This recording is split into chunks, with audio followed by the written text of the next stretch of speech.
Okay, welcome in. Let's wrap this up, shall we? In fact, I need to adjust our titles, actually.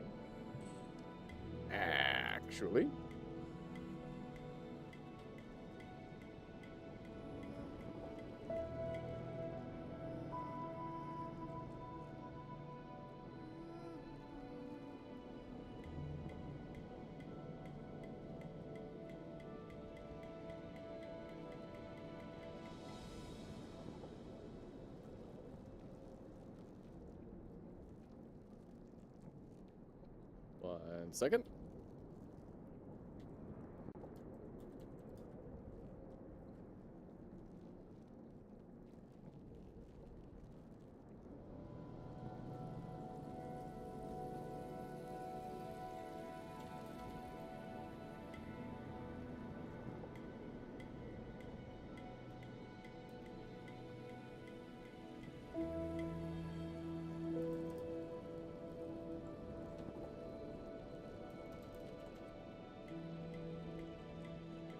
Okay.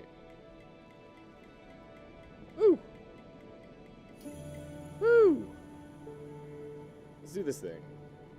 I'm very excited to wrap this up. I've had such a great time with this game. I can feel us at near the very end. And I'm very excited to see what's in store for this ending. Alright, what you got for me? This is G's hair. Analyze it. These might be the cells we've been looking for. Oh, G, so there really is such a long-lived Solarian. Please wait patiently, my lord, as I run the comparison system.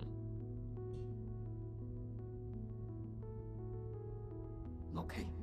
As you had predicted, Lord Yi, G's cells and the regenerating gene sequence from the Tianhao mutant form a 99.97% match. Based on this data, I have successfully discovered a way to break into their mutant cores. I have designed a special device, and now, as long as you add it to your talisman system, these monsters will no longer be an obstacle to you. What materials will you need for this device? The way it functions is simple, and the materials are readily available, but the work required to make it is extremely complex. It should only be attempted by an exceptional craftsman familiar with basic mechanical principles. Are you saying that in front of me on purpose? Save me your flattery and give me the blueprints already. Okay. Of course. I shall leave this to you, Lord Kwafu.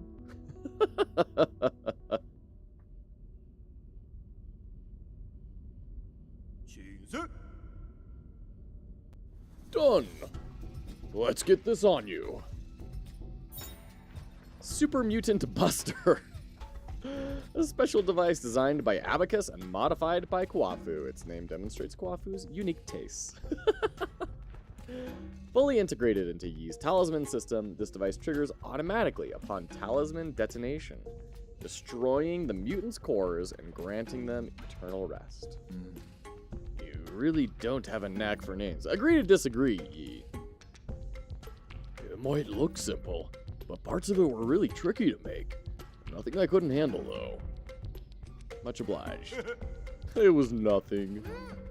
I helped too. More like helped get in the way. Well, I guess you did contribute a tiny bit. See? You two have been getting along pretty well. You're imagining things. We are fundamentally different beings. An ape man will only be an ape man. Let's not get sidetracked. You know how to use it, right? I've already set all the parameters. The device will trigger automatically upon contact, releasing a surge of energy that will burst inside the mutant. It should basically work just like your talisman system. Okay, I can finally deal with the living corpses in the Empyrean district. I can also help with the living corpses thing, Yi. You will stay right here while I conduct my business. If you get bored, ask Uncle Chubby to play with you. I'm really good at making life difficult for others. Oh, right on. Okay. Okay, we have so much money we need to make happen here. Oh, okay. It said I needed to, like, equip it on my talismans or something, but I guess we're just not going to worry about that.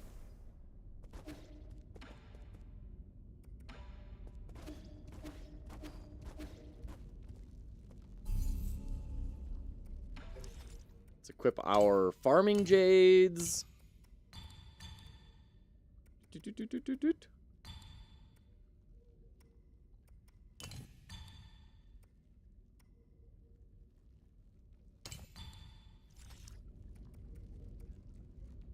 Daniel Pancake, hello, good to see ya. How are you today? Welcome in.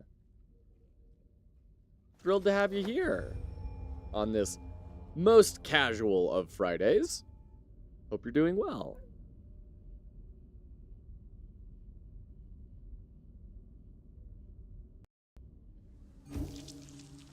Alright, so we just unlocked the ability to break the mutants. So, very excited about that. You really seem to like this game. I really do. It's really great. I'm very, very excited to draw it to a close and get it back into game jamming.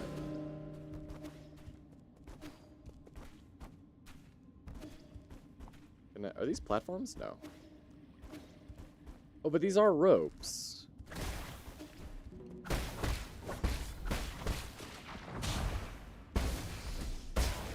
There we go. Ah, lovely.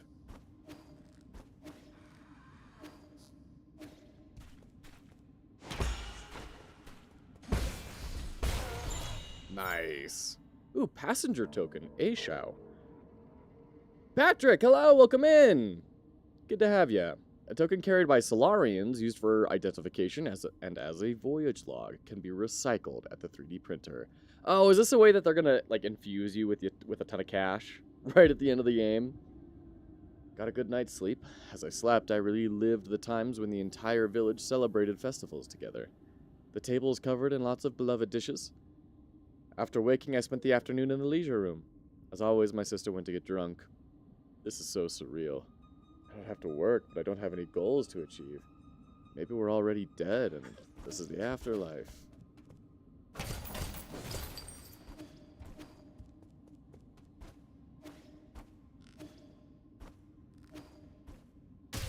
Ouch. Okay. And then we can't get the elevator moving. The elevator's up there.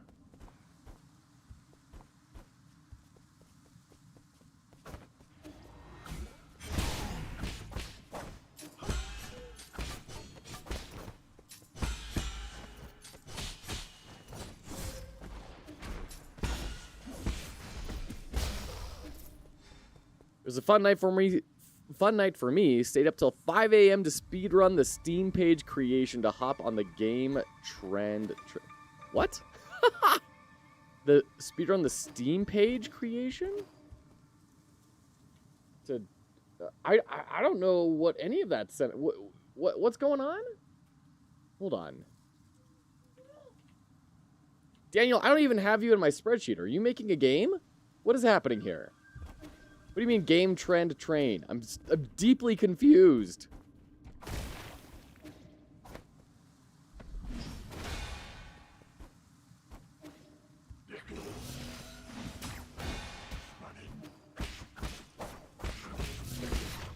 Get out of here.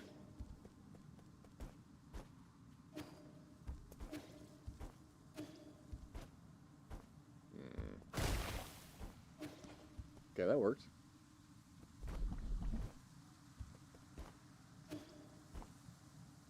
Nope. There we go. When did you get a subscription? I would guess yesterday, Patrick.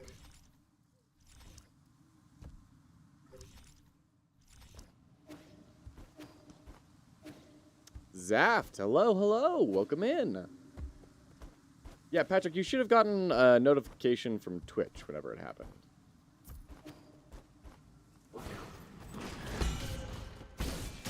Oops. There we go. Just get out of here. Thank you. Turtle Scorpion, a poisonous scorpion endemic to Gifong. Its brilliant color made it popular to keep as a pet. However, its hairs contain a deadly poison, so it must be kept away from children. You have 2 games. One is under a publisher and one is an indie project. Daniel Pancake. I had no idea. Okay, well, hold on. Can I get, like, do you have links? Can you tell me about them? I mean, I need to add you to my spreadsheet. None are available yet. Well, you just made the Steam page, right? To get on the Game Trend train. I still don't know what the Game Trend train is, but it sounds exciting. Tatas, hello, welcome in. Great to have you. How are you doing today? So for everyone who has jumped in, we unlocked mutant killing abilities. So we can now do all this stuff. We're going through and clearing out the map now. Because I think that might have been the last obstacle for us to overcome to be able to fully explore everything.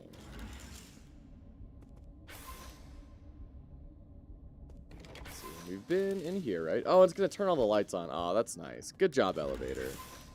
Found a game today that looks really interesting and worth checking out. Frog Monster. Ooh. What is Frog Monster? Hold on, let me look this up. There's my Steam. Frog Monster.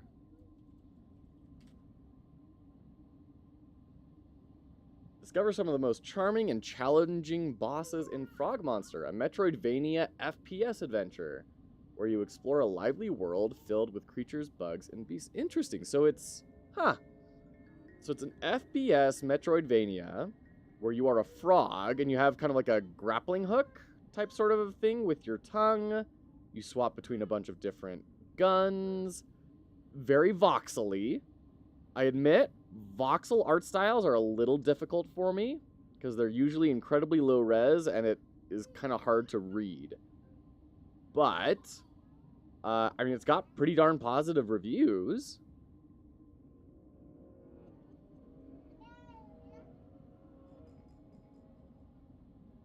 Oh, Zaft, you're right. I've been just going at it so fast and so hard that for the past few days, I feel like I've been totally missing throwing out the announcements. Thank you for letting me know and reminding me.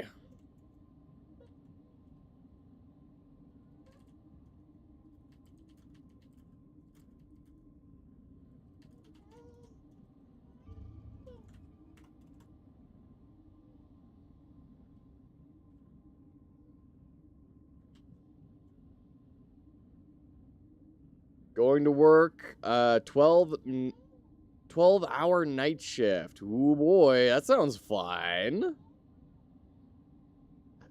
Have a great time. Good luck. Okay, let me throw this over here as well. Okay, there we go. Woo! Goodness gracious. Okay, and I need to grab the pacifier for the baby real quick.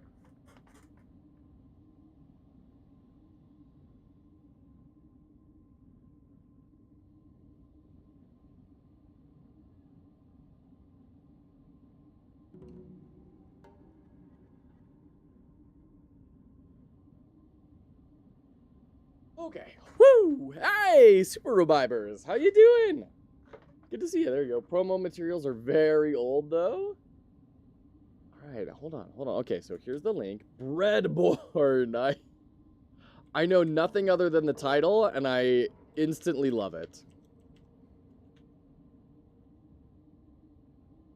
Breadborn. Breadborn is a crazy action game where you command an army of crumb minions that came from your very own body. Wait, hold on. Browser, let's... Ah! What is all this? What is all this? Hold on. Come on, drag, and here we go. Okay.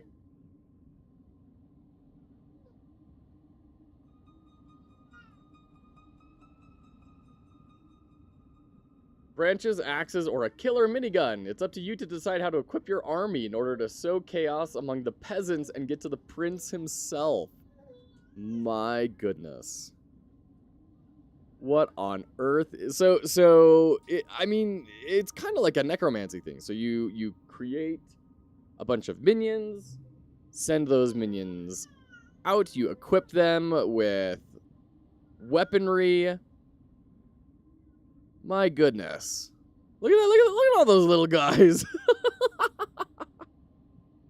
That's hilarious. Exactly, necromancy. Well, there are a couple people in this stream who are big necromancy fans. So I'm curious, did you deliberately shift the theme into bread dough to make it more appealing for a wide audience? Or was that kind of the intention all along? Share the pitch deck if you're interested. Honestly, that would be really interesting. I'm sure if you wouldn't mind like sharing it on the Discord, especially, people would love to see what was a pitch deck that actually picked up a publisher. I'm sure that would be crazy helpful for everyone. I would be fascinated to see it. But if that's a little private, I would totally understand. That's not a problem at all.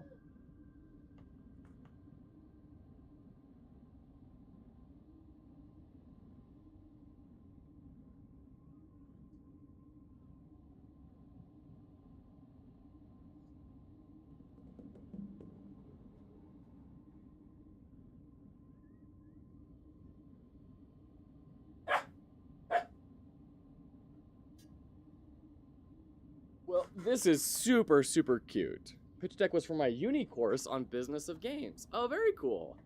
Game Jam submission did it. Okay. Wait, hold on. So you built this for a Game Jam, and then a publisher just saw it and was like, hey, we want to publish it? For real? If necromancy would be real, I'd bring back Donald Sutherland. Yeah. Super sad. That's crazy. I have never heard of that happening. How? Wait. What's the story here? So you had this idea in a university course, and then for some game jam, you were like, I'm gonna build it. And then how did they reach out to you? Like, what game jam was it? How did they reach out to you? What was that whole process like? I mean, that's... Damn, we got to get you on for like a podcast episode. This is wild. I've never heard of that happening. That is fascinating. All right. Let's jump back into the game. But yeah, that's a crazy experience. I've heard of people saying like, "Hey, we want to put your game on our distribution platform," but I haven't heard we want to publish your game.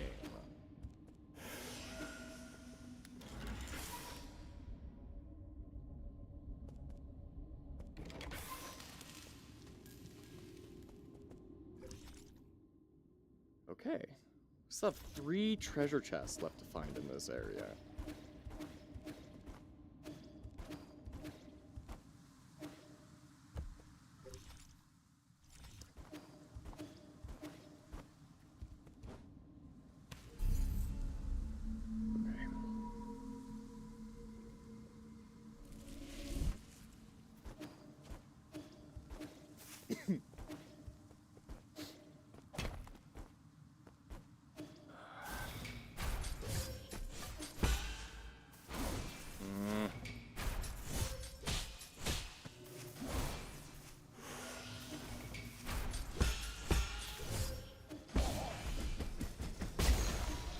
There we go. Got him.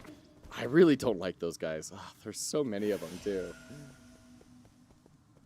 Yeah, come on.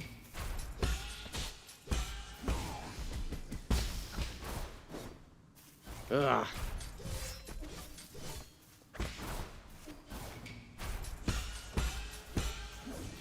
What? There we go. Got him. Okay. Very, very rad. They're a small publisher, so I guess they just got a bunch of good-looking projects from different competitions they were judging on. Wow. Well, that's incredible, Daniel. That's so exciting.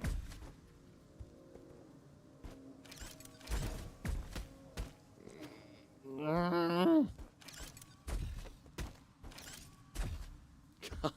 dang it.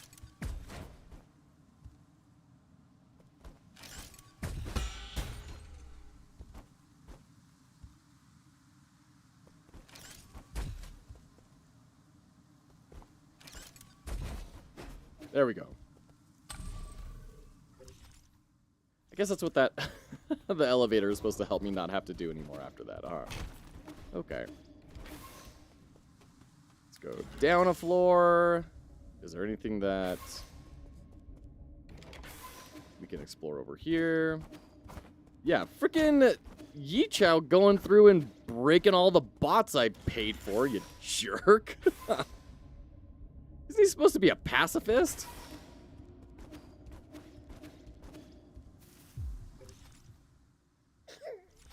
Oh, salud. Salud.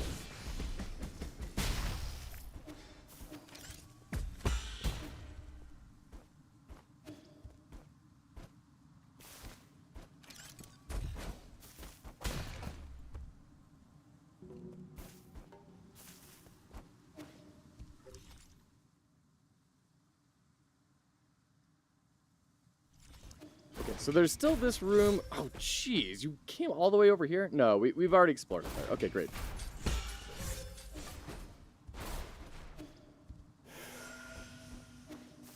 All right, come at me, bro. I'm ready. Get out of here. Ugh. Just a random jam. I just got lucky. Man. Are they in your native language? Is that another thing where they were looking for games that were being produced by developers of that native language?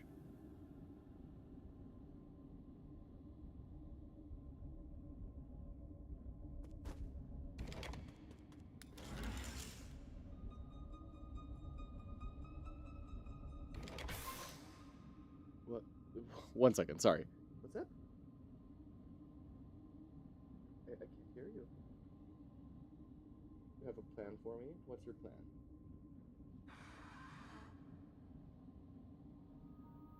Oh, drop the bad guys over the edge? Okay. So my daughter just said she has a plan for me, and the plan is to drop the bad guys over the edge. So I like that plan. We should try that plan. Yeah. Huh. You got yourself some cereal. Passenger token, Zhoyan. A token carried by Solarians. Right, we have everything we could ever need here. But our people are becoming moody and living aimlessly. I had originally thought that perhaps life had run its course, and that there was nothing else for us to seek for. That made the developments on New Kunlun pretty unexpected. While I have my doubts, I'm willing to give it a shot. I hope to see a brand new world once I wake up. Yeah, this is pretty depressing. Government programs to boost game dev sector. Nice.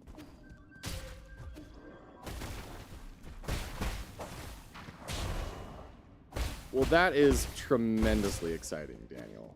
Thank you so much for sharing. Jeez. Come on.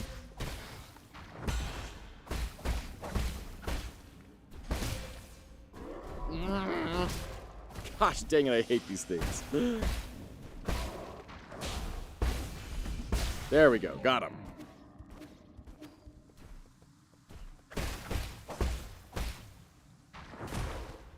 You think I can win? Yeah? Alright, well, I trust you. I can win sometimes. Yeah.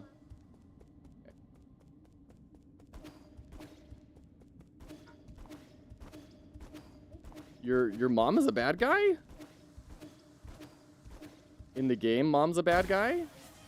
Thank you, Daniel. Uh-huh.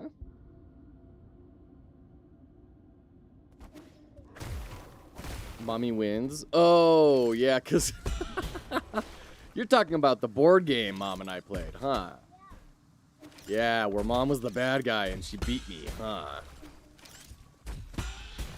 Yeah, that was pretty fun, huh?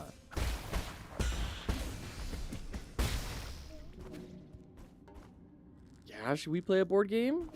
Yeah? Do you want to be the good guys or the bad guys?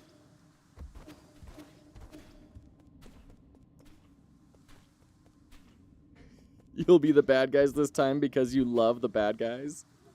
Yeah.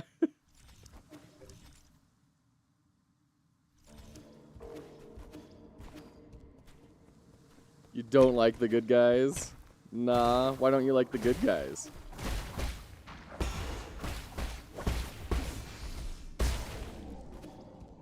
Because you don't like the good guys because you love me and Mom also? Okay. Sure. Okay. Tatas, yeah, we family life, you know, you gotta accommodate everyone else around you.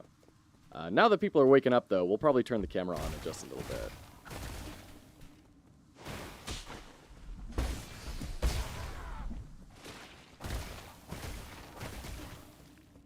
Oh, we did already get this. Okay. But we didn't kill that thing, and we didn't know if that was going to have a tag in it or not. Davimir, yes, we had a power outage. Yep. It knocked out the power for a few hours, and then we came back on for the rest of the afternoon and evening. You're an early bird. Well, no.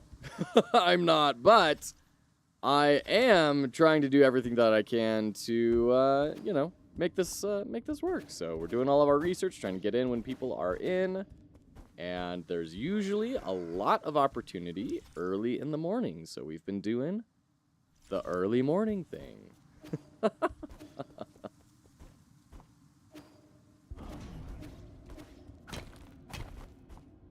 Has been working surprisingly well, though, for my energy levels.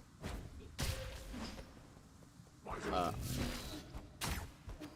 no, let's just get out of here.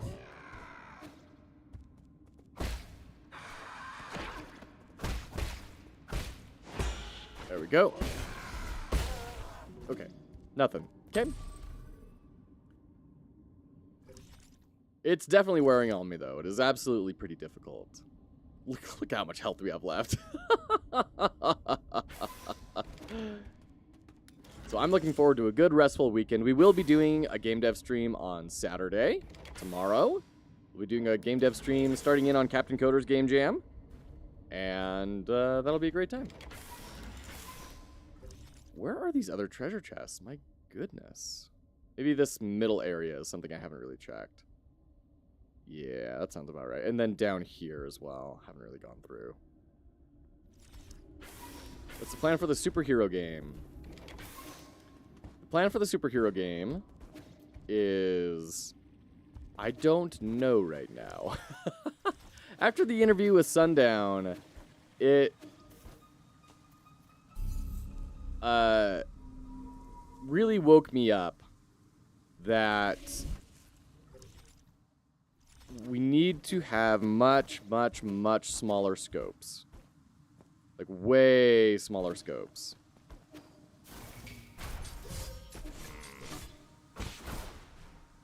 So, while the superhero game is kind of small, I've been thinking about it a lot, and realizing that... let's just get away. Realizing that there's still a huge amount of work left to be done on that. Even though the mechanics are getting somewhat close to being done, the game itself has a lot of time left to get built. And I think trying to build some sort of arcade experience would behoove me more. So I'm going to kind of take these next couple of game jams to toy with that idea. Like, can we make an arcade experience that will be compelling and interesting for me? And if we find something that works really well, then we'll probably try and build that out and set a time limit, get a roadmap up, and go for it. So no roguelike progression and none of that stuff. Just a tight little arcade game with tight mechanics. If we can't find anything that's really working, we may just go back to Overload and wrap that up.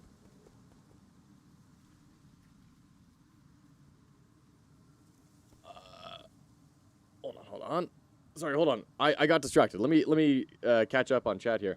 Have you come up with some ideas for the inventory slot? The best thing I've been able to think of is an auto battler where you have to hot swap out the items on your character. So you have one character and they have one item slot, and then you have a selection of like 4 to 6 items. And you have to drag and drop them in, and that will change their behavior and their cooldowns and stuff. And you have to maneuver them in order to to get through the fight. So like drop in an antidote in order to cure your poison, drop in a sword to do your damage, drop in a bow to, you know, attack ranged people, all that sort of stuff. So you have stream notifications to Ko-Fi. We do have a Ko-Fi, however you pronounce it. We do have one set up. You can find it down below in the About panels. I don't push it very much because I haven't spent any work on it yet. And, you know, people can support on Twitch anyways. So, I don't know. It's down there in the About panels. You can go find it if you'd like it. Any donations are deeply appreciated. There you go. I think that's the first time I've mentioned the coffee on the channel. Are you close to beating the game? Kehado asks. Good morning. Good morning to you, Kehado. We are getting pretty close. We have 8 out of the 9 soul seals. Whoa. We have 8 out of the 9. So we're getting pretty close. Daniel Pancake. Oh, thank you. Thank you. So we're getting pretty close. We're going through right now trying to clean up the map, get that 100% map completion before we try and find the final boss. You should add a collectible card game to the superhero game. That will help with scope and mining and crafting. And while we're at it, we might as well throw in fishing, right? And base building too? Oh, and multiplayer. Let's just make it an MMO real quick. Let's just click the add MMO functionality button. Good to see you, courtesy of Endo. Hope you're doing well. You donated via Kova? That's where I asked, where's my coffee note? Oh my goodness. Tatas, I'm so sorry. Literally, like I said, that was the first time I've ever mentioned it. So, oh my goodness. You're the first person. You're the first person to support on that. Thank you. Thank you so much. Well, I need to get notifications figured out for this over the weekend then, apparently. Good night. Thank you. Thank you so much. Appreciate that. Working on loading and unloading .wav files. Oh, very cool, Kato. Yeah, I know you were saying you're working on audio programming the other day. Best first indie project is an MMO. I somehow don't doubt you could pull it out after seeing your game. I know, right, Zaft? For real. The scope on that was unreal. Okay. All right, guy. Yeah, thank you so much, Tatas. Thank you so much for your support, for being here with your viewership. And honestly, I mean, the money is incredible. That monetary support is vital. And being here as a viewer and getting that view count up so we appear higher in the categories is almost even more important right now. So thank you for being here as well. To all of you. Absolutely all of you. Unreal mentioned. Mothman Centaur. Hello. Good to see ya. We have 3 more treasure chests to find over here. Where could these be? Let's see. I mean, it's got to be like this has to be a door we could. This has to be a puzzle, right? This has got to be a puzzle.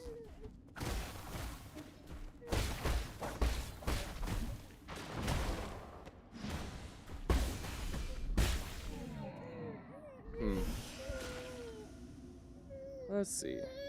Okay. Oh, littles. All right. So I may need to go get this kid some teething support. We have ads starting in just a minute, so we'll go ahead and pause, and we'll jump into ads. We'll be right back. Thank you so much for being here, for your patience, for your support of all kinds. Thank you to all of you. We'll be right back.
Okay, welcome back.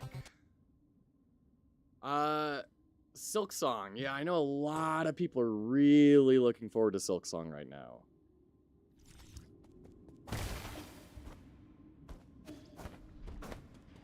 Do they have different sounds? Yes, they do.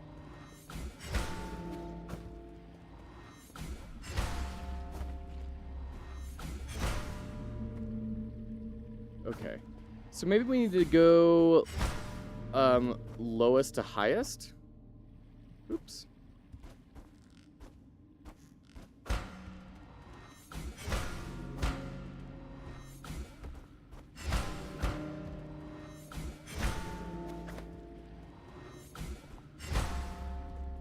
Highest to lowest? Or we brute force? I'm not trying to brute force. I'm just trying to figure out what the solution is, because they haven't even indicated that this is a puzzle yet, you know? Other than just existing. Yeah. I thought maybe lowest pitch to highest pitch to lowest pitch.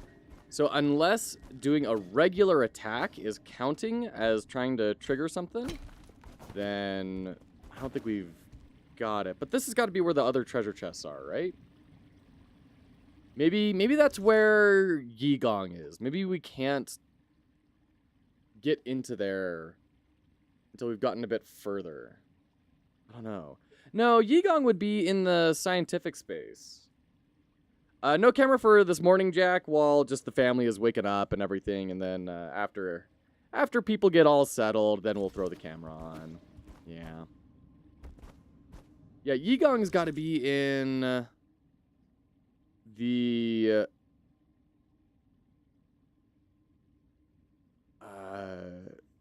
down here, this purple one, the research center. She's the researcher, right? She's the one who made the disease.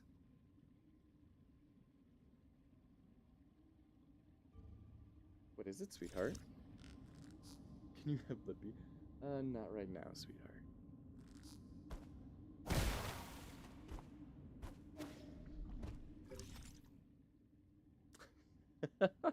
Well, then you can go play with toys. Or go hang out with Marvel. Marvel would love to hang out with you.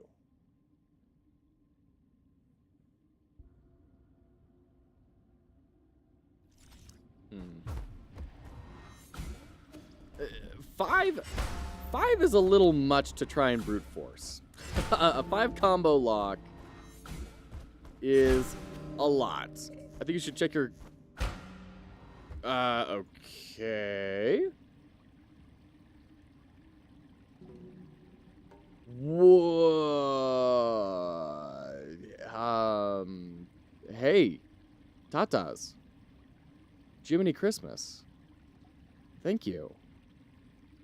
Wow.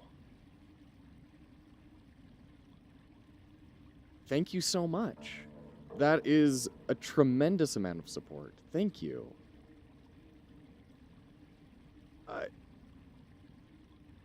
I don't know what to say. Thank you. Gosh.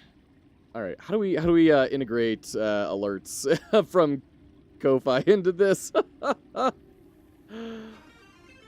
Beegs with the raid. Hello, Beegs. How are you today? Welcome in. Welcome on in, raiders. Beegs, feel free to raid and run. I know that's what we do, but for all of you raiders, welcome to Why You Know Camp, because the family's still waking up and they would like the lights off for a little bit. But now that the family's waking up, we'll throw the lights on probably after the next ad break.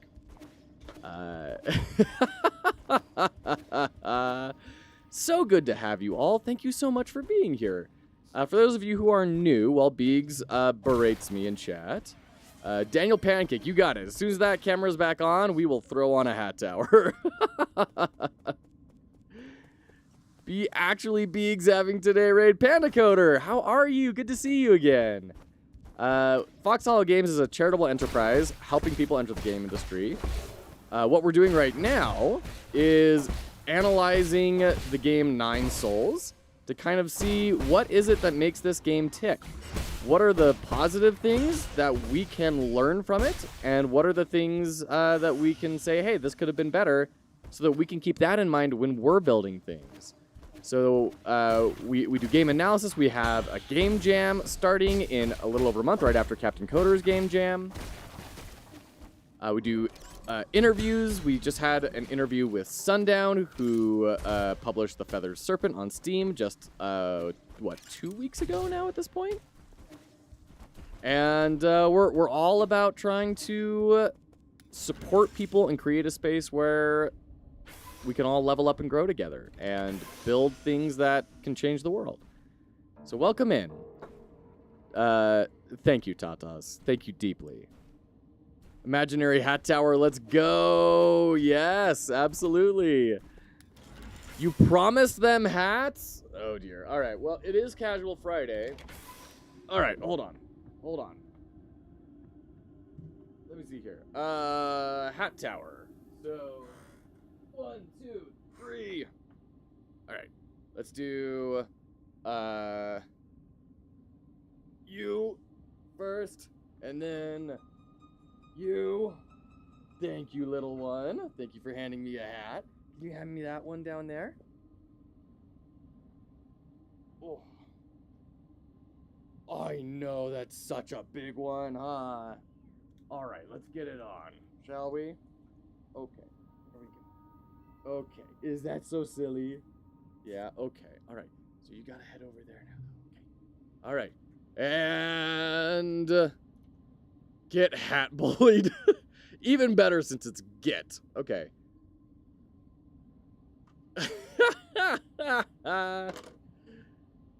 You bunch of goobers. And oh, there we go. Okay. All right. Woo. Now my camera is completely going crazy. Family assisted hat tower. That's right. I'm suffering with really complicated technical corners. We've backed ourselves into at work. I can't wait to never do this stuff again. Absolutely. Yeah, August 16th, we're analyzing. We say things as they come up, and we've had a lot of really interesting points come up, but we're nearing the end of the game, so we've kind of gone over a lot of what there is. Hold on. What all is happening with my camera settings? Yesterday there was an update, and it just nuked all of my camera settings. Nothing is working anymore. Which is a perfect time for a big raid. And to get bullied into coming onto camera before I'm ready. Ghost, it's woo. Oh man. Okay. Thank you for your patience while I deal with this on the stream. Professional streamer, right here. Maybe. Oh, I'm sure that's scraping really loud too. Can these get lighter? Maybe that'll help. That'll help. And then change our. Please mind the baby's eyes with those pointy things. Absolutely, absolutely. If we change our color here and then maybe move this down so it's not casting quite so much of a shadow. And then cradle the microphone gently.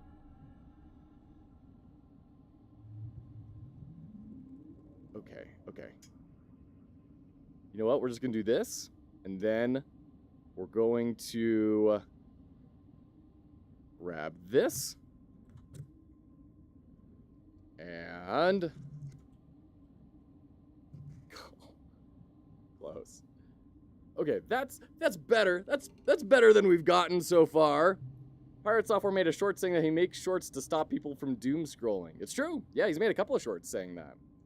That looks dangerous for the baby. Don't worry, I'm a professional. And he's a professional baby as well, so we have this well under control.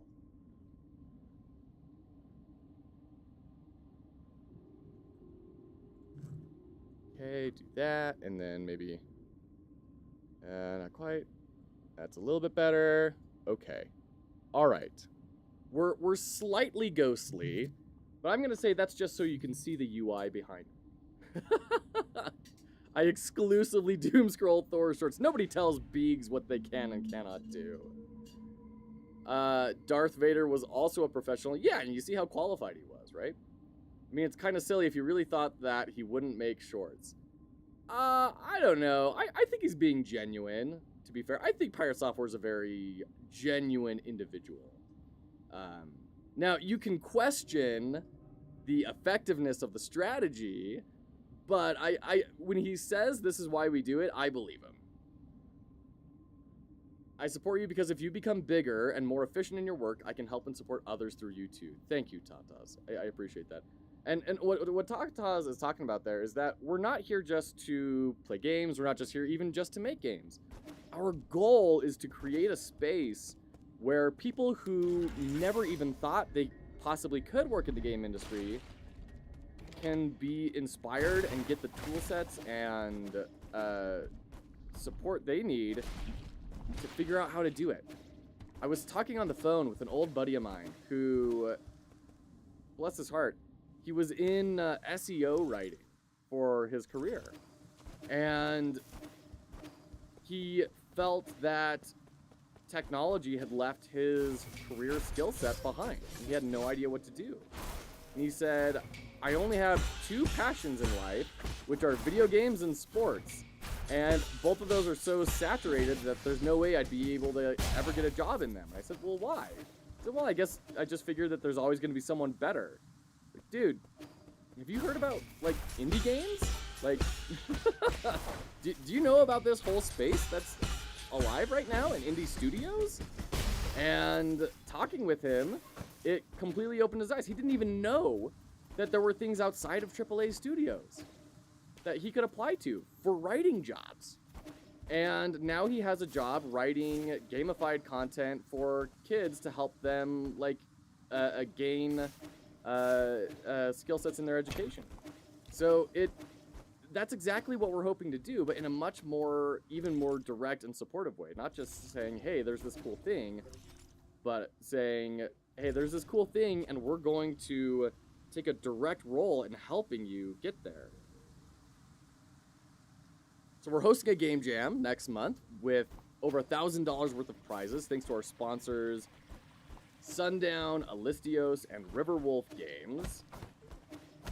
Nothing over there, huh? We do interviews with game devs, like I mentioned.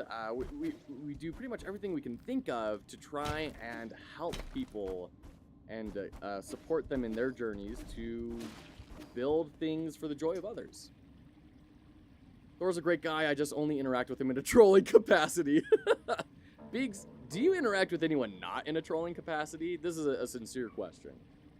I once repeated a quote from some CEO giving advice to graduates, saying if you don't get hired within 6 months of graduating, assume you're starting from scratch. And several people in chat said, make that 3 months. Yeah, for real.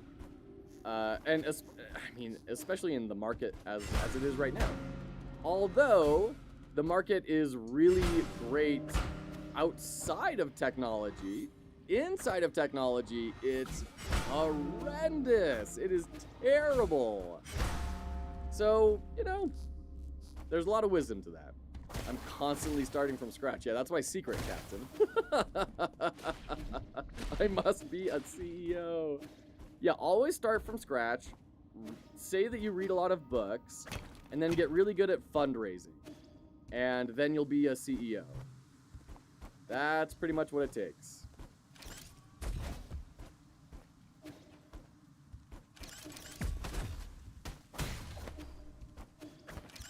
All right, I do not know where these last chests are. Let's go elsewhere on the map and then see what we uncover. Oh, courtesy of Endo. Oh, clearing the hats. Woo! Woo, I could breathe. All right. Thank you. What do I think about esports? Just in general, Tatas? Like anything in particular? Or just the concept of esports?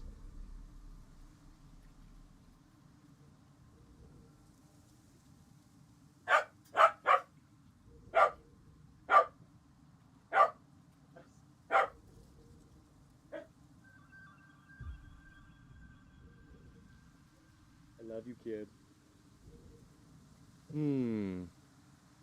Just in general. A lot of CEOs have technical backgrounds before transitioning to work.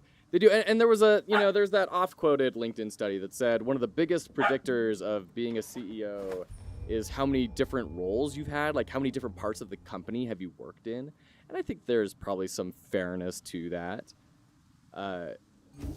Once you become a CEO, you rarely are doing the work or even getting close to the work that you would have done earlier in your career. Like if you were in sales or marketing, you're probably not going to be doing very much sales or marketing. You're going to be taking boardroom meetings. You're going to be, doing all that sort of stuff. Your day as a CEO is spent making decisions, not in doing any sort of work or even, tragically, even being a part of work.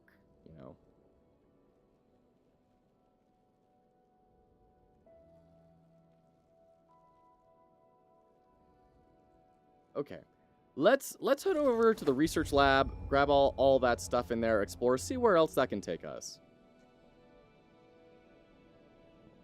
Me as a solo dev, yes. In the early stages, you definitely have to, though. Sure, but, like, I think the level of CEO that is being like, if you're a CEO where you are giving speeches to people, as Biggs is like mentioning, or interviewing and stuff, you're probably not at that stage yet. Or rather, you're not at that stage anymore. You've probably decently surpassed it. Also, a CEO cannot be well versed in every single discipline in the company, right?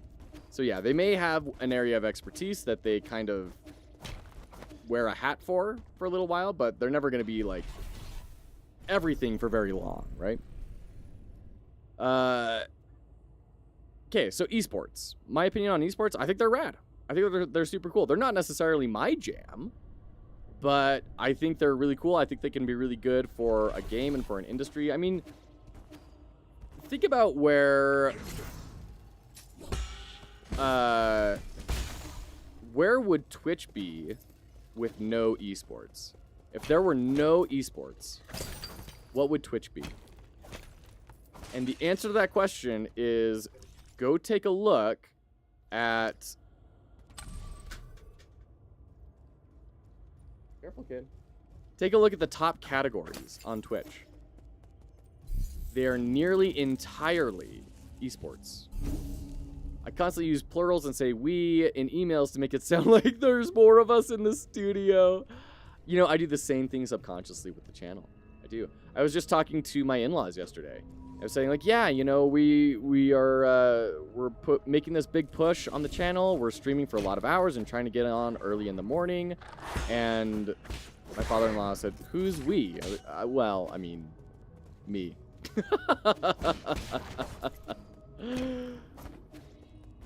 I hear you, August. You are seen.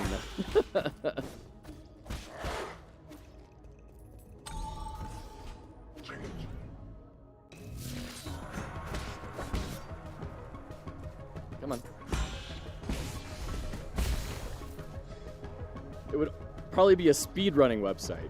I mean, is that also not a type of esport, though? You could argue. Me and the little one, yeah. Woo, got it. Okay. Like, I think speedrunning is definitely an esport. It's not necessarily like a team esport, but it's like the golf of of esports. It's something you participate in as an individual.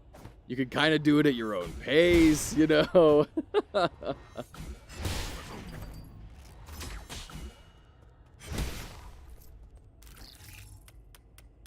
So if there were no speedrunning, no League of Legends, no Counter-Strike, no Valorant, what would Twitch be? And the answer is pretty close to nothing. That is what most people want to watch.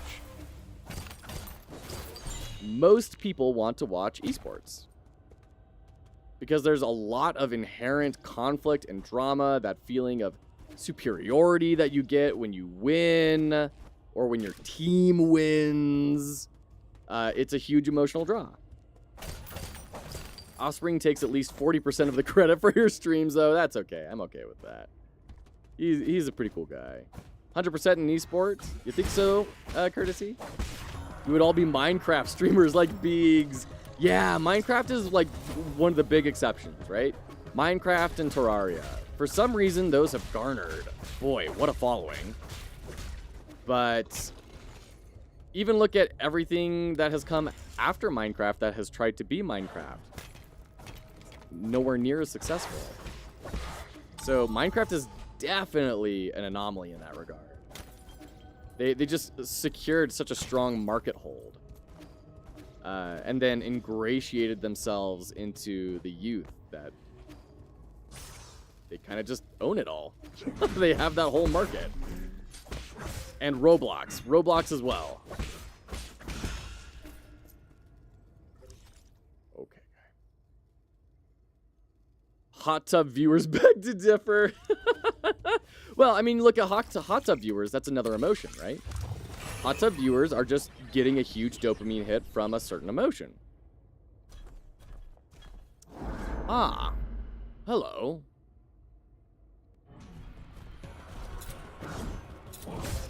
Ouch. Let's get some arrows on you. Wow, that's a lot of damage. I could have probably killed you with just arrows. Get wrecked. Mini boss down. Defeat every optional mini boss. One-man army achievement. Nice. And we got another computing unit. Beautiful. Lovely. Definitely take that. I divided into speedrunning like 3 months ago and still dived into speedrunning. Yeah. SP competition are so interesting. There's a lot of charity tournaments. Never seen a co-op speedrun category tournament though. Interesting.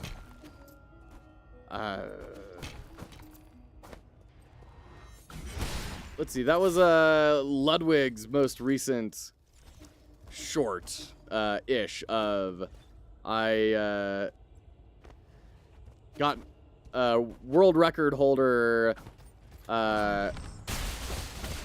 speedrun entry for a game I've never played before in Rivals of Aether because he did a co-op run with one of the best in the world and they got 27th place. Oh, the magnet upgrade. Okay, cool. I mean, it's one of the only things people stream without the aim of having views. That's an interesting point, Jack. That's a very interesting point. That they just kind of do it because they're going to be practicing for GDQ anyways. May as well, right? Hot tub is esports confirmed. Oh, just a different kind of sport.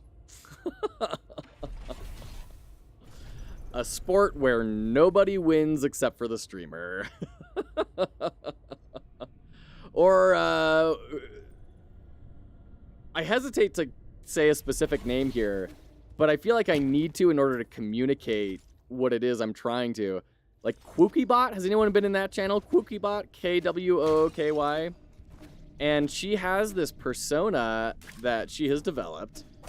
And to her credit, like, brilliant businesswoman. I find the idea abhorrent, but brilliant businesswoman of this kind of bratty pseudo hot tub streamer girl, and then she has guys on. She's not in a hot tub. She's just like on and the set design on it and everything is fantastic. I mean, really, a lot of great, intelligent thought has gone into it, but she hosts a fake dating show where guys can come on and be a fake date for her, and then she can eliminate them, or chat can spend, one person can spend $10, or I think it's $15 to eliminate someone on their own, and someone can just say, nah, this guy sucks, get him off. Or if she eliminates someone, then chat has like 2 minutes to spend $10, and then chat can eliminate the guy. Or not eliminate, they can revive the guy. So she can eliminate them, and then they revive him for $10. And I think that's brilliant. I really think it's genuinely incredibly intelligent strategy. And she gets dozens of thousands of views, like all the time, and rakes in cash. Holy cow. Dating battle royale. Yeah, pretty much. Pretty much. Recently found out that there are tarot card streamers. Yeah, I've heard that as well. I've heard that as well.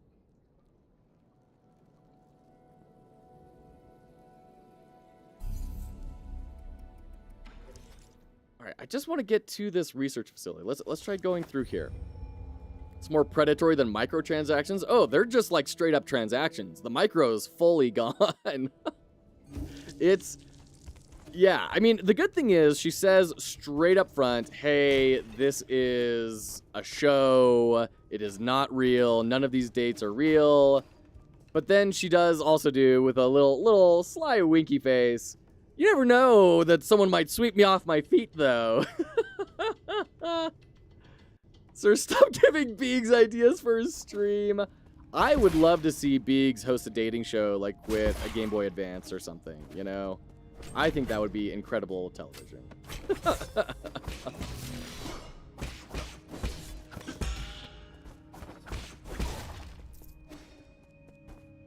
I don't think microtransactions are bad. So that's actually a show where I'm trying to put together here soon of debating spicy takes in gaming. And ooh, the goal of it, okay. The goal of it would not be to be who wins. The goal of it would be, how do we all grow and learn from each other's opinions? How do we develop and learn how to listen? And I think it would be a really interesting experience.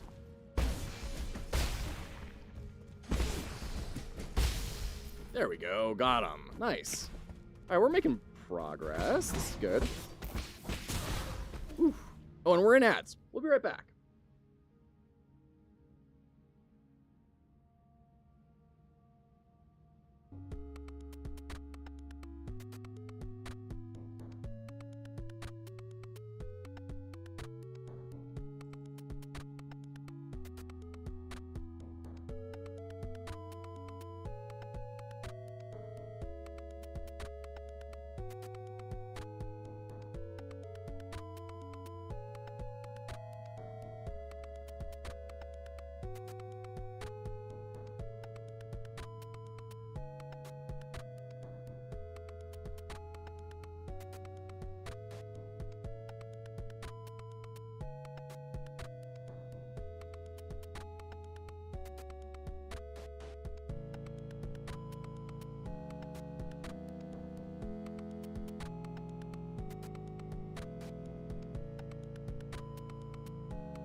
Okay, welcome back. My pitchforks are ready. Minecraft's dating battle royale based on skins. Mrs. Beegs will not be happy. I wouldn't say speedrunning is an esport because people don't always do it for the money. It's like a competing challenge run, like playing a ranked mode in a video game. Well, I mean, what's your definition of sport then, Jack? Because would playing pickup basketball on the street count as a sport for you, even though there's no money involved? Would gambling be a sport because it does have money involved? Have you started dreaming of this game yet? What, of a dating royale? Microtransactions make games more accessible by making them free. Talk about ultimate accessibility in games. Yeah, and these are the sorts of conversations I want to facilitate. Because you are right, K-Headout. There are advantages to that system. And we're seeing a big backlash against it right now. And listen, I I am not the big... I'm just... cards on the table. I do not love the concept of free-to-play games. But that's because of the predatory business practices that have surrounded them. Inherently, I don't think there's anything wrong with them. It's just become a bad scene because of how much money is lucrative in there. And we see, this is why I wouldn't be participating in the debate, because I would just talk all the time. And it's unfair to host a debate platform on your platform, because then the people who are watching it are just going to want to agree with you. Like, what is that thing? That's not very fair, right? So we want to have two guests on where they can each debate and I can remain impartial. But yeah, I mean, I think it's a valuable discussion that we should be having in games. And it shouldn't just be, oh, it's free to play for greedy business executives, or buy once and own for consumers. Like, I don't think it's that clean of a line. I have a spicy take which actually discourages people from my own game. If a game can't hook you in the first hour, it's probably not worth your time. Yeah, courtesy, absolutely. And that could be a fun one as well from a game design perspective. I don't like microtransactions because it means I can't earn items and skins easily from just playing in-game. Yeah, I saw a short from Ko recently saying, I miss the days when if I saw someone walking around with a cool skin, I knew they had done something awesome to get that. And I 100% understand that and frankly agree with it. Yeah. Dating Royale, yeah. You must have came in a little bit late, Cubus.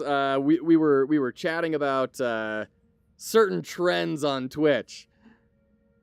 Keep in mind, I get constant feedback that my own project takes hours to get its hooks in. So my hot take is that those who can't do critique, yeah, that's just the life of a critiquer, though. I wish Super Seducer was a multiplayer versus game. Amazing. Wow, I'm so far behind on chat. Holy cow. Okay, catch-up time. Okay, gambling is a speed run. Jogging is not a sport because I don't earn money. I also don't job. Dreaming of 9 souls. Got it.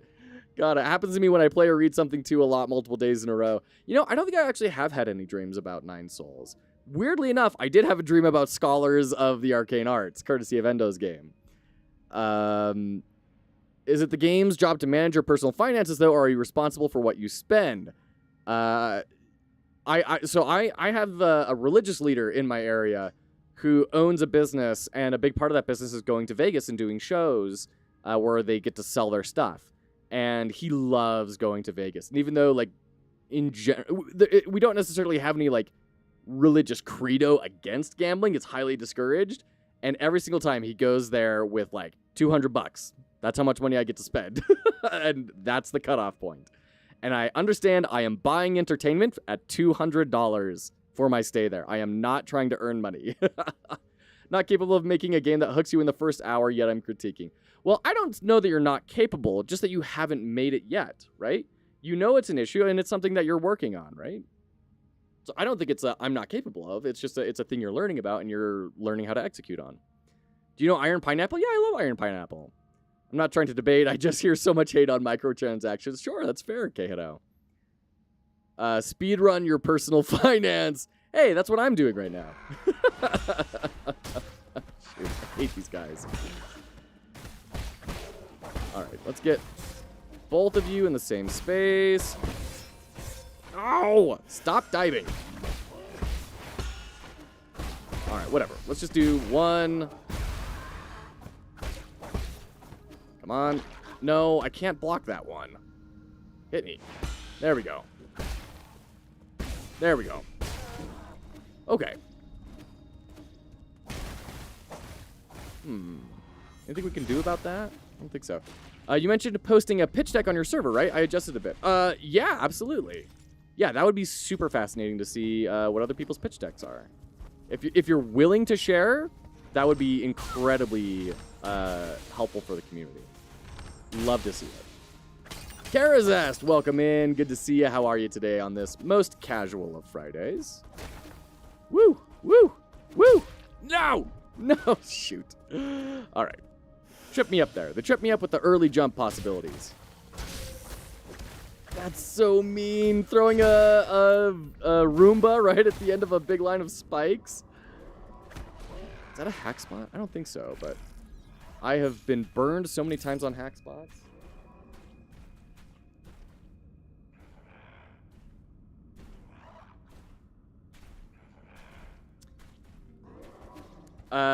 Did you play Fist, Forged, and Shadow Torch before? No, it's on my list of things that I really want to have played, but I have yet to. Ouch. Hey, I don't like you, and this is crazy. Please die, though.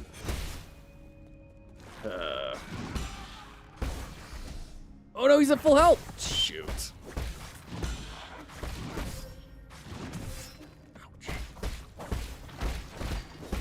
This is crazy. I wonder how many of these enemies there are in the game.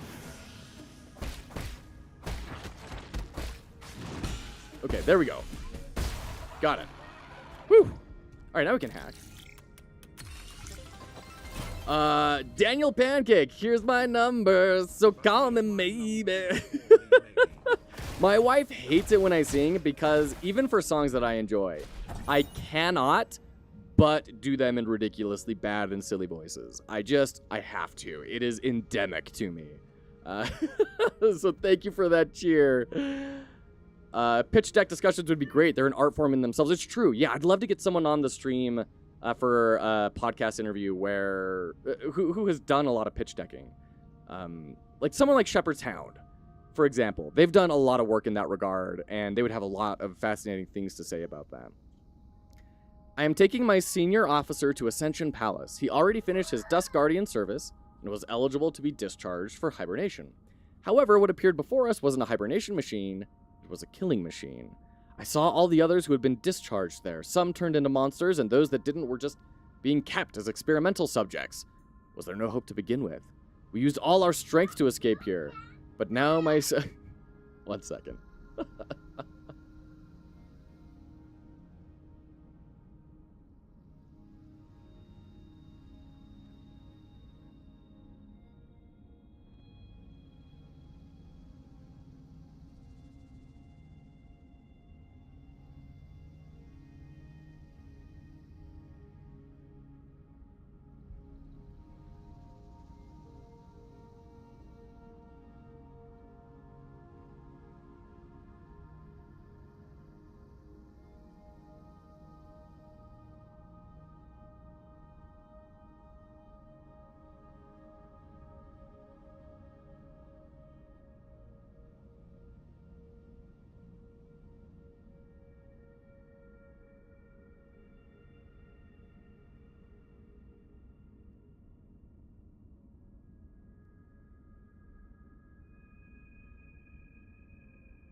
All right, we're back.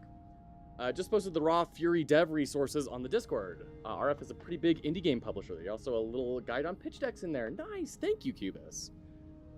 They also have their full publishing contract in there to read. Oh, that's incredible. They just put their contract out? That I really admire that sort of transparency. That says a lot of things. First off, it says we want to talk to you. It makes them very approachable, right? You can read this before even contacting us to see if it's a good fit. As well, it indicates we're not going to BS you. Like, here's the contract. We're not going to try and negotiate you down just because we think we can. Here's the contract. That is such an incredible trust-building move.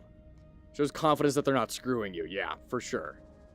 Publisher of Dome Keeper. Oh, very cool. Bip and Bits, the developers of Dome Keeper, are super rad. Which you know, Cubus. And they just announced their cool new project, which is like, I don't even know how to describe it. It's like Dome Keeper if it were 3D and you were constrained within the dome. And there seems to also be some sort of horror aspect to it. I don't know. It looks wild. It's crazy. PVKK. That's right. Yeah. It looks absolutely wild.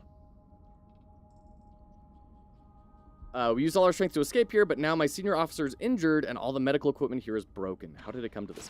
So that's what we've been reading about, of people saying like, you know, we're supposed to finish up our service and then be done. Why are people like going crazy and running away? This is the stupidest thing they could do. It's because they figured this out. They learned the secret that they weren't going to get honorably discharged. This was going to be the end. They were going to get turned into zombies.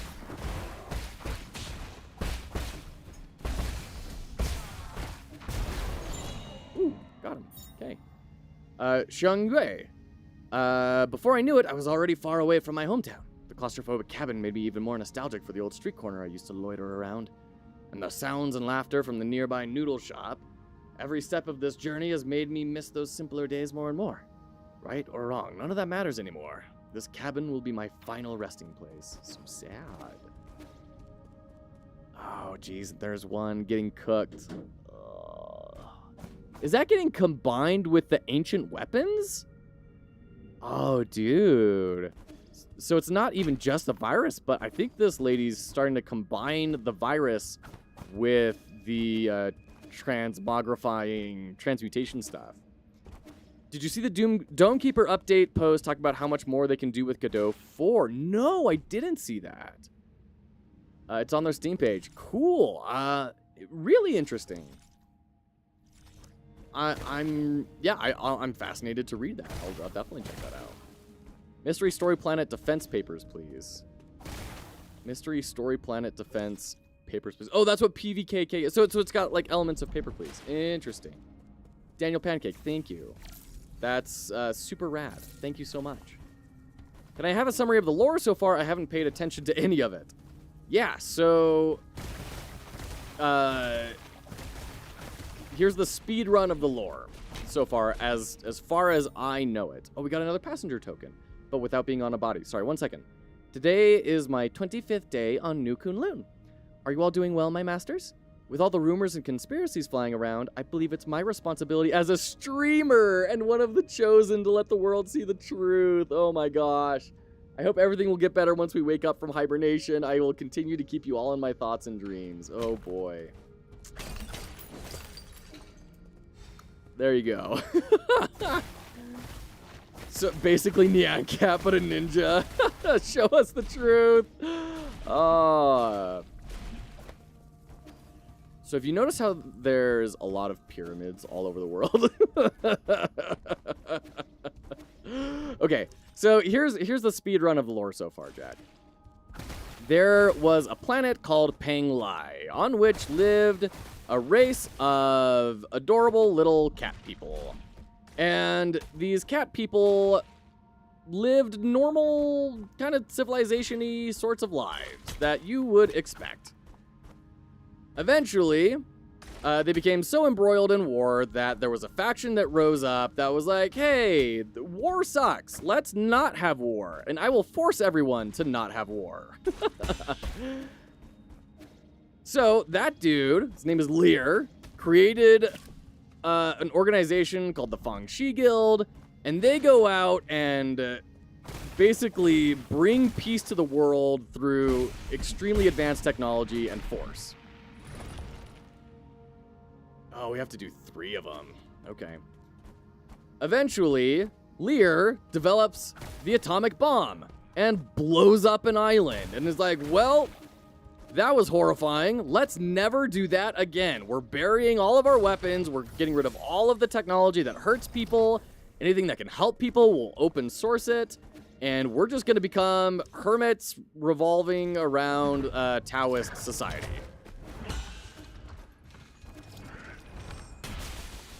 Flash forward, the kids of that generation are like, no, this is dumb. Technology's awesome, including our main character here. And they start building all sorts of techno things again. And a global pandemic rips across the entire globe, called Tianhao, and it is a disease that is think like the plague, but when people die, they turn into flowers and grow a fruit. The Taoists think this is a representation of the natural order of things, that after they have taken so much from the planet, it's time that they give everything back. But people like our main character here are saying, no, this is dumb. We need to escape. So they build this spaceship, or they commandeer the moon or something. They go on an exodus to this place called New Kunlun, where all disease and death will be gone. And everyone goes into hibernation. And that's kind of the prologue to the game. The game starts with our character being a member of the High Council of the 10 special chosen people to lead all this, being murdered and thrown off a cliff, and then getting absorbed by these roots in the middle of our planet, space station thing, whatever it is. And then we start on our quest for vengeance. And that's essentially like the plot of the game. Some call it the Great Circle. There you go. All right, take care, Tatas. Thanks so much for all your support today. Really, truly. And thanks for being here. Appreciate you. Have a great day at work. Yee, can you hear me? So this guy, Kwafu, is one of the other council members. He's our only, like, friend that we've had that's been like, yo, I don't want to fight you. Yeah.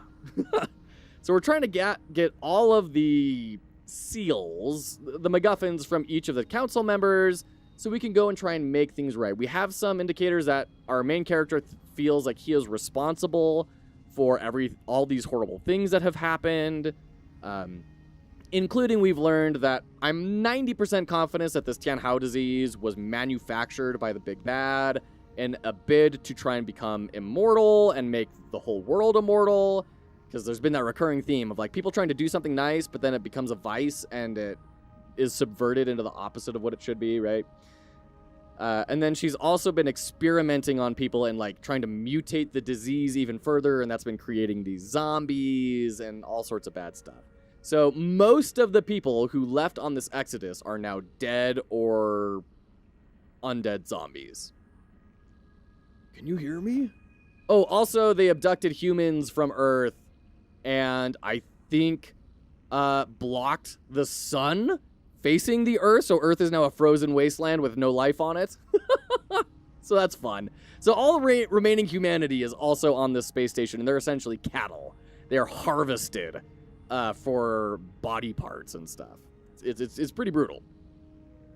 There's something I felt was off when I woke up, but we never had a chance to talk about it. Yeah, Daniel. I mean, so the devs of this game are former horror devs, so they brought a lot of that influence in. It's pretty dark. It's a very cutesy exterior, especially when you look at like Uncle Chubby up here. But that's not me being rude. That's like the nickname for him in the game, Uncle Chubby. It's very disarming to have that cutesy aesthetic and then really intense things. And what's even cooler is that they found a way aesthetically to match it all together. So it all feels in-world. It doesn't feel out of place, which is incredible. Because a lot of games will use the cutesy to horror contrast as a shock factor. But it feels very desperate. Here, it doesn't necessarily feel desperate. It doesn't feel disconnected. It feels part of the same world, which is really incredible. Uncle Chubby sounds cute. What is it? Do you know about the Dusk Guardians? I don't know much, but I've seen them mentioned in some documents. The Dusk Guardians are staff responsible for maintaining all operations at New Kunlun. Over the past 500 years, while the Solarian passengers slept, they worked to ensure that everything kept functioning. I thought New Kunlun's systems were fully automated. Well, relying solely on automated systems comes with risks. What's more, since you were in charge of developing the autonomous systems, Yigong, who's the, lead villain, she's the antagonist in the game, was worried you might have tampered with it. After you were out of the picture, yeah, they kicked us out of the council for some reason. We don't really know the story behind that quite yet. She greatly limited the scope and clearance for all high intelligence systems, including Abacus. She then personally recruited the Dusk Guardians, which report directly to her. Ugh. Never had the spare time to play petty games like this.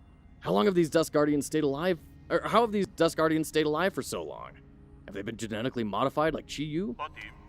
No, they're Solarians. It goes without saying that they were also infected by the Tianhao virus. Yigong's strategy seemed to be to use them in shifts, which prolonged their lives. The weird thing is, when I woke up, I couldn't contact a single Dusk Guardian. It's like the entire organization had evaporated into thin air. That's the first time something like it has happened in over 500 years. That explains why everything's falling apart. Could the mutants have something to do with why the Dust Guardians vanished? I don't know, but they were effectively Yi Gong's personal guard, so I wouldn't be surprised if they were conducting shady activities. Their headquarters is inside the Research Institute. You might dig up something there. Okay. Oh, yeah, no. Rest, right. Don't forget to rest. Oh, dear. Rest. Thank you. Where are the jades we have left? We've got 1, 2, 3, 4 jades missing. We have 1 slot. Is there a 1 slotter that we... Yeah, I mean, imprecise parries can deflect and deflect projectiles. Sounds good. Okay. So that'll be a shortcut we unlock. Yep.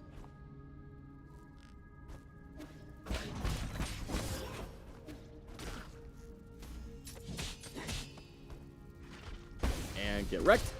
No! It was I who would be wrecked. Again, oh man, platforming. As much as, for some reason, I really enjoy platforming, and I'm deeply frustrated by it every single time, too. And I do not have a good answer for why that's the case. I think it's... I enjoy the challenge, but...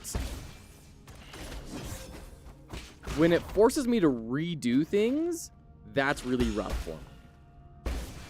Which shouldn't surprise any regulars to the stream. I talk about the need to redo the same stuff I've already done as being a difficult thing for my brain. All right, there we go. That'll knock all the spikes off.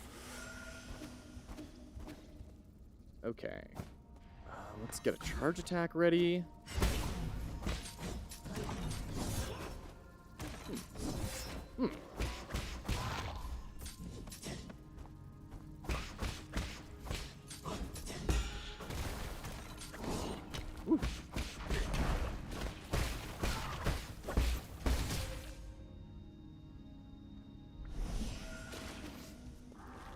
So I think that reset that happens when you get hit by the spikes is frustrating. It's not just like a... you get hit, and you bounce up, and then you can go recover at the place you were at before.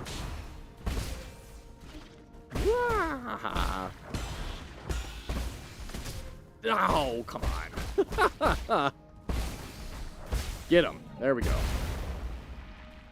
So those are like antibodies. They nuke everything around them. That's interesting. The green things. Oh my gosh. Like, I can understand why they do it, because they don't want you getting stuck in a situation where you just instantly die. I think that's admirable. I also hate it. I can understand it and still hate it. I can understand it and even think it's a good idea and still hate it.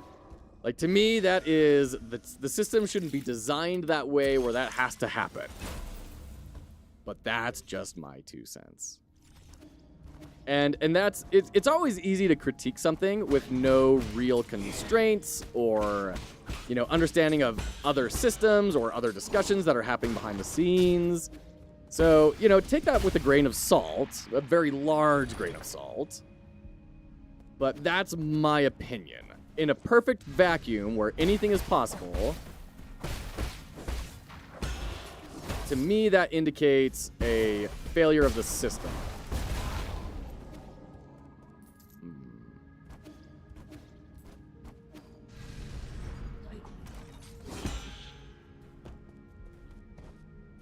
A gram of salt, yes. Oh man, how do we get back up there? I have to go all the way back around? They were really not expecting you to miss that hit, were they? You vastly underestimate my power, game. Oh, spikes. At least that doesn't reset you when you run into an enemy. Okay, where are we going? Yeah, this way.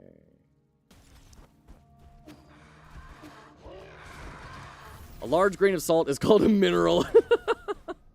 I think that's just a rock.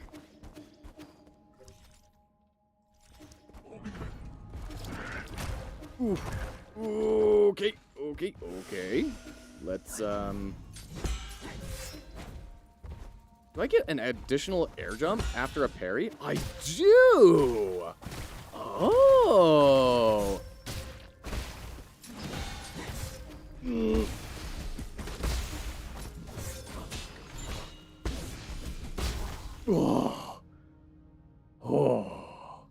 Let's drop down, grab this. Dark Steel. Oh, cool. Breaking Bad. All right, we have to make it past this guy. So let's use our arrows, our fully maxed out arrows. Hopefully that'll...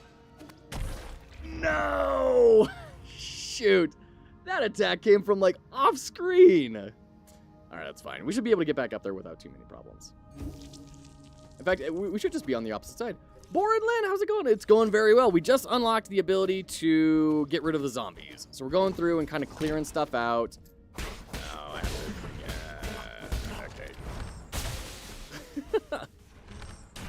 to... okay. We're trying to get that 100% map clearance. Clearance? Map clear. How about that? That's a word people use that makes sense. Yeah, it's great to have you here. Welcome back in. I apologize about that power outage yesterday. That was super unfortunate when we were all hanging out. That was a big bummer. Right as we were getting into that really fascinating discussion with the lead level designer about, you know, how people have been perceiving the game. I was so bummed about that. Okay. Had some finance calculations in the deck, but left them out for now. On the second thought, finances are of the investor's main interest. You think I should add it back? If you're willing to have them back, then absolutely. If that is a thing, like, you could even just anonymize the data if you feel uncomfortable with that, which I would not be judgmental of at all. You could just anonymize the data and say, yeah, we expect X% return, right? This would cost Y dollars. We expect X% return. That would be super helpful, I think, for a ton of people.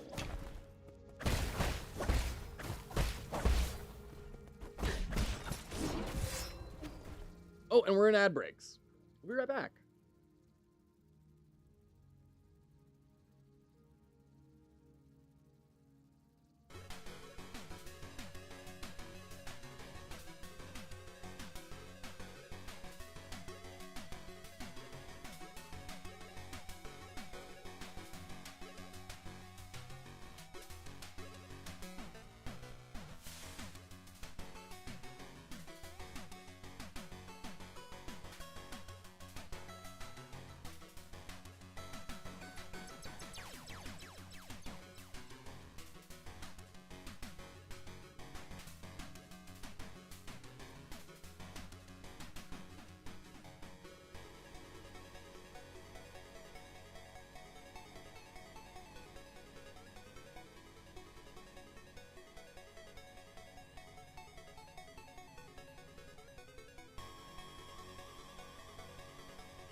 Welcome back. Should we keep pushing through? We gotta beat this game today. We gotta beat it. All right. So I think what I need to do here is lure out the blue dude to be over there. And then he detonates, clears that off. Nice. That was good. That felt very, very good to kind of figure that puzzle out. Nice. And it wasn't a super complex puzzle, but it was still enough of a puzzle that they never told you, hey, this blue stuff is going to, you know, be an antidote.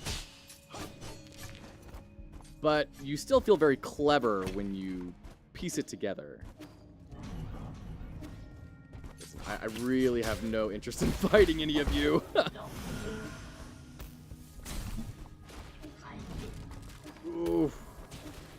I mean, the money is good. I definitely want the money. I want the experience.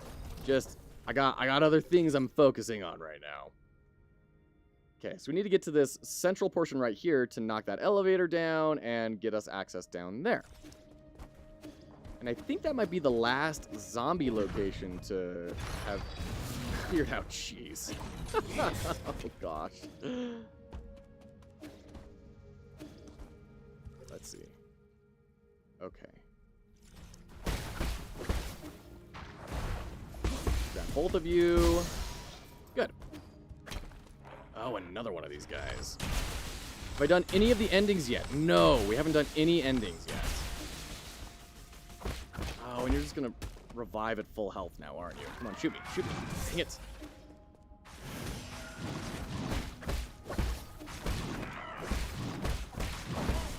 Okay.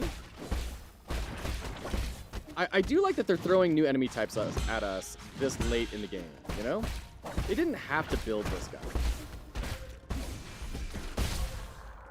That was just barely in time.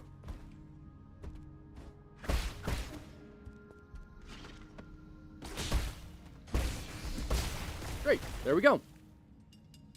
How was the Fushia Nuwa fight? It was pretty good. It didn't take all that long. It was not one of the harder boss fights. Once I kind of just got good enough at beating the first phase, the second phase just kind of followed. So, yeah, it was a pretty quick fight. Not too bad. Anything else we haven't explored? I guess we haven't gone up that elevator yet. We should go up the elevator. We should go up the elevator. Wake me up when you go up the elevator like a silly bozo. That's how the song goes, right?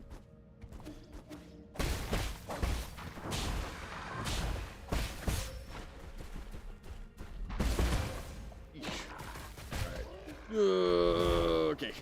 Not worth it. Oh, we don't have the elevator open yet. Okay. The projectile and crimson combo attack sucks, though. Oh, hold on one second. I've got someone calling me. I'll be right.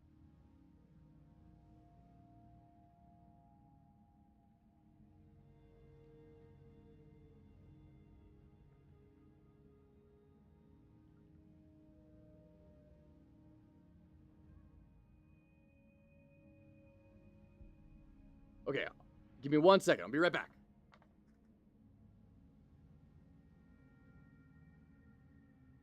Honey?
Ah, we're back.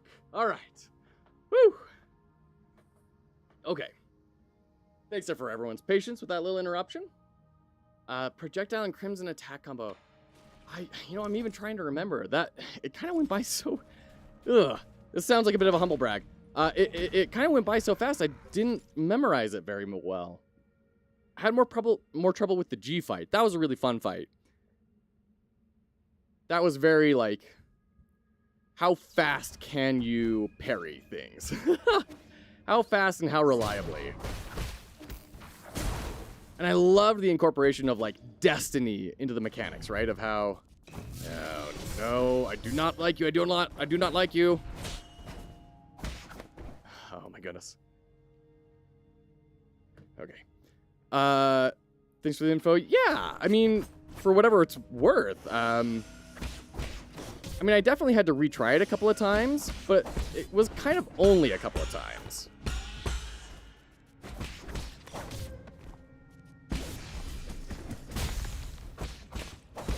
There we go. Cool. Okay, there's a barrier to smash through over there.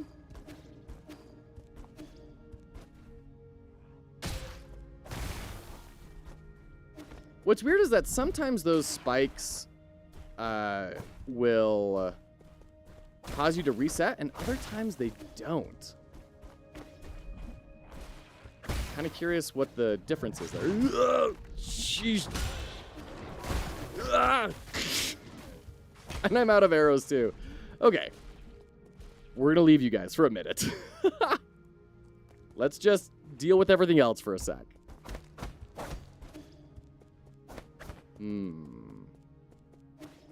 Is this open too? No.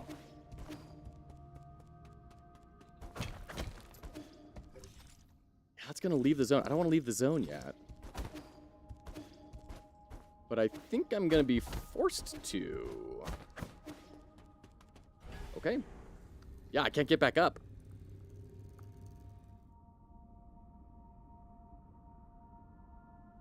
Yeah, I enjoyed the Fushi and Nuwa fight. It was fun. It did take a little bit of thinking. Due to my own personal belief systems, the drug orgy in the background was a little rough. But I 100% understand it within the narrative of the context of the narrative. And it did make a very different sort of experience.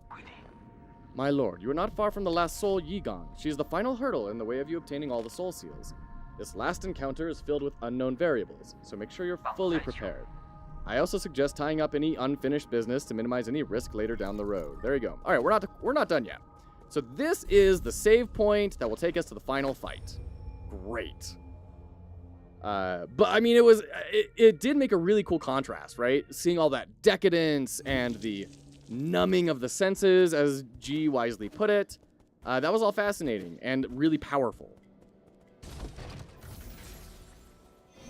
But when you are trying to be a family-friendly stream, it is also a little bit rough to have that going on in the background constantly. All right, let's go ahead and recycle everything. 600 for this. It's not bad. It's, you know, that was a cool 2400. I'll take it. Let's grab that. Grab the poison. Great. Tons of progress there. Your fortune says that you will fall into a trap and die a miserable death. Ah, I'm not trying to be mean. So why do we have the flowers everywhere? Like, why are we growing? Aren't these Tianhao flowers? Or is this from our tree that we planted? Aw, cute. Look at them playing together. The death cause generator. This is for you, Uncle Chubby. For me? It's a palette vase. Who taught you how to make one of these? I asked Abacus what kind of gift you'd like. He said that the people of Ying have a custom of painting stories on vases, like the Greeks. Cool. Well, I guess probably more cultures than just the Greeks painted on vases, but the glaze could have been applied more evenly, but for an ape man, it's passable. Thank you so much, Daniel Pancake. Appreciate you. I actually had one I was more satisfied with, but Yi broke it.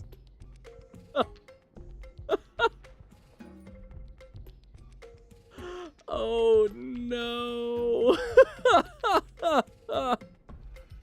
Look at what you have done. Listen, man, I saw a pot. I had to smash it. I'm so sorry. This is 30 years of video game conditioning coming through. It was too powerful. Yee, why would he do such a thing? It was an accident. It genuinely was just reflex. The perpetrator has come to confess. Listen, okay. This is good, though. It's going to give those two a common villain to pit against and rally together behind and build a relationship with. I can be the bad guy if it's going to build a relationship there that will persist beyond the ending. It's no big deal. It actually gave me a chance to practice some more.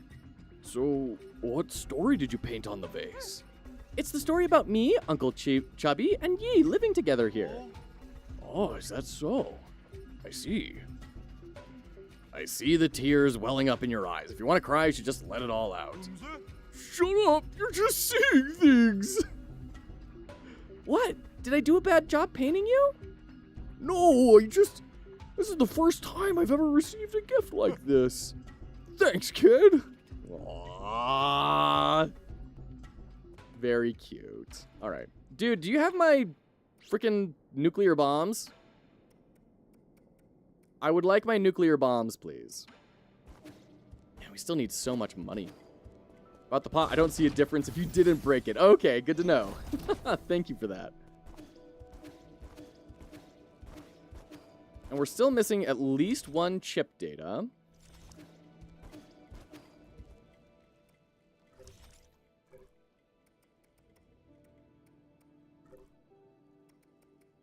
And we're missing 4 jades. But Chiyu over here, I think, is only selling 2 more?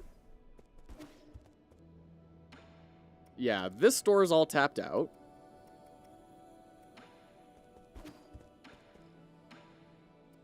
2 jades. So there's 2 jades left to find in the wild.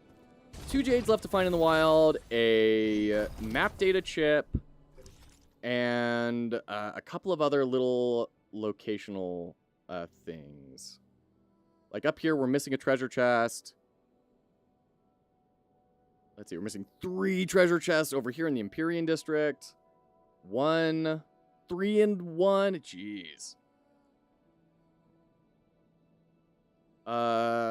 Okay.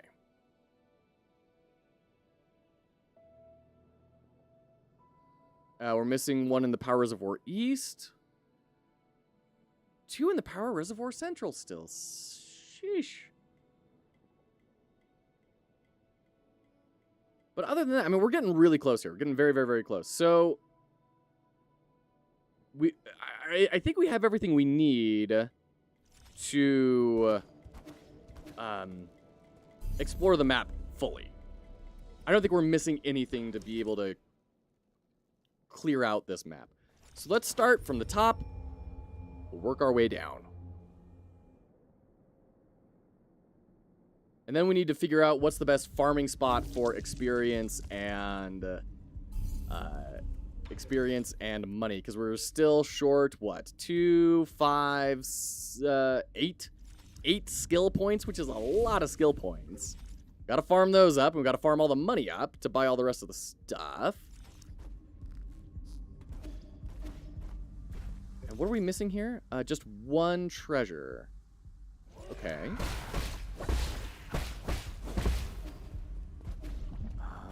I don't know if we've killed these guys. Let's just clear them out. Okay. Just in case they had a sellable item for us. Gotcha.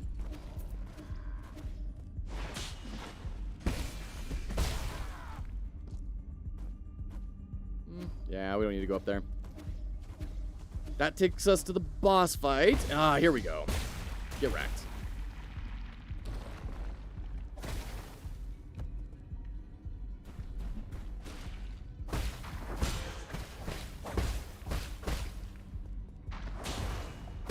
There we go. Let him get on the other side first before detonating.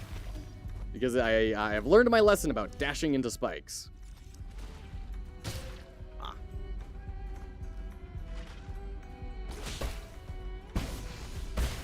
Okay, that'll get rid of all that. Lovely jubbly. Okay, there you go. What do you think? Is that good?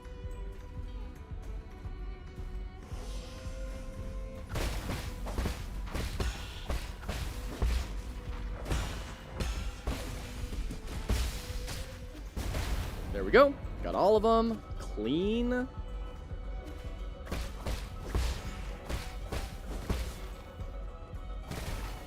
We got a hack spot over there. Is this just a shortcut? What was the purpose of coming over here? Did we get anything?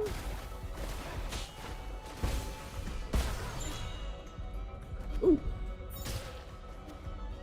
We got an item. What was it? It was one of the sellables. Jipu.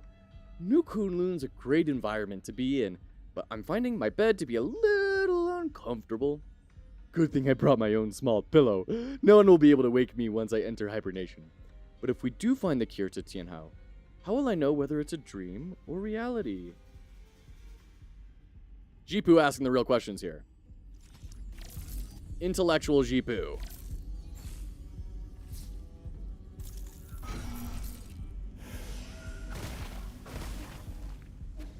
Okay.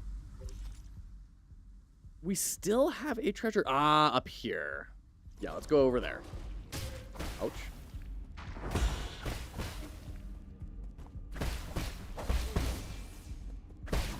Yet. I should probably change off of the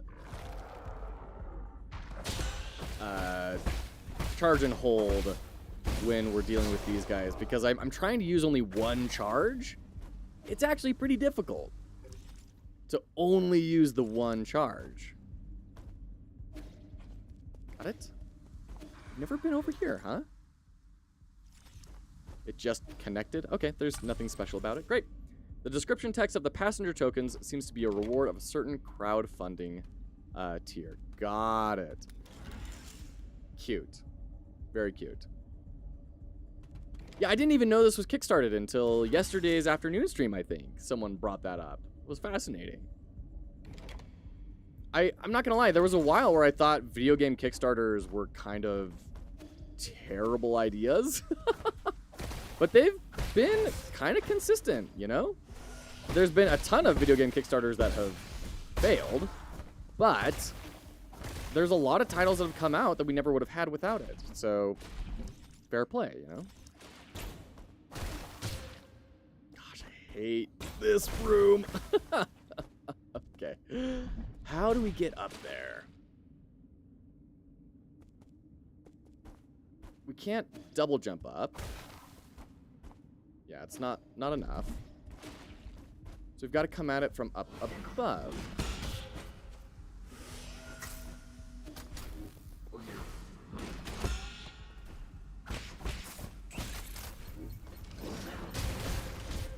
Yeesh. Okay, these guys may have passenger. No. Okay. Shoot. Saw that thing coming. Okay, they're all dead. I just wanted to check them for items. There's a structure you can jump on at the right side of the room. Oh, really? Oh, or that. Oh, but that wasn't our treasure. That didn't count as our treasure? Okay. So that's interesting. I wonder what this little alcove was meant to do then. I want our level designer in here, because to me, really all that's going to do is, I mean, I guess it provides a shortcut down, but those spikes really draw attention to that treasure chest. But why? So we're missing one treasure chest more.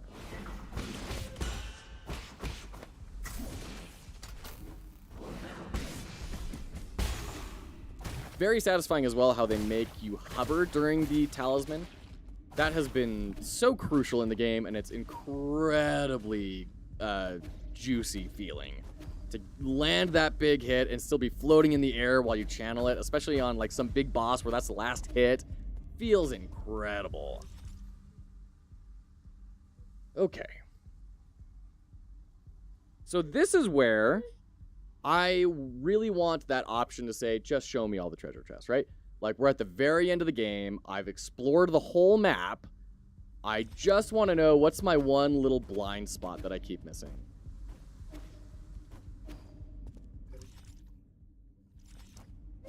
Is it up there. I mean, I'm pretty sure that's all cleared out. Yeah, there's nothing over there. Have you solved the bell puzzle at the left bottom side? Probably not. There's at least one bell puzzle we haven't solved of a bunch of bells that are unmarked. But I thought that was in a different zone than this one. But let's go check. Oh, and we haven't cleared that out yet.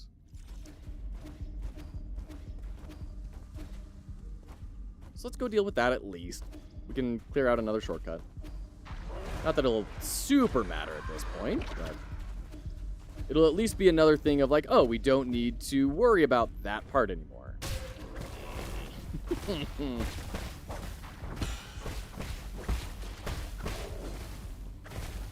We've already beaten you. We don't need to search you for items.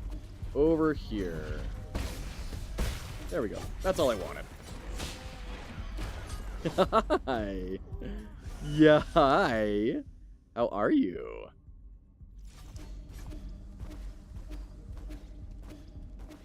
Whoop. Oh, that's not an actual pathway down. Okay. Well, I guess we can go off to the side. Oop.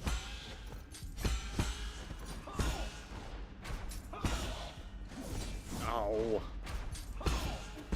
There we go. And get wrecked. All right, not too bad, not too bad. Random question, I've noticed some of your YouTube shorts take off. You have a secret sauce for them. Oh, man. If I had a secret sauce, we would be a lot more successful on YouTube right now. The things that I have noticed as kind of common trends are things that people can generalize away from just game development. So when I talk about bugs in games, then people can say, oh, this is like these games that I play, and they kind of abstract it instead of taking it personally, right? So that's something I've noticed tends to perform kind of well.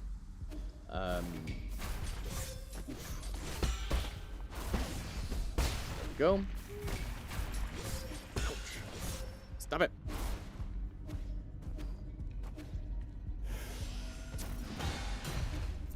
So for me, that's kind of what it comes down to is, there we go. There's our last time. Elevator access token.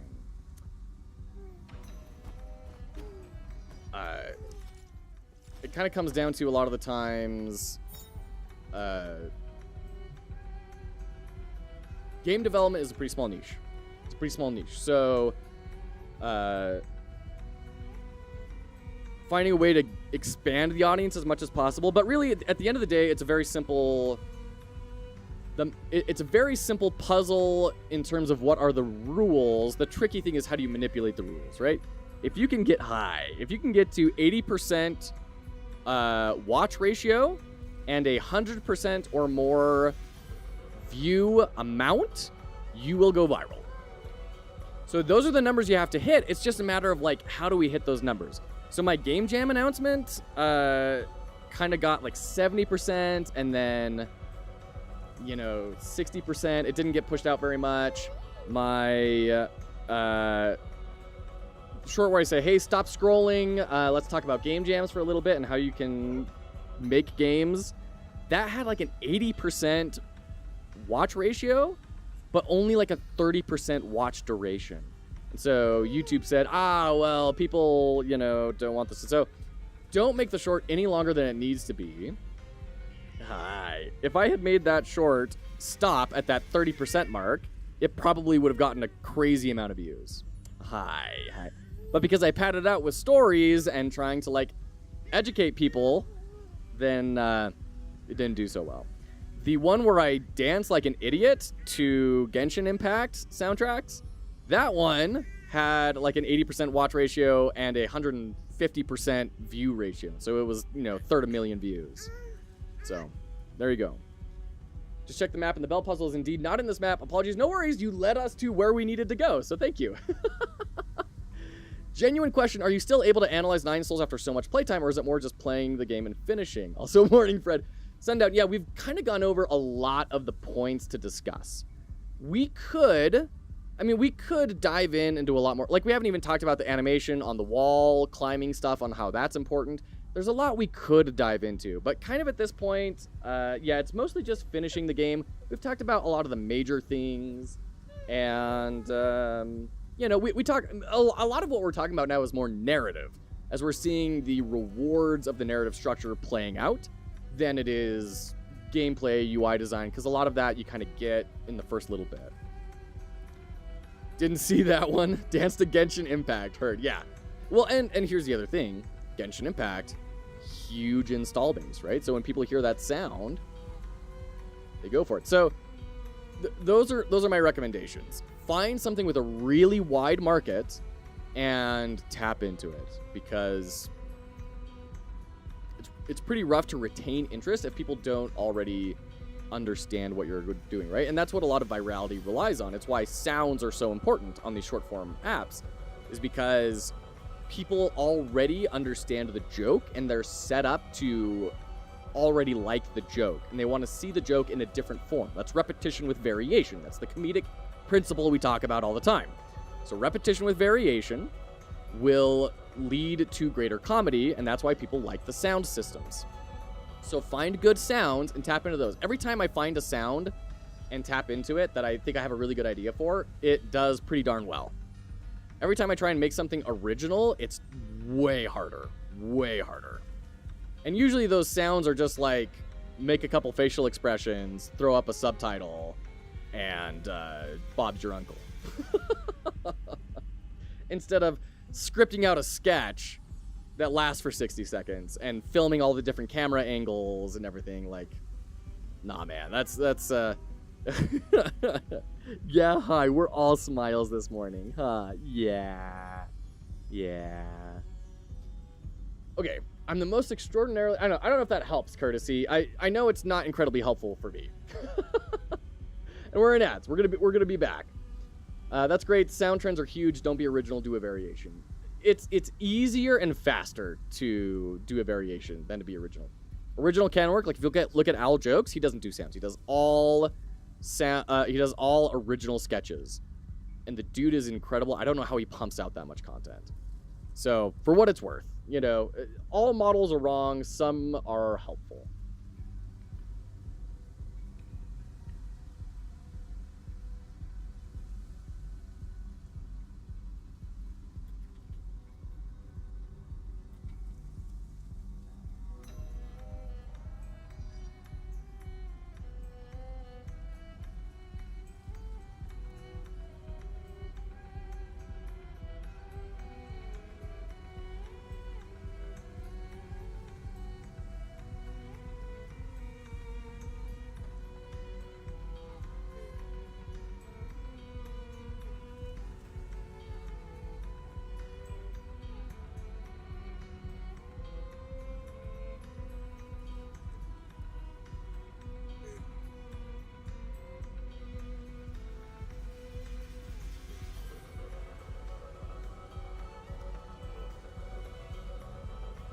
Okay, welcome back. I'm the most extraordinarily unlucky person to ever live. In the womb, my umbilical cord almost choked me. I've been hit by bird droppings, caught in sudden rains, and faced various dangerous situations. It's unbelievable that I got a spot here. Was all that in misfortune the price for this one bit of good luck? Two things, Jihai. First off, that just sounds like normal life. Like, you're not the most unlucky person alive. Like, that just sounds like normal living to me. I don't know. Also, no. This is all Jihai's fault. Okay, we had to have got it there, right? Okay, 3 out of 3. There we go. Let's go to the next zone. Down is probably... Yeah, there's a ton of stuff to find out there. Let's do it. Let's keep going. Oh, okay. Sky Tower? Where's the Sky Tower? I don't remember the Sky Tower. You guy, I know, you got those teething pains, huh? Yeah, poor little dude. Our kids, bless their hearts, they start teething super early, like 2-3 months.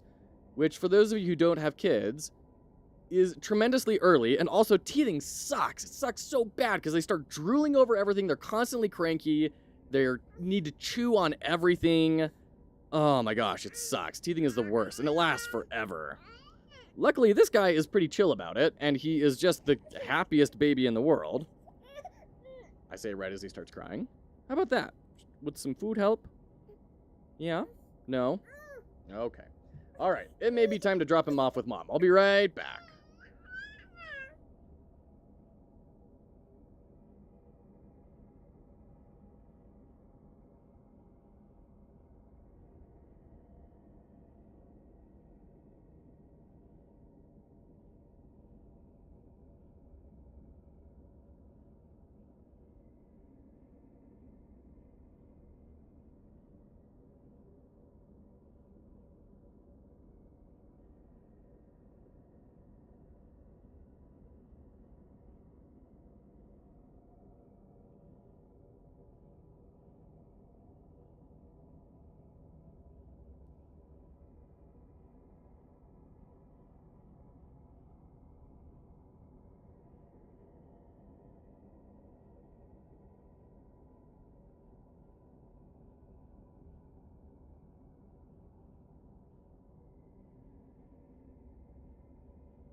Welcome back. Have you won? No, we haven't won. We are just before the last boss fight. We got the message, hey, make sure you wrap up any loose ends before going any further. That's where we're at. So we're going through and trying to grab all of the missed stuff in the map. We're trying to go for 100% map completion. Get all of the side quests as we understand them wrapped up. And go from there. Artemis is here. Hi, Artemis. Welcome. Yeah, who's a good girl? Are you trying to get Ellie's breakfast? Artemis, leave it. Leave it. Good girl. Yes. Good girl. Hey, do you want to come say hi? You want to come say hi to this? Come here. Oh. Okay. You and me. And you've ditched the baby in prep. Yeah, you know it. Ditched the baby, picked up the dog. All right. Here we go. Yeah. What do you think? What do you think, huh? All right. All right. All right. I'll let you get down. There you go. Right on the destructible handmade helmet. Okay.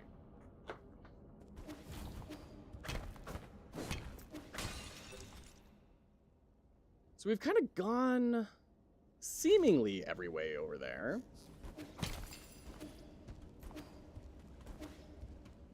So is there a zombie thing we need to blow up? Huh. So how do we get over to this left side? There's not a way up here, right? Ooh. Maybe?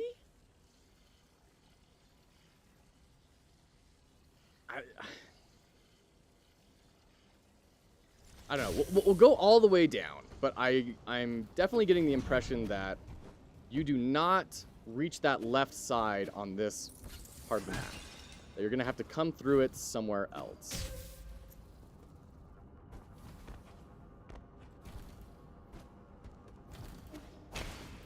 Yeah, no, there's no solution for that here. There's a way up from another area. Okay, so it's got to be the Yaochi ruins. It's got to be this mid area up here, but man, how do we get up there? I mean, maybe it's as simple as that doorway. Maybe it's just the door.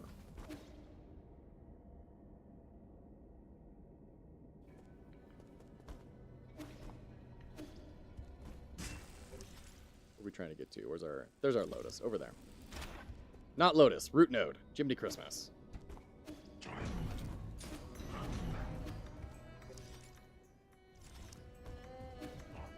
Alright, in fact, I actually do want to fight you because you give me a lot of money when you die. Yeah, 91 is nothing to sniff at.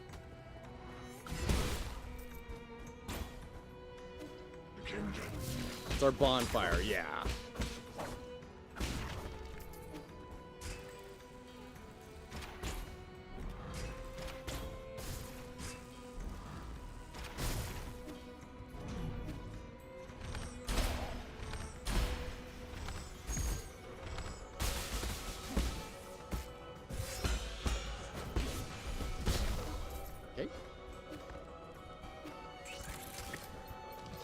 Go, there's the bonfire, the root node, and then we will go back to the pavilion.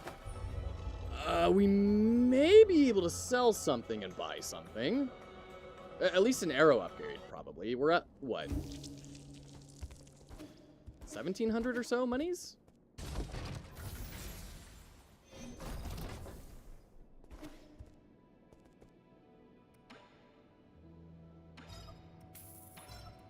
Yeah, there we go. We can get an arrow upgrade.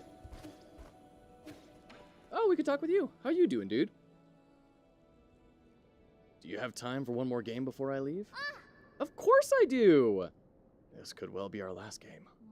Huh? What'd you say? Nothing. Let's start.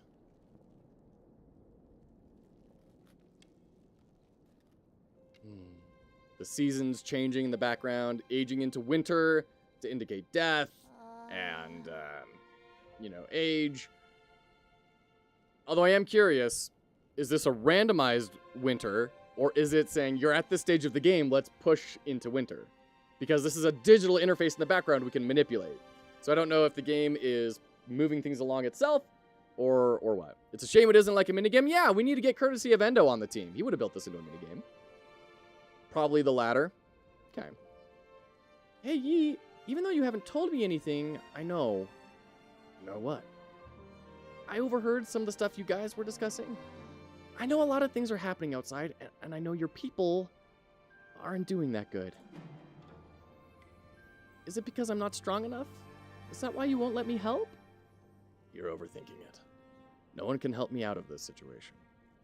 I used to think I could turn things around, but the truth is, I can't do anything. That doesn't really sound like the Yi I know. If only I had known, it would be all in vain. Starting to envy those that stayed behind. Really?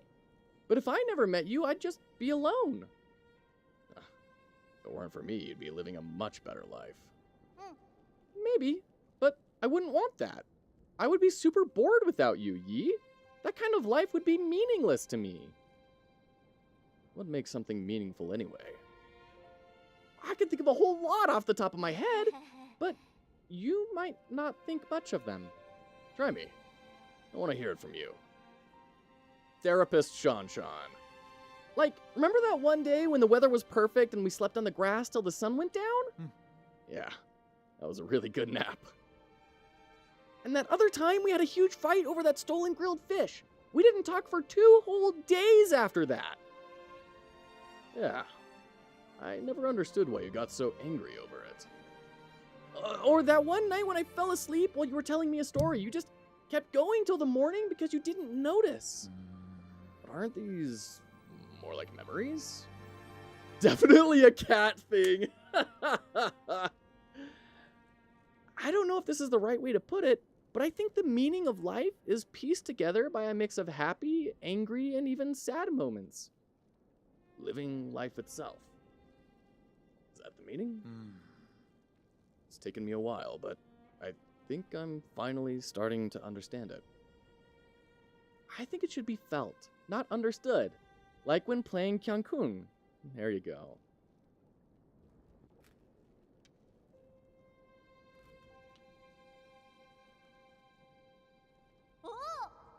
Am I going to win? You are. I already knew I wasn't going to win halfway through. Congratulations. Now you can find your next opponent. No way! I'm not playing to win. I just want to have fun with you, Yi. Not playing to win. really have a lot to learn. I really love this interaction. You know, Shan very easily could have been one of those Mary Sue characters where just everything comes easily and they pick it all up.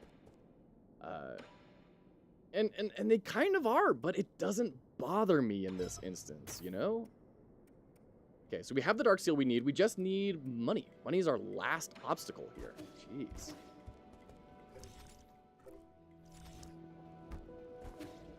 Well, money and skill points as well.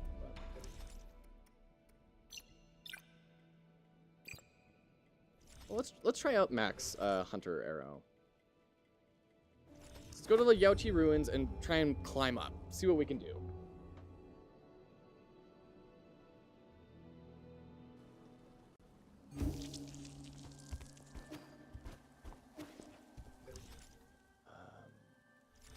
I don't think we're going to be able to get up from the outside. Yeah. Just a wall, okay. But we have solved this bell puzzle. Oh, because it needed the double jump. Oh, easy. Okay. And then we got the there's a term for this, and I can never remember it. The disappearing blocks puzzles. Classic platforming, classic rage-inducing for me of do perfect execution over a long period of time of relatively banal tasks and repeat all of it if you mess up. I think that type of platforming wouldn't bother me if I could just reset to the previous platform I was on instead of having to go to the beginning of a sequence. And I understand that would eliminate a lot of the fun for a lot of platforming enthusiasts. Which goes to show you, target audience means everything. Know who it is you are building for. Okay. Wow. There's a lot to this area that was not shown. So this is our platforming final challenge, I guess. Oh, I was worried about that. At least we got a treasure chest out of it. That's nice. That's actually a very clever way to make falling not feel quite so bad.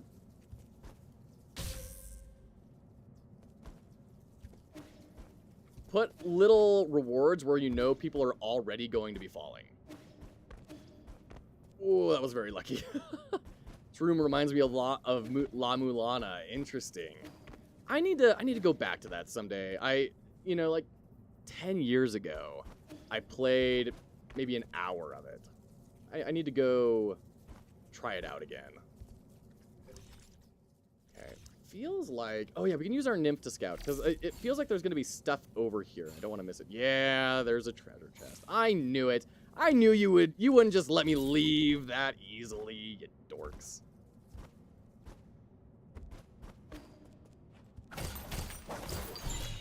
Go. Standard component. What's up here?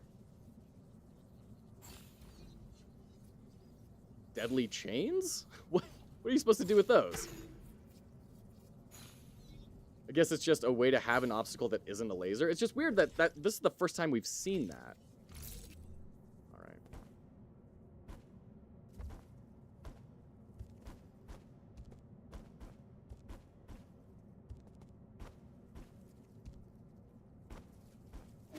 Oh, wrong button, wrong button. Okay, that's fine. We didn't lose too much progress. That's fine.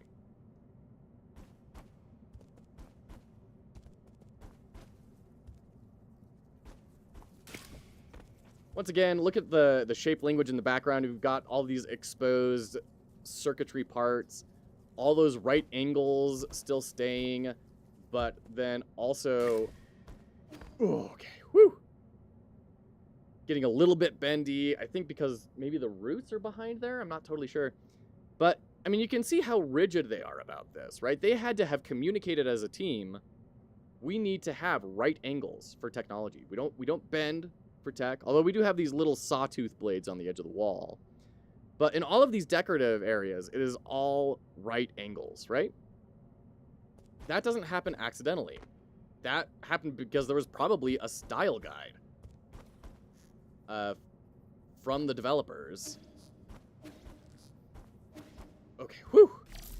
a style guide from the developers about this is how we build. This is what our world is. This is our aesthetic. Once again, game design documents and other documents of a similar nature are all there to facilitate a team's ability to work together.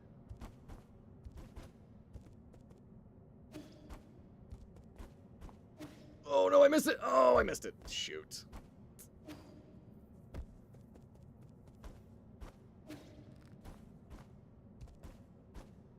Okay. Can I just shortcut over here? Almost. Oh dear. Okay, that was a big loss. No. All right, that was good. So when you're falling, you want to land on the red so it teleports you back to where you were. Noted.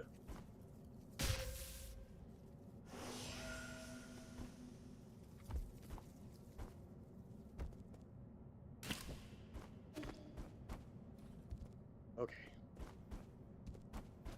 Whew. All right. This game is so nice to you that you that most of these jumping block puzzles only come after the double jump. Yeah, for real. This definitely feels like a really tough platforming challenge, but it also feels exactly like they're being very generous to you. Whoop. Whoa, climb, thank you. They should have let you respawn at the bottom entrance. Oh man, I would have hated that. That would be so dastardly for me. There we go.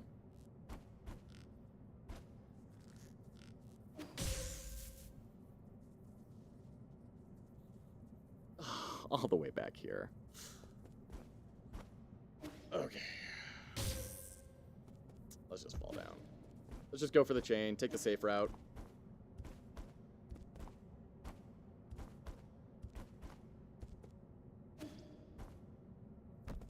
Okay. I kind of want to attempt the speedrun strat here of skipping a lot of this, because I've expressed my opinions enough to you all. You all understand what my viewpoint is at this point. Oh, man. It definitely feels like there's a sequence skip there.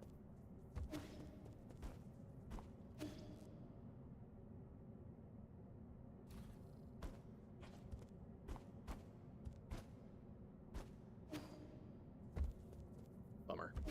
This is going to take a little bit. That looks doable the speedrun way. Yeah, right? Nah, reset.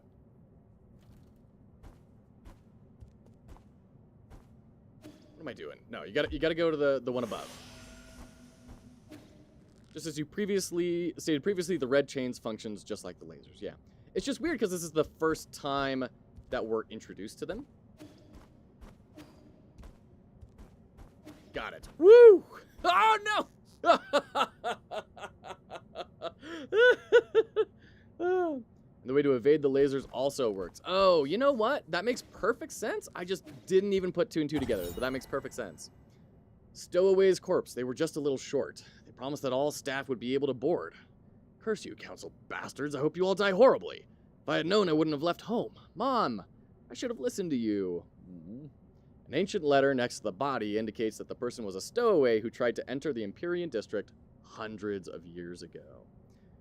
Cabins in New Kunlun were in short supply, so many tried to enter illegally. As that was happening, violent protests against the council grew fiercer, forcing the council to use the guards to brutally suppress the people. There you go.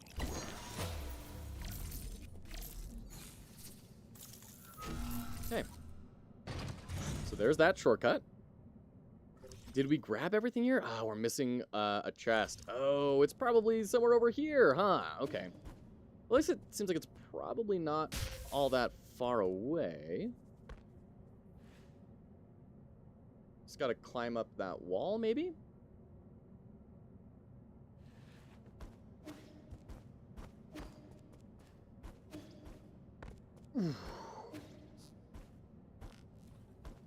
Okay, great. There we go. That's gotta be it. Oriander, a poisonous weed that grows in the southern part of Xia. Studies have shown that due to genetics, some find it fragrant, while others find it malodorous and bitter. Is this a coriander? Of course, this is a coriander cilantro pun. Oh, man. I feel so sad for people that can't enjoy the ambrosia that is fresh cilantro. Fresh cilantro and onion on some taquitos. It's a reference to coriander. Yep, there you go. Hay que tener el cilantro para los taquitos.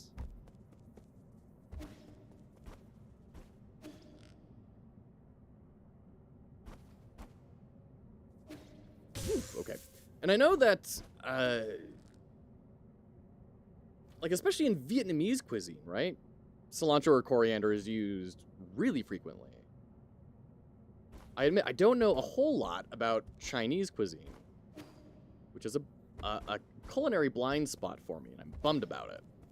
Same thing with a lot of African dishes. I've had a couple, and I've always loved them. So I need to broaden my experiences there. There we go. No! Come on! We use them quite a lot. Yeah. I mean, there's a food reference to it, right? So I would imagine that was the case.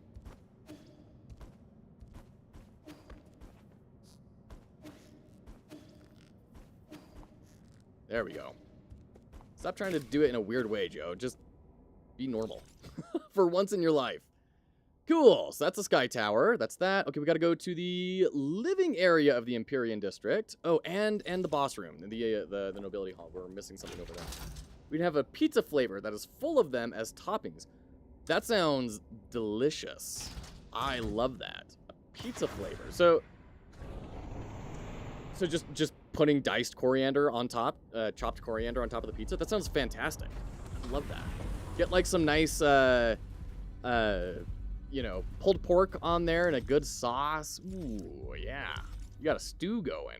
Absolutely, I'd eat that. Okay.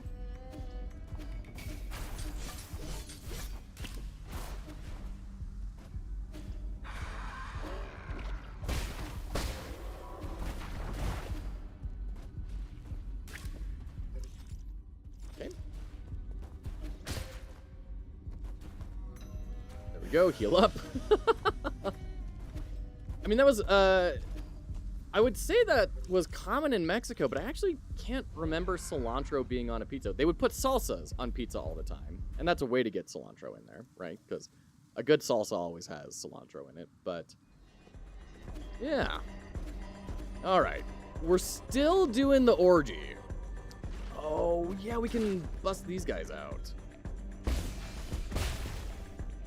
All right. There we go. There's the flower. There's her Tiandao flower. And his head didn't dissipate, which is interesting. Twin Tao fruit. When a Solarian dies... Okay. Nothing new in here. Massive amount of skill points. Slightly increases slash and talisman damage. Lovely. 6 skill points! Awesome. That's super great. Very morbid. Incredibly distressing that people are so coked out of their brains that, like, even as all this is happening still, bodies are literally decaying in front of them. They're just like, nah, it's all cool, bro. Oh, dear. Okay. Well, that's that. So we need to go to the right, Empyrean District. Ooh, we're getting so close here to full map completion.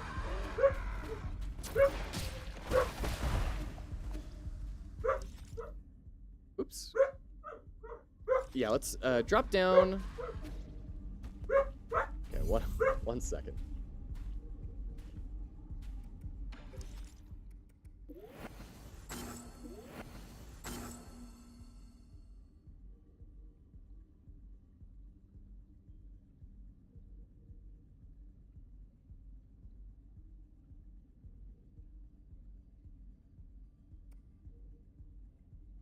Okay, there must be someone at the door or something. So, we just obtained 1 Azure Sand and a bow shot after detonating a 3-charge key blast. Hey.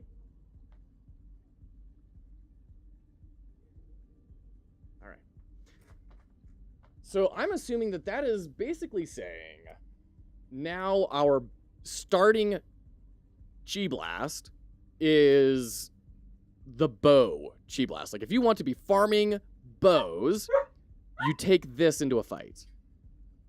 So we have do a ton of damage.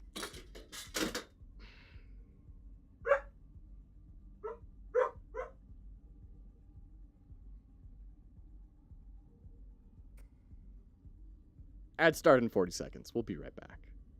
Don't go anywhere. Thanks for being here.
Okay, welcome back. How's everything is falling a question? You have not had everything falling around you. Clearly. So, the green screen's down for the day, so you can enjoy my wife's lovely artwork behind us today. Wow, this makes the room so much darker. Astounding. Can we pump these lights up? Let's see, maybe if we throw in some mood lighting, say like, ooh, look, it's intentional. Look how moody it all is. I don't know. We're gonna deal with it for now. We might just turn the webcam off in a bit. I don't know. The good thing is this doesn't interrupt any of the UI, so that's handy. And we can turn off the green screen effect, so that's even handier. Cute box, thanks. Thanks, Daniel. Okay. So we've got this area over here with 3 things left. And then is that our last? No, there's still something here in the Grotto of Scriptures. But that might be it before we wrap up the map, except for the Research Center. We still haven't found the map data for that. Ooh, and we've got, yeah, the Power Reservoir for some reason has these weird things that I just have not been able to find. But we are getting very close to cleaning up the entire map. So this is another thing to keep note of, right? This is something that you can apply outside of a Metroidvania. We apply roguelike and RPG elements to all sorts of different genres. Let's apply Metroidvania to other genres. In any game where there's a map, if you tell people that there are things to go find, they will go exploring to find them. That is important. Why is that important? Not only does that engage the player, right? That can keep people in your experience for longer, which likely improves their memory of it. It does a really big thing because Steam will... Oh, come on, I was up here. Steam will recommend your game more if it has more playtime. So if you want Steam to push your game more, you don't want to have to market it, keep people in your experience for longer. And Steam will say, oh, this is a good game that people want to play. Let's put it in more people's discovery queue. Wife got socials to check those arts? She does. Let me throw her portfolio in the chat.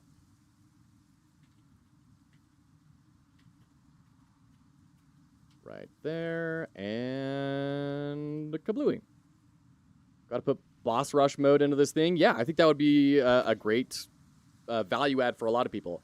Wouldn't necessarily be for me, but I understand a lot of people really love boss rush modes.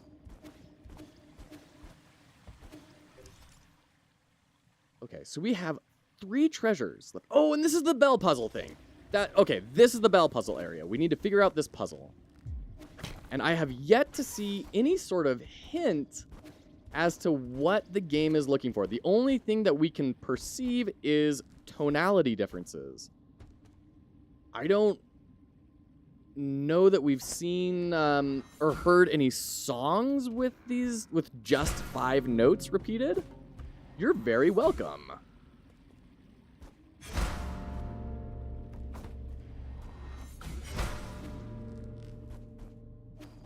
It's not an order thing of like, if you hit one, then it lights up and you have to just discover the order. We've tried lowest tone to highest tone, which is what we're doing right now. We've tried highest tone to lowest tone. That was lowest tone to highest tone. Let's try the other way around, just in case I'm insane and maybe I messed up. It's not really sound related. Okay. So then we've got to have some sort of...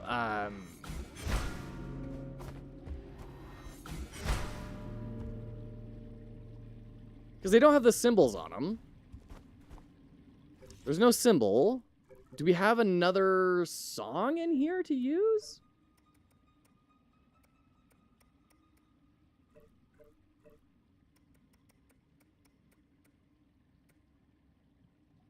Poem hidden in the Immortal's portrait. And this Firestorm ring. We never did anything with this. There's some hints around the area, but failed to notice it in my playthrough. Interesting. Okay.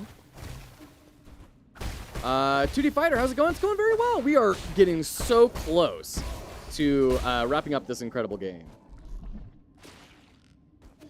And once we do that, we're going to be diving into the Captain Coder Challenge. How has things been going for Captain Coder for you? I see you've been diving into Unreal for this. And you've been enjoying the visual scripting and everything. Okay, there we go.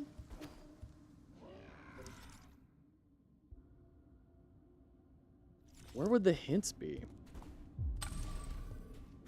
Hey, Tom Millman, good to see ya. How you doing? It's in one of the background props. Yeah, I mean, that's kind of what I've been trying to look at, but I don't know. Maybe it's just hiding in plain sight, I guess. Around the bell puzzle room. So it's in the bell puzzle room. Okay. Well, let's head back. Unreal 2D Fighter until Pirate Software Jam. Are you going back to GameMaker for the Pirate Software Jam?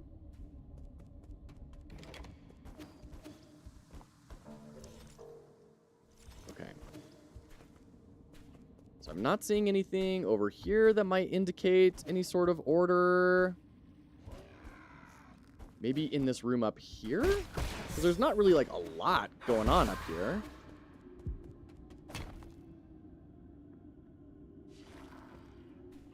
It doesn't seem to make any sense.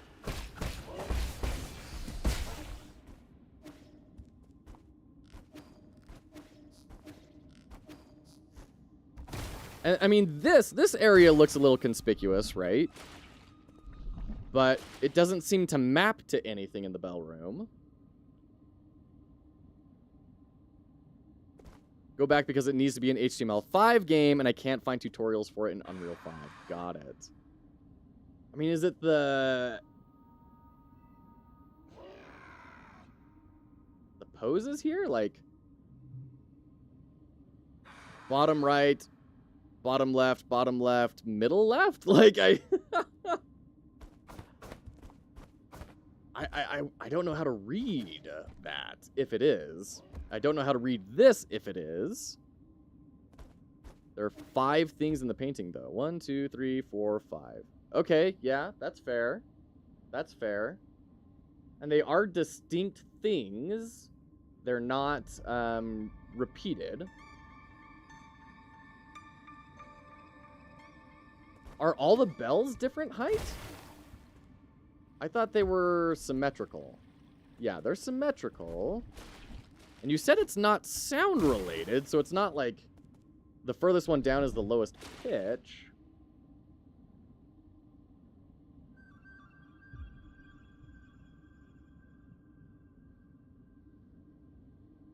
We've tried left to right, so it's not like that top one.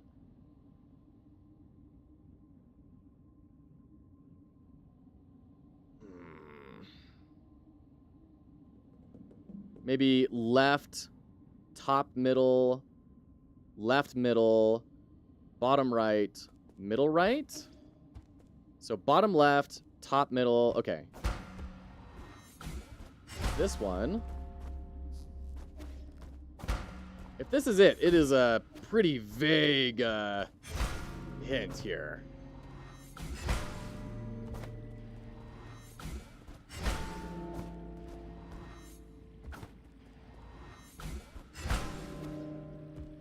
No. Okay.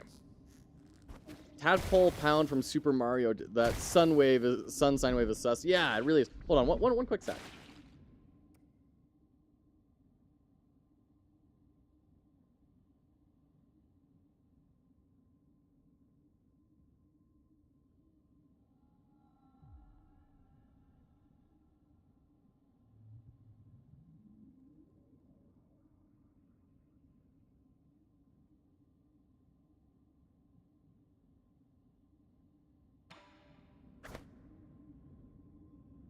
Now I purchase tutorials for Unreal to release on Steam, Steam Multiplayer, Android, Vital buttons? Virtual buttons?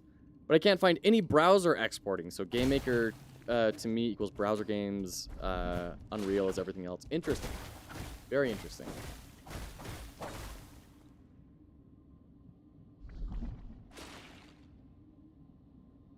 Yeah, the sine wave, right? Is it one of those localization things where they're going from right to left because it's a Chinese developer?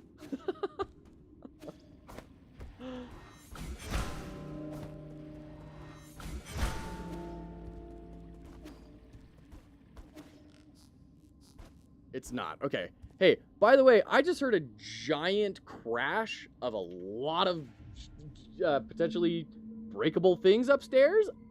I'm just going to go see if my wife needs help real quick. We'll be right back. We'll run an ad during this because it may take a minute. But that means extra time with no ads afterwards. Thank you for your patience, and we will be right back.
Woo! Okay, we are back. Welcome back.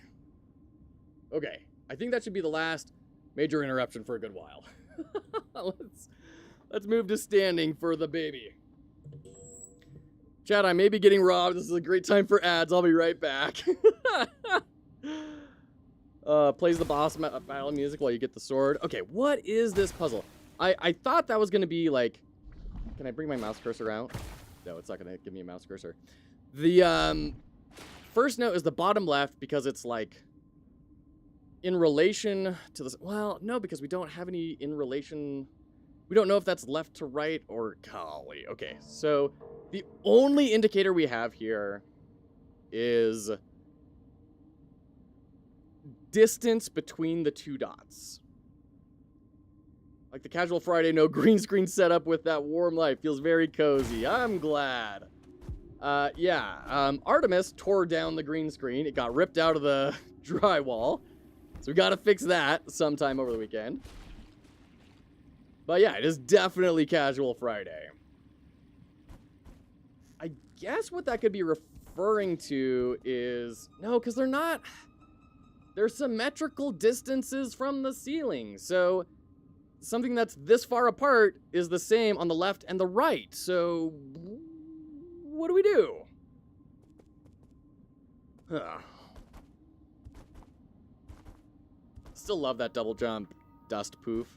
If your effects, if your game is feeling a little bit off, look for little effect opportunities like that. That double jump without the effect and the sound effect, the visual and the sound effects, would feel very strange. But those things anchor our perceptions in really tightly. I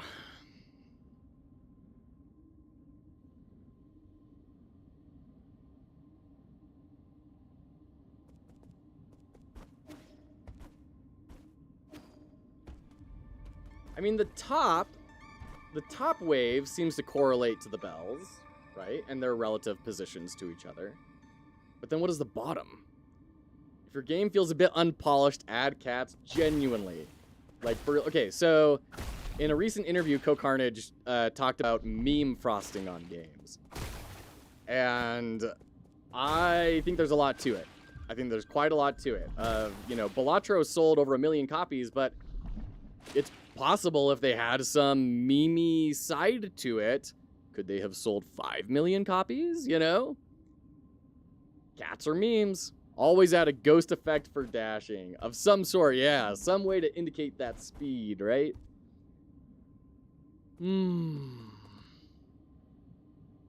So the first and the last notes seem to be the same.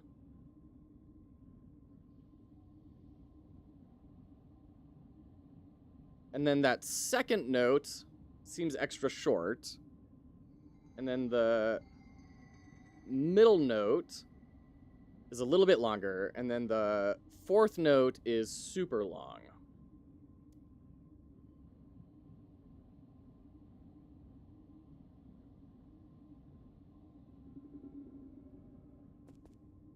Not related to the distance. Well, son of a biscuit. What does it mean? I don't know. I'm definitely open to ideas if people have them, but... The bottom ripple lines symbolize which bell to knock. The lines on the water symbolize which bell... To the bottom ripple lines symbolizes which bell... Yeah, okay. Hold on. Do a spark flash for combos or cancels. Yeah. The bottom ripple lines symbolize which bell to knock. The lines on the water symbolizes which bell. Bottom ripple line is which one? And the bottom lines are which one? So that's pitch related then, right? Because it's basically saying this is music. So 1, 2, 3, 4, 5. Out of 1, 2, 3, 4, 5. Yeah, this is just reading sheet music. So 1, 2, 3, 4, 5 from the top down. The order is 4, 1, 2, 5, 4. 4, 1, 2, 5, 4. Okay. That's the highest pitch. 4, 1, 2, 5, 4. So 4, 1, 2, 5, 4. Okay, I think I got it in the reverse order. So I said Tadpole Pond Mario RPG. Yeah, I was desperately trying to remember what that minigame was. I vaguely knew it was something music. But, yeah. Thank you, Mothman. Appreciate you.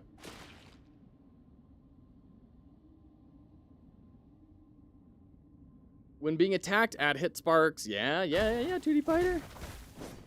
Okay. So that top sun wave is just a red herring then. So 4, 1, 2, 5, 4. So it needs to be the fourth lowest note. So maybe I need to flip this around in my head. It's not 4, 1, 2, 5, 4. It's 2, 5, 4, 1, 2. 2, 5, 4, 1, 2. So that would be this one. 2, 5, 4, 1, 2. Son of a biscuit! Not related to the pitch of the bells? What do you mean? Wait, no, if it's sheet music, then it's... If it's sheet music, then it's the pitch. What are you talking about? It's not related to the pitch of the bells. It's sheet music. The lines are the bars. Or the bars that tell you which pitch. And then they're on the pitch. There are notes. Just left to right order. But what does that mean, though? Left to right order, but there's verticality. It's sheet music for dum-dums that can't read music? It's not a tumor.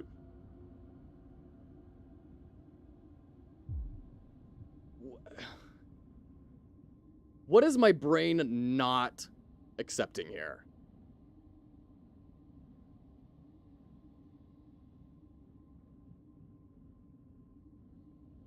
Just left to right order. But then what is the verticality? How does that tie into anything? The leftmost bell is 1 and the rightmost bell is 5.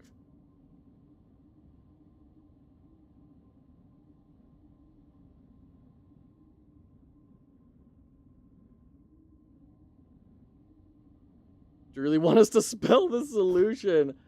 I mean, I think we're one step away.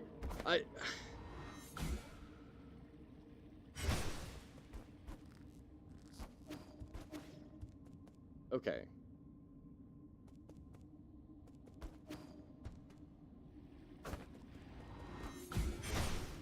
Let's try this.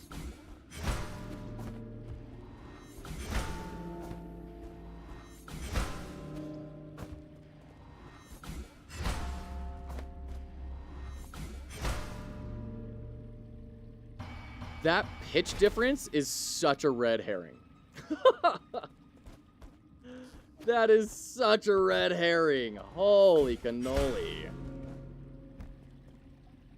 Oh, boy. All right. I never would have gotten that without having someone tell it to me. Glory to the selfless souls. I was sent to represent the 500 members of our clan on this island. I swear to uphold the family bloodline in New Kunlun. Woo. All right.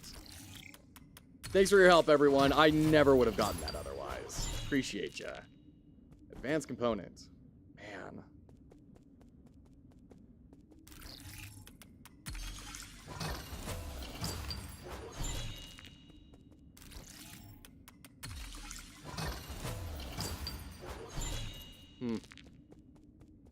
Yeah, this is pretty powerful.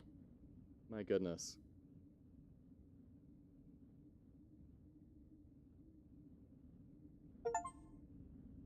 Discover the message board. So are these encouraging messages from Kickstarter backers? Is that the idea? This is actually very sweet. This is very sweet.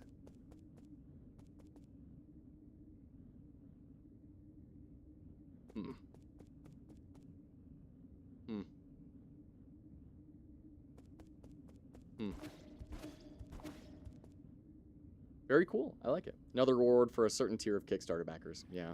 Yeah. That's what it felt like. That's really cool, though. I really like that. Okay. So that is this whole zone squared away. We can hop on over to the Grotto of Scriptures now. And clean that up. Get that last treasure chest. And then we'll go to the factory. And that will be the end of the map. And then it'll just be farming up whatever we need to farm up. Like, we only need 3 more skill points to max out the tree. And we just got a ton of advanced components. So we'll probably be able to pick up 1 or 2 more things at the store. Anyone wants to talk? Nope. All right.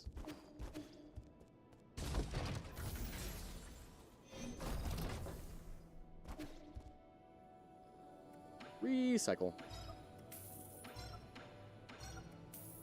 What do we get? 4,600. I think that's enough for another bow shot.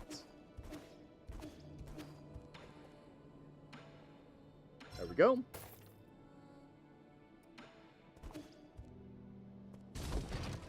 Okay, so we probably need like another... how much?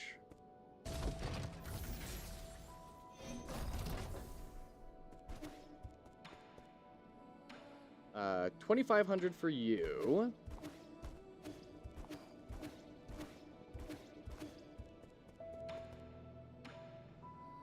Plus another 6,000. So 8,500 is what we need to finish out all of the stores. 8,500 more credits.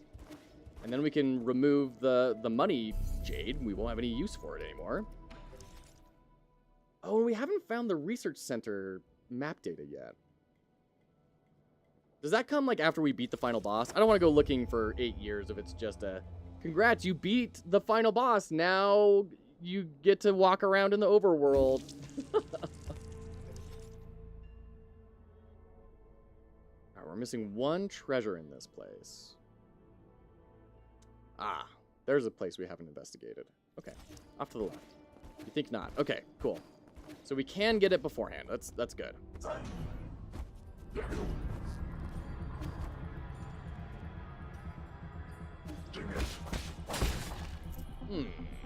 Okay, so it's a doorway. I hate that.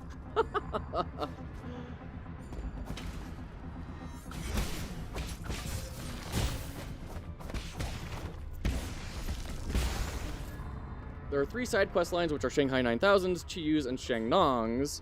Shanghai 9000 Chiyu's side. There are 3 side quest lines. Oh, right. More, another copy-paste faulting.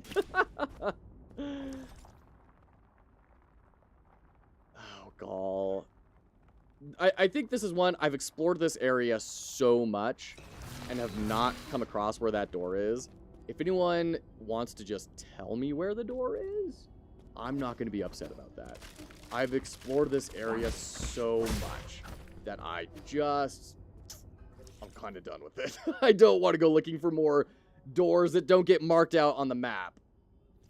Maybe if the doorways were marked on the map, it would be a little bit easier for me to stomach, but I don't know.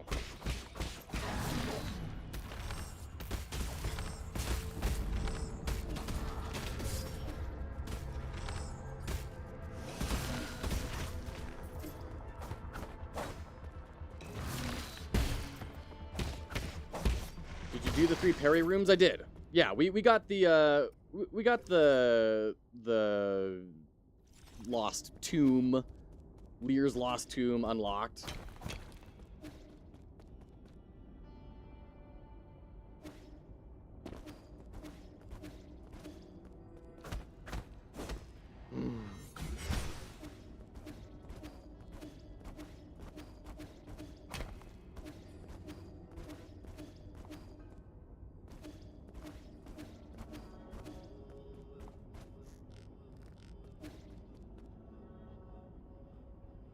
Don't tell me the door is inside one of those parry rooms and I just missed it.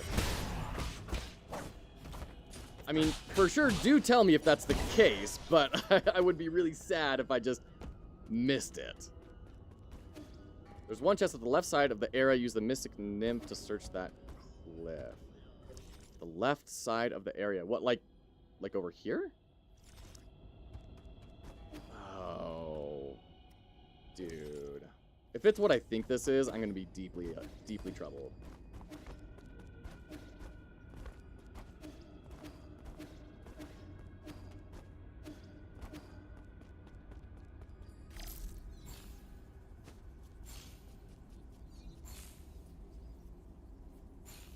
Yeah, too far away. Okay.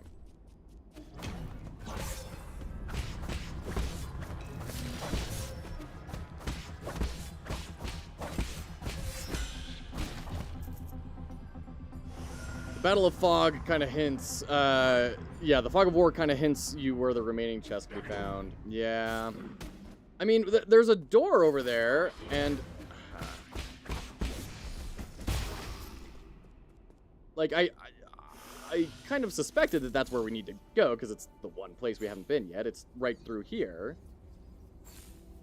Is there some way to hack in? Can I, like, go up through here, or... like, it's that doorway that I don't know how to reach. The cliff at the bottom. Bottom left. The cliff at the bottom left? Like, I'm kind of bumping up into here. I'm not seeing any way for us to move in. to get like access to it. But that's not a nymph hacking point. That's a Yi hacking point. Below where you're looking, stand there and look even lower. Okay.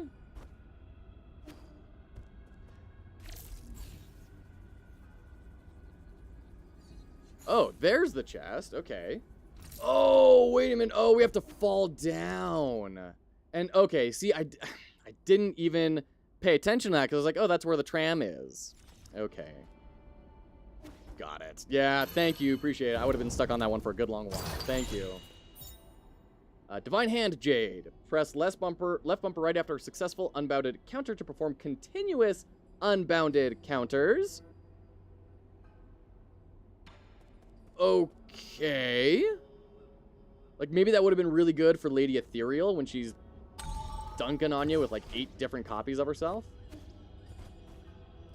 I really hope that's not... Hey, this is to make the last boss fight a lot easier.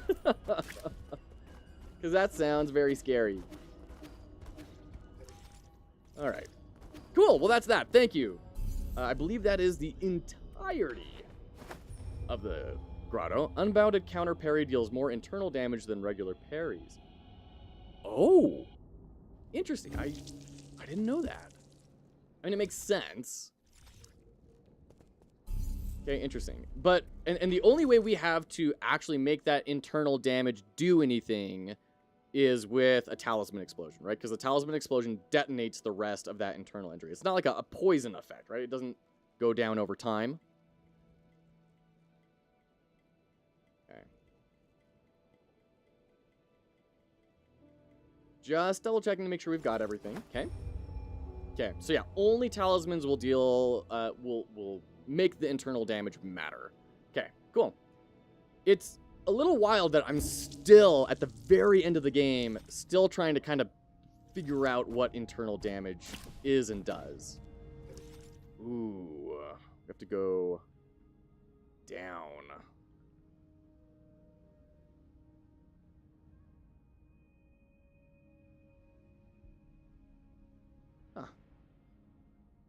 Oh, I bet that's one of the weird elevator things. So we can teleport to... Oh, where would one of those elevators be?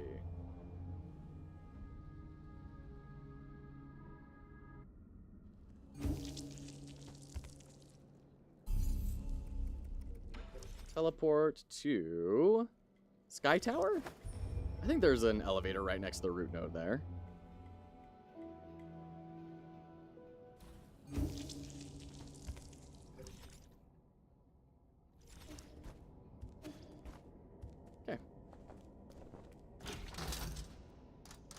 Research Center. That should be our shortcut.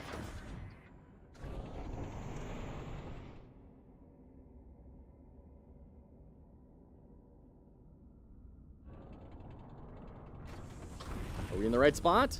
Yeah, I see the lock over there. Good. Figured it out. Great. Okay, there's the chip. Main purpose of this research center was to find a cure for Tianhao. The clinic in the Empyrean District also provided medical services to passengers in need. There you go. So we can go give that to our buddy. Let him find whoever it is he's looking for. But it seems like he's completely lost his identity, though. Which is sad. There you go. I do remember picking up a broken assistive robot before takeoff. Shanghai 9000, not broken. Shanghai 9000, good as new. Only one goal since rolling out of the factory. Before, goal is complete. Shanghai 9000 won't go. Last map data for you. Okay. Curious, how did we do over there? Missing one of each, and there's nothing over there. Okay. Lovely. Okay, well, let's go grab that missing thing. We'll kind of fill out the rest of the map. Come on back, see if he has found his friend, and we can wrap up that quest line. And then farm. These are the final breaths of a game. There's something kind of meditative about this experience of just getting these last couple of things before wrapping up the experience. You know, I kind of savor these moments. Have you read the official prequel comic? No, I haven't yet. That's related to the Shanghai 9000 side quest. I haven't read it yet, no. Maybe we should read it before we talk to him and finish up his quest. We'll throw it up on the stream. That'd be fun. Where could I have not gone? There's got to be some place that we just haven't detonated yet, right?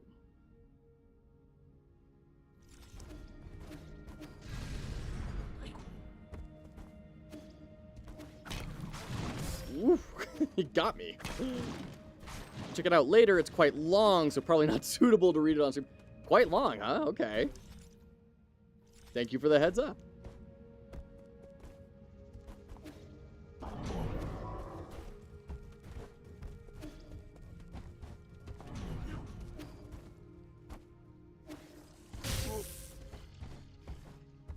Oh yeah, we haven't been over here.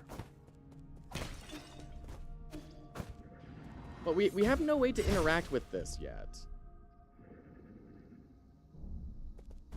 Is that going to be a midnight guard or whatever they're called, the guards that is getting transformed right now?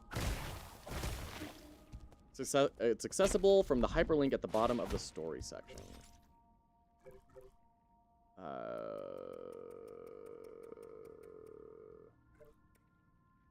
Dusk Guardians. Which story section?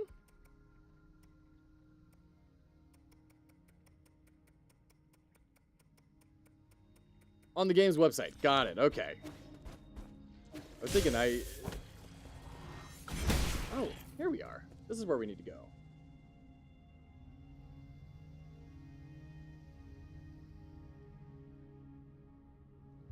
Huh. So we can come in from the other direction, I guess? Now we at least know which room we're trying to get to, so that's huge. Yeah, I can't do anything about that.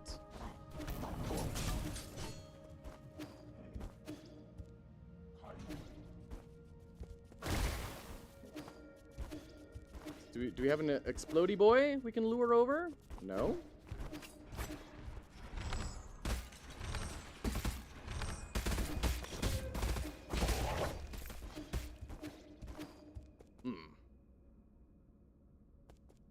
Oh, but that's not even where we need to be. We need to go down one. Okay.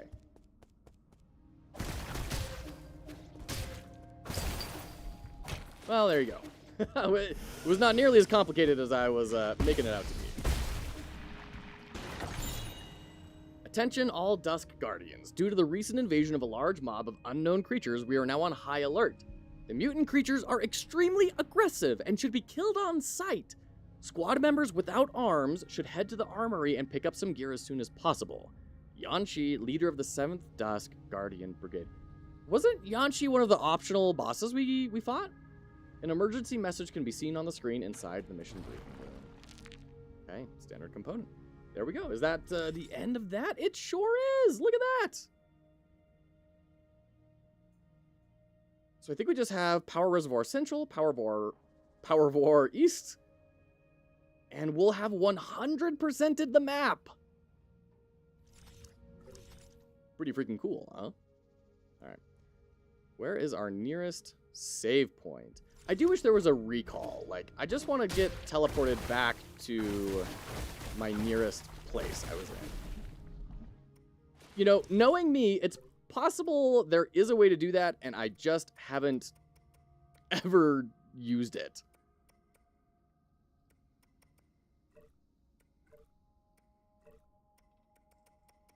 Like, can we use the horn? No.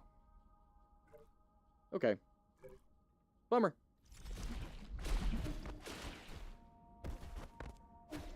There is no way to do that. Okay. Good to know. Thank you.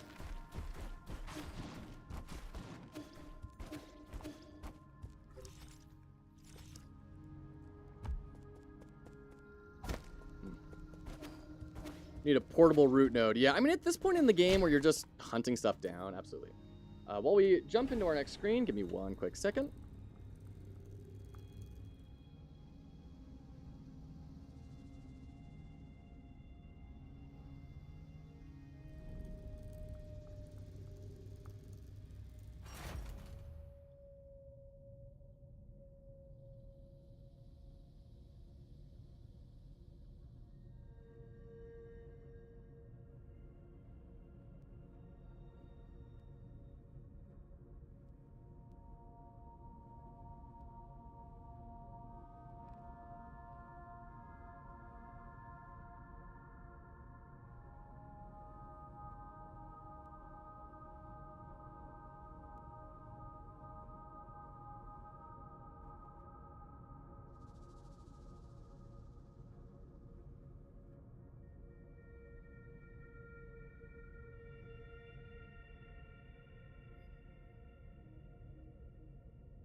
Alright.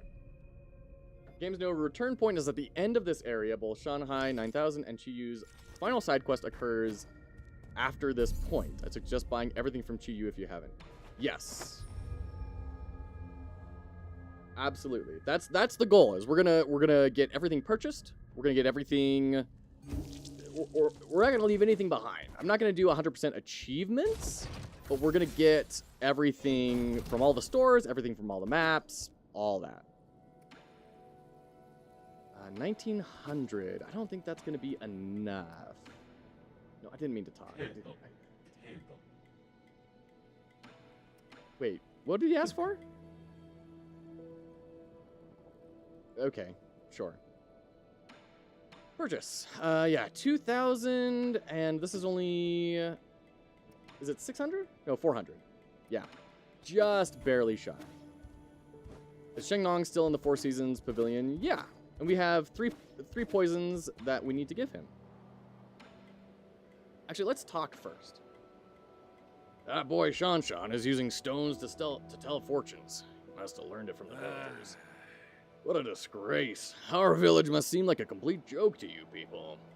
Not really. We also do divination. Abacus was probably the one who taught him that. No. What? How can that be? You can fly and create contraptions, but you still believe in these formless ideas? Faith is used to control the ignorant. You're not supposed to be that gullible. I used to ponder the same conundrum. But maybe there's a reason why faith can't be replaced. Give. Let's give you the coriander. Do you have the gene or not?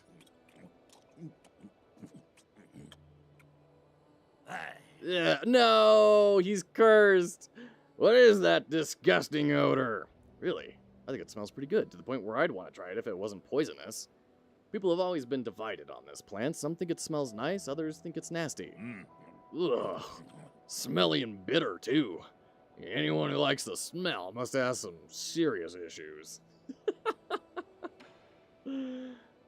All right, we'll do our alcohol consumption, do the 2 last gifts, and then another alcohol consumption, and then that will wrap up Shenhong, I'm pretty sure. What a pity. If the guru could have lived a few more years, she would have been able to see all this. You can go and tell all the other villagers. Yeah, they don't really need to know. I thought I knew the whole truth. I suspected the shaman was hiding an entire peach grove behind the mountains. This is completely different from anything I had imagined. Ugh, ignorance. Can sure be nice at times, eh? You're drunk. I thought you wanted to prove you were right. Even if it spelled the end of your life.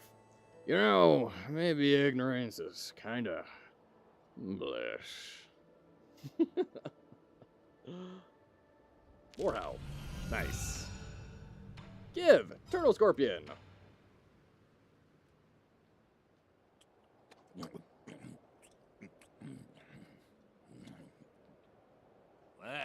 What the hell is this? It's even got a tag on it. I guess it became fashionable to keep one of these as pets. I don't understand it either. Prices for these scorpions skyrocketed once they were bred and modified to be docile and affectionate. The only thing they didn't modify away was their venom. Pets. Animals should be raised and slaughtered. Absolute not. You know, a lot of people would say the same thing about you, buddy. You're so salty, and that tough shell gets stuck between my teeth. What's the point of raising one if it doesn't even taste good? Pets aren't usually raised for consumption. Alright. Last one, the gut wrench fruit.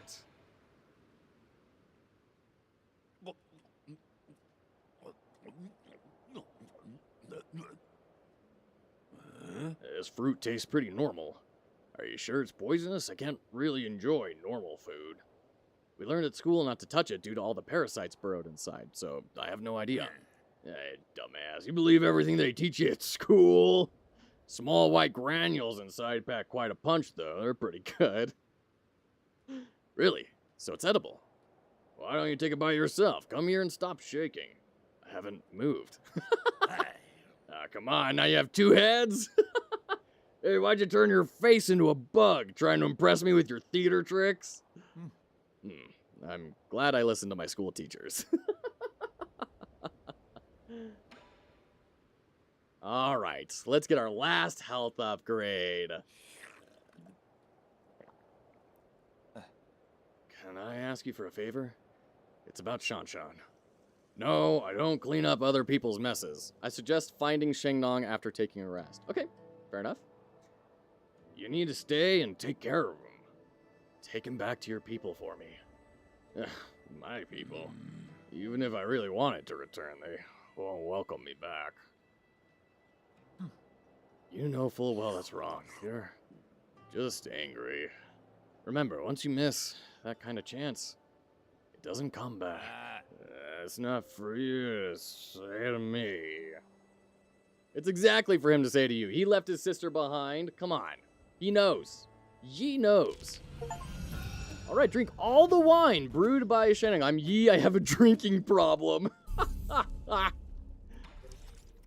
Okay, still missing 3 jades. So there's 1 jade we have yet to find in the world. There's 1 jade we have not found that's in the world. It's got to be in the factory. And then there's 2 we haven't bought from... Chiyu up there.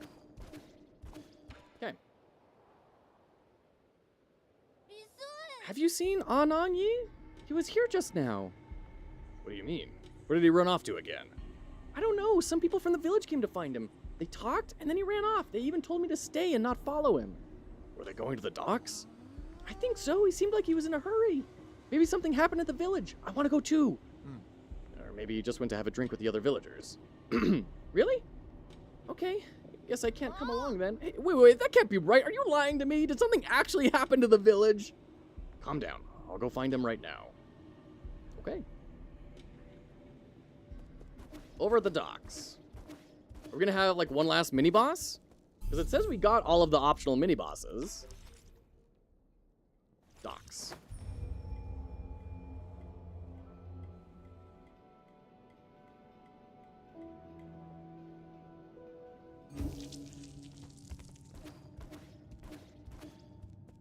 Uh-oh.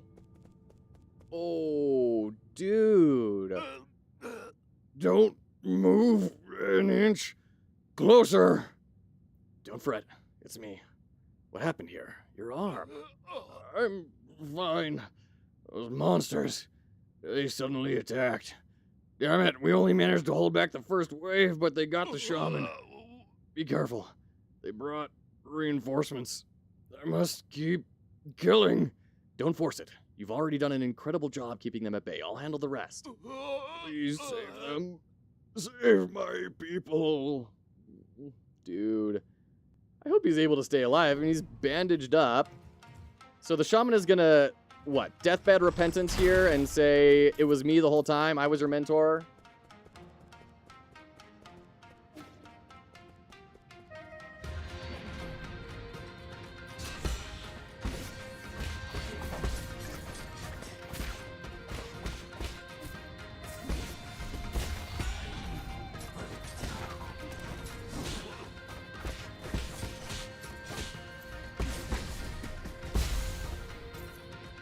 I'm a golden gaming god. I'm incredible.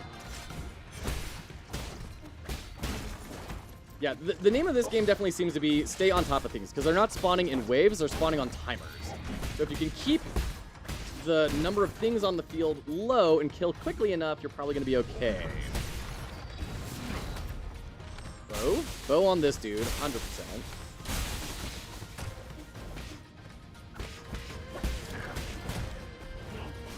Oof. Yeah, this is what I was afraid of. There we go, okay. Oh, that line gets me every time, dude. What? Come on. Oh, the snipers, dude. Oh, the snipers.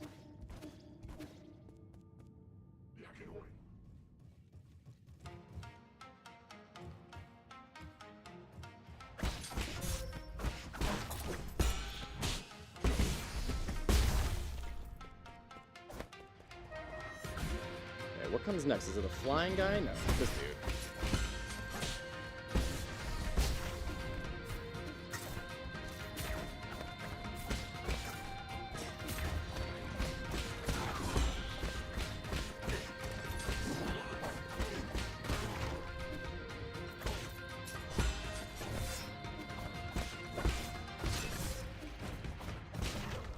Feels like they made them a little bit easier. Like there may be an easier variant of him that they used for this, because the other ones were way more active than that.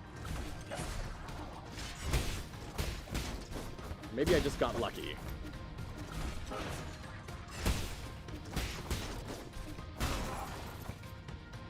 Okay. What comes after these guys? Yeah, this bro. Is this the Mega Man refight, but for normal enemies? Yeah, I think so. Go through the gauntlet of all the bad guys. Ow. There we go. This.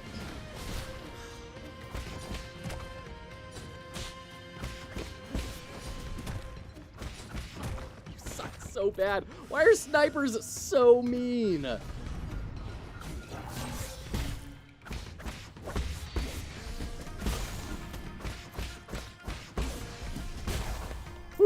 Okay. We're gonna get big dual axe dude coming in at some point.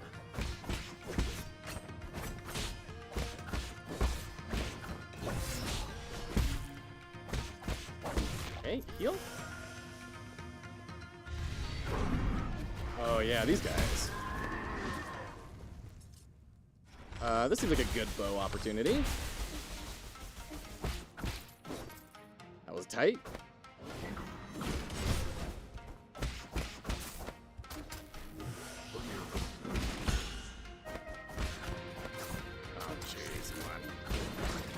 There we go. Was that it? Come on, they gotta throw the big axe dude at us, right? Really? Wow. Taking it easy on us.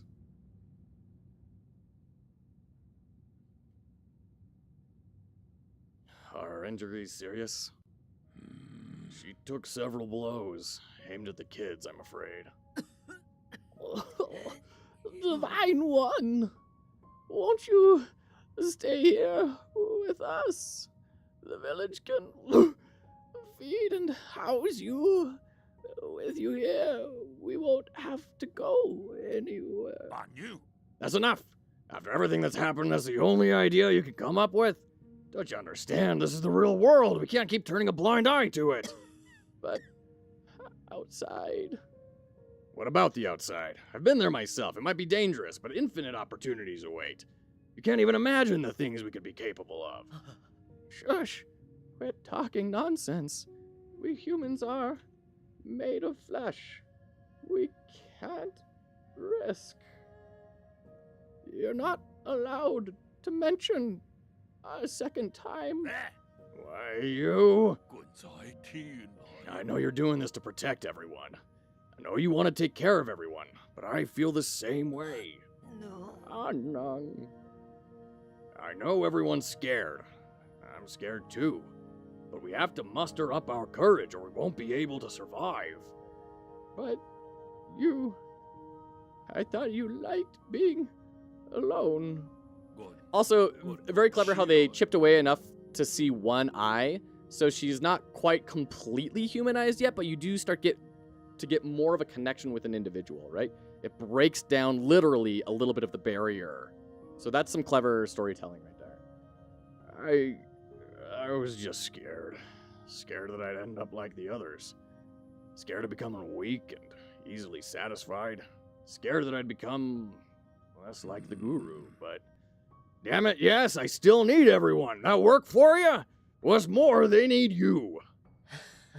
Yeah. Is that so? You've grown so much in the blink of an eye. Everything I taught, you picked up. Prosto, good to see ya. Yeah. Don't get sappy on me. You never taught me. Hope you're doing well, Prosto. Go, Anang. Bring everyone somewhere far away. Challenge your predecessors. Be doubtful of anything you see. What? You? With you in charge? I'm sure. Well.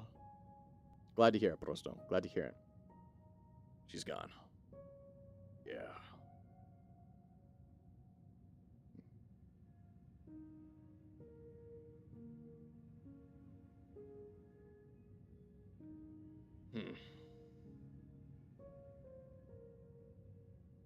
Anang.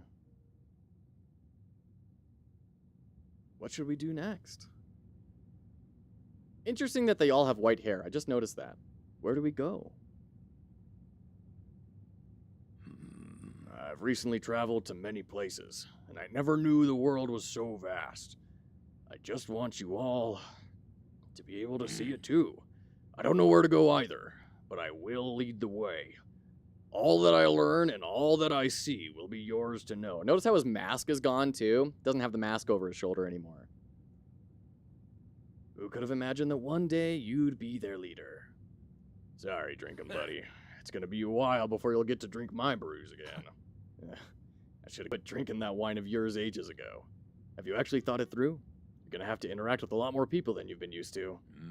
Beats being alone and unable to do anything. I just hope that one day we won't ever have to turn to gods like you again for help. But thank you. Thank you for everything. If you hadn't taken me in, I would have died on the road. So yeah, it's still on his character portrait, but it's not on the sprite. See that? The mask. I'm sorry for calling you a white-haired demon. It goes both ways. Before I met you and Shanshan, I never thought I could be friends with ape men. Alright, you should probably get going. I know you got your own fish to fry. Our people will find a way to endure. Good luck, friend! I think that's the first time we've seen him with like a weapon, too. Passing on the torch helps Shanong become the leader of the Peach Blossom Village. Has a unique condition in which he needs to regularly consume poison. Immune to all poisons, he is known by later generations. Aww. In the end, he learned to use his poison immunity talent to help others become the leader of Peach Blossom Village. He is known by later generations as the Great Shenong. I love that we get little glimpses into the future before the end of the game. It just really incentivizes you to keep going and keep pushing and complete things, you know? It's that little emotional dopamine of, well, I just want to see what else happens. Hey, wait a minute, this thing belonged to you, right? Hey, it's that Fusong amulet. Did you get this from Shanshan? A kid made me hang this around my neck when I left the camp. He was worried I would get hurt and wouldn't let me go till I put it on. Some kind of protective talisman, isn't it? Something to that effect. I tell you, this amulet here is the real deal. I tripped and fell during my last encounter with those armored beasts. When that red sword came down, I didn't have time to react. I thought I was done for. The amulet protected you from that blow? No, it managed to protect me from 3 separate blows. You're one lucky man. Once or twice is lucky. 3 times is a goddamn miracle. I thought you didn't believe in any gods. That's right. I don't believe anything I haven't seen with my own eyes. What kind of tree was this thing carved from? Because let me tell you, there must be something enchanted about that tree. I can't keep hogging all this incredible treasure for myself. You protected Shanshan and me, so now it's only right that I return this to you. It's all broken, though. Yeah, it might still have some power. Just take it. All right. Curious? Return to Yi can be handed over to Shanshan. Crudely made Fusang amulet given to Shenong by Shanshan managed to miraculously block multiple attacks from the guards. Oh, there's something inside of it. Ooh. So, yeah. Sorry, guys. Gonna head back to the pavilion. We're in ads. We'll be right back, and we're gonna just cruise right on through. We only have a little bit left to go on the map. And I think it's just all the grind, and then we'll be done. Don't go anywhere.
Welcome back. Let's keep going. Shangong is a reference to a Chinese mythological character who has tasted a variety. Oh, yeah, you mentioned this a little bit ago. Top people in medicine and agriculture stuff. Not sure whether I've mentioned before, so I mentioned it. No, and thank you for bringing it back up again, because probably a lot of people that are here didn't see that last time, and it's cool for me to remember. And I love getting all those different parts of the story that I just don't have the cultural background to assimilate. The cleverness there, so thank you. Huh? Why is the amulet back with you again? I thought I told Anong to wear it. I thought I told you to wear it. It's not that. I saw Anong trying to leave in a hurry. I think something big was happening. I was really scared for him, so I gave him the amulet. It's fine. I don't mind. I didn't expect it to actually prevent a disaster. Back when I was wearing it, I could feel a warmth in my chest. That must have been the power of Fusang, Yi. This could just be a series of coincidences. How would you tell the difference? That's a great question. Wow.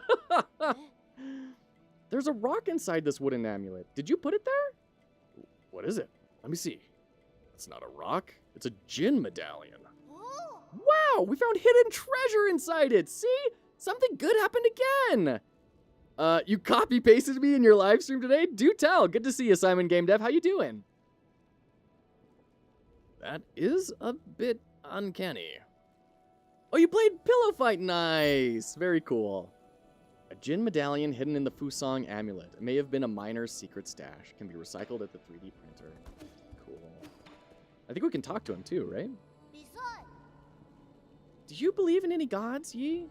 The village elders always told us to believe in the gods. They said doing so would make us healthy, give us good looks, and give us boneless meat to eat. Now, you want the bones in there. That marrow is what really, juices it up. I mean, do you believe in gods? Kinda. It'd be nice if the gods turned out to be true. But not every question has an answer, right? Oh, dang. I suppose. It's not like I'll ever know if that oracle's divination was ever accurate now.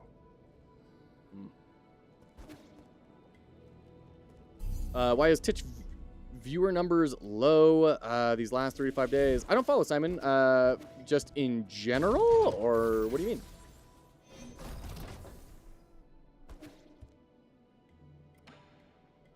$1,000? Yeah, I'll take that. In general. I don't know. I mean, I haven't seen stats for like all of Twitch, but we've been having a great time. I know that there can be some seasonality to things. People can, like during the summertime, they'll be out and about a little bit more. But I don't know that I've necessarily experienced that. Lana Lux got some low viewers. Thanks, Simon. I mean, there's always ups and downs whenever you're making content online. There's always waves. That's just how it goes. Transfers part of your internal damage to the enemy after a successful unbounded counter. Whoa! I'm seeing a ridiculous build with that. Hold on. And I know Lana Lux pulls in quite a lot of viewers, but, you know, it happens. There's ups and there's downs, and that's okay. You just gotta ride it out. The trick is, have you set yourself up financially to the point where you can ride it out? So if we have damage yourself with internal damage every time you attack, transfer internal damage on an unbounded counter, and then being able to do extra unbounded counters, so you slash a bunch, hurt yourself really low, and then you counter and transfer all of that internal damage to the enemy, and then extra precise parries inflict internal damage, and that sounds like you could just nuke something down if you were good enough. It seems like really high risk, but boy, does it sound like could be pretty powerful. All right, let's go get our last bit of the map. We need to go to our power reservoir, which we're missing a couple of things for still, and that's going to be the map. We'll have 100% map completion. And then it's just going to be grinding out that last 2,000, 4,500 gold, I guess, to get the last 2 items we need, which is not a ton, to be frank. It's not a whole lot that we're missing. We're missing a treasure chest in here. Where is the treasure?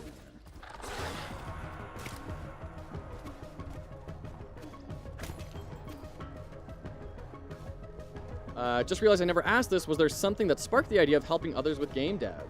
It's a great question, Kato. Thank you for asking that. What sparked the idea was... sorry. Oh, dang it.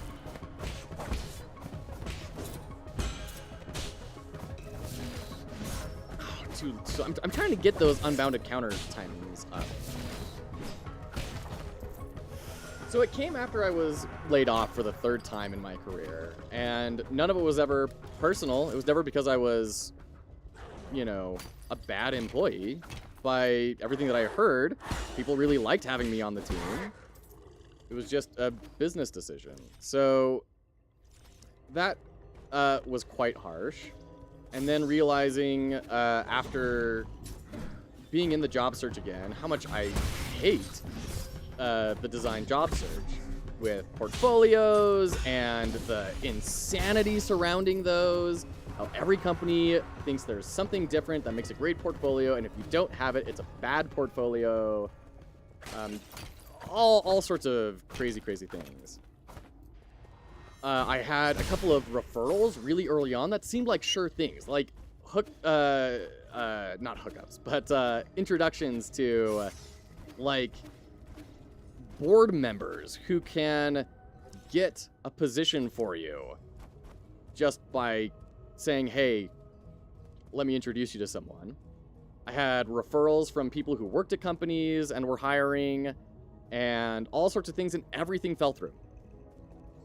Everything fell through, and it was just insanity. And I started to wonder, you know, what if I tried to do something on the side like this, right? What if, you know, I had been introduced to pirate software at that point and was thinking, maybe I can make games. Because we tried doing foxhollowgames before as a board game manufacturer, but just the market reality of that space is so tough. Thought, you know, a video game might be possible. And then I had a big, long conversation with my wife about, you know, why haven't I ever really tried very hard on all this sort of stuff? Why don't I push myself to the level that other people seem to be able to do in order to become excellent? And talking with her, she kind of helped me to see that I was afraid of success. I was terrified of being successful because I was worried about losing myself, about becoming an egotistical a-hole who just, you know, brags about how awesome they are to everyone and doesn't have any time for his family or friends and, can't, be bothered to be with anyone. And I've talked a lot about how I'm religious, and there is a scripture that I believe in wholeheartedly and I deeply love, which is perfect love casteth out all fear. So I was thinking one day, all right, if I'm afraid, what is the thing that I can love that will get rid of that fear? And the thought kind of came to me instantly. I remember exactly where I was. And it was originally going to be called Unemployed Games. And it was, we're going to help people in situations like myself not just find a new job, but completely transform their lives. And that felt incredibly good. It felt powerful. It felt like inspiration, But I was still scared, because that's a different kind of fear. That's a, oh shoot, we can't start something. I'm not good enough to do that. I can't do that. And then I had a health crisis where we thought there was a chance that I only had a couple years at most left to live. And I remember driving to the doctor's appointment at that point in tears, just weeping. And I thought, if I did have this thing that we thought, what would I do? And I just thought, I want to live. And the thing that came to my mind right after I want to spend time with my family, like a tenth of a second after that, was I want to do one of these cohorts. That's my dying wish. That's what I want to do. And came home, the wife and I chatted about it, and we decided, okay, all signs are pointing here. We feel good about it. Let's try and make something impossible happen. So that's why we're here. That's why we're focused on others, because it makes me not focus on myself. Because people deserve an opportunity to try and make something impossible. That's our whole motive. Aubrey on YouTube, so good to see you. My friend has been wanting this game recently. It's pretty incredible. We are at the very, very end of the game. Fair warning, spoilers, but it's wonderful to see you. Hope you're doing well. Health crisis without employment benefits is rough. Yeah. No. Aubrey, we're totally fine. We're talking about the origin of Fox Hollow and how we had the idea for Fox Hollow a little bit before we actually started executing on it. And the thing that made us decide, yeah, this is what we're comfortable doing this, was being afraid that there was a health problem that could have been incredibly deadly. So luckily that wasn't the case at all. But it got us thinking about, okay, if this is the case, how do we want to end my life? And that was the big thing. That was a big thing that I thought in tears. It was just, I want to live. And that's what that meant. It didn't mean staying alive. It meant actually living life. Putting myself out there, trying to build something for other people to create opportunities that people wouldn't have had otherwise. That was the moment. Yeah. Sorry to spook you, Aubrey. You came in at just the moment there.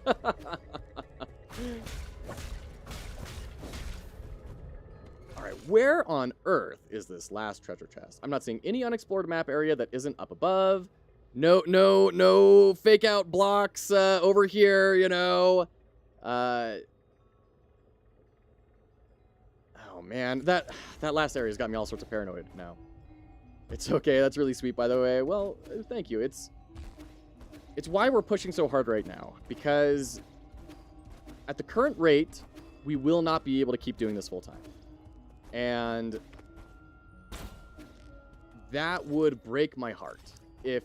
Oh, there we go. It's hacking. Every single time it's hacking. That would break my heart, because that would mean there are people that we could be helping that we can't, just because I was not able to gather people the way that I needed to. And we're never going to give up on it, even if we do have to end up finding full-time employment. It's going to be my greatest nemesis for real. It's going to be a part-time thing. It's just going to be hard. It's just going to be harder, and it's going to take more time. We don't want to do that, because that means more time delayed where we're not helping people. And I want to die being able to look back and say, I did everything in my power to try and help the people on this earth, to help, in my belief system, to help the children of God, right? I want to help all of these people with unlimited, incredible potential and serve them and love them as much as I possibly can. That's how I want to die. So, there's that. I think we need to go back and go to the left. I think that's our problem here.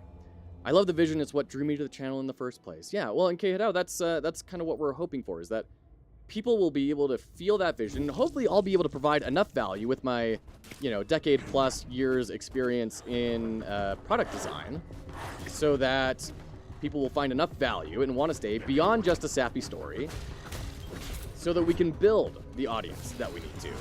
We can attract those sponsors that we need in order to create the cohort, that we can keep on growing the game jam, and all of those things that are necessary to get to that big, hairy, audacious goal. That's what we're pushing for.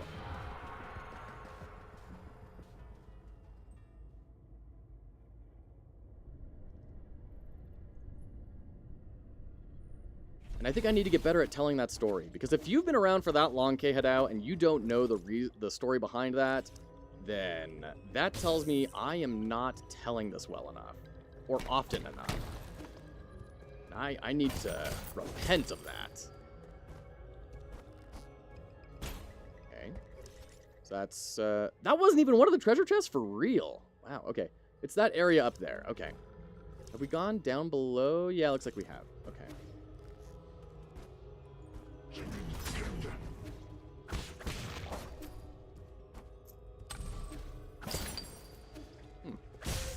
Okay.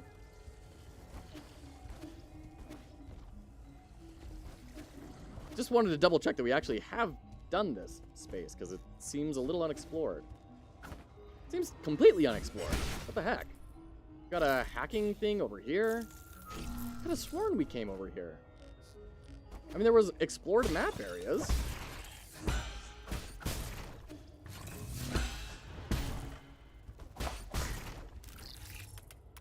Okay. That's gonna get the treasure chest down below that we just saw. Oh, or that treasure chest. Fair enough.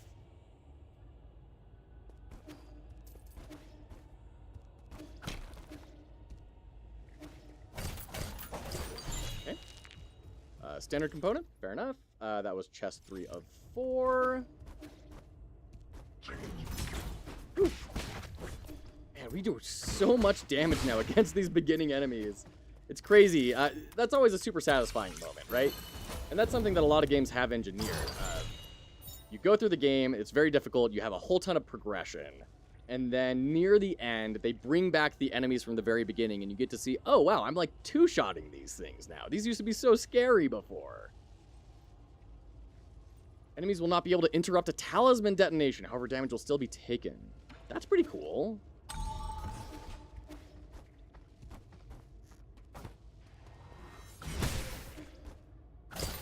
Okay. And is that everything? Is that everything in the whole world? There's no achievement for 100% map completion? No way. I've got to be missing something.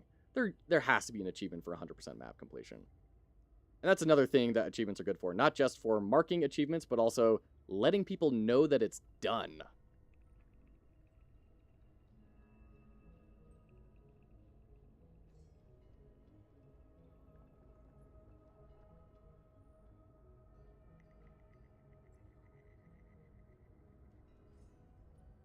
Ah. No, yeah, we got it all. We got everything. Guess we'll just go back now. It'll probably be faster to cut across over to the left. There's still things left to explore after the no return point. Got it. Okay. That makes sense. I was wondering if that would be the case. But it's got to be like lore drops, not resources, right? So we're missing 1 jade purchasable from the store. Let's go back to the pavilion. Lime Blossom, hello, welcome in. How are you? How are the chill seekers? Yeah, okay, cool. Thanks, Boren. Appreciate you. Anyone that wants to talk? Okay. We still don't know what that flying metal disc is about that we got from the bad guy, from the mini boss. We still don't know. We don't know what the nuclear bomb is all about. Let's get your last item. Collect every jade, well prepared. Okay. I'm gonna go rest, see if that triggers something. Maybe making a playlist full of dedicated videos on game design and UI design would be really cool on YouTube.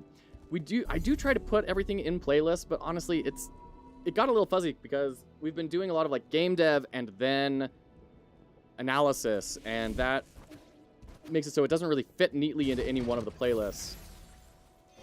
This is why we need to get the viewership so that we can hire on an editor more full time, so they can chop up these live streams, make videos out of them, and put them in the appropriate playlists. Pengies are doing pretty good. Hundreds of levels being played every day. Wait, did it release, Lime? Is it released? Most of my collection has been exclusively purchased by you. I now have all the requisite gin, all thanks to you. It did release. Oh, dude, I didn't know that. Lime Blossom, congrats. How has the launch been? Oh my goodness, I can't believe I didn't know. Chill Seekers, if you want to go play a really clever, tactical puzzle game about getting penguins into water, definitely go play Chill Seekers. We played through the entire experience on stream when we play tested it for Lime Blossom. It was a really very clever puzzle. It's I want to say a masterclass in having a very small set of mechanics that have been recombined in a lot of very interesting and clever ways. So even just if you want to have it as a I want to learn how to make a puzzle game, that's a really good example because it's so simple but so difficult. So it's a lot more transparent than a lot of other puzzle games, in my opinion, in how the design works. Speaking of YouTube, all audio assets are copyright issue free in this game as long as it's used in game-related work. You don't need to censor them. Oh, that's really nice. That's really great. Thank you, Borland. Luckily, I have not been hit by a copyright strike yet, but it can destroy you. It could destroy your channel. So I deeply appreciate it when developers put that effort in. One really cool thing has been watching people from other languages play it and still get the same aha moments. So you don't know what words they're saying, but you just notice when an idea clicks, and then they can go forward, and you're like, I know exactly what they were thinking. That's super cool, Blossom. Congratulations. I now have all the requisite gin, all thanks to you, Sir Yi. However, I knew this was coming. What's your request this time? Is this where we're going to give the disc over? How shameful of me to have Sir Yi see right through me. Please allow me to explain how this matter came to be. Do you recall the soul-severing blade you brought me? Yes, here's your ring. Here's the ring. Here's the ring. I believe the weapon could accomplish great things. However, it was rendered useless the moment I tried to use it. That dagger was still intact even after Shangwi exploded. What were you trying to do with it? Why, to save my brother, of course. All in all, I am now in urgent need of a tool sharper than that dagger. After some investigation, I think that a weapon held by a celestial enforcer located in the warehouse might do the job. Another elite guard from the Celestial Legion. They're really not easy to deal with, although we've dealt with all of them. I know too well how difficult the task is, which is why I have no choice but to come to you. Fine, I'll do it. Just tell me where I should go and what I'm looking for again. It's in the inner warehouse. Look for the Celestial Enforcer's weapon, also called the Firestorm Ring. Oh, you mean this Firestorm Ring? Here we go. Oh, as expected of Sir Yi to return completely unscathed. Well, it didn't even leave. Unscathed. Sure, let's call it that. This texture, a sharp, feather-light blade emitting surges of energy like thunder. Magnificent. This weapon will definitely put a hole in my brother's chest. Huh? Usually it's putting hair on your chest, but, sure. What? I'm sorry, what are you going to use it for? Oh, why, how else does one use a weapon? I have been collecting gin and weapons to arm myself in battle against Jingtian. You want to kill your brother? Why? The word kill could be more precise. We synthetic beings have no heartbeat. I just wish for my brother to cease all functions. You never said you hated him. Hate him, not in the slightest. The heavens and earth bear witness to my fraternal love. As you must know, synthetic beings like my brother and I are ruled by our locomotion and not by our mortality. In the same way, the fate of my brother can't be defined by signs of life or death. Is that because you don't want him to be under the control of others? Like you said, he who is unable to live for himself is a dead man walking, right? To think that you and I could have developed such rapport in our short time together. It's a pity that for centuries both of us gazed in the same direction, yet he never understood that poem. My brother and I, we differ from one another, but that doesn't matter. Anything beautiful would rather perish with dignity than endure in silence. You know better than me how tough Xingqian will be to deal with. And besides, I thought you hated violence. The road ahead may be treacherous, but for my brother, I shall press on without hesitation. Such an important matter cannot be left for others to resolve. All my preparations are complete. I shall take my leave soon. I cannot express the immense gratitude I have for your assisting and housing me, Sir Yi. I can't stop you, but it's best to be careful. Okay. So, we didn't get an achievement on that. I'm gonna guess we're gonna go find them in wherever that was. Oh shoot, where was that? It was down here, I think. The factory underground, or no? It was Yan Lao's place. It was, yeah, it was over here.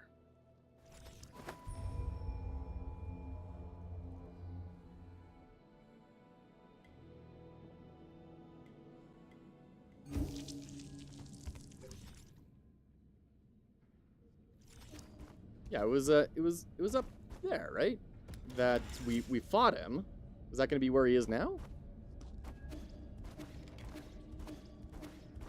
Yeah. Okay.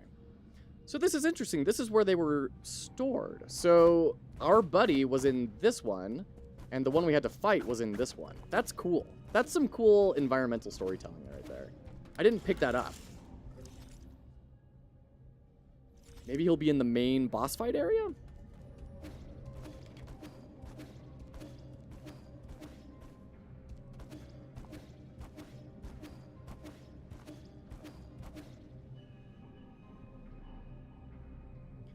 Final event is past the no return point. Okay. Dude, this thing is still hanging out? Okay. So we don't have to worry about him for now. We can just move on. Is what I'm hearing. I think the other pot is used. The one that's broken? Or the one that is opened? I need to, like, watch the cutscene for that again or something. Ooh. The one that's opened. Okay. Very cool. In any case, yeah, I mean, it's clearly very intentional, right? They meant to communicate something there. And that's super rad. So, we now need to buy our very last arrow upgrade. I think that's all we have left.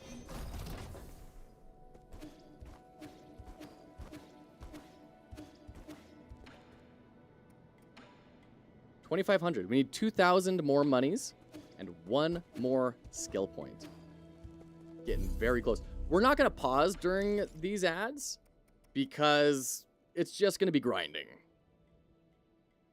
Break the cauldrons and sink the boats. Make your last stand. That's a very powerful line considering the Eternal Cauldron project, right?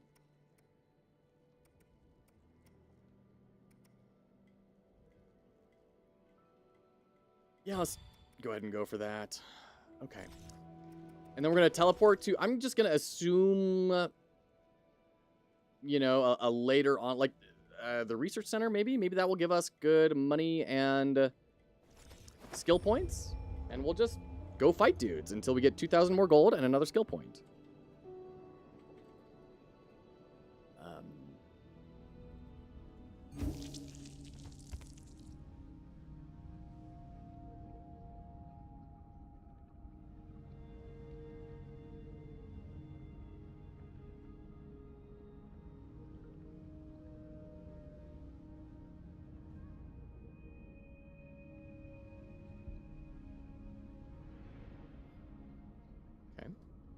Factory area seems to be a good place to farm gin. Okay. I was thinking these zombies might not actually be giving a whole lot because they're... I don't remember a lot of gin coming out of them. And they're organic, right? So they probably don't have the metal to, like, get kicked out, right? Okay.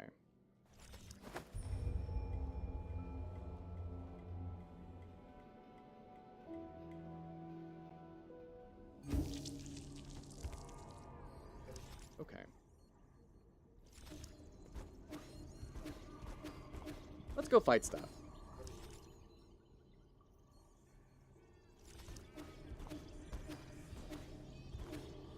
Where were we trying to go? Should we go... Yeah, we probably want to go to the Great Hall, don't we? That's probably the better farming spot. There we go.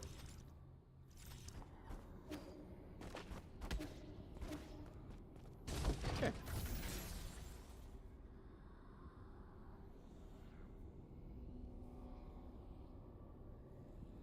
Cool. Thanks, Boren. Appreciate you.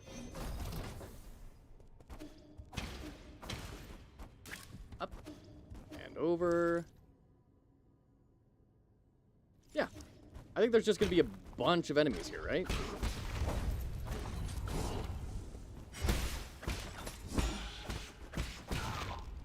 Okay.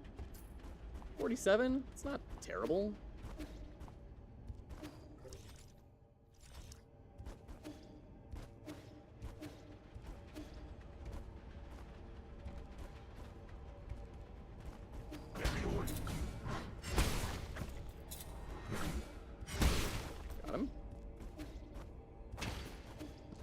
Gin farming gears, yes, yeah, I'm 99% sure we have that equipped, right? Yeah, yeah. Gold and experience.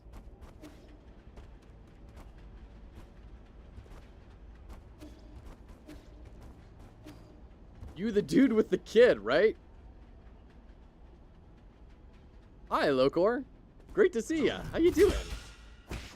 Welcome in. We're about to beat this game. We're just doing our final prep work right now. That's how I'm becoming known. I thought I was going to become known for hats and bow ties, but no. We're definitely becoming known as the streamer with the kid. It's going to be a really bad day for our branding when he gets too big to fit into this sling.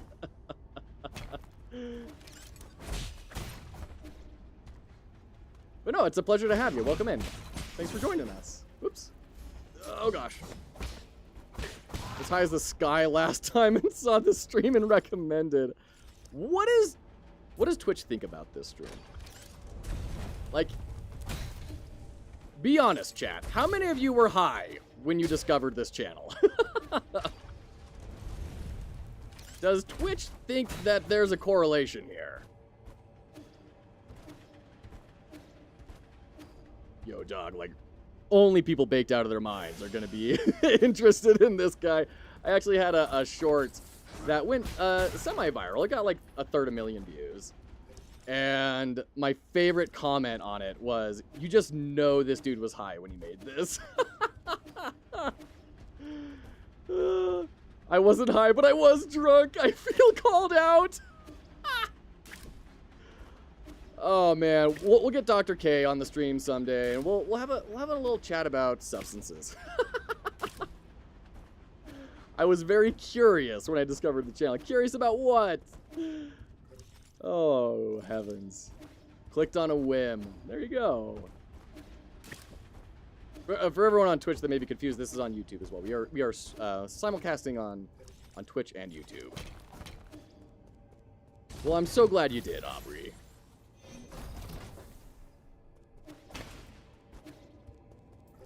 All right. Anything else? Yeah, here we go. This is a good guy.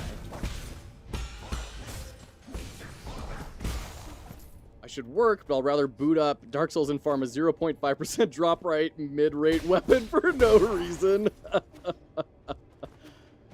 Yeah, I get it. When I used to stream, I used Restream to combine the chats. Yes, you can do that. There's a lot of tools to do that, but it is against Twitch's terms of service, technically. So that's why we're not doing that. I have them both combined on my end, but I can't display that on the stream. So Twitch does not want the mashed potatoes and the peas touching each other. To preserve their communities, they say, which is like a hot pile of garbage, but whatever. So let me have you on the second screen, I guess. Appreciate it, Locor. Thanks for hanging out. We are doing something similar. We are trying to get all of the last money and skill points we need to buy the last few upgrades in the game. So we'll just farm away together. No green screen, no, because Artemis ripped it out of the wall. It is deceased at the moment. So instead, we're trying to go for mood lighting. You like this better? I have thought about for a while, maybe moving to a stage-based screen, and we could have the hats, you know, hanging up behind us. People could choose a specific hat that they see. Do the same thing, have like a bow tie rack that people could swap out. It's something I've contemplated for a little while, so I'm kind of grateful for this, that we have this time to just kind of brute force it a little bit, you know? Not sure if you meant the kid or a dog whose awesome name is that. It's the dog's name. It's our collie, yeah. We have two dogs. We have Marvel and Artemis. Marvel is a corgi, and Artemis is the collie. And Marvel is named after Marvel Comics, because my wife and I, when we were newly married, went to Comic-Con, and while we were there, we bought a print of Deadpool as a corgi. And we said at that moment, if we ever get a corgi, we have to call him Marvel. And so that is what we did. Because we're not going to call our dog Deadpool. Like, when you're trying to get the dog away from the neighbors, Deadpool, get over here. Like, no, that's not going to work. How do you spell it? Artemis, just like the Greek goddess. Why not call the kid that? Because this kid's name has more sentimental meaning than something that we just thought was cool. You went for the chill dogs. I know. So our corgi did not like the collie when we initially got the collie. Marvel did not like Artemis at all. So we went to a dog behavioral specialist, and we said, yeah, we have this corgi and this collie, and she looked up, kind of, you know, she was reading something and then brought her eyes up and said, really like those herding breeds, huh? You're like, yeah. How's the barking? Not good. Yeah, we're not saying the kids' names on the stream to try and protect their identities. Yeah. Until they're old enough to make that decision on their own, we're not going to make it for them. On whether to kind of be publicly on the internet or not. You know, as a part of this whole endeavor, I've joined the teenagers subreddit just to like see what are teenagers discussing, what is the language that they use, what are the general discussions that they have, and let me tell you, it's deeply depressing. I do not know how on earth my kids are going to navigate this world. Oh boy, and granted it's Reddit, and Reddit is Reddit, but also, woof. So not for 18 years at least. Yeah, pretty much. Pretty much. Or at least, I don't know. We'll talk about it, but it'll probably be at least until they're teenagers, right? So we've got at least 10 years for the other one. So no names. Like us with underlying mental issues. Yeah. Yep. It's our brains were not evolved to participate in a society where you can post a picture of yourself and get thousands of comments online across the world with nothing more than a "what do you think about me?" Our brains can't handle that. Like, we haven't evolved for that yet. It messes you up. And especially when you're at that young of an age, you know, and your brain isn't even fully developed yet. You don't really know who you are. Like, ugh, it's tough.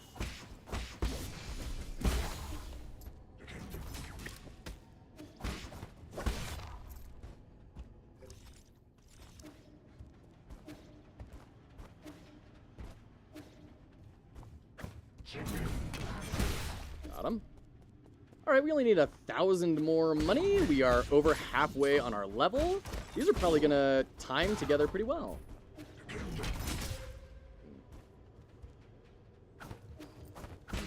Get over here, come on.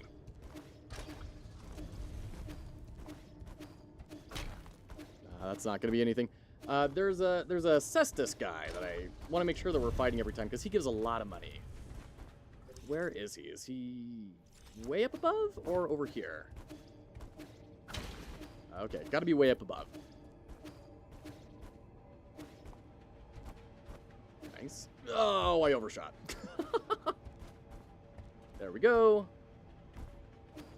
Gotta have conveyor belts in your platformer every single time. Where's the Cestus guy? Come on. Further over? Okay, no worries, Risky Biscuit. Thanks for hanging out. Appreciate having you here, as always. By the way, if no one knows Risky Biscuit, if you're a fan of horror games and have ever thought it would be cool to know Morse code, have I got a streamer for you. Risky Biscuit Games is developing an educational horror game that teaches you Morse code. You interact with the game through Morse code while a horrifying monster is chasing you down, and you're trying to uncover the secrets of this forgotten research base on a forgotten planet. I definitely recommend going and giving Risky Biscuit a follow. If you ever are curious about game dev and how do you make games, he's doing some really cool stuff over there and is very patient, really happy to teach people everything that he's doing. Great guy. And making something really cool and interesting.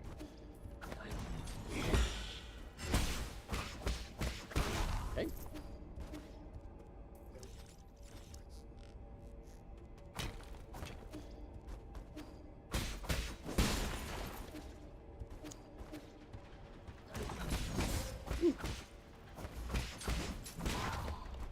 I heard in the news today that yet another large studio has said, we need smaller games. We need more things like Hi-Fi Rush. I think we're going to be seeing a pretty big leaning towards that. Like, the next 5 years are locked out with game projects. But after that, Mothman, thank you so much for the hydrate. Appreciate you. After those next 5 years, I think we're going to start seeing some really big ripple effects of all of these layoffs that are happening, the market realities, people seeing that AAA is not quite so risk-proof as we thought. And a better strategy, in all likelihood, is having a lot of projects that are smaller.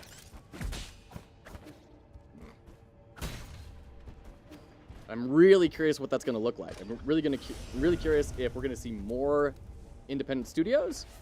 Nicholson, thank you so much for that gift sub. Appreciate you. Bless you. Thank you. If we're going to see a lot more small studios, or if we're going to see a lot more startup type teams inside of larger studios like EA. I'm convinced we're going to see one or the other. But I'm really curious what that's going to look like. how it's going to shake out. I think we might have kind of gotten everything. Let's go back and rest. And I think one more loop, and we have all that we need.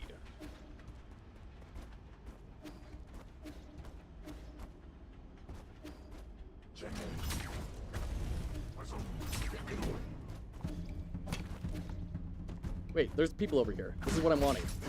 What am I doing? I'm just on autopilot.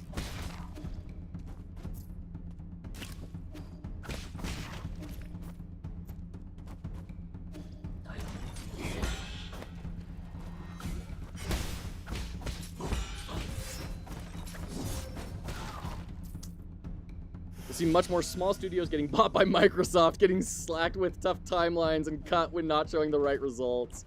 Or even when they show the right results, like Hi-Fi Rush.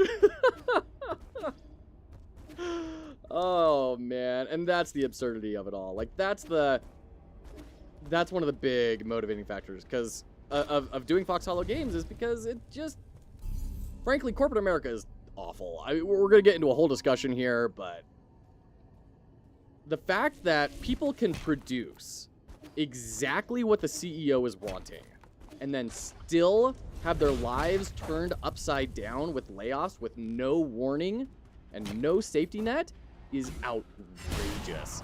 Like, how do we say that is an ethically acceptable thing?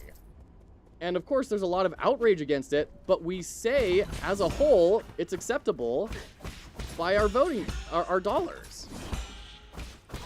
And so the market says, yeah, we're kind of fine with this, even though there's a lot of outrage. Doesn't matter. And I honestly don't know that that's going to change. So I just deeply want to provide a space to at least give people a chance at escaping that in some way. Or at least having to deal with it in an industry that they care about. Instead of, crypto finance that is just like they don't care about. They're just doing it because there's money,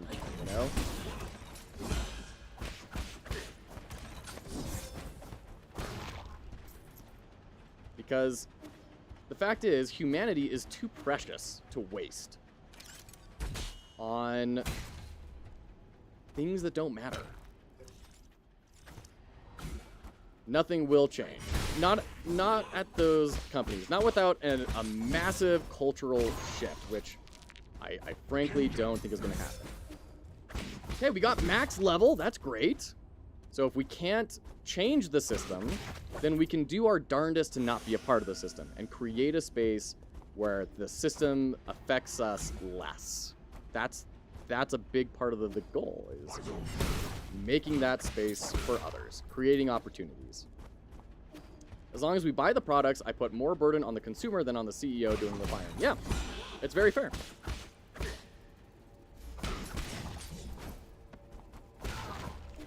All right.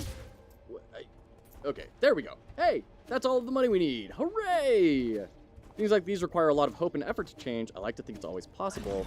Just difficult. I think it's always possible, absolutely. I just think it's not going to happen in our lifetimes. I think that's a sort of cultural shift that is going to require a pretty massive, like, World War type sort of event to change the norm.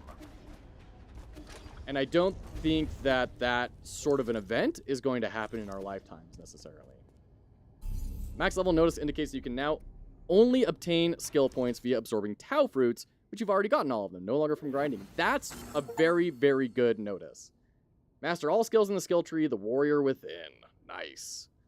That is a very, very good... oh, it's a temporary chi charge. That's interesting. Very good signifier. Super important for that.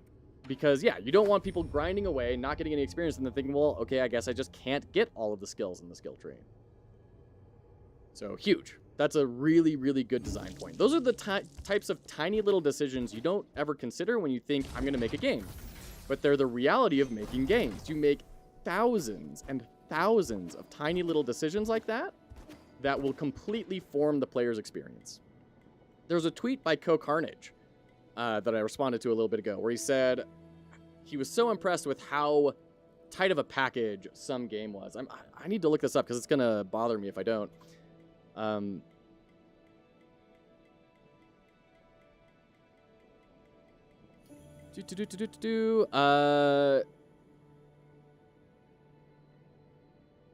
Well, come on. Show me the actual tweet. Don't just show me my reply. I want to know the context of it.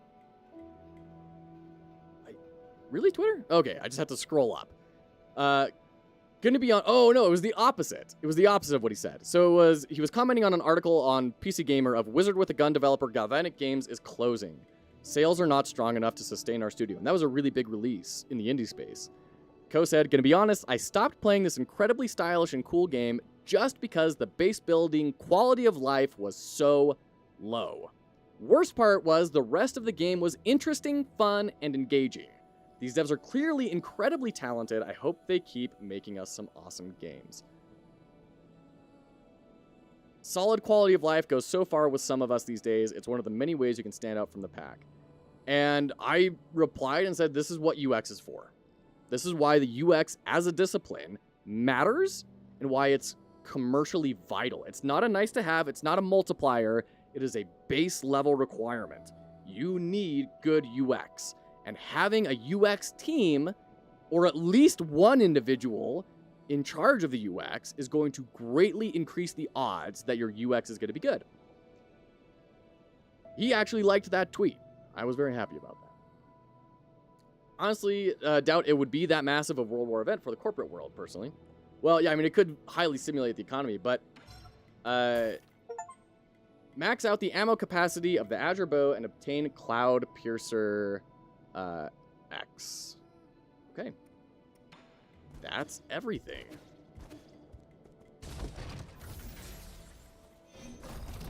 There were three things still in that list. Why did some things disappear in the list and some things just became disabled? My point is, it's going to have to be a transformational... Yeah, I don't know why these are still here. A transformational event to shift us away from commercialization, to shift us away from aggregation, where people just want to be on one platform, which is incredibly understandable. You want just one platform because it's easier. But it also creates problems. Shrugs, okay. That's the thing, though. I feel that being open to feedback and tweaking the criticism with game updates, it could really bring back the game. Thing like how No Man's Sky made such a great turnout. Sure, absolutely it can. But you know how, like, you can prevent that in the first place? And prevent the studio closure? Because people aren't willing to stick around for that? Or buy in with the promise that it's going to happen? Get it right the first time. That's what UX is all about. UX is not about making a cool UI. UX and UI are different disciplines. And making a cool UI is awesome. Like, I love the UI in this game, in Nine Souls. But UX's whole job is reducing risk. That's the whole reason they exist. It's for, on the business side, it's reducing risk. On the consumer side, it's about creating something that people will find value in using. So UX is user experience design, Aubrey. Aubrey's asking, what is UX? I actually have no idea. It's user experience design. And the entire field, this was my field for over a decade, the entire field is dedicated to designing things around a user. So it is saying we have an individual or a representative individual of a group of people, and we are going to make something for that person, and we're going to make it better. And a lot of times what we hear about in the games industry is quality of life. That's effectively what UX is. That's a good mental shortcut for it. Quality of life. So UX will build something that people actually want to use and have an easy time using and enjoy using. And what that translates to for a business is a lower risk in their business portfolio. So Wizard with a Gun launched with a high amount of risk because that experience wasn't as polished as it could have been. UX would have saved that. It's hard, though. I understand the reality of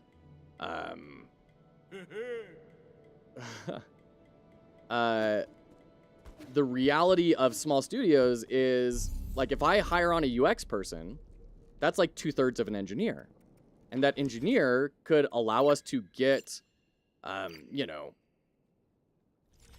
3 more areas built out, or a whole new mechanic that's going to differentiate us on the market. Like, I understand that there's an opportunity cost. But I think the difficult thing to conceptualize for business people is making that investment into UX, what is the opportunity cost of not doing that? It's a very hard thing to conceptualize. And we don't have great ways to measure UX. People are like working at it, they're doing okay, and it requires the company to really be organized around it, which like a CEO is usually going to come from a marketing background or a sales background or a business background. They're not going to come from this side. And so like they have to completely reframe how they consider and conceptualize a business to make it a valuable thing at the get-go and to frame the company around it so they can measure it. They can actually attribute things to it. Like it's a huge thing, but you see its value in things like Airbnb, right? Airbnb had a design-centered beginnings, and it made a powerful difference. Hey, Quantum Flux, good to see ya. How's everyone doing today? I'm ranting about UX and how it's underappreciated. And we're just about to wrap the game up. So we use the metal disc. We still haven't done anything with the nuclear bomb. Is the nuclear bomb something that happens after the end of the game as well? Because that for sure is just a hole at the moment. It is also a huge testament to the quality of this game that 17% of players collected every jade. 20% of players maxed out all of their all of their health. It's post no return point, it's plot item. Cool, thank you, appreciate it. That's what I was wondering. To think that that percent of people, I know, right, Courtesy? That amount of people made it to the end of the game is huge. Usually that's less than 10. Easy less than 10, right? 3 to 5% a lot of the time, especially in a difficult game like this. So it's a huge testament to what they have managed to accomplish of bringing people through. And it's not a short experience. I'm 36 hours in. Like, that's not a minor time investment. They've clearly been doing something right here we can learn a lot from. Aubrey, it's far more easier to imagine the practical opportunity cost, so that's what leaves a blind spot to things that can make the game meaningful to the player. Absolutely. We have an epidemic of not paying attention to the emotional experience of games. We look at it from a purely engineering, mechanical perspective of, oh, this is an interesting mechanic, and we don't dive into what is the emotion behind that mechanic. Why is it interesting? Is there a way we can make it more interesting? Is there something else we can do to elevate that, right? And the games that are taking that into account stand out, like Hellblade, right? That entire game was based around what does it feel like in this person's head? What does it feel like to have this mental illness, this guilt, this, sort of quixotic personality? Like, how do we create that feeling in our players? And it stood out, and now they're getting to make Hellblade 2. When a lot of studios are closing, they're getting to make a bigger and better sequel that people are dying to invest in. UX is super important. You can have great mechanics and interesting ideas, but if your game doesn't look or feel good, people aren't going to play it. Absolutely, Quantic. Absolutely. And like I said, a lot of the times you can get that for free. You can get that as a part of other people's jobs if they're just good enough at it and they have good enough intuition and they know the people that they're building for well enough. But it's a risk. It's a risk, and that's what the UX team's job is for, is to draw down the risk. We should now be ready to pursue the end game. All right, we're jazzed up. We got our shoulder-mounted cannon. We have the Master Sword. We are ready. We're gonna cruise through this. Easy. Yeah, more of this. Okay. The one on the top looks unique. Okay. Ugh, the tumors growing out of the back there. There'll be a long time we can reconfigure the jade configuration. Oh, that's a good point. Yeah, we totally should, because I've got all the farming jades on right now. We'll go ahead and do this during the ad break here. Okay.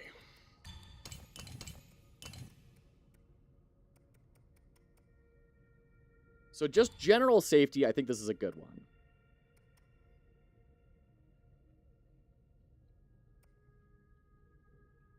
Let's get the...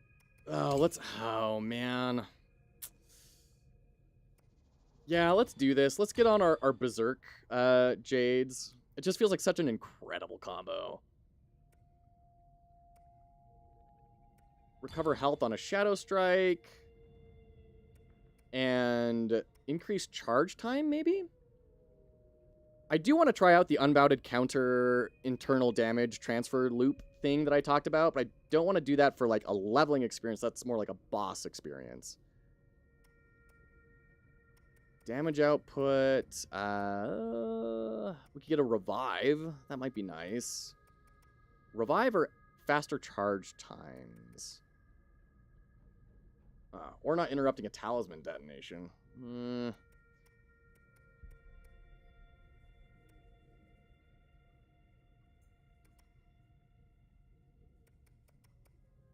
Yeah, let's get the revive. That seems like just a good general all-around thing. Woo! Okay, we're gonna pause right here for the rest of the ads, but we'll keep chatting. UX is definitely overlooked. I can count the number of times I've been playing a game and have felt negative mental tension because of a lack of simple quality of life things. Absolutely, Nicholson, yeah. UX is pretty overlooked in tech in general, but it is extra overlooked in gaming. For some reason, UX has just not been able to find a foothold here, which is bizarre to me, because in rules of play, right? Which is kind of like the seminal book on game design, textbook. It says, game design is one of the last remaining purely user-centered design disciplines. And I think they're 100% true. The purpose of a game is not to convert, it's not to sell, extra things. I mean, it's becoming that way. This book was kind of written a little bit before all the microtransaction nonsense. But essentially, a game just exists for joy. It's like music. There's no functional benefit to it. It just exists to engage and entertain someone. It doesn't have a purpose. It doesn't get you from point A to point B. It doesn't do any of that. It just lets you feel something. And that's powerful. Yeah, thanks, Nicholson. Yeah, we are right at the final boss. I was about to say modern games screwed that up, yeah. What you said would be true, but we have EA and Todd, yeah. Spoiler is I don't want to see the final boss. All right, thanks, Sundown. Thanks for being here. Good. Thanks for checking in. All right, that's my UX rant. It's weird that the games industry has been so slow to adopt it. The only thing I can think of is that it's very hard to justify the resources because, most of the money in games is going to AAA studios. And guess what AAA studios get to have? They get to have UX teams because they have enough resources. All right, let's go off to the right here. That looks like a let's move the story along. Okay, all right.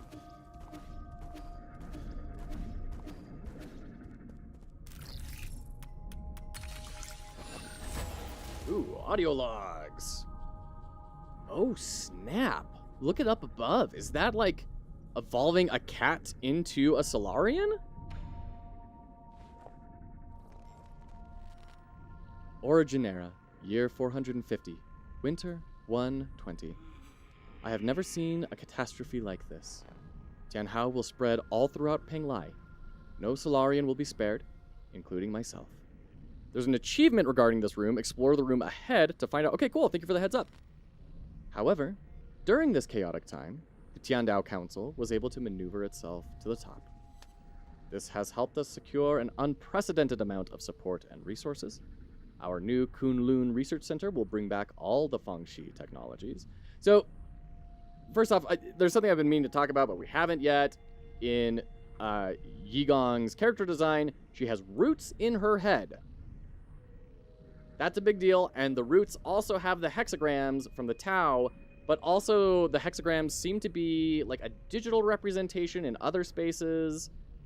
Like when we get a seal, we see the hexagrams all over the place. Maybe that's meant to be more of a spiritual thing, but it feels like we're in a like VR technology thing. I don't know. I'm very curious about that shape language. The number notation is supposed to be month day. Okay, I guess that's gonna matter here at some point. If we showed Todd Skyrim reworked in Unreal 5 to let him know what we want in ES6, we would understand it as remake Skyrim again. Do you mean he would understand it as remake Skyrim again? I must live up to everyone's hopes and find that cure. That is our current mission. He would. Yeah. Yeah. Yeah, well, and that's the business side of things again, right? Because franchises pull in more money than new IPs because people are familiar with it. You got to remember, most video game consumers are not us. Most video game consumers are not on Twitch. If most video game consumers were watching Twitch regularly, Twitch would be crazy profitable, right? We are very much the niche. We are the dialed in, like really hyper enthusiasts. So most people don't put that much thought into when they buy a game. They just want updated graphics and more guns. That's what most people that play games want. And that's the harsh reality. And so I don't think he's wrong, to be fair, to say remake Skyrim again, because I'm sure it made the company billions of dollars and secured a financial future for them. So they didn't have to lay anyone off. I mean, they may have laid people off, I don't know, but if only he would remake Morrowind again, yeah. I can never know how to pronounce his name. T-Biskin would probably have a ball dissecting the character design in this game. Yeah, for real, for real. That's only what people think they want. It's what people are willing to pay for, is what I would say. I agree with you that you never want to take someone at their word, right? That's a big part of UX and usability. We need to do a feature on usability testing and user interviews and stuff. But when you ask people, would you buy this? That's a terrible question, but people are going to answer it and people run with that, right? There's bad research practices all over Silicon Valley. It's awful. We could go into that a bunch. At the core, I think you and I agree, Lowcore, that what they are buying is not necessarily the best thing for them. It's, in my opinion, just the easiest thing for them to buy. Yeah, okay. The world will know that science is our only hope. And so that's another reason why Yi is so anti-Tao, because she's so anti-Tao. Okay, and that's what this whole game is going to be about, right? It's which we were talking about since the very beginning. It's that contrast between nature and construction, between physical and spiritual. And then the harmonization of those is going to be the ending. Origin era, year 452, spring. Hold on. Date format. Month, day. Okay. So this would be what? April 8th. While I was speaking in the Jia Kingdom, a severely injured young boy was put in front of me. He had suffered serious injuries from an explosion. I did not expect him to survive to the next day. Oh, this is us! This is about us!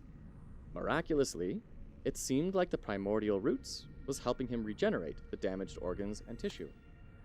Using my rhizomatic stabilizer, the young man not only made a full recovery, his body also exhibited an unprecedented symbiosis between Solarian cells and genetic material from the primordial roots. This data may lead us to even more breakthroughs. Have I been blessed by the heavens? Okay. Okay. Just bought Dark Souls 3. Nice. That's the one Souls game that I own but have not beaten. And the only Souls game from FromSoft that I don't own is Sekiro. So I need to go back and revisit Dark Souls 3 someday. And I need to beat Sekiro. I need to finish my collection here. Weird that there's a wall run here.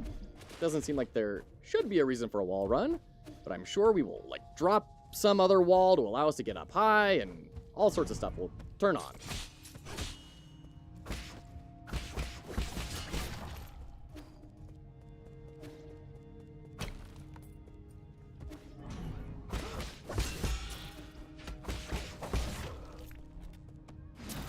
Got him. There we go. I'm gonna get my 3001th hour in Dark Souls 3. Jiminy, that's impressive. Upper floor rooms are climbable. Right now they are? why I really like having chat here, because I would miss so many things, and I don't want to miss anything. How do we get up there?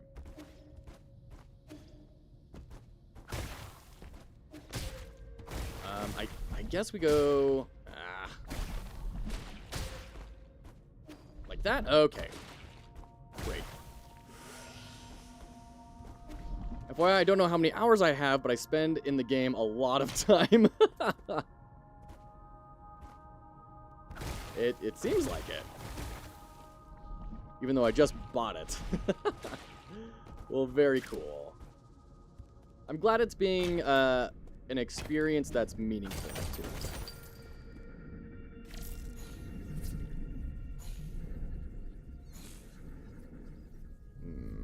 This looks tricky. Okay, so we're going to be going down. First try, let's go. Cats. Yeah. So, is she like reverse evolving us? Is that the idea?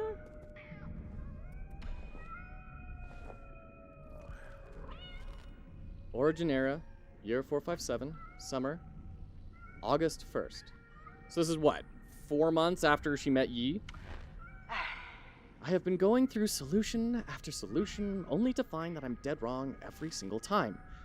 When we isolated the Tianhao gene from an embryo, the result did not resemble a Solarian in either appearance or intelligence, to say nothing of its incredibly short lifespan. So the original Tianhao gene is being a cat.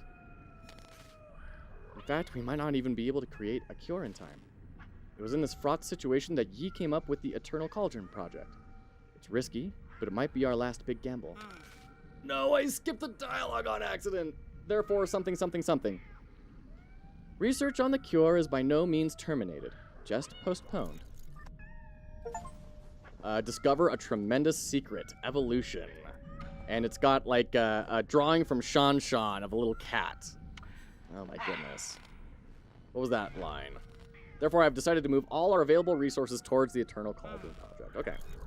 Guess we got to restart from the beginning of the game now to get that dialogue. I interpret that as the Solarians are evolved from house cats.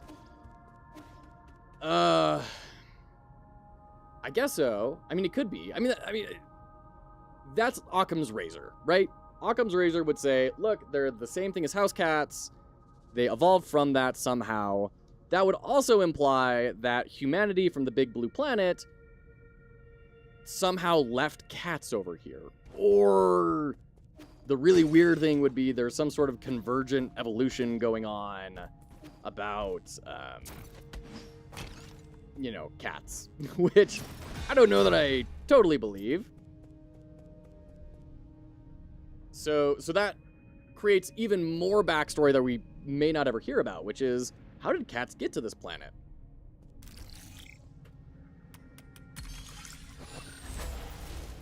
And here's G. Origin era, year 468, winter 1223, December 23, 2 days before Christmas. If they had house cats, they evolved from humanity. They gotta have Christmas, right? Corporations wouldn't let Christmas go away. 468, so isn't that like 7 years before the last audio logs we were reading? Fantastic. We found a new ray of hope on the eve of the launch. I guess not, because this is right before the ship launches. Our research was totally misguided. We need not rely on the primordial roots to eternal life for Solarians. With data from G's cells, we'll not only develop a serum for Tianhao, we'll also be able to achieve true immortality. Yeah, you do get the immortal part. You get one part, right? I believe we can overcome any and all challenges we face. A Solarian that can live for thousands of years without any genetic modification. The source of G's vitality differs vastly from that of Kanghui or Yi. But this information needs to be concealed, especially from Yi. We can't afford any more missteps at this juncture. Okay.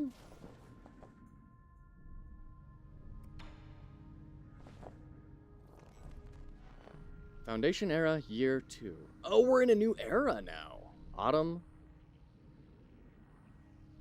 October 23rd. Despite not meeting expectations, we already have a prototype for the cure. The next step will be to test the cure on our test subjects. After several rounds of observation, adjustment, and additional testing, we should be able to perfect the serum. Solarian clinical tests take a massive amount of time to conclude. Luckily, the Eternal Cauldron project has bought us that precious time. In the end, the credit still goes to you. Where did it all go wrong? As your mentor, I thought you'd understand. Yeah, that's one thing I've been wondering. What is it that caused the rift in the first place? We don't have any sort of indicator for that yet. Other than just he's not a fan of these guys for some reason. Come on. Were those hexagrams on the shield effect? That's even more confusing. Jiminy Christmas. Alright, what's your interpretation to seeing now the zombification process? Foundation era, year 37, winter, February 15th. A day after Valentine's Day. These are all very close to holidays. It's still unclear if one can be remotely cured, or completely cured of Tianhao. But there are no doubts regarding the effectiveness of the serum. Based on our reports, Tianhao growth seems to have been suppressed in Dusk Guardians who have received the serum. However, it is worth noting that a very small percentage of test subjects experienced secondary mutations. These mutations have led the affected Solarians to take on a new form. What follows is a loss of sanity and an increase in violent behavior. This is a completely new development that will require further observation. Okay. Jumping ahead a bunch. Foundation era, year 125. So how has she... can she be doing research for this long and not die because of the roots in her head? Did she, put a seed of Fusong in her brain? Year 125, spring 527. Waking up from the soulscape over and over again has taken a toll on my body. Okay, so she's going into hibernation, which gives them time to run the studies while everyone's hibernating. Okay, cool. Solarians exhibiting the secondary mutations, now referred to as mutants, have demonstrated some incredible abilities. With the roots genes already present in Tianhao, some mutants have been able to infect and devour a part of the primordial roots. Whoa! Okay, so two big things we learned there. First off, the root genes are in the Tianhao gene. So what the Taoists have been saying of returning back to the planet, there's a good amount of sense to that. And then these things are eating the primordial roots. So it's kind of the antithesis of the natural order, right? Through that connection, these mutants are functionally immortal. Data corrupted. Well, I mean, we knew that. But at least now we know she knows it, I guess. Skipping ahead, 800 log entries. Foundation era, year 259, summer, August 12th.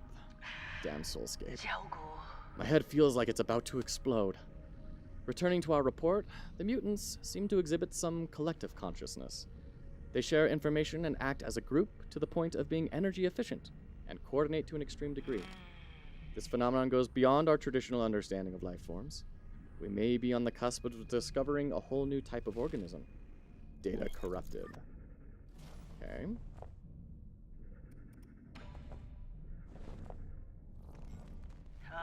Foundation era, year 351. That's so much dump all at once. Makes sense that all the logs are in a console, but... yeah, I mean, they could have maybe spread this out a couple more consoles and everything. Honestly, I'm so invested in the story right now, and I'm so invested in finishing this that, it doesn't bother me, you know? Not to say that it shouldn't bother anyone, but that's just my experience. Foundation era, year 351. Notice there's no month or date on this one. She's just that tired. Doesn't matter. The year is the only thing that really matters. We've stopped talking about months and days because that is such a small amount of time compared to what is happening. We have concluded our clinical tests after no new qualitative changes were observed. 90% of those who received the serum failed to recover from Tianhou. Hey, but 10% did? Hey, between 100% of the population dying and 10% living, I'd take 10% living. Doesn't bother me either, but only because I'm very curious about the story, but principles are principles, sure.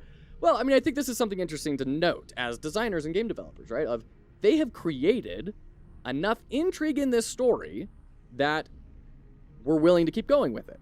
That's an important thing to know. If you're building story into a game, look at how they structured their story. Look at how they started in media res, how they had all these mysteries. You had to go on, continue to find them. They haven't told you anything up until now about all this stuff. There's still mysteries we don't know, even at the very end of the game. So it's something to look into. Remaining 10% turned into mutants. Never mind then. Da-da-da-da-da-da. How are we supposed to find the solution? All right, was that the last one? Yeah.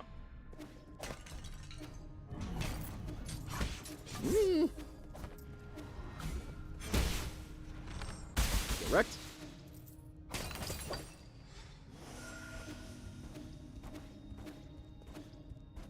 Okay.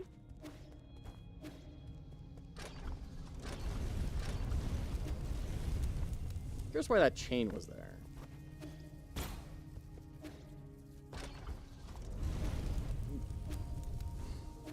What's this over here? Just nothing? Just a red herring? Okay.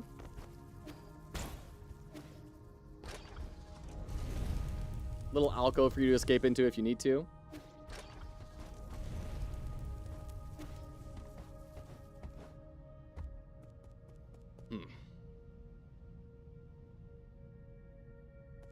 It won't surprise me if we find her somewhere, right? In one of those tubes. Like, hey, I'm about to die. I might as well take a risk. So she has been observing everything that's been happening. She saw the twins die. And she's been watching the other guards that have been dying from Tianhou and growing the fruits and stuff. The screen is cracked, so she was angry and threw something at it, right? Cracked it. Family pictures in the background. The only other person we've seen do that, I believe, was Kwafu. That was the only other person that had, like, family photos. So there she is with Yi and... Who's that to her right? Is that Gomong up on the top? And then on the bottom are maybe other council members, maybe scientists, but she's definitely there. She's got that thing on her head, which is clever shape language, once again, to communicate this is the person you're looking for. Okay, so there's 2 rooms we haven't made it into yet, and I don't think there's any way to get into this room right here, right now. So I'm going to go ahead and check out this last seal.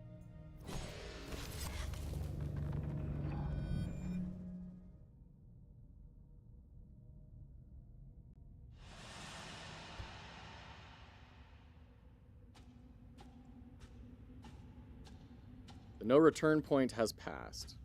Well, sure. Yeah, we knew that as soon as we walked into the space, right? Is there a different no return point you're talking about?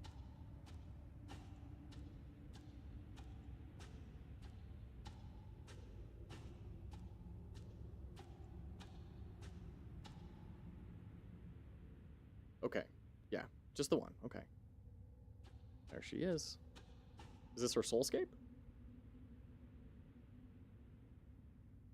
So this is where you were hiding. You weren't easy to find.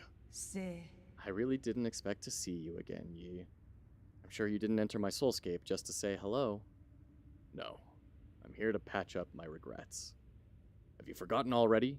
We were separated in such a hurry, I didn't have the time to properly say goodbye to my old mentor. What a sentimental disciple you are. It has been 509 years since we last parted, hasn't it? Back then, if I was able to convince you, things might not have developed this way. Spare me the empty speculation. If we could go back in time, I'd simply behead you with my sword. I've watched you murder the souls one after the other. I don't even recognize you anymore behind your bloodlust. You were my favorite student. So curious about the world and eager to learn science, don't you remember? You came up with the Eternal Cauldron and brought hope to all Solarians. That hope should not have been based on lies. People have a right to the truth. That's what you taught me. You were the one who betrayed everything you believed in. 来查 Wrong. As a scientist, I knew from the very beginning that it was important to solve problems in a practical manner. Truth and lies mean nothing compared to a Solarian's life. Forgive me for asking, but do you think Tianhao will just disappear once you have taken all the soul seals? Or do you plan on waking everyone up, just to die together back in Penglai? I believe there are things more important than mere survival. 哦 Like what? What could be more important than staying alive? Without life, we all return to nothingness. I have indeed made mistakes in the past. That's why I spent the last few centuries trying to make amends. Right now, I am the only one who can make things right. No matter how much you hate me, this is an indisputable fact. You are not in a position to say any of that. Did that strike a nerve? That's only because deep down, you know I'm right. Yi, are you doing this on behalf of all Solarians, or is this a personal vendetta? Silence, don't respond. I don't think there's any meaning in continuing this idle chatter. I agree. Draw your sword. I won't lose to you this time. I admire your confidence, but don't forget, this is my soulscape. Do you recall the first key point from the Fangxi Art of War? All warfare is based on deception. Correct. You've always been an excellent pupil.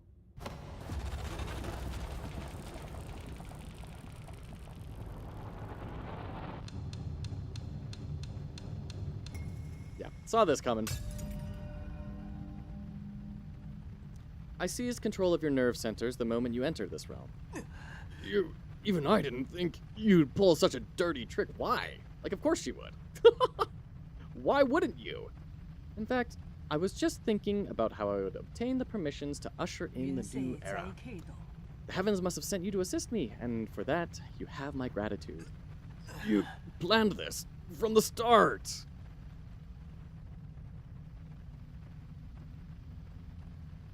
So then, those mutants. No way. Yeah, I mean, of course, right? There were many accidents along the way, but I finally understand the purpose of it all. Everything, including your betrayal, ended up working in my 你 favor. 往那句 say Sleep peacefully, my child, for this nightmare is about to end.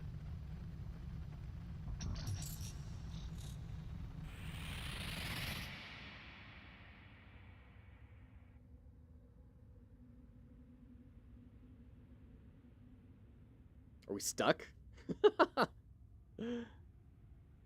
I love the film grain effect on the front. That's very, very atmosphere-inducing.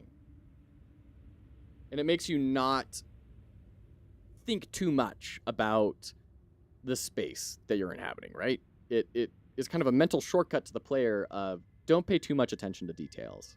秉胜， That was a sister? king Eng? Is that you? I've been thinking about a lot lately. What do you mean? Why are you here? Him hitting the ground with unbound rage with his little adorable kitty paws. I'm sorry, but I can't help you. What did you say? good. I'm not going with you. I want to stay. What happened? What's making you say such a stupid thing? I'm serious. You will die if you stay here. Don't you know that? I know, but I can't imagine my life ending anywhere other than in Penglai.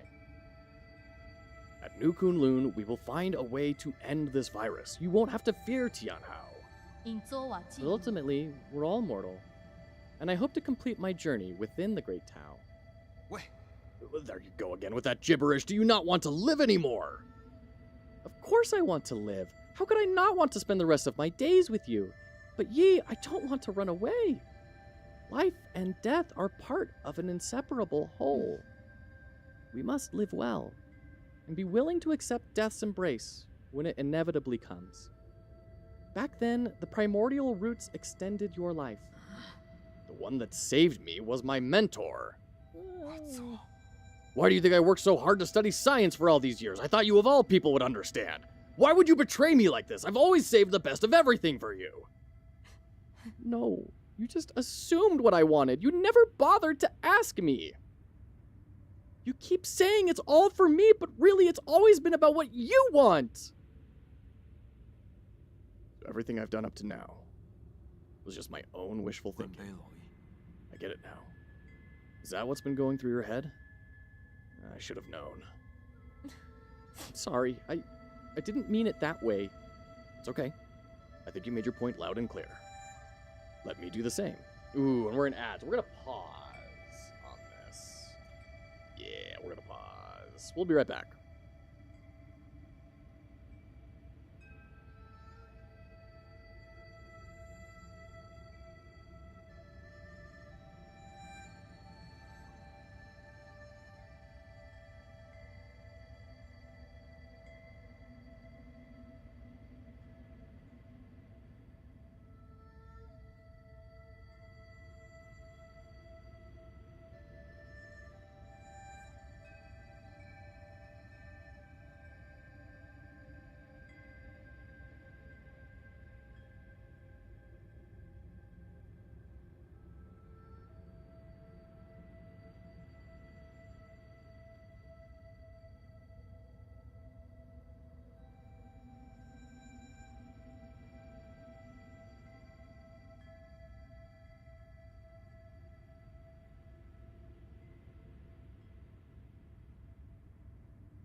Welcome back.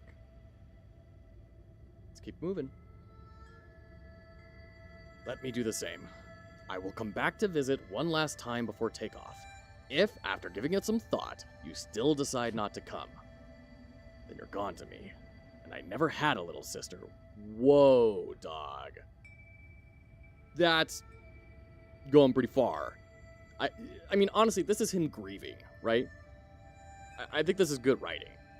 Because it's showing he's grieving his sister and is trying to process that in some way. And it makes it... I mean, those have got to be, like, the last words they ever share, right? And which is... That's what's got to make it why he's so reticent to ever talk about her, and why it's so touching that she kept sending video logs to him that he would watch when he had little moments. What? How could you say something like that? You're all I have left. I'd rather forget about you than approve of you rotting with the rest of the lunatics on Penglai.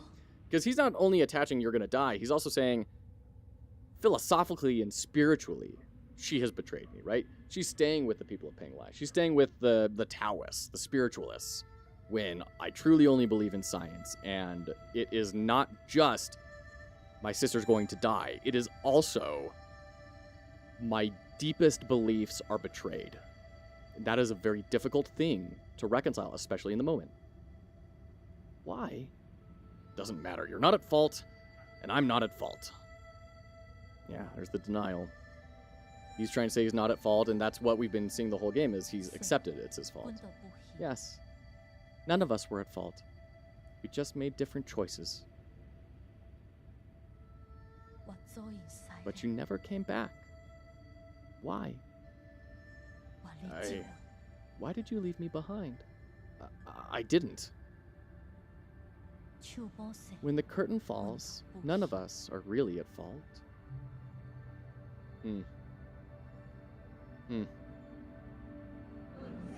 We are souls, outshining all species, never to be extinguished. Leeching off bygone glory to fuel our brilliance. See the sun in the background there? We are survivors. Our feverish flames have failed to forge hope, inflicting blistering pain with each searing embrace. We are martyrs. Working in vain, painting our colors across the sky over and over again, probing and feeling. Night descends and our light is already faded. Right and wrong fade away in the twilight. The sky is getting dark. No one's at fault, for we are only souls.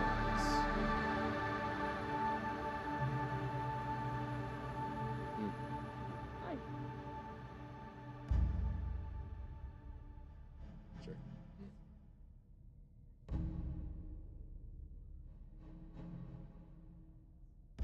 Well, that's nice of him. Today? Oh, maybe. Bisun, I knew you were here, Yi. nombak rival. Aren't you excited for dinner tonight? Bisun,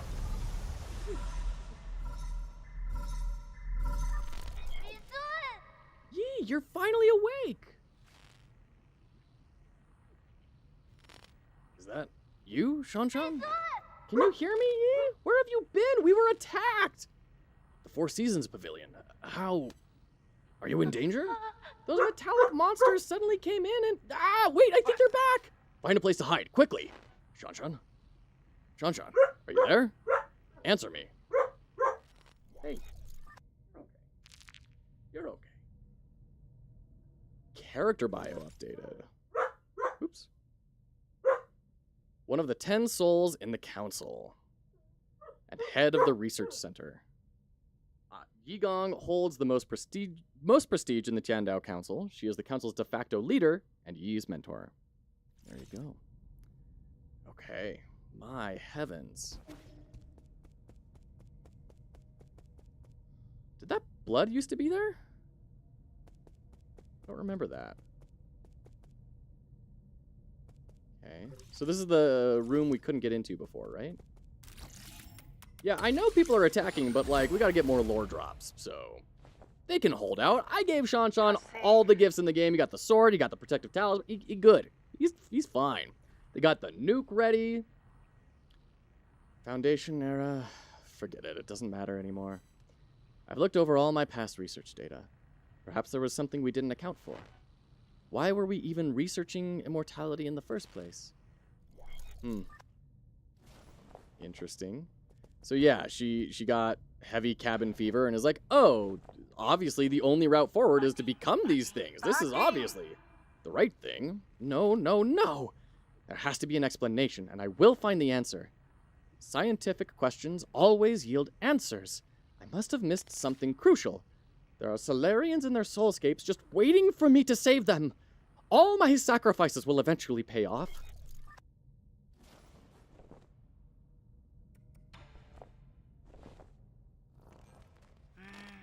That's right. I've been a fool. The mutations are the key. To think that I wasted all this time. The existence of the mutants gives us a whole new paradigm to view life in our universe. Yeah, and of course, whenever, like, the bad guy has this realization of, oh, we just need to evolve, they don't start with themselves, right? It's like, we're gonna get everyone else, we're gonna make sure that everyone gets hit, and then I'll go, right? It's just, oh man, it's such a delusion. Data corrupted, just straight up. Okay.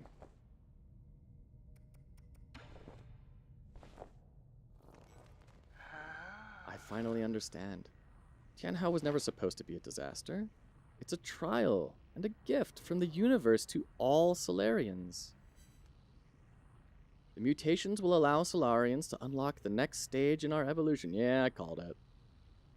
I called it. This is my destiny, to lead all Solarians toward their immortal futures.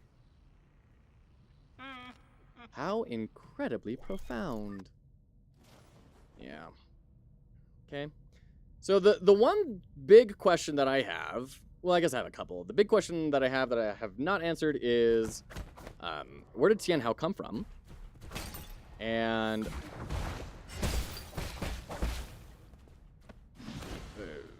buttons. Man, we haven't had to fight for so long.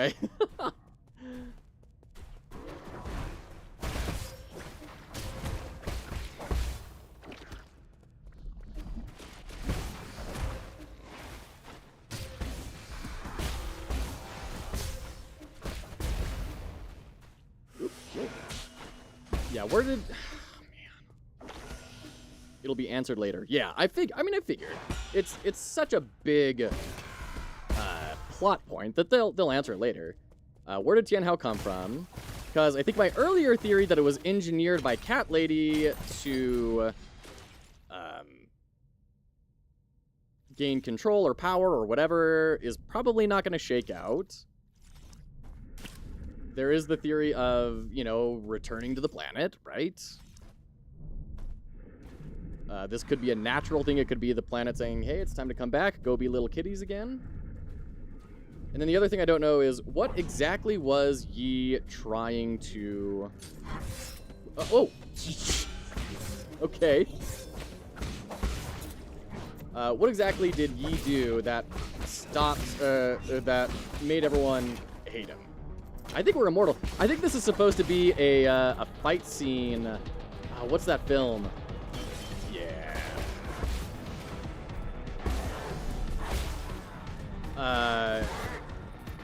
Where it's the, you know, constant fight scene in the hallway, panoramic view just like this. We don't have any health, at least visible. We have health warning, so maybe we can die. In which case, I would really like to have... no. And we're dead. I'd really like to know how much health we have. John Wick quarter fight. Yeah, I mean, John Wick definitely does it. There's another film that supposedly did it before John Wick. And it's kind of like a big reference. Okay.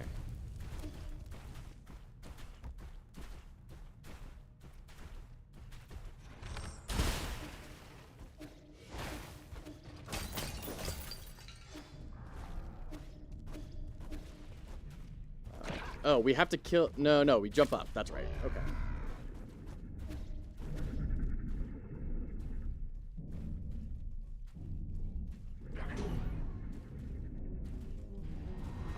I mean, this is stylish, but if you're going to make it this stylish, removing all the UI and everything, then make it not an actual fight.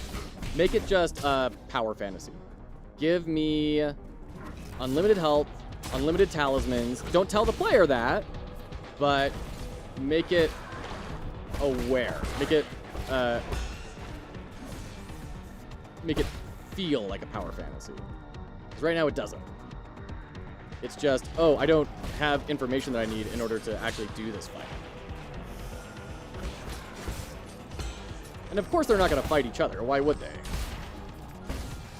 Didn't mean to use that last one. Oh well.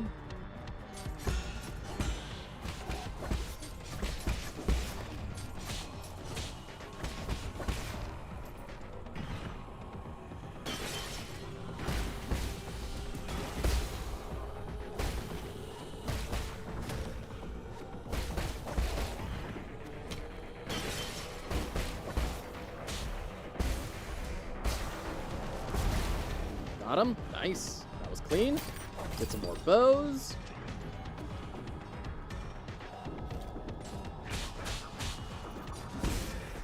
What?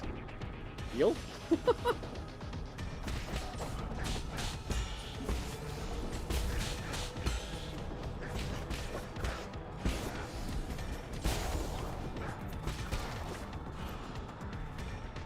Okay.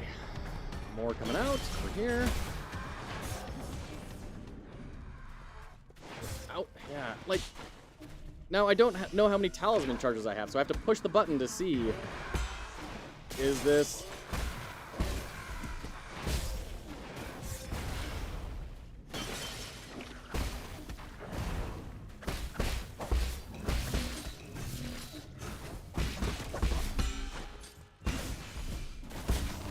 Oh, I hit the wrong guy.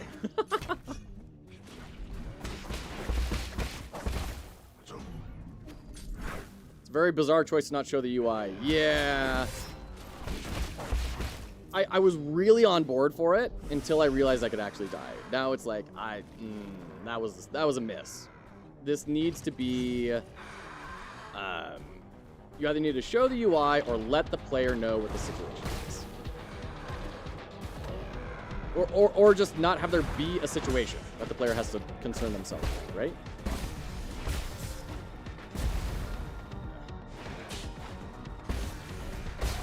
Alright. Okay.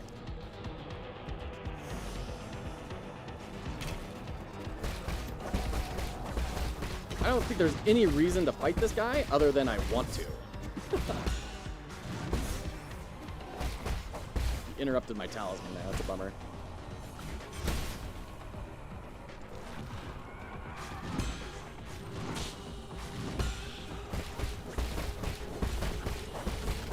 Whoop, whoop. That can be enough? Okay, good.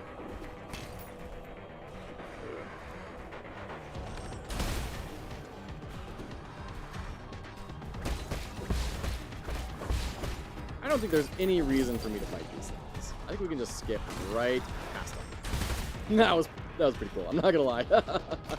Catching that dive right as it came.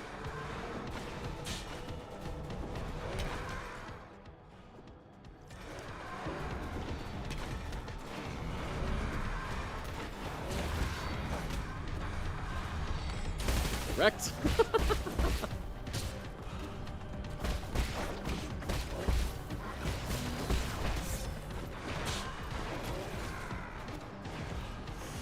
Oof. Stun. Heal. Talisman. Oh dear, this is not good. This is okay. This is not gonna work out. There is too much going on.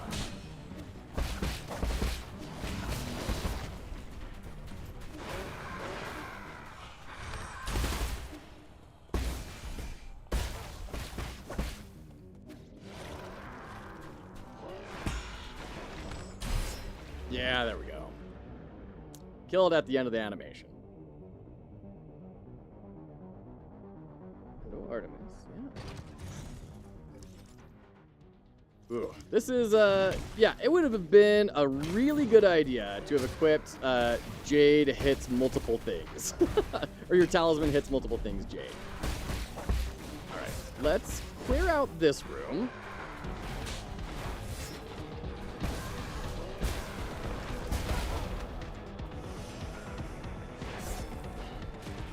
Come on. Okay, so that should thin things out pretty dramatically in this next room.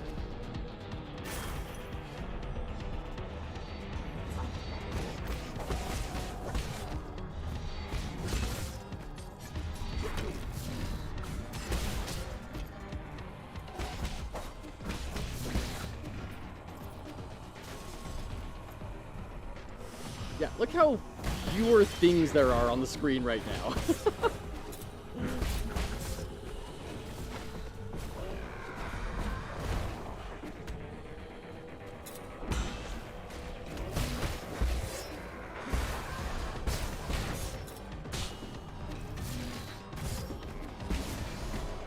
We need to do that. Jump. Okay. There we go. Okay. Still haven't finished. We're near the end. We're at the very, very end, Jack.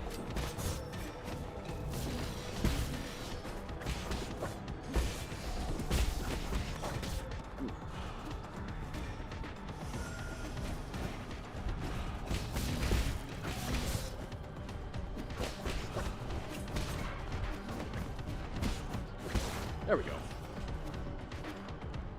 Go up. I interpret that as the Solarians are evolved from house cats. Please stop for a moment and open the detailed map after you've returned to the previous area. There's some final events of the side quest lines that are easy to miss in this map. I mean, I'm assuming it's these closed off areas, right? I'll watch till the end while playing Dark Souls then. Right on. Glad to have you along for the ride, Jack.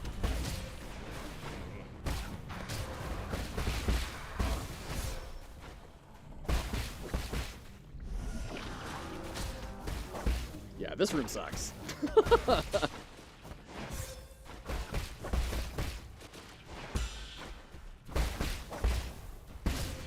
Those spikes, dude.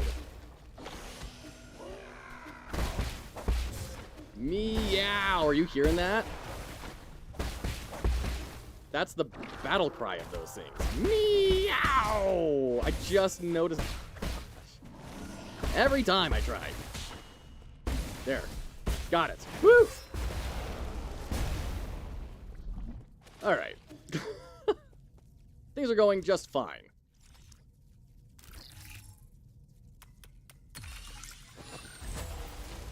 Log 1. The first log. About the Tianhao. Origin era, year 434. Spring, March 5th.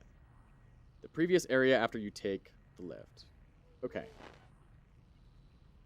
Under both the pressure and expectations of the Council, I have fully devoted myself to the Immortality Project.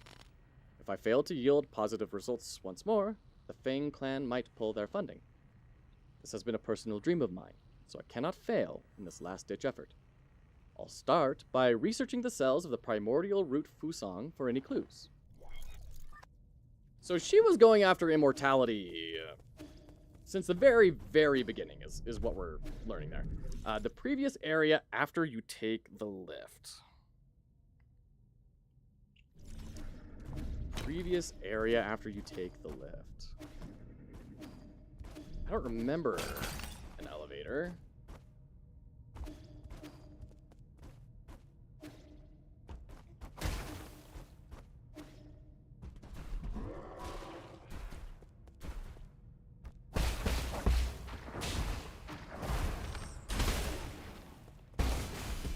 After the root node.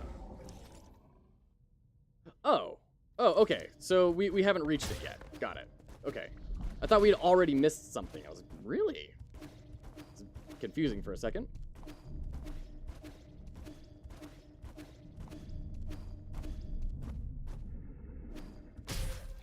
No! For real?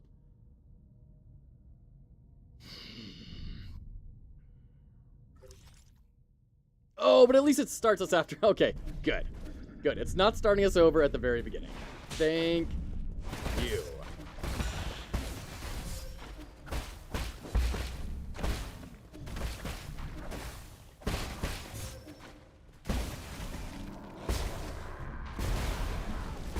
There we go.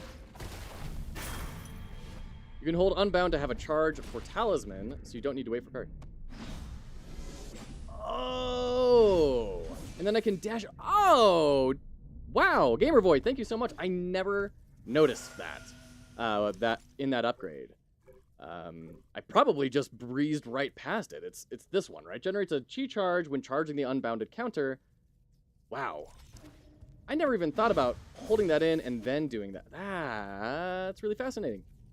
Really fascinating. Thank you for that tip. Origin era, year 444, summer, June 17th.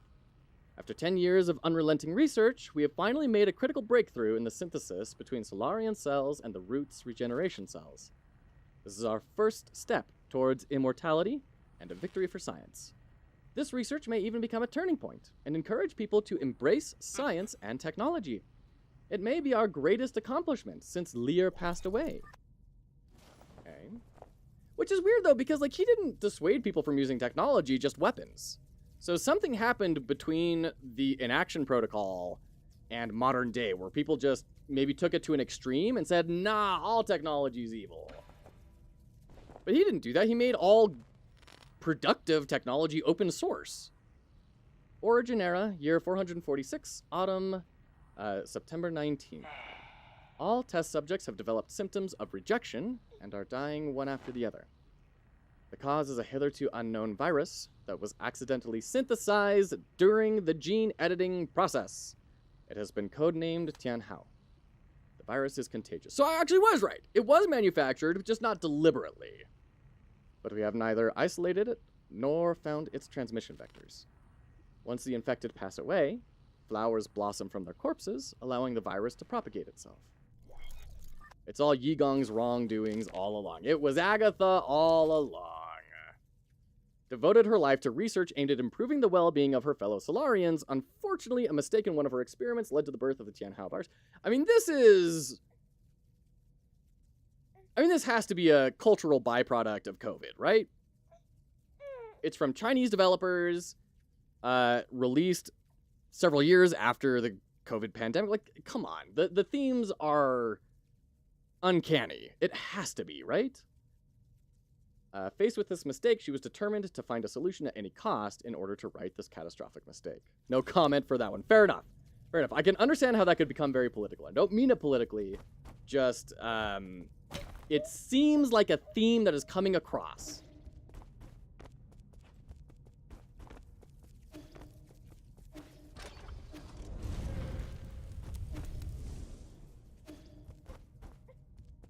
Okay. And there's the other side. Okay. Okay. I think baby's waking up. Let me take a quick break. We're only a couple minutes early for ads. And we'll run the ad break. We'll have a longer break without. Game God 2012. So good to see you. Welcome in. We're going to do this ad. We'll be right back. Don't go anywhere. We'll wrap this all up.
Okay.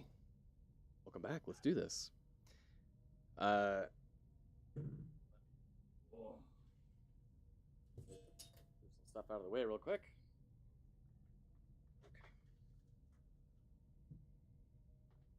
By the way, Yigong's voice actor was Game God. You got it, dude. Oh, it's Casual Friday. You know, you got to start with the squid hat, right? Yigong's voice actor voiced the Yzma character in the Chinese dub of The Emperor's New Groove. Very cool. That's awesome. I mean, that makes a lot of sense. I mean, even visually, the characters look pretty similar, right? I haven't been watching streams lately because I haven't finished the game yet. Hope you're enjoying it. Thank you so much, Karazis. We're at the very end. We are, right at the tail end. So, thanks for coming in and saying hi. Hope you're doing well. Okay. Apologies for the type error. No worries, no worries. I know you've been having a lot of, like, copy-paste weird stuff, so I figured to read between the lines. Finally, it's Friday. We made it. Made it, Game God. Okay.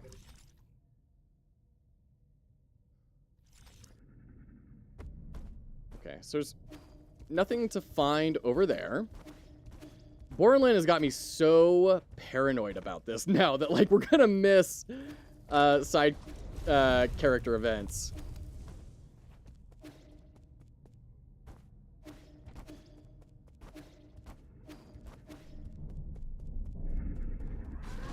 Gauntlet? Yeah.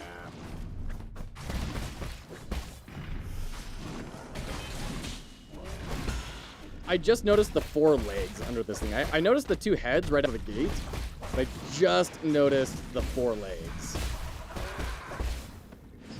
Oh, that's so nice. Thank you for that tip. Being able to not have to wait for the parry is so huge.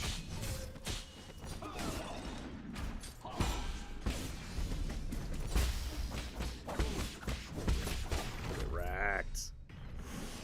All right. More dudes. That means I can just, if I was halfway decent at this game, then I could do something really cool. Got him. Good. Go detonate. Thank you. All right, made it. Made it through the gauntlet.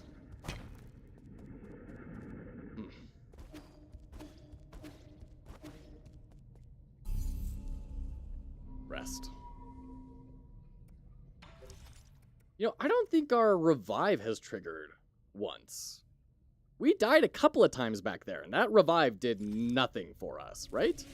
Unless it happens so quickly in the middle of a fight that I didn't even notice it.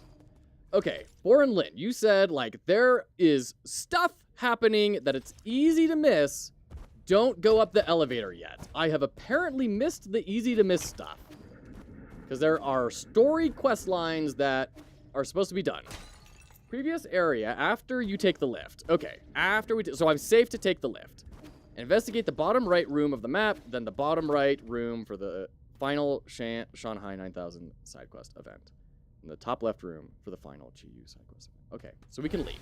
Great, perfect, thank you.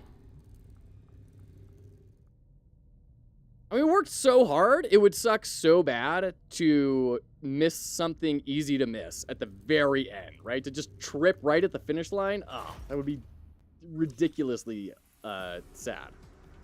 Okay, so we have an event over there. Bottom right and the bottom left. Okay.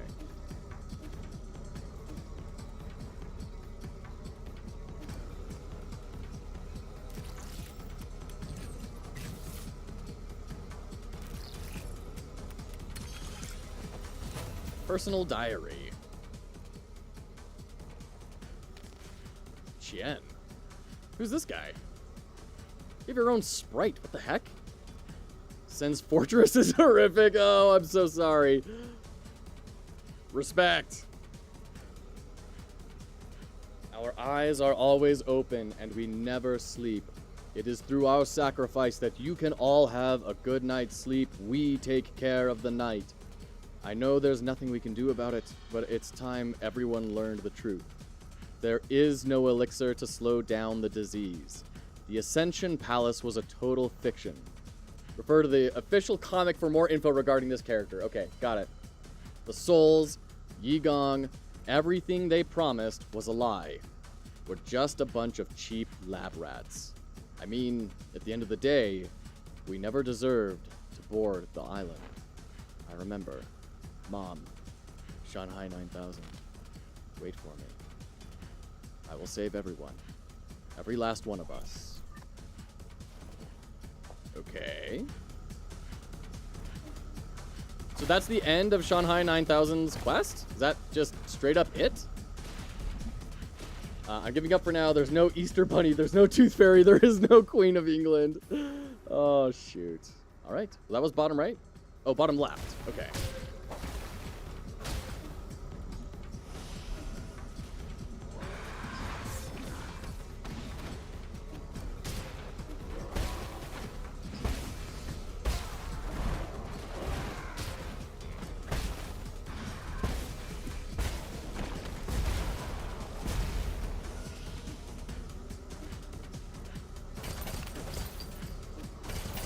Fine. Were all these areas locked or something? And why are they giving me all this money right now? Why didn't I explore this before? What is happening here? What is this place I'm in? There's Shanghai. Oh, shoot. He's getting mutated. What are you doing here? Be careful. That's one of Sol Yigong's experimental pods. I wouldn't mess with it if I were you. Jen, coordinates. Inside. The person inside is who you're looking for? A Dusk Guardian. Don't be impulsive. Yigong used them for her experiments. She might... Doesn't matter. Jen is... Jen, alive or dead. You, friend, don't stop me. Wait!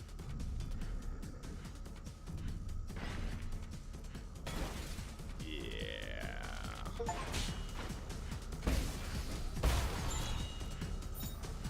A photo of Shanghai 9000 and its Solarian friend was carefully hidden by a Dusk Guardian in their uniform.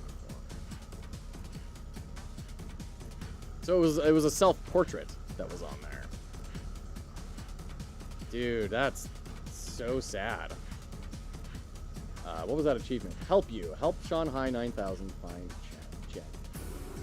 Jen. 15% of players have that achievement. Outrageous.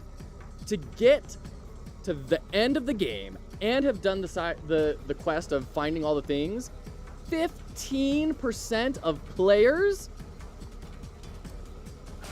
That is outrageous.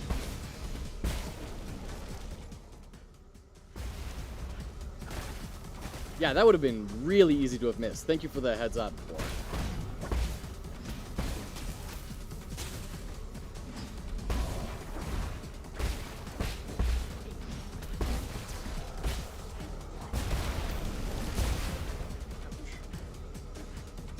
Also clever how the explosion there is green, so it implies to the player that it's safe because green is our color, right? It is interesting though that it affects the robot people too, the Dusk Guardians.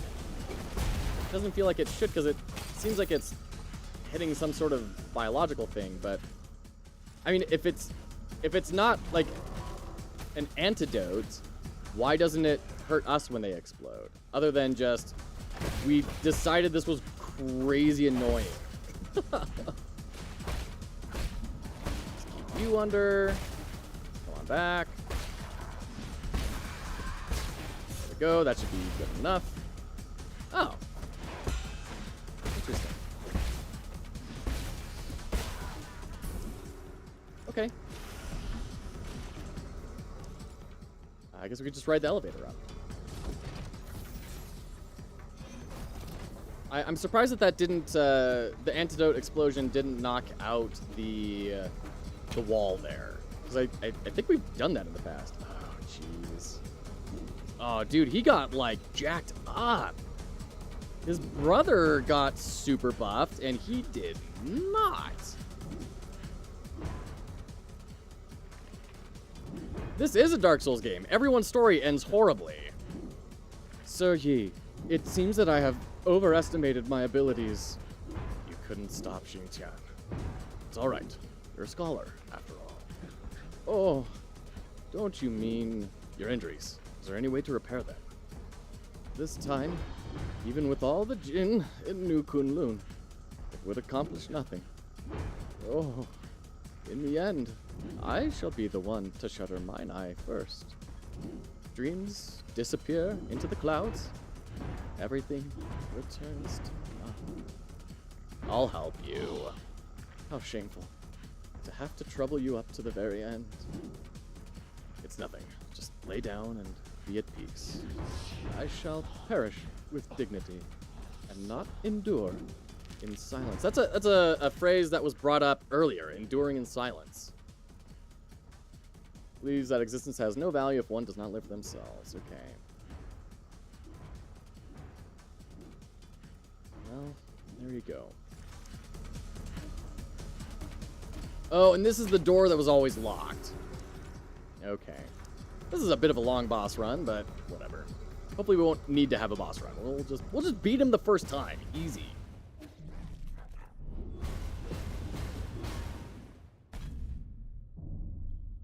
Jeez, that's spooky. Jingtian. Get our arrows blasting. These are our boss killing arrows. Yeah, you try and heal up. I'm gonna win that damage race, my friend.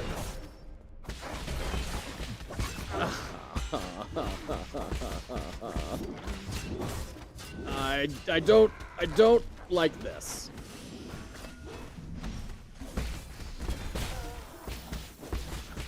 This is where I need to have like a 5 strength talisman ready.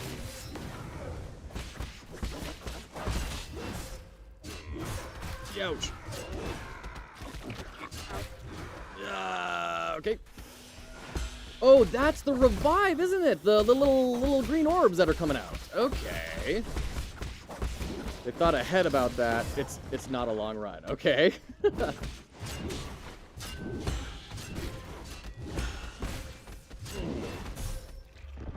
Oh, we were so close. So close.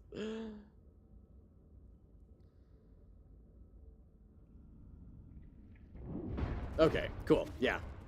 Thank you, developers. Appreciate you. Yeah. That would have been annoying to have run back right at the very end of the game, you know? You kind of just... You want to just push through the last little obstacles.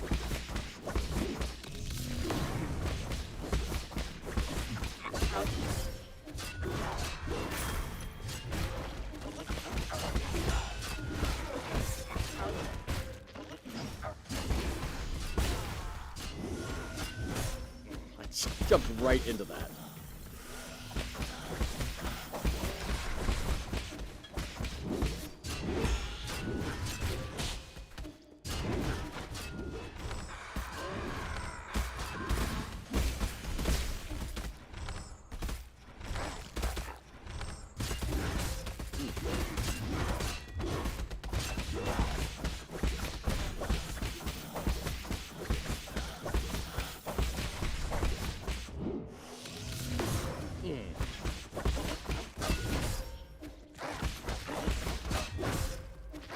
Not blocking any of this.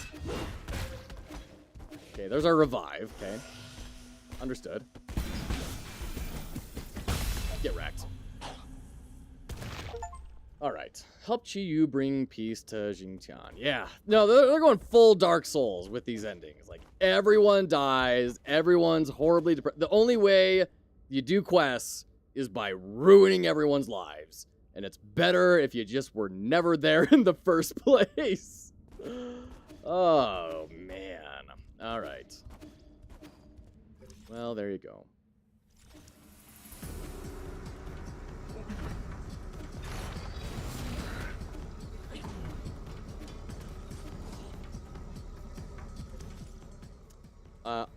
Playing this on the Steam Deck? No, Nicholson. We're on the PC. I got a controller here. I don't have a way to capture from my Steam Deck, I don't think. Either the Talisman attack and Charge attack counter the heal. Charge attack counters the heal. Interesting. I wouldn't have suspected that. Talisman kind of makes sense. They've established that a little bit in the game, but not the charge attack. And in the end, you can sacrifice yourself in 2 different ways. Whichever one you pick, everything is terrible. Yeah.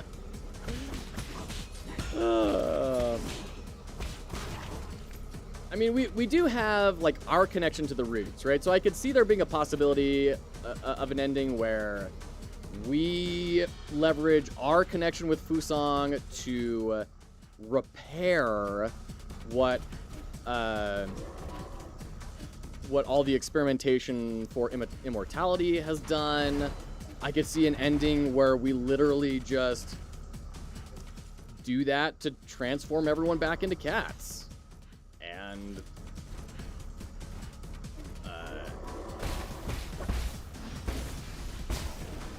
that's the happy ending, is now we are all back in nature. Hey, you're supposed to break down.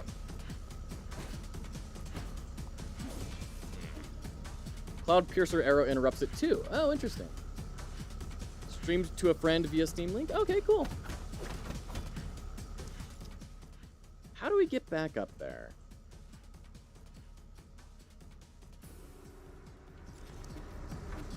It's at this point, I'm assuming the game will not let me go in a direction that I'm not supposed to go, right? We're kind of on the rails at this moment. Yeah. So that's what I was wondering about. Were they going to let me kind of escape through this side entrance? And it looks like the answer is no.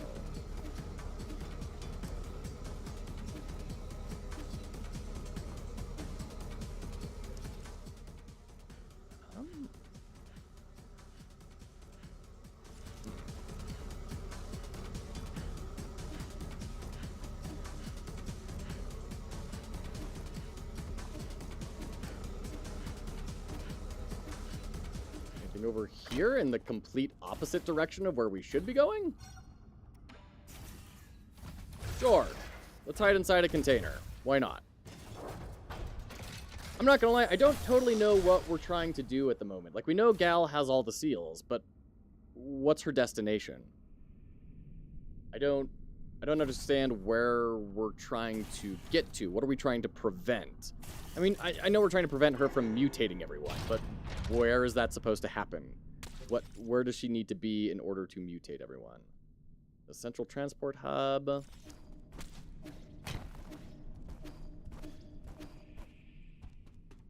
Oh, that's right. The village was in trouble. Right. That's what we're trying to run to, because Shanshan called us and said, hey, people are attacking. Right. Keep Shanshan from becoming Shanshan sauce. Oh, jeez. Pavilion to check on our boy. Thank you. Yeah, I totally lost that story thread.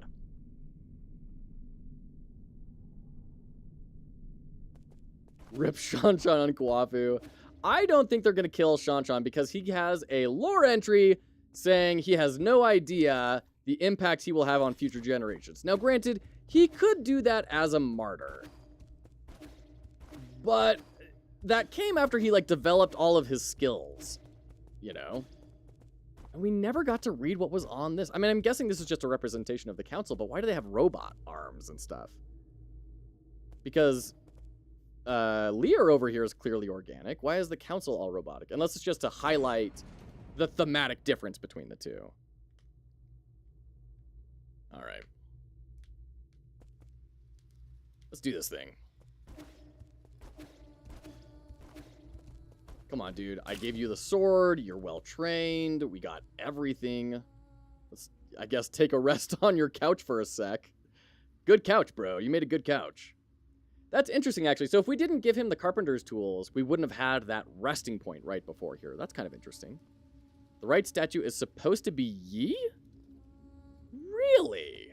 I never would have anticipated that at all. That's fascinating. Are we like, is Yi supposed to know that that statue is about him?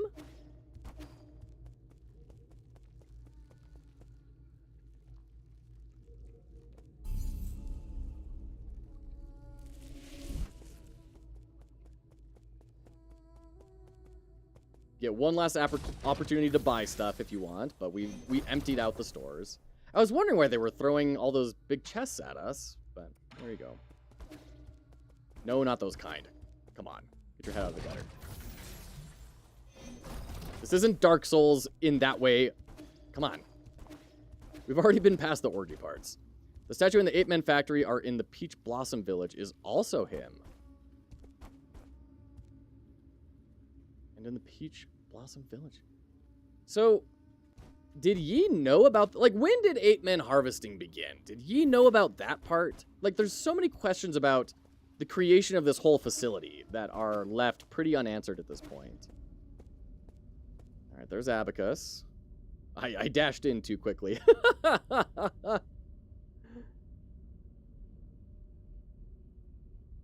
So they got Abacus on lockdown. Is he going to turn it into a boss? Wait for the reveal. Yeah. My lord, welcome back. What happened? Where's Shanshan? All right, everyone's fine. Yee, you're back! Those people came in and broke Abacus. Yigong brought her guards here and wreaked havoc. I'm sorry. There was nothing I could do. This is all my fault, my lord. So why is he called Ruyi, but then other people call him Abacus? What's that name difference? Sorry, I just noticed that. The alarms were disabled due to an exploit in the firewall. Does that mean the stream won't end? Good to see you, prodigal son.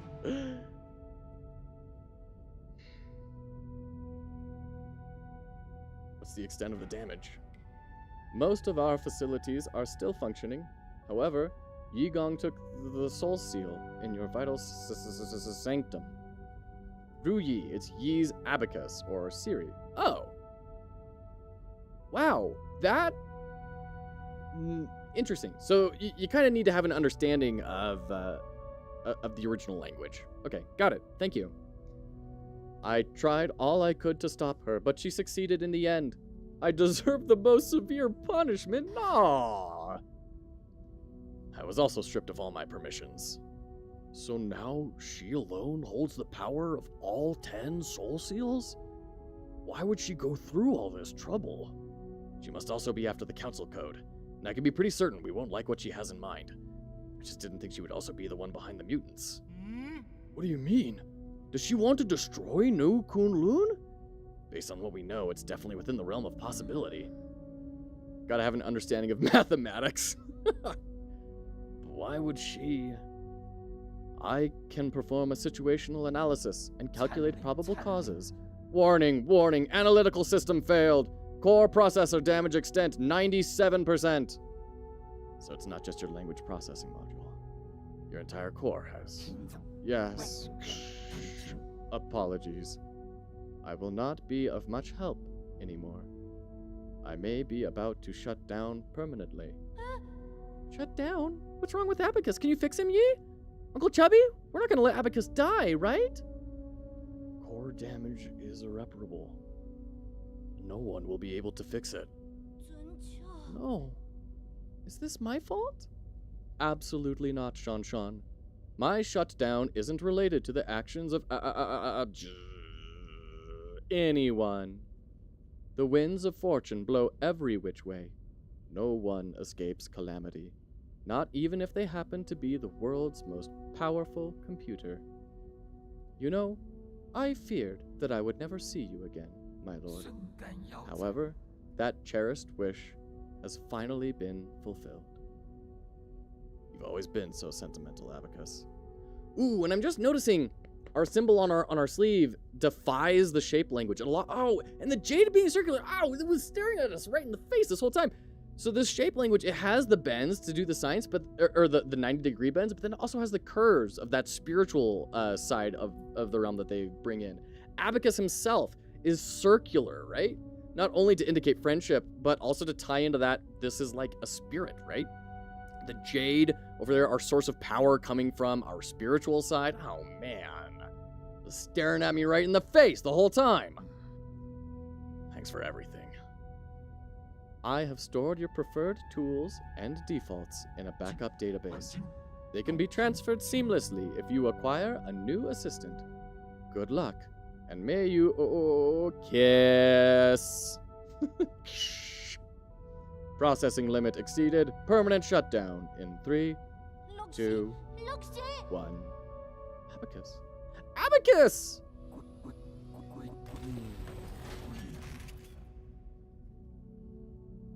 There you go. There you go. Its sentiment levels were set unusually high, resulting in a more sentimental tone. It had to have been the sister or something, right? As Yi's most loyal assistant, Abacus stood up against Yi Gong during the break-in and protected the residents of the pavilion, resulting in severe damage and forcing him to shut down.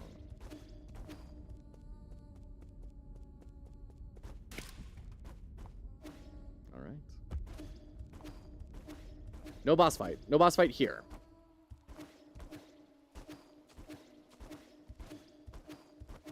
Yeah, I thought it was going to be like she hacked into Abacus and we were going to have to fight him. I thought that was coming for sure.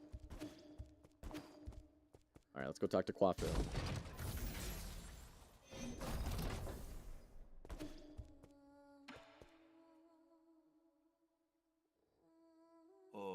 This is the end, isn't it?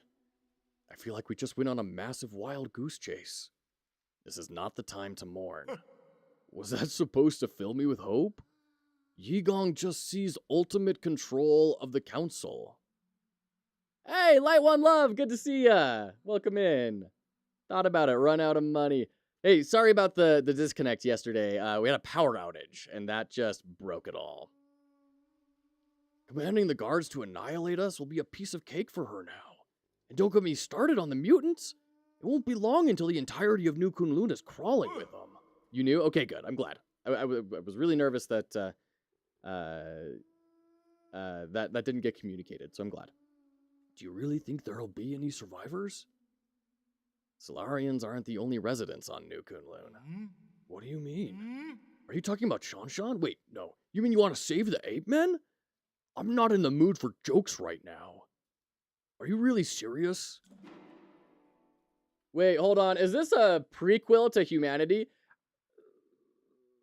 No, but man-apes came from the Pale Blue Planet. It's not like it came from Penglai and then they got transplanted and that's the ending is they land on a, you know, place with woolly mammoths in an ice age and everything. Right? Right? Ending selection. I'd suggest saving Solarians first. Oh, wow. Dude, the Solarians, there's only like a couple hundred of them left. Like, I think they're done. Sorry. All right, let's do the Solarians. Yee. Regardless of whether New Kunlun goes dark, we must take them all back to the Pale Blue Planet. We should return the flames of the Eternal Cauldron before everything is extinguished. If Hang were still here, that's what she would have done. I would have recommended the other way. That would doom the Eternal Cauldron. Do you know how many people sacrificed their lives for this project? That's why there shouldn't be any more sacrifices. You think the ape men are more worthy of redemption than we are? I believe they'll have a chance to live better lives. Yeah, that's kind of where I'm at.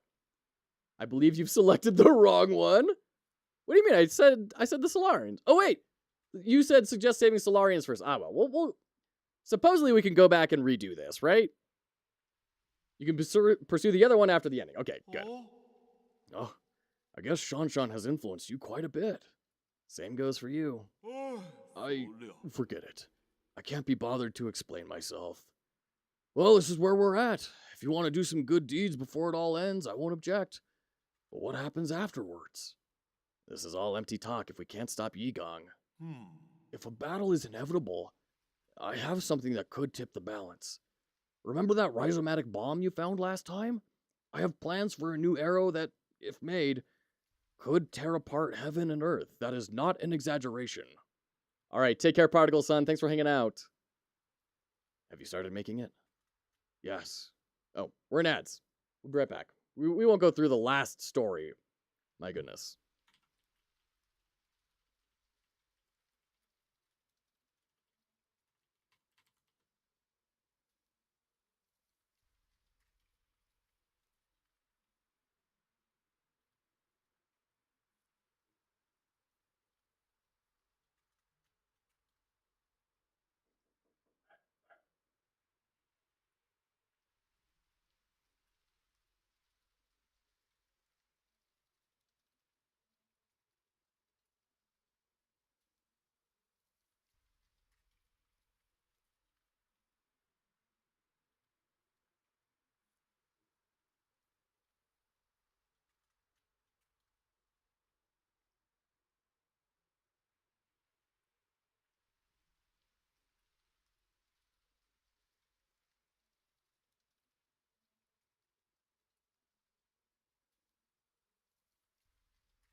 Okay.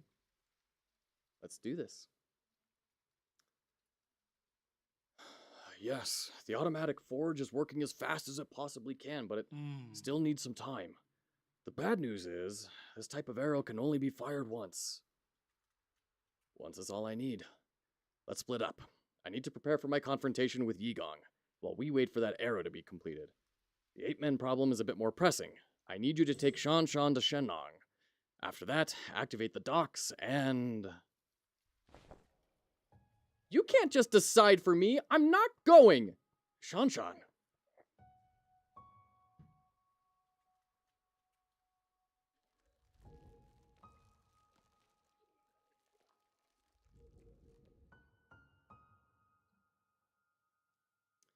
Don't throw a tantrum.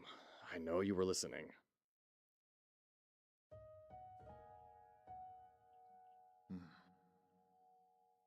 Did you hear everything Uncle Chubby and I were saying? Then you should know that it's not safe here anymore. Didn't you see how they hurt Abacus? I don't want to go to that blue planet thing. I want to stay with you, Yi. I want to go to Peng Lai together. Don't be silly. That's not a place you should go. At least you'll be there. You have no idea what you're talking about. You don't even know me. Of course I know you.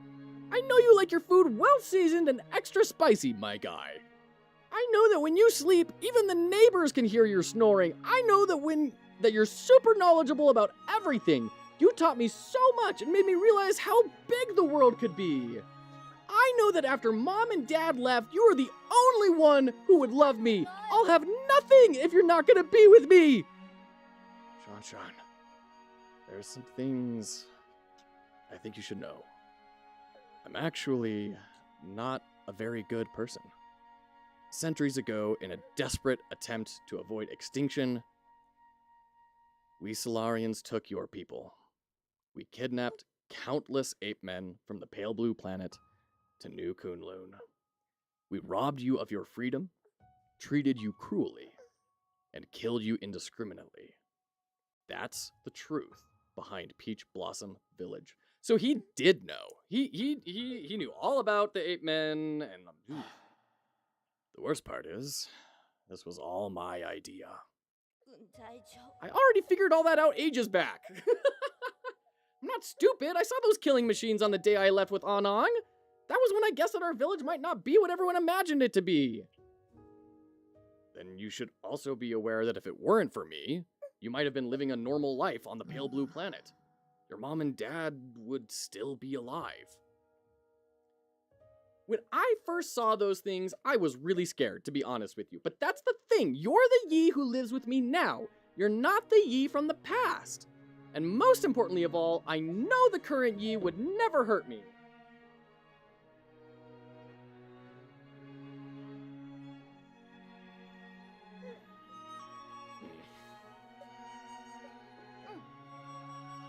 As dangerous as it might get, I'm not scared when I'm with you.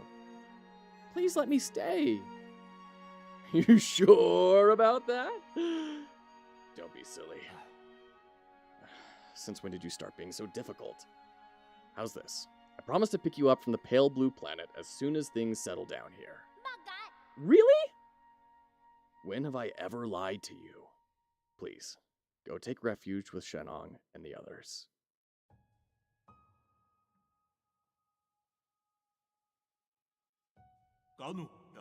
I better get moving in case something happens to the docks later.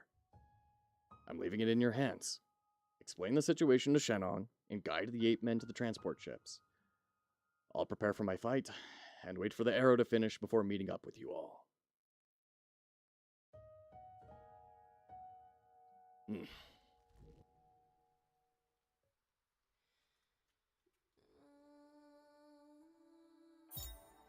Rhizomatic Arrow, an arrow crafted by Kuafu, inspired by the Rhizomatic Bomb. It carries a similar destructive energy. This arrow should be used as a last resort in your battle against Yigong. It can only be fired once. Okay.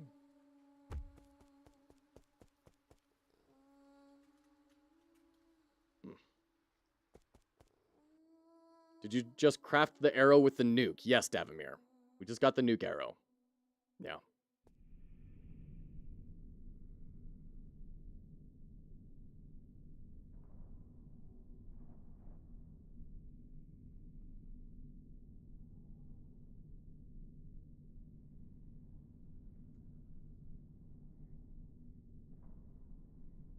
Sir. Let's be honest, brother. With that incredibly smart brain of yours, how could you have overlooked the fact that none of these ships can move unless there's a Solarian at the helm? Were you expecting these 8 men to fly themselves to the pale blue planet? You're the best pilot I know. I knew it, you sly dog! Ugh. Look, I'll send Sean and the rest of the villagers back to the pale blue planet. However, that is my own decision and has nothing to do with you. Thank you. Do not thank me! I just want Sean to have a real home. I also bear some responsibility for causing this mess. As for you, go get your affairs in order. Even if it's just the 2 of us left, let's go back to Penglai together. You got that? It's a promise. Hey. Take it easy. You furballs aren't going anywhere before my people are on board. Especially you, Chubby. With you around, the villagers act like a bunch of obedient children. Saves me a whole lot of bother. Here I am, still relying on you gods to lend me a hand right up to the end. Feels gross. Something's up with your audio. It's extra quiet now. Really? That's weird. It looks like it's the same on my end. Is anyone else having that experience? Isn't that right, Shan? Shan? What's wrong? Didn't you want to say something to Yi? No. Come on, we're on a tight schedule here, kid. Yours fine? Yours is fine, Nicholson? Okay, thank you. No audio for you, Mothman? Cool, thank you. Awesome. Thank you, Warren. Come on, we're on a tight schedule here, kid. No, I don't want to go! I want to stay with you, Yi! Shan, come here. I have something for you.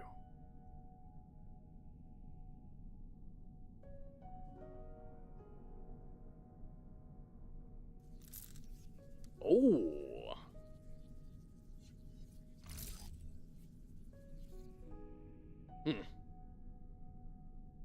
Really hope we don't have to do any remote hacking.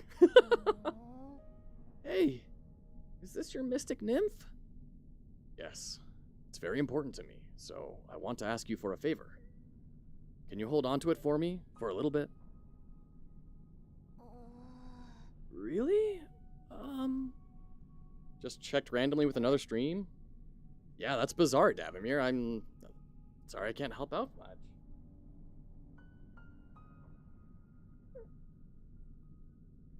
There you go. Okay, I understand. I'll take good care of it and return it to you later. Why are you pouting and crinkling your eyebrows if you understand? How about this? As a reward, I'll take you to see the ocean when we're both on the pale blue planet. Really? Then sure. Pinky promise? Pinky promise. It's almost time. Let's get ready to depart. Take care, brother. You all take care too. There you go. So once again, we can harken back to the very beginning of the game when we spent like an hour talking about how hard they had to work to make Kawafu immediately and completely trustable. Because if not, you'd still be terrified about him causing problems right now, right?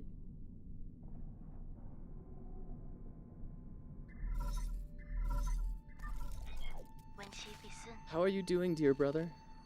Whenever I get some free time, I always find myself writing to you, just like before.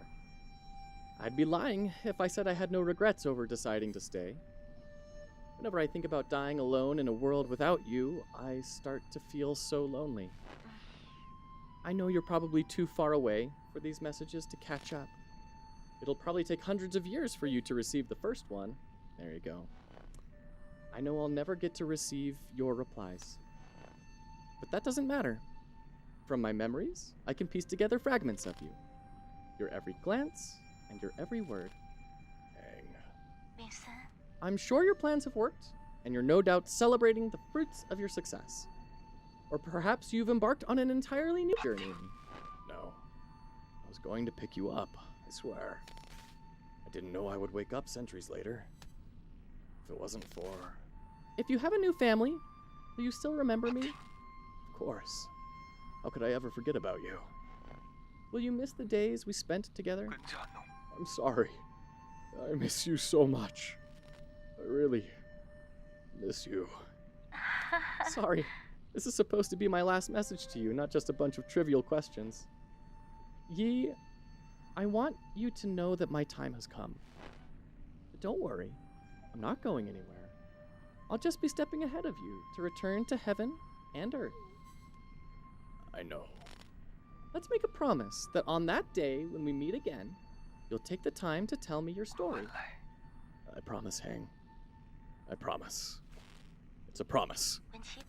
Take care, my dear brother, until destiny reunites us. Goodbye, Hang. You have no more unread messages from Pang Lai.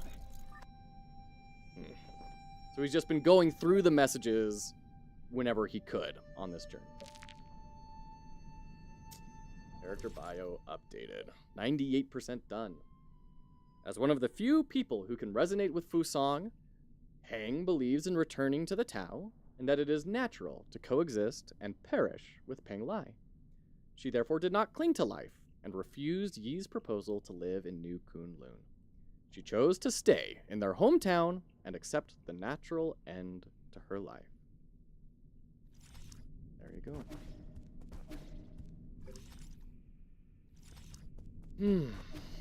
Okay.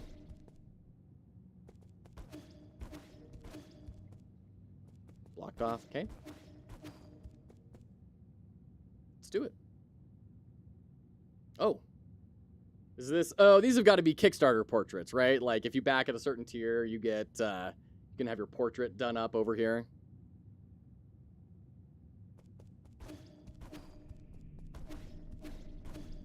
Yeah, okay. Got it.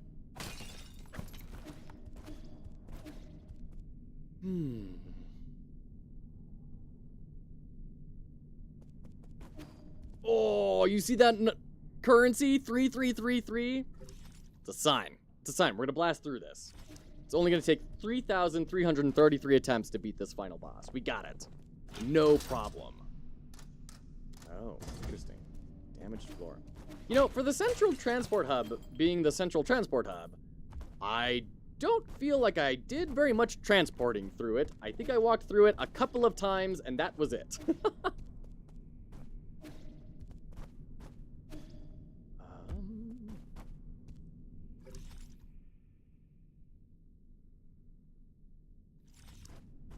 Well, okay.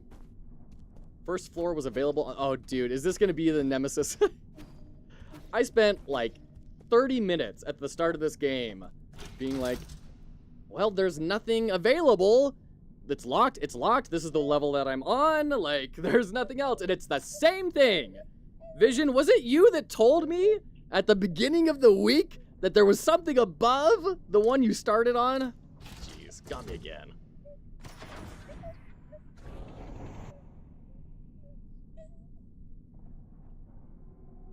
Come on, guy. I know you're tired. It wasn't, but that's funny. Yeah, we still don't necessarily have any symbology for these trees. Like the tree with the eyes on it and everything. I guess it could just be genetic transmutation. It was Light One Love. You were with us from the very beginning, and I had no idea. Oh, man. It all comes full circle, right? It's all one eternal round. Amazing. Absolutely incredible. Oh man, you must have been slapping your forehead during that. Just, dude, just look up. Just, there's a button right above that. You're not at the top. There's... I think the devs have patched the UI though. Okay. Can I still go up to the pavilion? I guess in case you want to go to the store. It was more confusing at release. Oh man, interesting. I would be fascinated to see what was the release version and what problems did they observe and then how did they change it. That stuff, oh man, that drives me just, it engages my brain wholeheartedly. And I'm running around just to see, like, did they block everything off? You can go over here.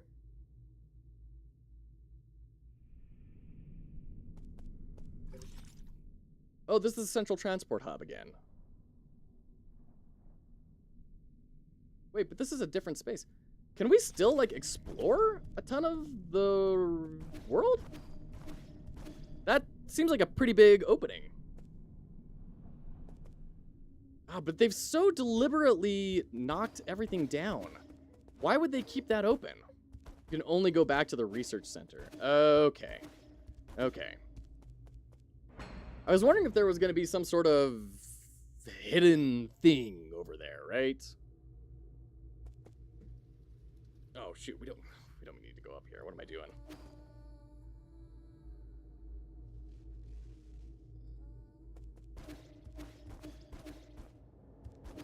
All right, here we go. Clearly the place we're supposed to go. We're getting an escape sequence? Maybe. Final boss and stuff. I've heard that. I've heard from many people. Look out. But I had one person express a vote of confidence in me saying that I'm good at parrying, so maybe it's not going to be all that hard. We may try swapping out our Jades and go for that transferring internal damage to the other on parrying. We may swap to that build if we run into some brick walls here. Program. Unlock primordial root core. System encrypted. Operation failed. Okay. So she tried... Oh, no. We're trying to open... Because she's theoretically in there, and we're trying to stop her. Okay. Is this the final boss? I think so, Jack. I think so. Soul Yi, you have the floor. Thank you. I think my fellow souls will agree that it's time to face the music. Here we go. Here's where the story started. We can bicker all we want, but the truth is that the Tianhao cannot be cured in the short term. Therefore, I would like to propose a bold new plan.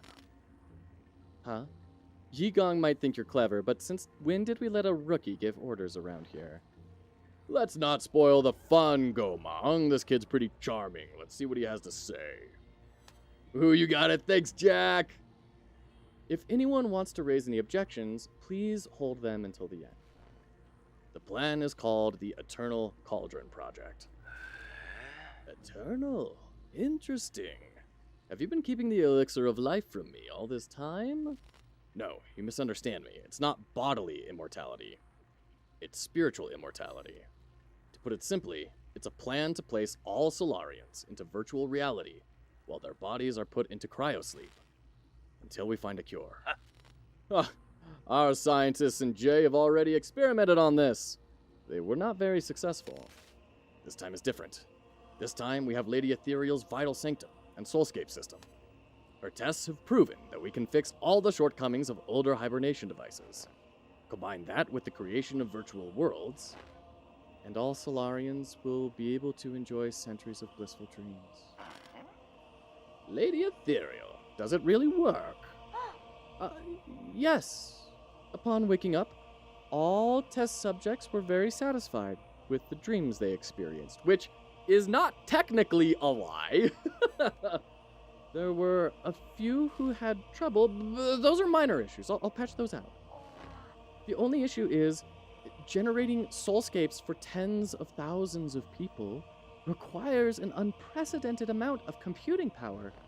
We wouldn't be able to meet capacity even if we linked up every single abacus on Peng Lai. I believe the esteemed Gomang has an answer to that. Why are you asking me for an answer? If this is how half-assed your plan is, count me out, rookie.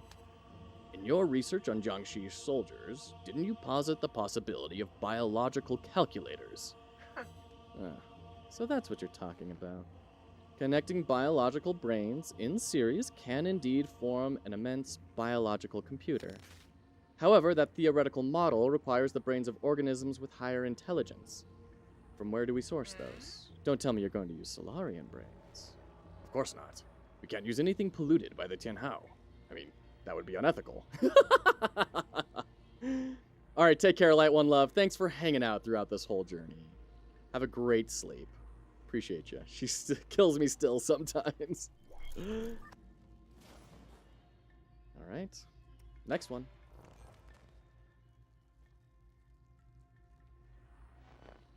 You all remember the Hauatian Sphere, right? That deep space telescope has been running for centuries and has collected massive amounts of information. Did it actually find a planet with intelligent creatures? Exactly. We have temporarily named it the Pale Blue Planet based on its appearance. Reports show that primitive humanoid creatures with large and active brains reside on the Pale Blue Planet. Show me the report. I want to see it. You can't just make up such a huge discovery, young man. I have read the report, so we need not doubt its veracity. They're still living beings. Wouldn't that be too cruel? Yeah. That pity is totally unwarranted. If left alone, primitive species tend to wipe themselves out anyways. Better for us to cultivate them for our purposes. Are we opening a whole new hunting ground? The J-Clan is itching to get our muscles moving. You're all thinking too far ahead. The Pale Blue Planet is 500 light years away from us. What? So this meeting was a complete waste of time. That Fang Clan didn't spend our money to listen to your fantasies. 500 light years. We don't even know if we'll make it to the next decade. Even if we did manage to gather enough food, how are we going to gather a vessel and the energy to get there? We already have a vessel, and what's more, we're sitting in it right now. In the final phase of the Eternal Cauldron project, Kunlun Island will be launched into the heavens. Okay, so it is a part of the world. So I wasn't off by saying it was a space station or the moon. It was, kind of both, but the island that they lift up. Okay. The entire island, with everyone on it, will warp to the Pale Blue Planet. You're insane. No, he's totally serious. I've done the calculations. There's enough energy stored in the primordial roots to make that trip. Oh dear, we're going to use the planet as our power source. No, that's not going to be problematic at all. It will only take a few years to build the necessary rhizomatic energy columns and engines. Because isn't that energy like the souls of everything that dies on the planet? As long as we have the primordial roots when we reach our destination, energy replenishment shouldn't be a problem. But what? Speak up, fatty. Jeez. Easy. What Guafu wants to say is, once we make this trip, we will not be able to return for at least another 500 years.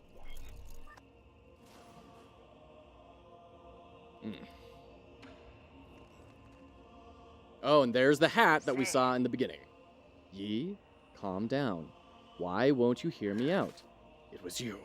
You're the perpetrator. Where are the others? The other souls have their own matters to attend to and have asked me to speak on their behalf. I see. From the very beginning, I was the only one kept in the dark. Even Kwafu and Lady Ethereal knew. They reached the same conclusion as I had. We must accept our current predicament. Conclusion, my ass. It's you! You and this accursed Tiandao Council! You murdered everyone! Murdered my parents! Because of you, now Hang will die too! Yeah, okay. So, basically he said, yo dog, I have a plan. And everyone's like, cool, let's go do the plan. And then he learns the truth about Tianhao, about the disease, how it was manufactured. And then just says, screw it, like, this isn't worth saving, we shouldn't be doing this.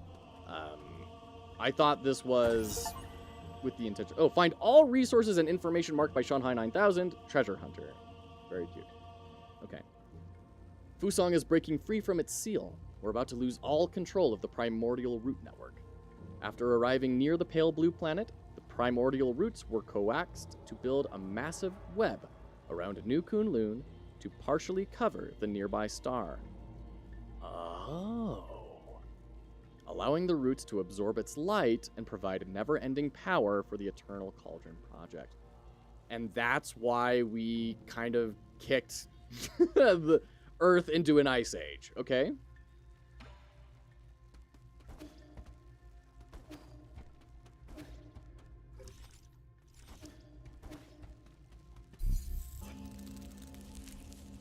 For some reason, I thought it was going to be an echo of, like, the satellite thing. Oh, this is a root node. Oh, rad. An echo of that satellite that the Jade Kingdom that supposedly, like, encapsulated their sun or something. I guess thematically it's very similar, but not exactly. Okay. So we just took a small part of the roots with us. Like, we just took whatever part of the roots were embedded in Kunlun Island in the first place and flew up. And so the rest of Fusang is still in Ponglai.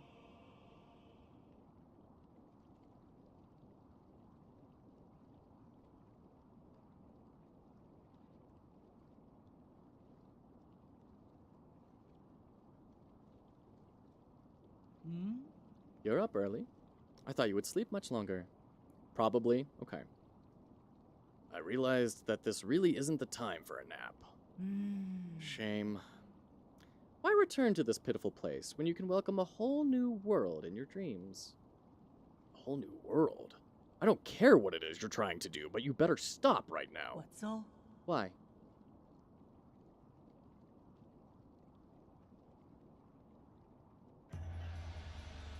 You are about to witness the liberation of Fusang.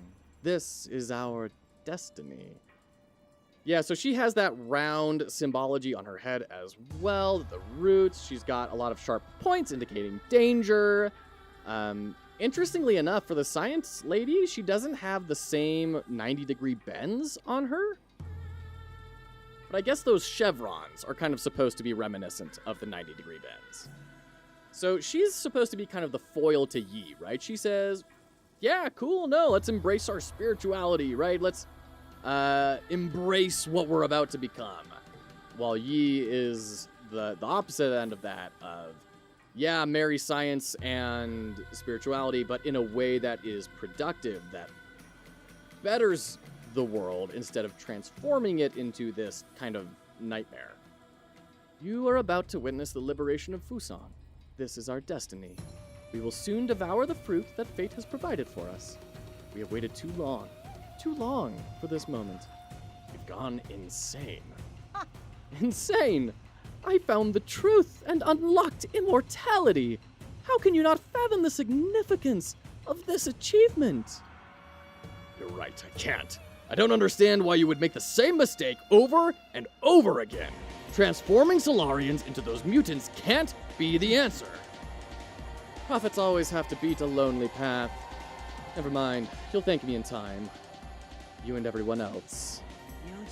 Since the dawn of our race, Solarians were but stupid beasts before the whims of fate, endlessly pursuing our own tails. You should celebrate, because we're about to break out of this cycle and enter the realm of the immortal. And you think this is what will free us? I'm not going to let you have your way. Ooh, and we're at ads! We'll be right back! Oh.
How extremely cruel of you.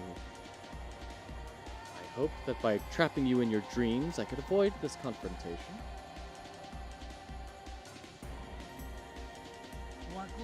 No mentor can bear to end any of their students' lives.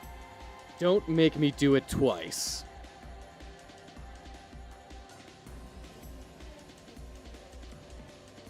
Oh, she has a sword too. Okay. Makes sense, right? Because she's clearly the mentor, right? They've said that 1,000 billion times. She's the foil to our guy. So she's tall, he's short. She has a sword, he has a sword, right? They have to reflect each other.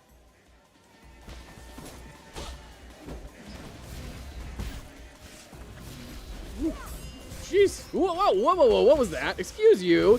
You can't go all anime on me. Excuse you.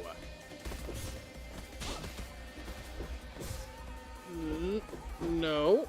And we have a shoot. A round ring to be in, which is super cool. Also, wait, what? Hey. Oh, that's right. Okay. On that one, don't dash through. Okay.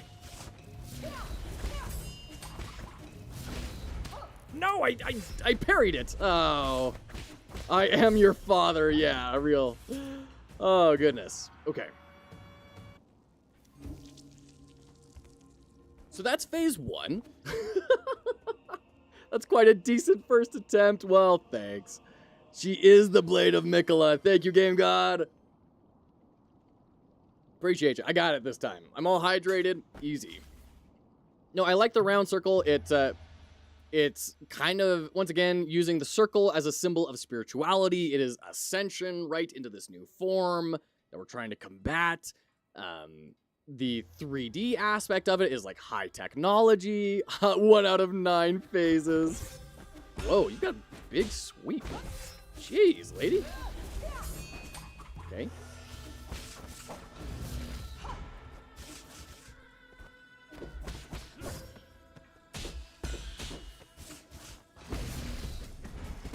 Gotcha.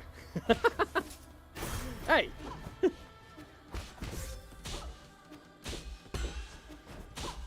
Can you stop doing that one move? Overdo it, get out of the way. Okay, there's our revive. Ooh, what was that? Okay.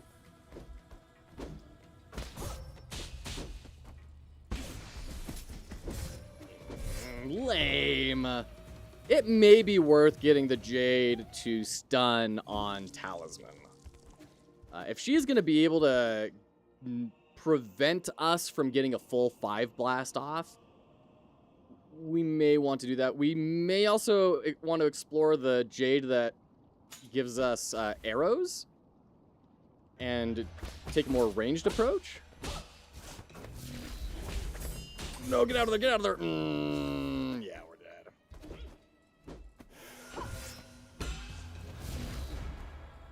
What? Lame.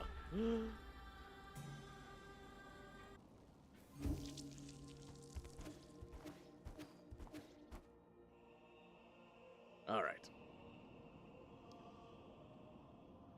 Ooh.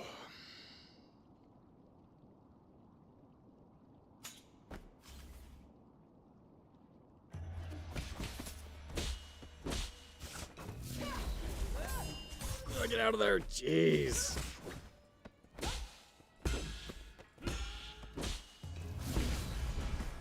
Oh, come on, you can't talisman my talisman.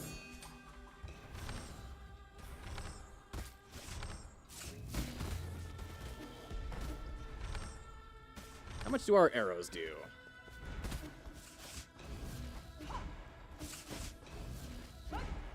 Gotcha. Oh, this is feeling good. Nice.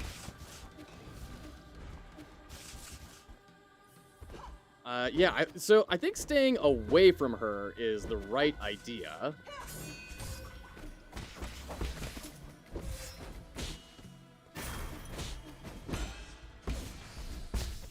Get out, get out, get out. And try and bait out the talisman from far away so you can get a quick and easy parry.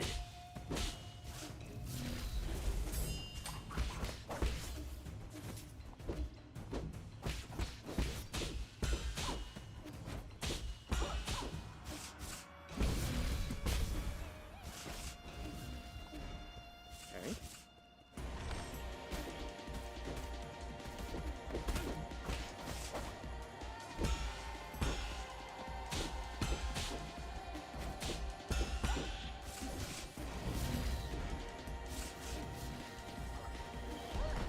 Okay.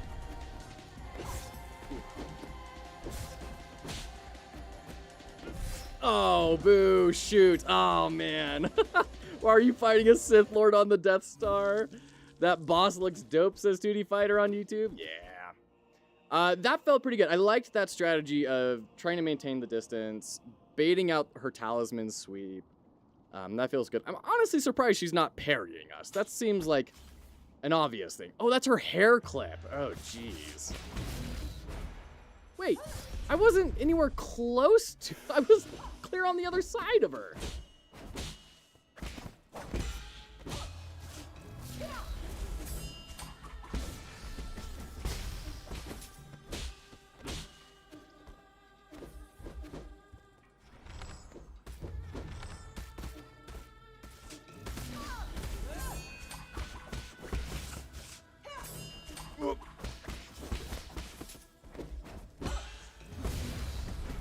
Ah, darn it. Yeah, okay. Safe. Want to do it again? Nice.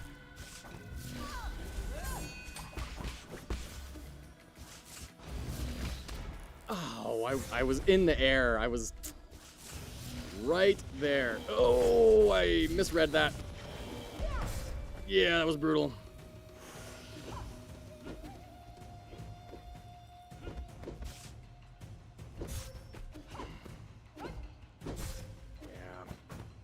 Stop.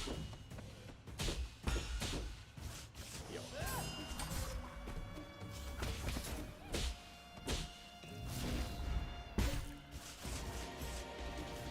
Yo. Okay.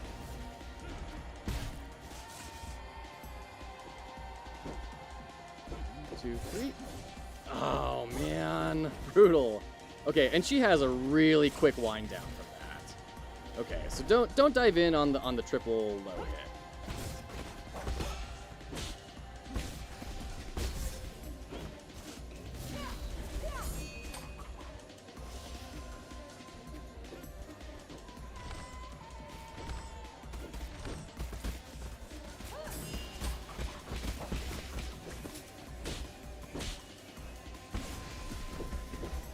Oh, that was really, really lucky. Okay, whew. Ooh.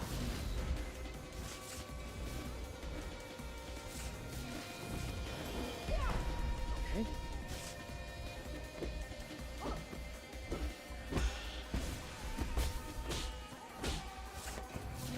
No, shoot. Oh. Look at the bright side. Unlike the real Blade of Miquella, at least she doesn't heal when she hits you, for real. Arrows work well. Yeah, the arrows are good. I want to try a couple more times with this, but we may swap to a arrow generation build. That may be the route to take. So once again, we see really good boss design here. This is thematically and everything echoing the player. It is really emphasizing all of the skills that the player has learned up to this point. And it's just simple and powerful. They don't need to go big on this first one. They're just giving the player a sense of, have you learned how to play the game well enough?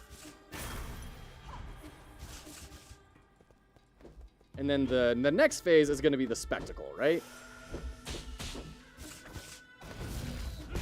Gotcha. Dude, come on. I was in the middle of the animation.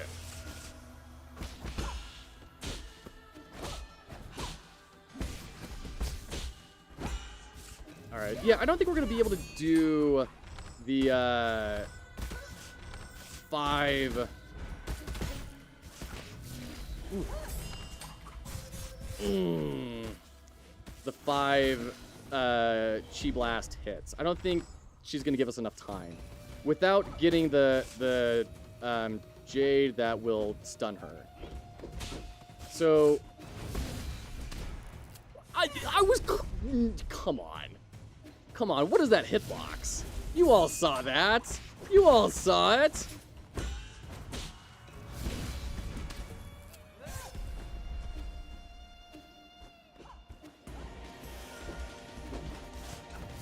Woo. Jeez. Skill issue.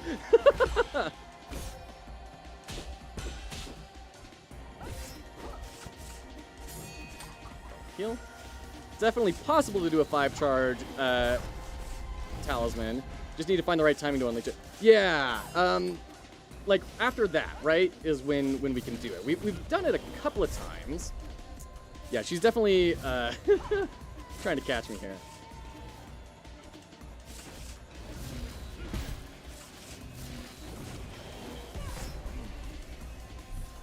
Yeah. Oh. This is a tough boss fight.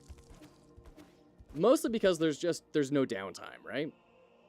So I guess the strategy we can take is try and find the really tiny windows of downtime, or use skills that don't require large amounts of downtime. And I think I'm leaning towards the latter, as it just seems like the better idea.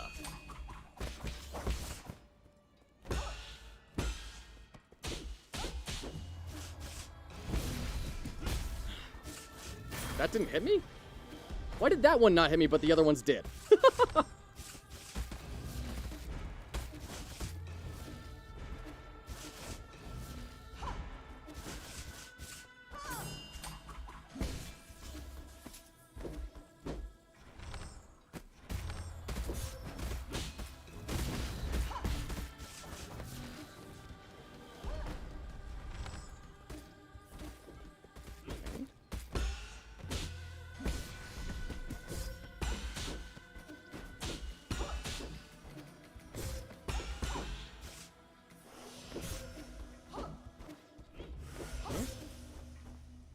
Come on.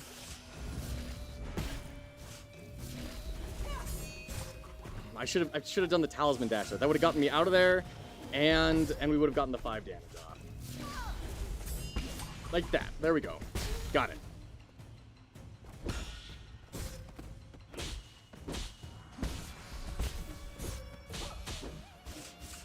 That was our revive. Kills me that hits so far behind her. That really hits really far behind her. Okay. Let's change up our Jades. Successful Shadow Strike we don't really care about anymore.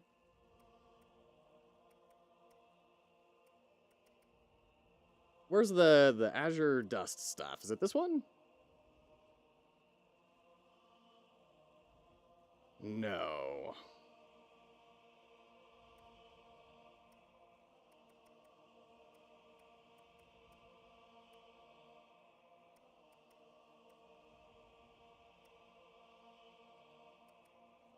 Oh, geez, where is it?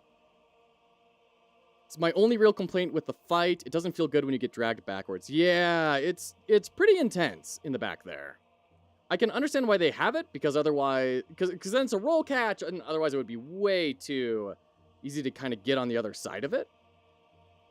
But still. I think... Oh, man, this is going to be such a dumb idea. I even have the temporarily immobilized talisman on, and that was with her getting temporarily immobilized when... Well, that's just not going to be helpful at all. Okay, let's get rid of the revive. Throw on the extra internal damage on precise parry. And this one. We need this one. So what do we give up? Guess that one. Reduce knockback from enemy attacks when parrying. That may be helpful. Increase damage output when below 25% health. That sounds like a good idea. Obviously, what you need is the farming talisman. In my opinion, the hitbox of the talisman grab attack is designed to prevent you from dashing from the attack. Yeah, I completely agree. I think that's 100% what it's supposed to be. It's a roll grab, right? Absolutely. They're trying to tell you not to panic roll and, like, leverage the game mechanics, don't run away.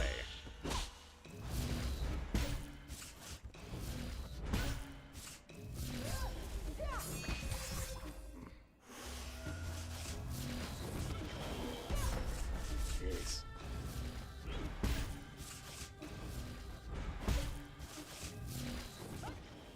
Okay. Cool guys don't look at explosions. Look at that internal damage she's already taken. Oof. No.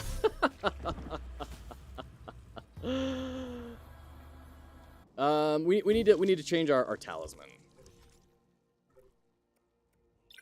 We're gonna go to. Oh, that's right. It's not a jade to give us the azure sand. It's a skill. Yeah, obtain one after the three charge chi blast. Jeez, every time. Okay, yeah, let's do that one. We can do 3. 3 is a much better window to try and hit.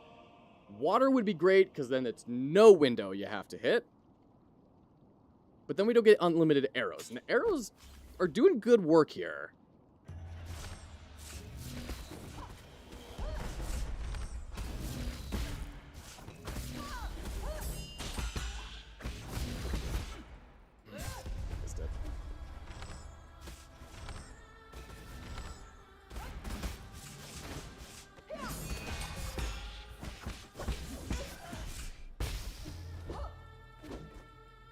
Okay, that was good.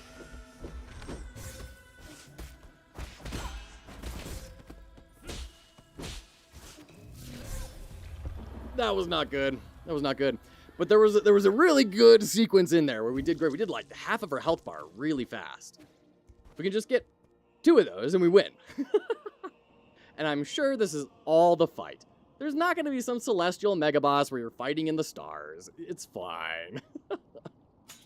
She's not going to go Resident Evil and transform. Come on, that'd be ridiculous.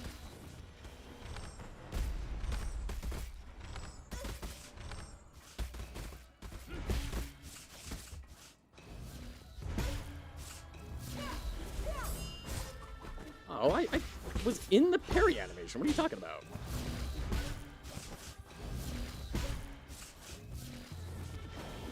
Oh.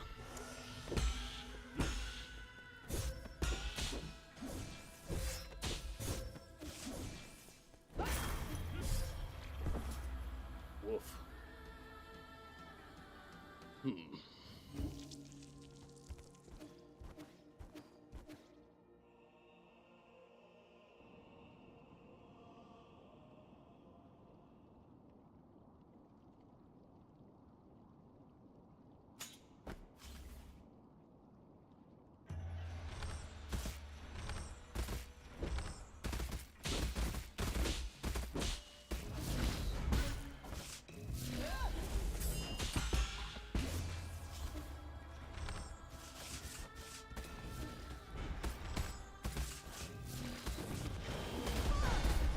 Oh, it didn't hit me? Okay. I'll take it.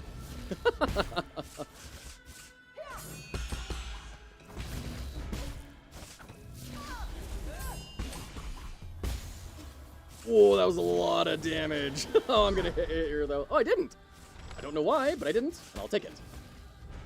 Okay, try again.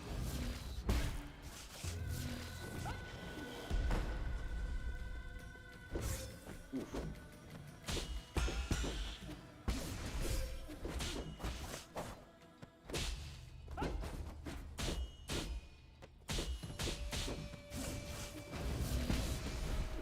Oh, that wasn't a roll catch. Oh man, that we got her really low there. We got her very low. Did this game give you any thoughts on your jam project? No, because it's so far beyond my ability to execute on 2D Fighter. Like, definitely, I mean, especially in a jam context where I've lost a week. Like, I'm not going to have all that much time to participate in the jam. So,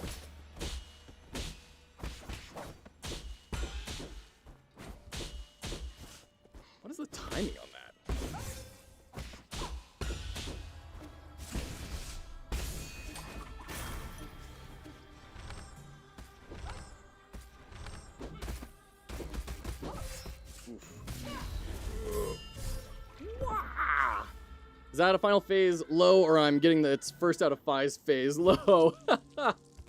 No, it's probably a multiple phase fight. The game has not shied away from multi-phase fights before. This is frankly a little too easy to be the full end fight, like, because once you figure out the timings of everything, it's going to be pretty simple. So, there's always, like, the whole, like, the final boss has to be, like, some celestial, you know, deity you're fighting in the stars, right?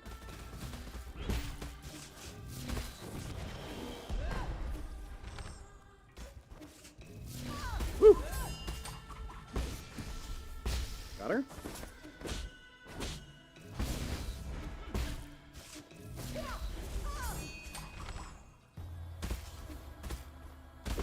Oof.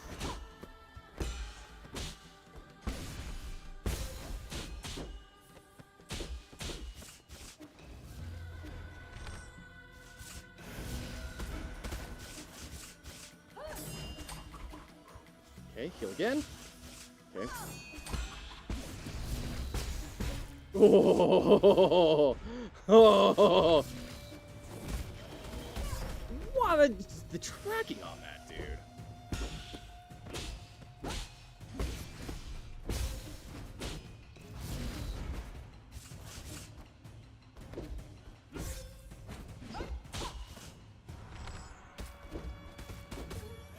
Whoa, whoa, we got past first phase. Strange to see 2D platformer in a 3D space. Yeah, Nephis, we've been talking about that.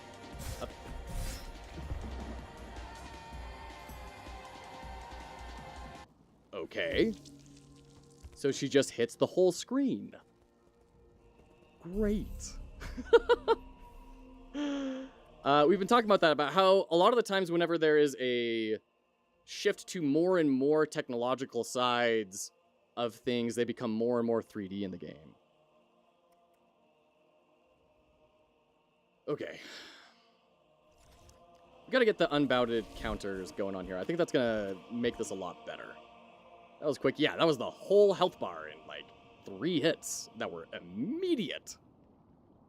Whew. But we made it past the first phase. That's great progress.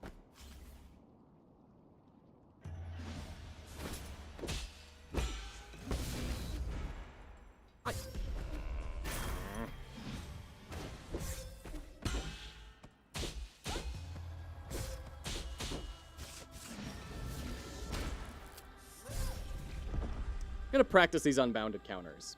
If I can get those, we're gonna be doing a ton of that internal damage to her. And I need to work on the parrying timing as well, especially for her, like, triple stab. It feels like, I don't know if I'm going too late or too early. It's strange.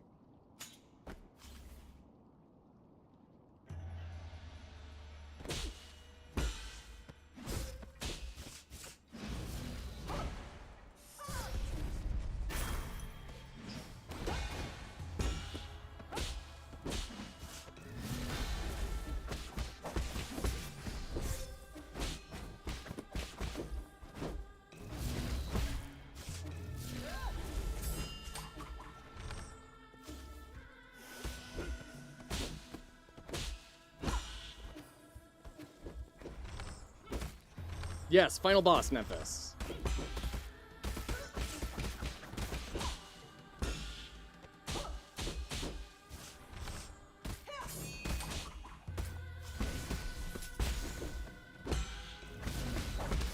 Oh, got tagged. Bummer. Ooh.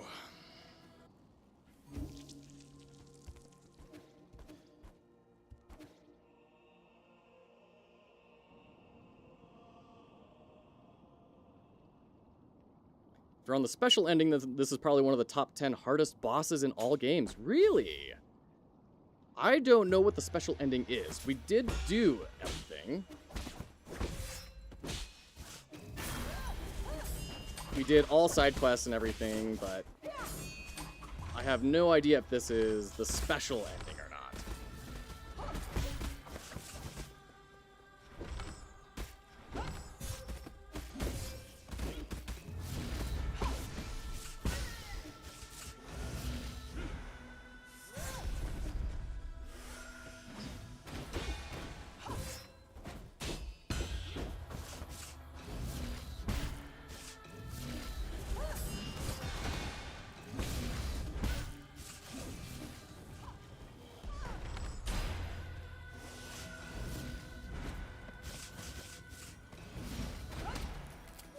What? Ah, that unbounded, man. It takes up a lot less time than the animation kind of implies.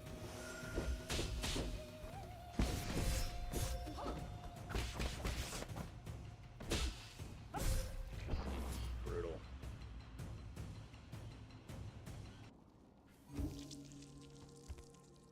Hold on. Hey, your pacifier fell down, buddy. When did that happen? There you go. Special one triggers on completionist run. Okay, great. So that must mean there's like a third phase. Hooray!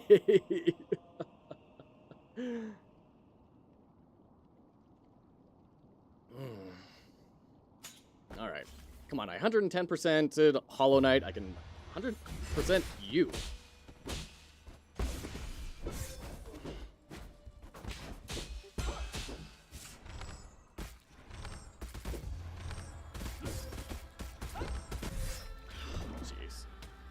Guy. Joe accidentally chose to save the ape men. Probably also depends on some dialogue. Oh, okay.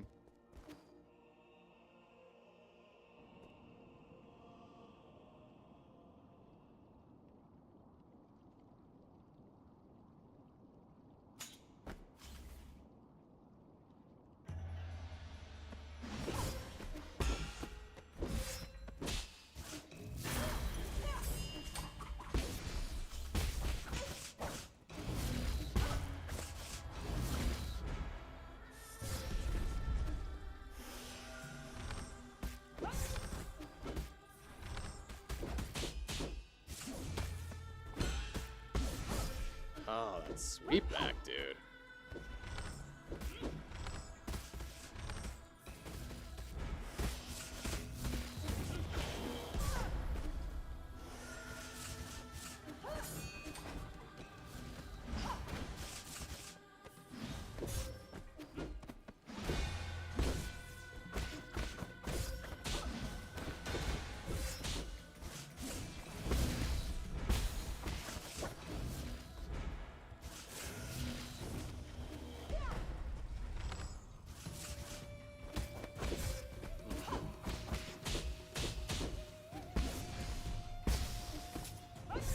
Dude, that damage buff, I'm not convinced is doing a whole lot for us. That 25% under damage buff, there's something else that would serve us better than that? No, that's not gonna help. Any healing? Shortens the time needed for medicine pipe. That's probably gonna be better. I'm not seeing a lot of advantage from the 20 being under 25% health.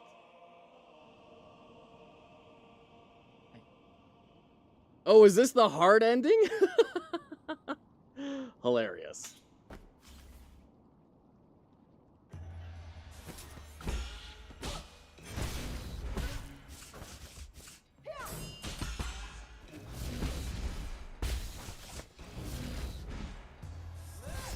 That was lame.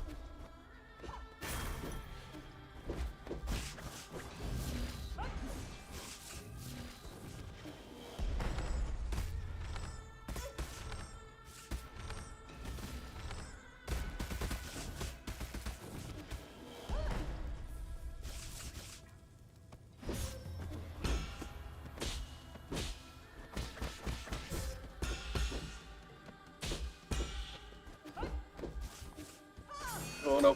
Whoa, thank you, Jade, for that. Yeah, that would have been the end of that attempt.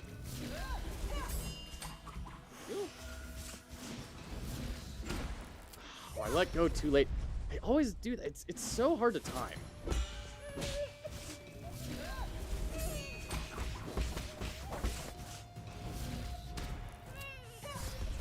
Hold on. Hey, what's up? What's up? There you go. There you go.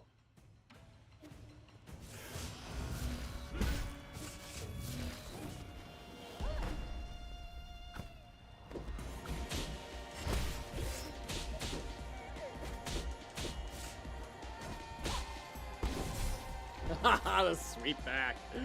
Oh, man. I mean, we're definitely getting better against her, right? Like, I'm doing more parrying. We're lasting longer in each fight. That's good. We're making progress here.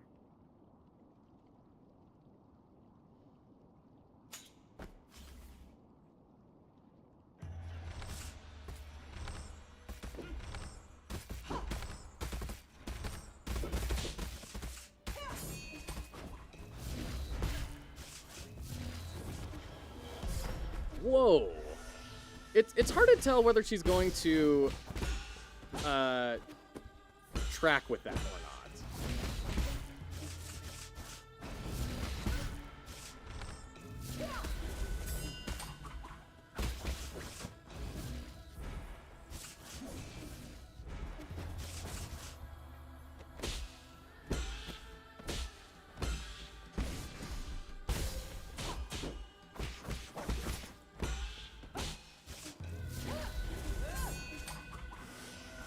Okay, this is going pretty well.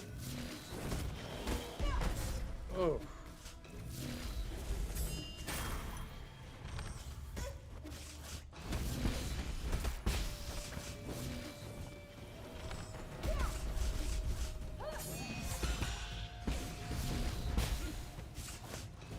That was tremendously lucky that didn't count for some reason.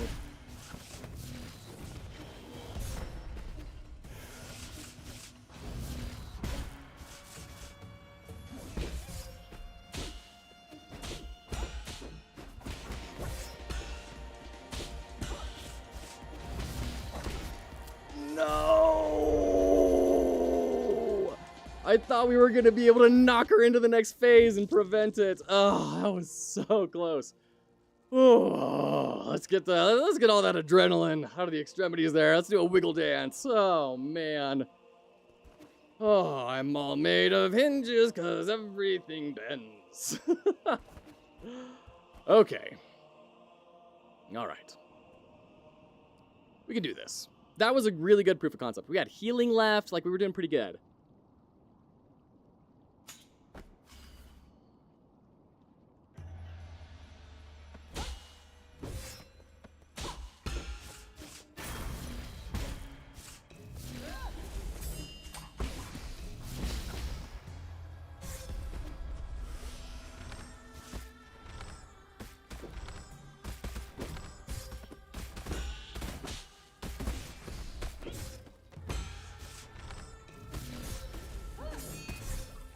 Brutal. Woo!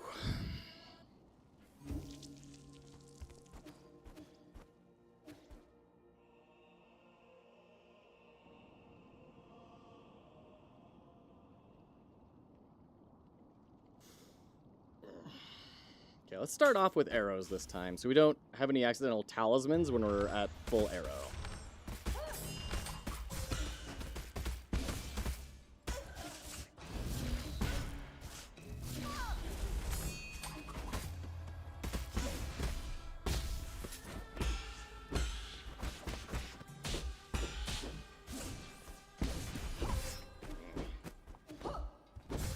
No, I just want to hit B.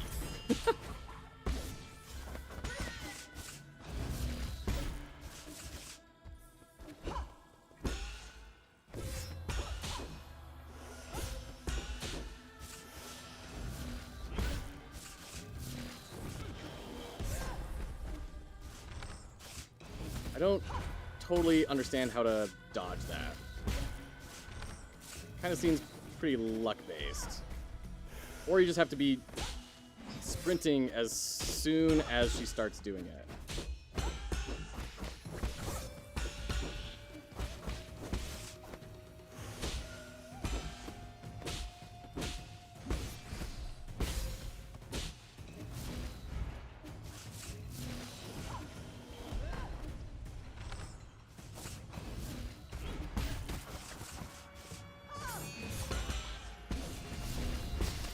Ah, caught me.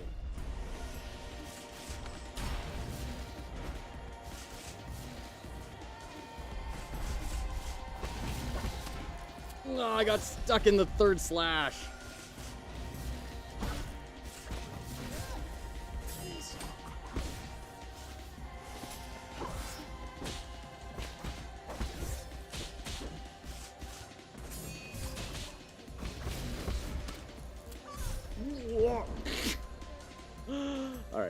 All right. That's okay. We're getting better and better. We're pushing her further and further down into that bar. We can definitely do this. We can definitely do it.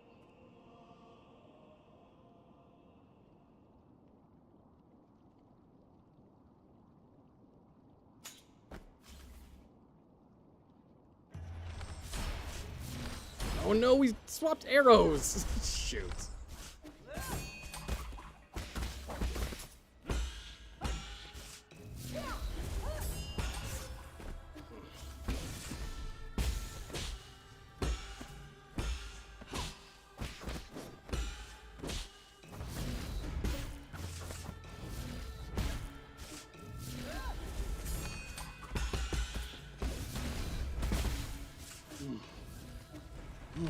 I'm a golden gaming god. That gets caught up by talismans. Perfectly natural. Oh, what am I doing, dude?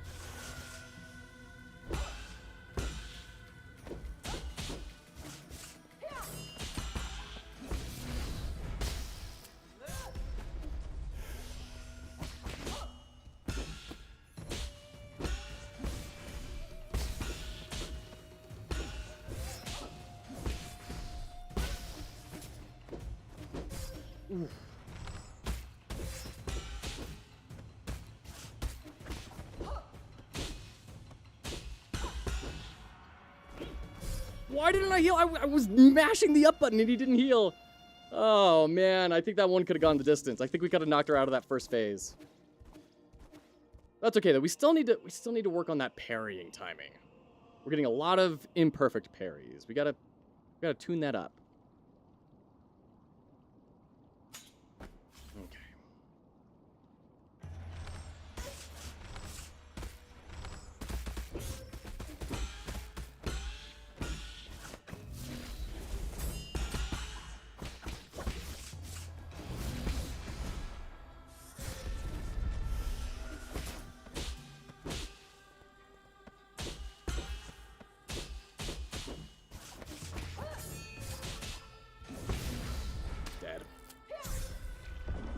Oh, man.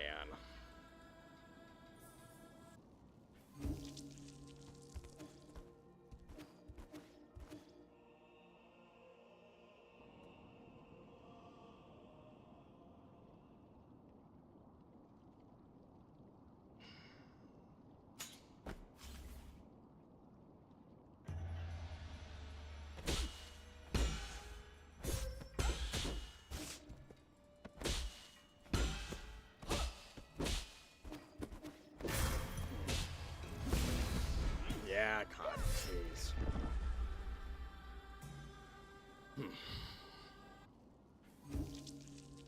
Trying to like process through things. Trying to remember her moves, trying to understand what are the last final moments that are happening there. Because when you're in the moment, you're not really able to pick it apart very well, right? You're kind of caught up in it.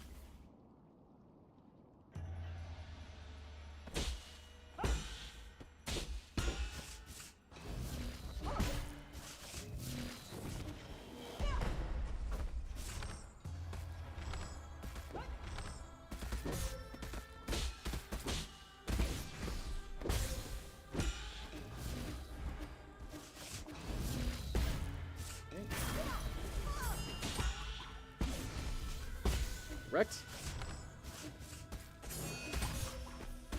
Okay, that was still a pretty good trade. Well, I was too early. Which is a good problem, because that means we're, like, understanding the fight. We're able to predict pretty well. Oof. Roll catch.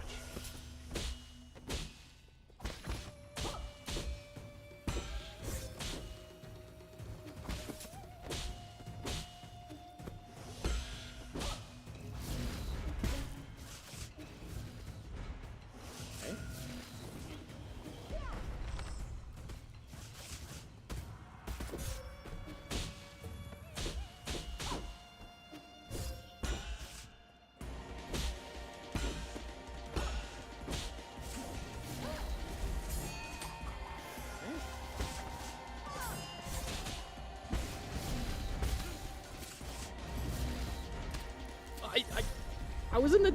Weird. Back from your grinding journey. Did you get it? Did you get your item? We're at the final boss, Locor. And the final boss.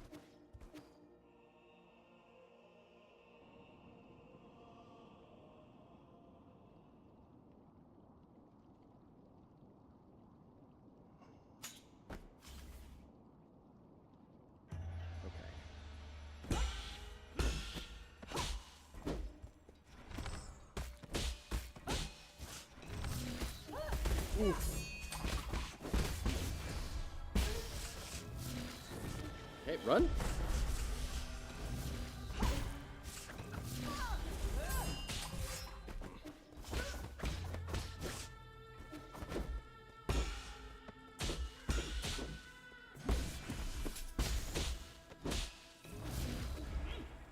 Okay, kill. Okay, everything's fine. Run. Stop shooting the wrong arrow!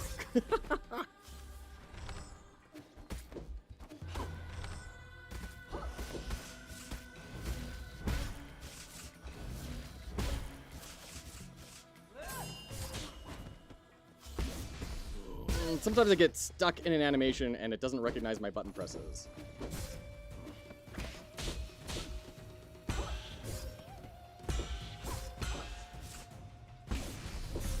Yeah, brutal. It's giving me Portal 2 vibes. What is a turnipy thing? That's the world roots. We fighting our guide? Yeah, she's surprise, surprise, a big baddie. That thing up there, I think that is a holographic projection of the roots that are encasing the sun. Also, something I didn't notice until just barely. You always notice how the plant is always right behind us? They have a 3D battle, right? So it could be that you die on the other side of the arena, and that would suck. So they manually set the flower right behind the player every single time. That's a really good call.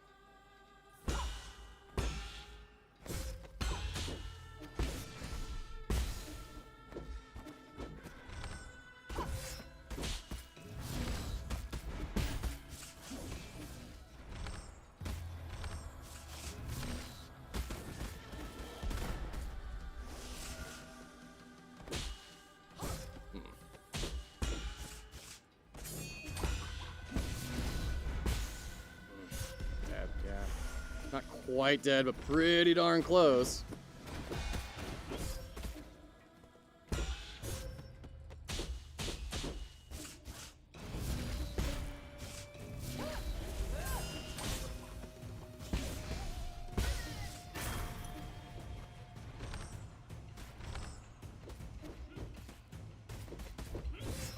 What?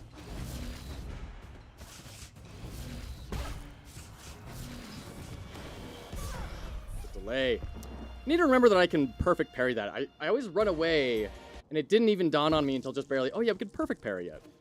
You did get your Lothric Knight sword. Nice. Congrats. Jack, are you still in Sen's Fortress?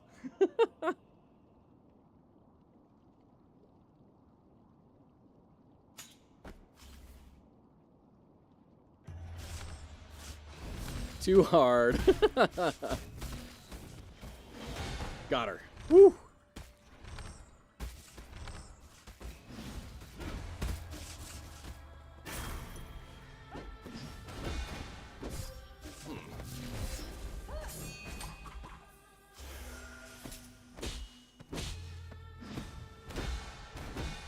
Ooh, that was good. I got too greedy on the internal damage. I was like, look at all the damage that's on her.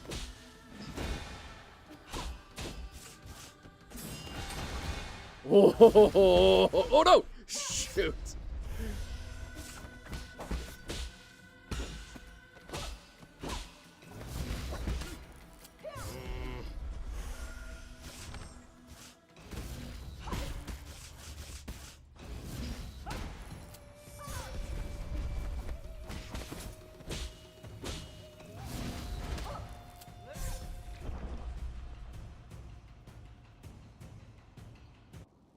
I should have parried 2 of those attacks she sent me. I let go before she hit me, But it must have just been just barely too soon. Or too close to the attack, so he didn't have time to activate the window. Have I completed Dark Souls 1? I have. Yeah. I've beaten every Dark Souls except for 3 and Sekiro. Those are the only ones I haven't beaten.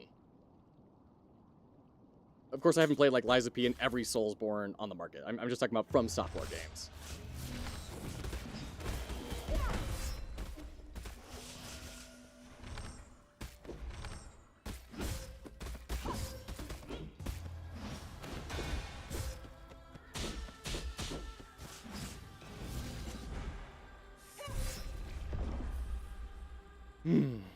Play 3, it's good. I've played 3, I just haven't beaten it.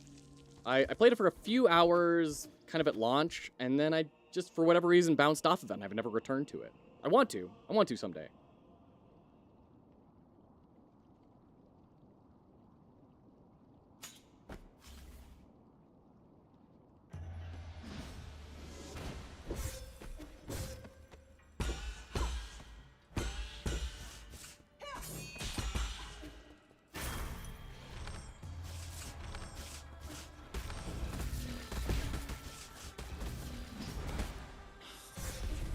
Need to work on that timing. I think that's going to be the key to this fight, is getting that system mastered.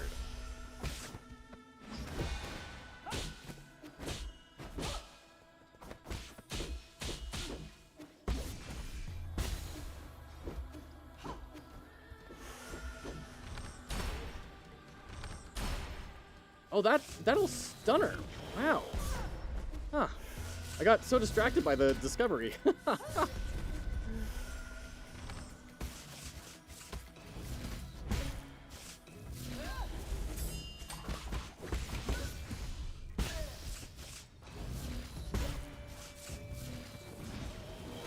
Got her.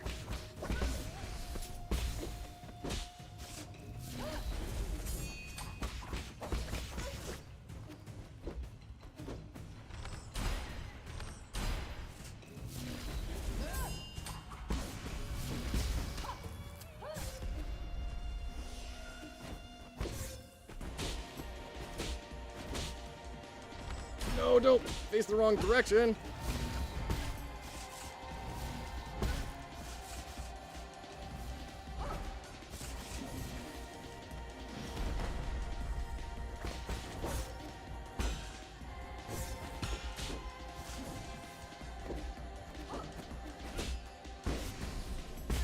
Oh, we got past phase 3. Do you still take damage when you parry, or do you just suck at blocking? So, jeez. That's right, I forgot what happens in phase 2. I forgot that we even reached phase 2 before. So there's an imperfect parry window, and then there's a perfect parry window. If you get a perfect parry, you don't take damage. If you get an imperfect parry, that means you were close enough, but you still take the damage.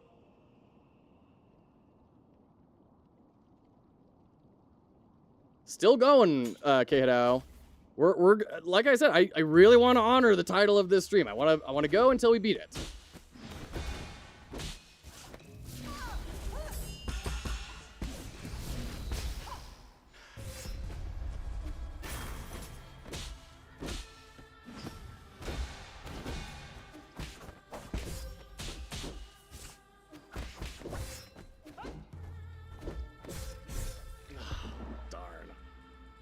Red, normal, normal, red, yeah.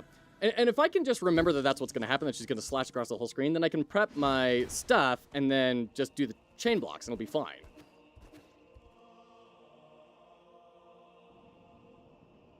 I just need to remember that that's actually happening. I need to get there with enough frequency that I can actually do it.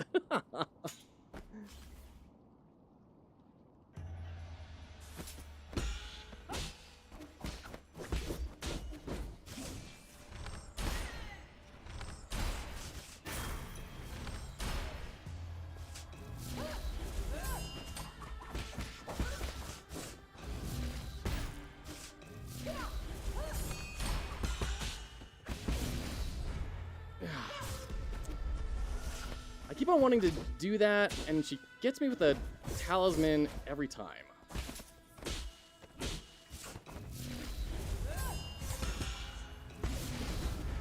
Yeah, so she's always going to follow that up with a talisman. So when she does the dash with the blades cutting behind her, then she will follow it up with a talisman. Don't forget that. Okay. We're almost finished with the game. Kayadao, this is the end boss. This is the last fight. Yeah. I haven't been fighting her for an hour. Give me a break. But even if I had, that's just a sign of determination, not of weakness. Says the person who abandoned Sen's fortress because it was too hard. Come on.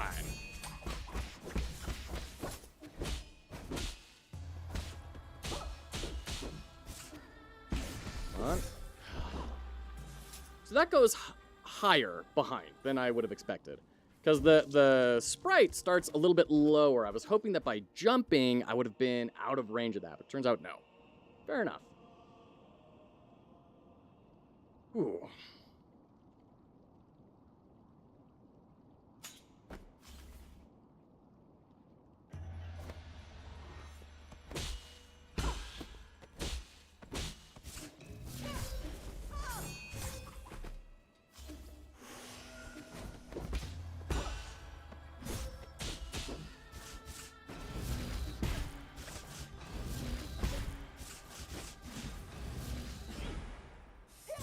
Still let it go too late.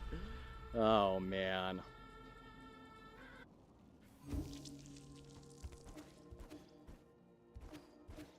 I think the build is going to work. I think this is the right build for it. I think we just need to get good, frankly. We just need to get the timings. And I feel my timing's starting to slip.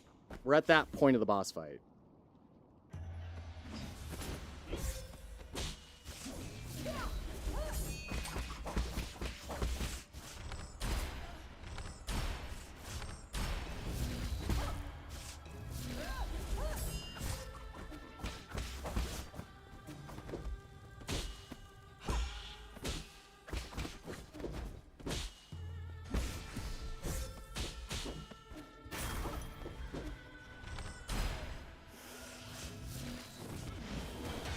Got her? Good. Nice. That was good.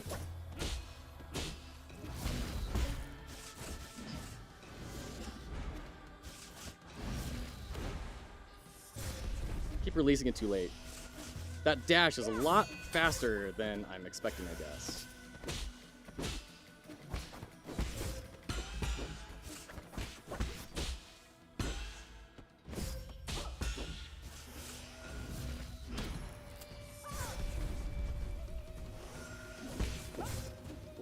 Didn't mean to hit that button.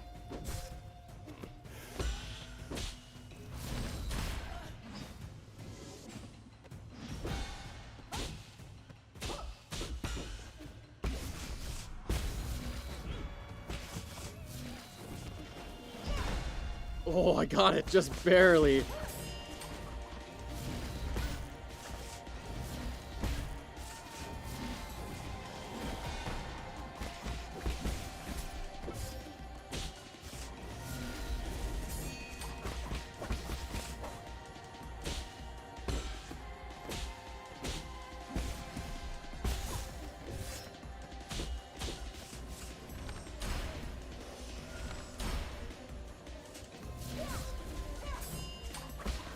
Okay. We've got plenty of health for this. Are you kidding? we blocked the first one. That was good. Oh, my heavens. Basically max HP, essentially. Yeah, right. It was, I mean, you know, if you squint, you just got hit in the face with an elephant. But if you do all that, it was basically max.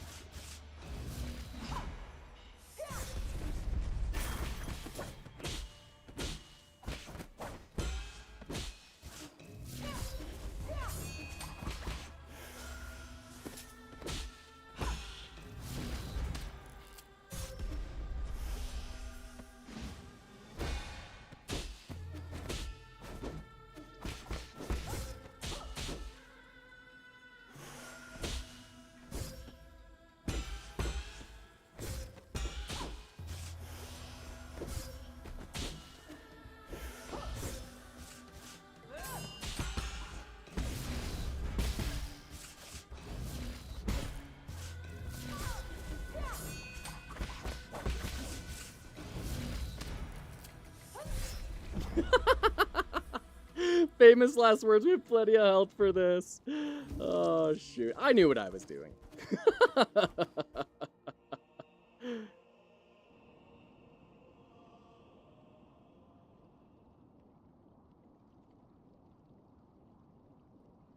Okay. From a design perspective, do most players just give up after failing from time after time? Other players who get more determined to finish it. I think that the answer, in my opinion, Newell, for that is, have you created an environment in which the player wants to retry, right? I mean, obviously, there's certainly going to be a lot to player demographics and player attitudes, goals, and behaviors.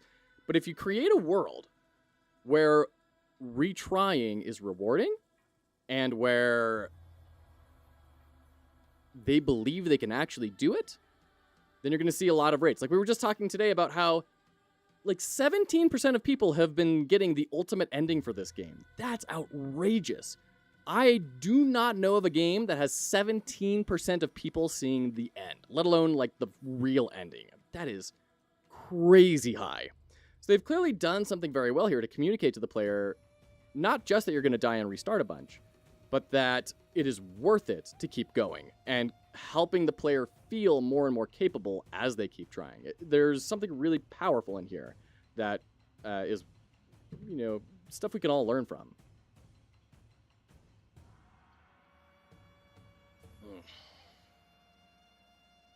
16% of them uses story mode. Could be. Could be. Yeah, thank you for the question.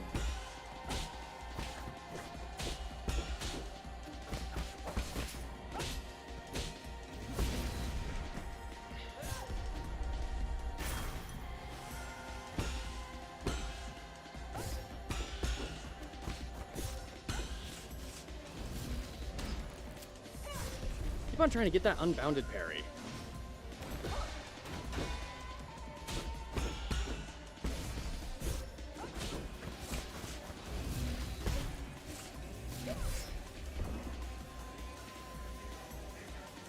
There was nothing I could do at that point. 17 large or small, 17 is crazy big. I literally do not know of a game that 17% of players finish. That is so high. Especially for a long game like this. We're at like 40 hours right now. That's crazy to have 17%. That is so high.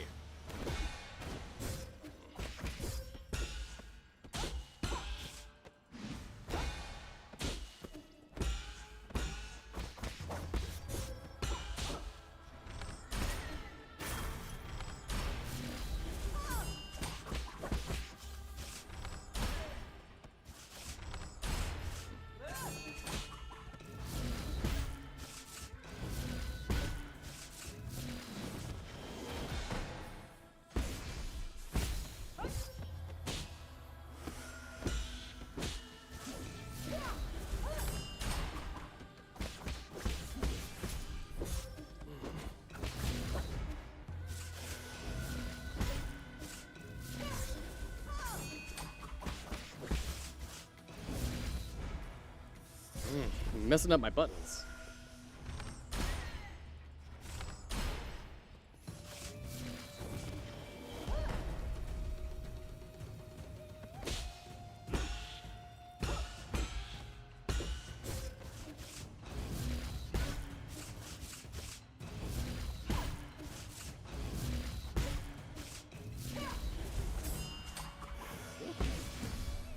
Okay.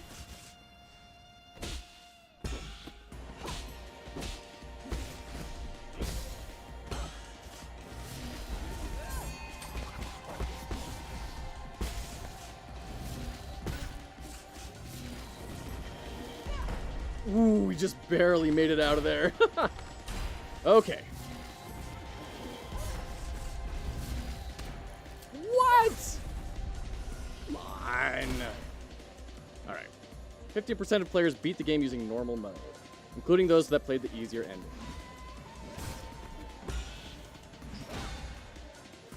Hey, we made it past!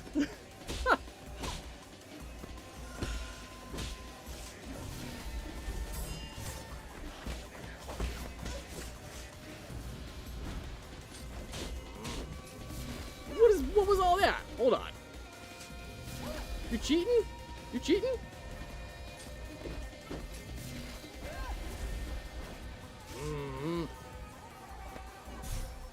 Bummer. Okay, hey. Made it past that first attack. We got to figure out how to get damage on her in that second phase, but it seems like it's the first phase, but with some asterisks. So just get better at that first phase, and you'll be able to get through the second phase. If there was a jade that made the super parry have a longer window, I would do that in a heartbeat. Get away. Get away. Get away.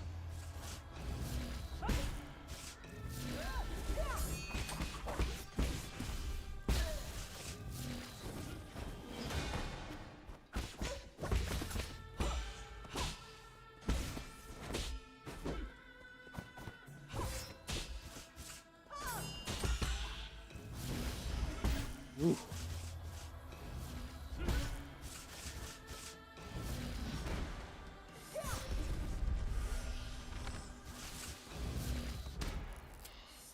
I don't know if I've ever managed to have perfect parry that.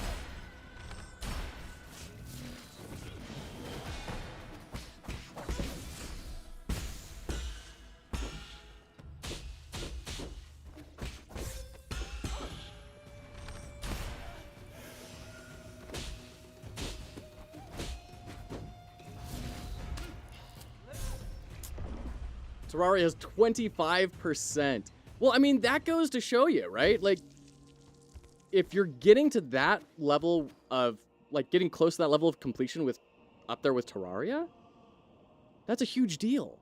Terraria is a cultural icon, right? People play that even if they don't want to. People spend thousands and thousands of hours in that game.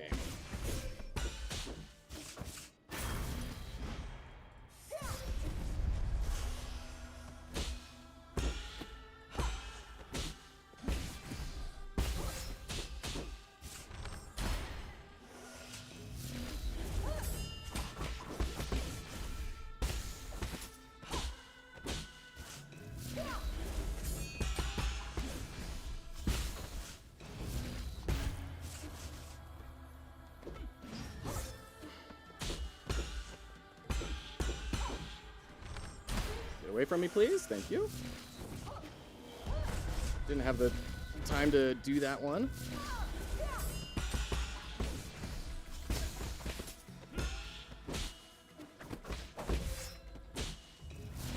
Please get away.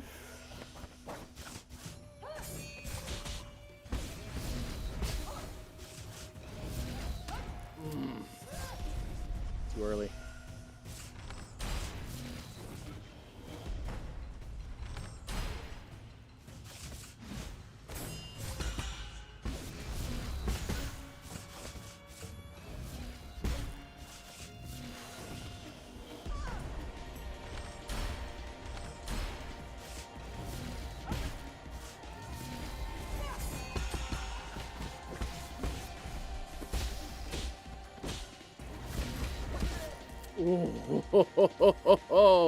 All right, that was a pretty good first phase.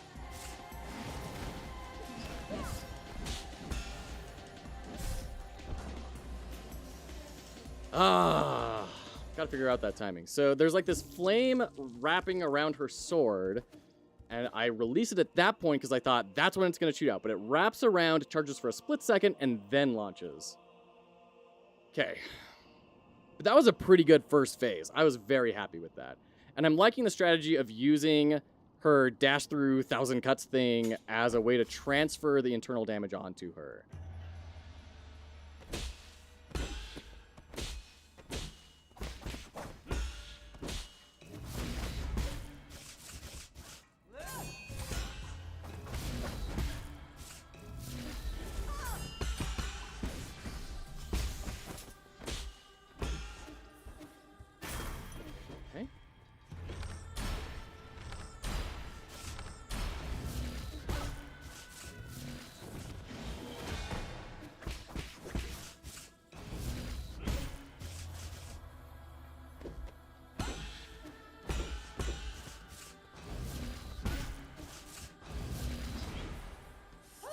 So maybe I can't perfect parry that one, because that one felt like pretty good timing.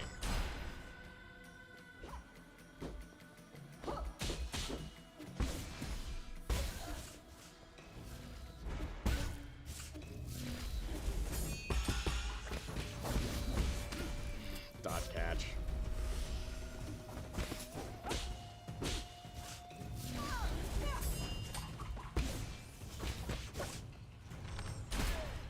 Let's just heal.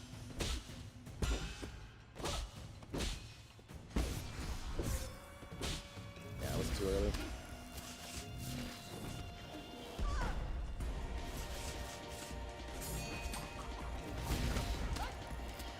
Getting out of sync, dude. Losing my rhythm. Losing my groove.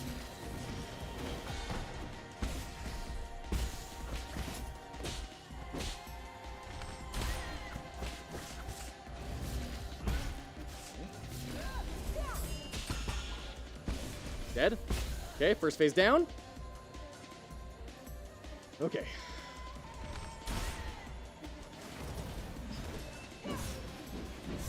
Okay, so you can't get behind it. That's good to know. So you can't get behind her. She will change directions. So we have to figure out the timing on that. It's crazy that it does that much damage with full health. That's outrageous, dude. Like, we have all the health upgrades, and it still takes you out in less than a full combo. I can't imagine how hard of a time people had it that didn't get completionists.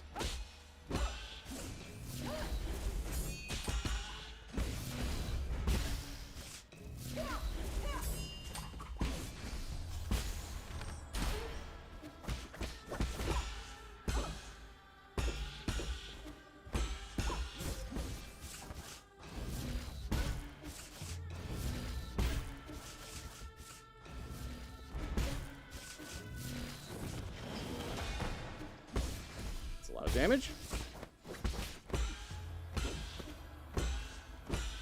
I'm getting way better at parrying those.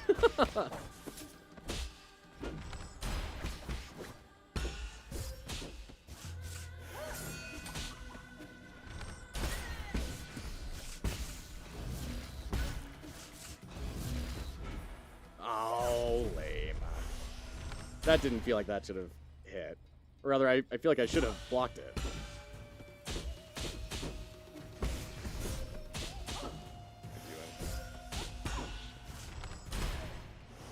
What did I heal there? What am I doing? What am I doing? There we go.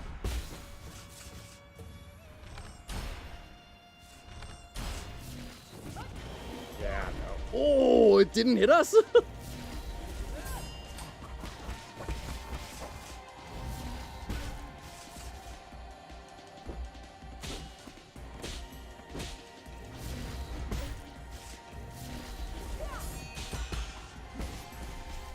Okay, first phase down. Not too bad, 3 health left. Pretty good.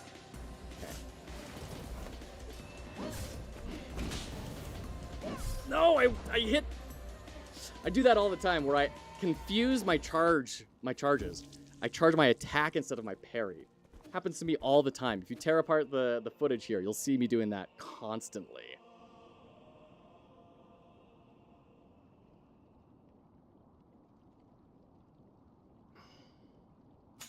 I wonder if I knock her out of it while she's in the middle of the combo instead of, like, at the start of it.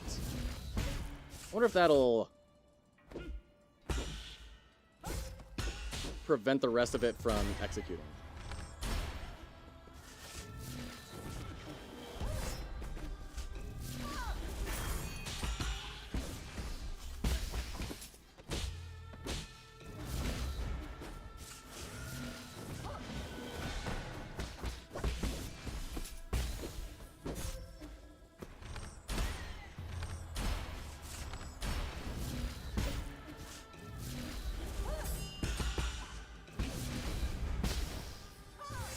What? She got me? Lame.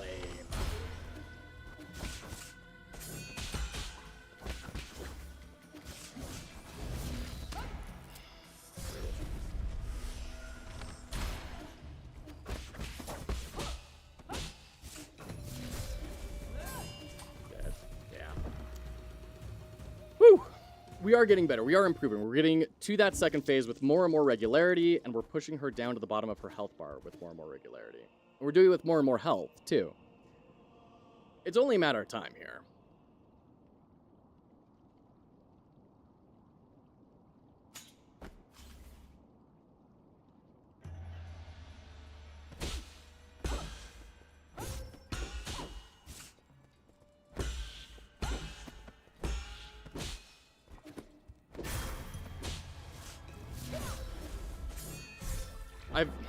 My brain was completely out of that one.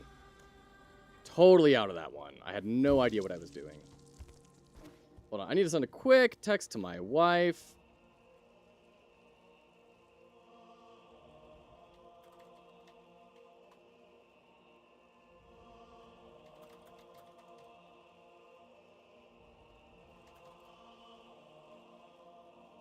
Blades of Doom, good to see you. How are you today, sir? Welcome in.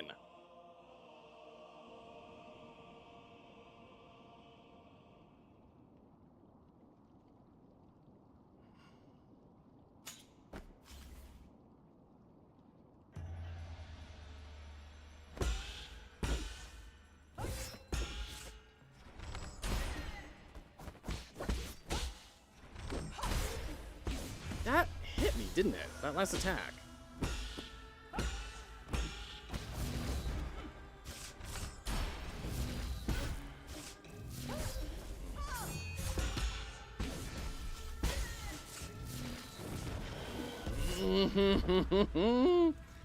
Doing good just working. It's a long day, 9 a.m. to 8:30 p.m. You got this, man. You got it. Wishing you the best. Absolutely. We believe in you.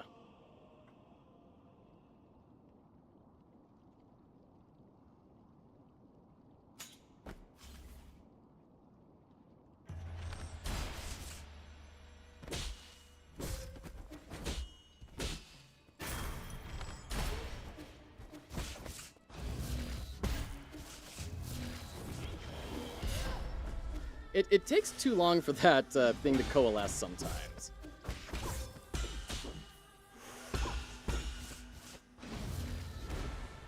Yeah, I was in the middle of the animation for that. So that is for sure like, the talisman is going to go through it.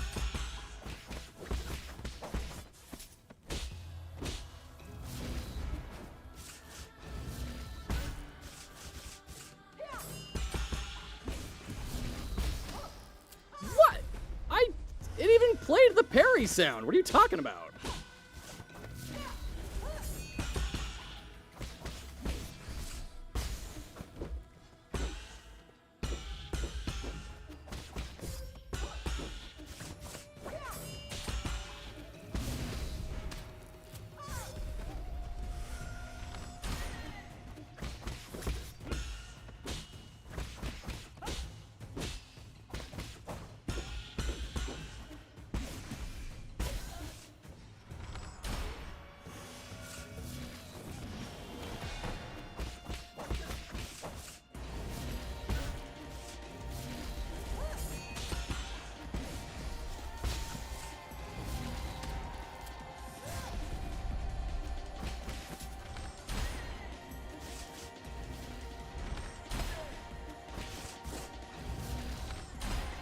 I just want to get experience getting the second phase here.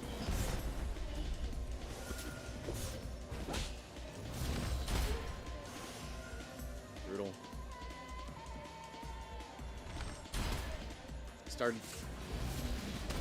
Wait. I did knock her out of it. Kind of. Oh my goodness. Can I just get a training room where I can practice the timing of that attack? That's the real difficulty for multi-phase bosses. It's not necessarily that multi-phase bosses are super difficult. I did interrupt her first blow. Okay. So we want to keep a lot of arrows for that second phase. And I'm sure there's going to be a third phase. For that second phase to interrupt her out of that so we just don't have to deal with it. But that's the real power of multi-phase bosses, is you don't get very much time to practice the second or third phase, right? That's the tough thing. You just don't get the reps in. Everything else...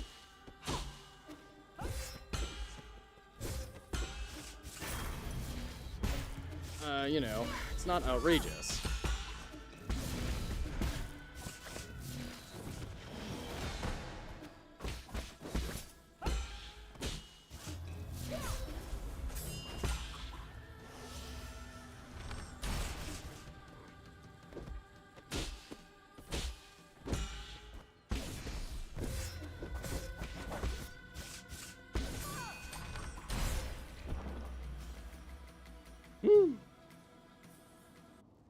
All right, take care, Blades. Thanks for stopping in. Okay, there you go. There you go.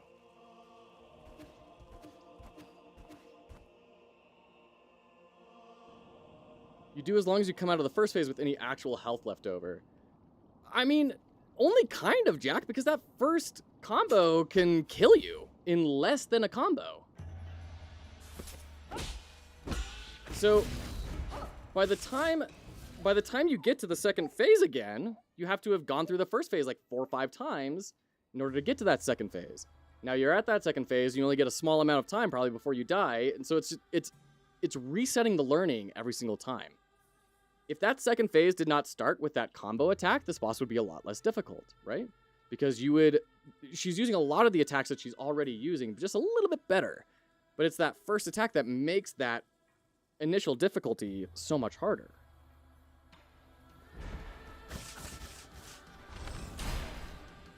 Same thing with Radagon and the Elden Beast. Elden Beast isn't a tremendously difficult fight, but it's hard enough that it's really difficult without being able to learn for a couple runs in a row.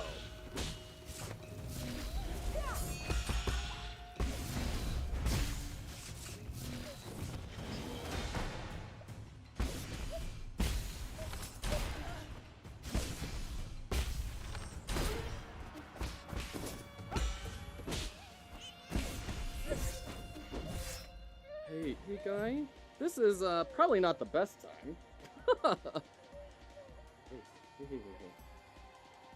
We get some food in ya? Yeah. We'll take a quick food break.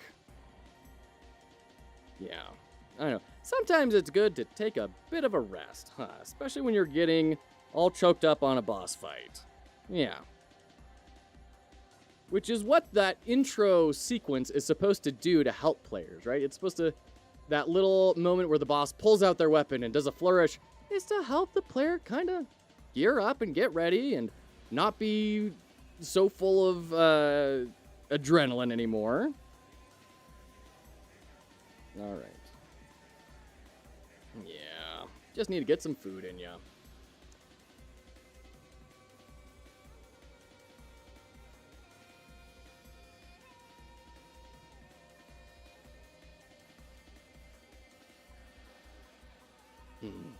This is probably a good opportunity for me to remind all of you to hydrate and go, you know, get some movement in, get some food in, take a break real quick, stand up, go do something, you know? It's healthy. Keeps your brain strong. Huh, little guy?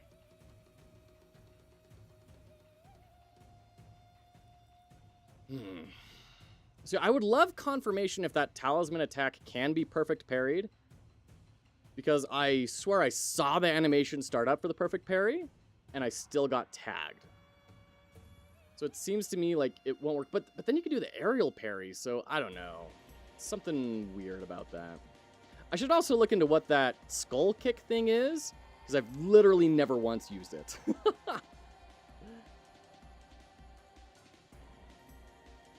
And who knows, but it might blow the whole thing wide open.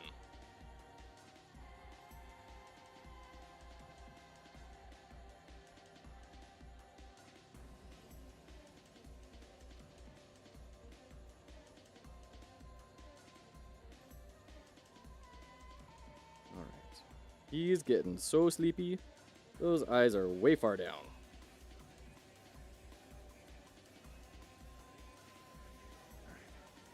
Let's prep the pacifier. Talisman grab attack pattern cannot be parried. Cannot be regular parried, but could it be super parried? The, what's it called? forget. The charge up parry? Because obviously it can't be normal parried. It's got the red on it. But I guess not. Okay. All right. Because I just wanted confirmation of, like, am I just missing it every single time, or is it not a thing? I'd honestly be ready to believe both. Okay. There you go. Nice and cozy. Mid-air parry should be the proper solution, okay?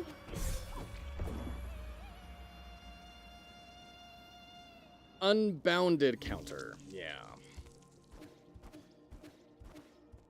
And that's where the fast fall is actually quite helpful, because it will give you enough time to kind of reset. I have been caught out a couple of times because of that. Just dodge in a certain way. Yeah, sure, you can air dash.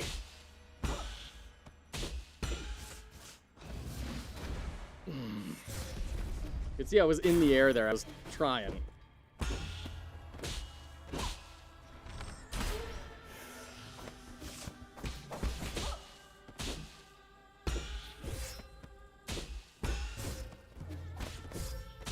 hate that attack so much. Stop it.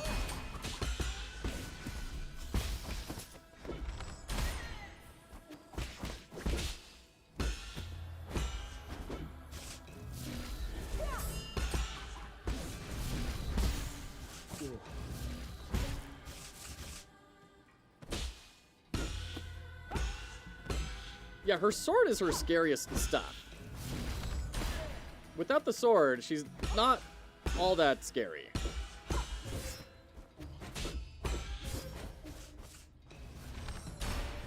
You gain health for some parries. Yeah, if you get a perfect parry, then you recover some of your internal injuries.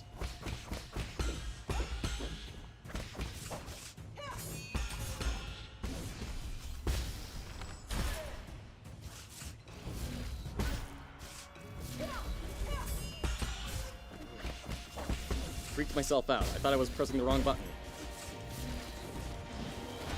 Got her. Heal up. Arrow.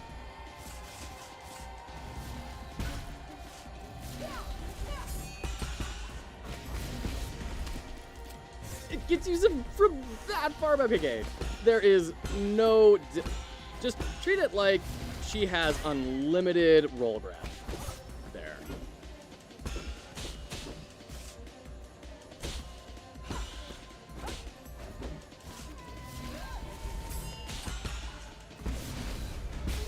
Got her. Ooh, okay. Oh, okay. Interrupt it.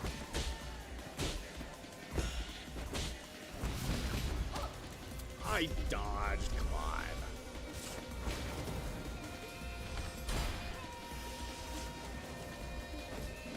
You suck. Dude, for real? You're gonna do it like 3 times in a row? Oh, well, making progress. Does the game have some kind of dynamic combat system for enemies? Because it seemed to me that the more aggressive I played, the faster the enemy was attacking, only some enemies. I don't know. I feel like this gal, for instance, if you're trying to run away too fast, she will Super Saiyan all over you. But if you stay engaged, she doesn't...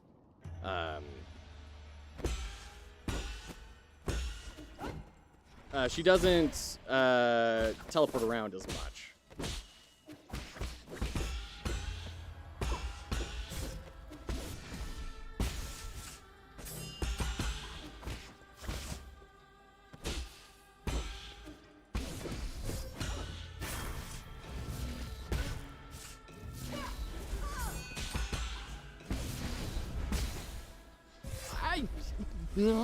I disagree with that game. I don't think that actually happened.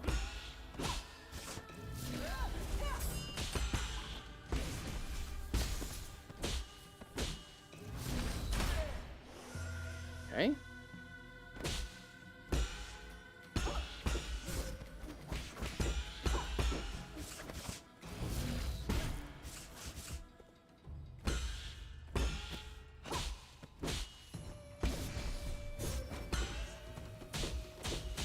I don't know why I keep trying to do that. Perfect timing. I once saw 4 times in a row. That would happen so the arrow runs out. Man, that's so lame. Oh, shoot.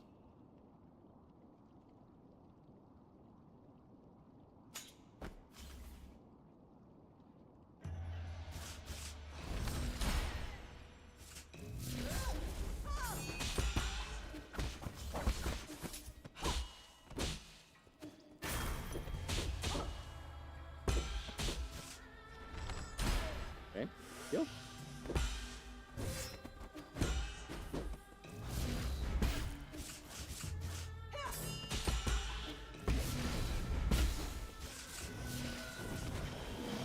Got her. Ooh, that was really close.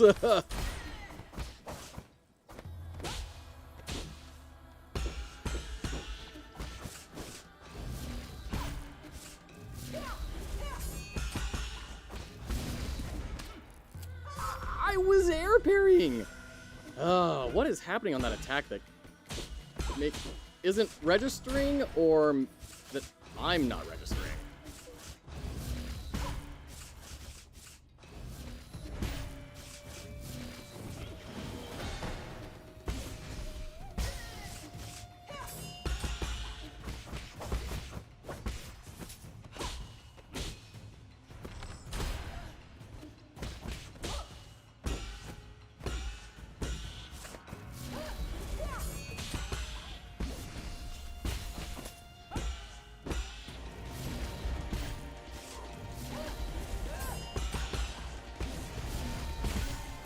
Good.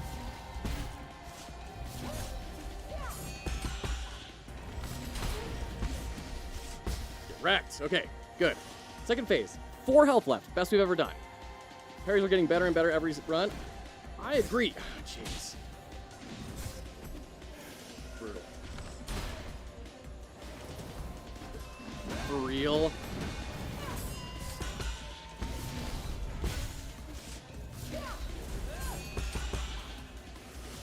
Okay.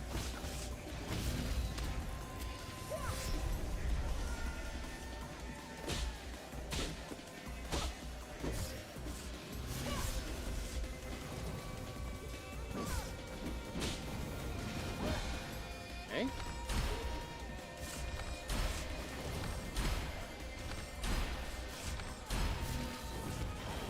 Dead. Oh, not dead. Ooh, hey, that was by far the longest we've ever survived against that second phase.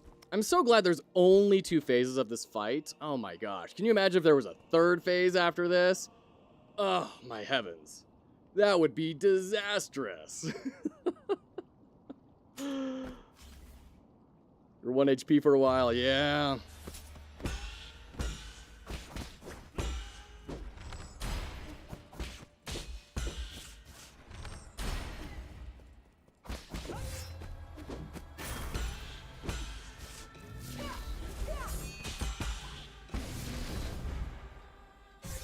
What even happened there?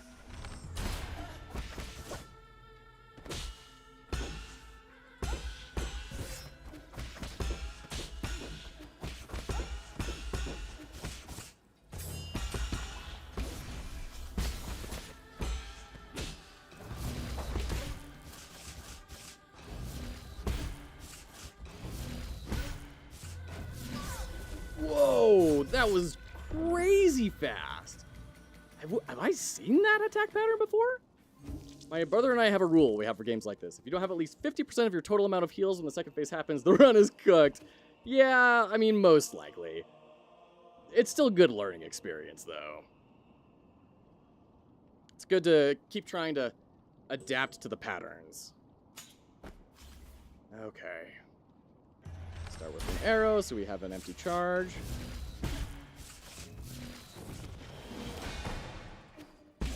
Just exactly that occasion.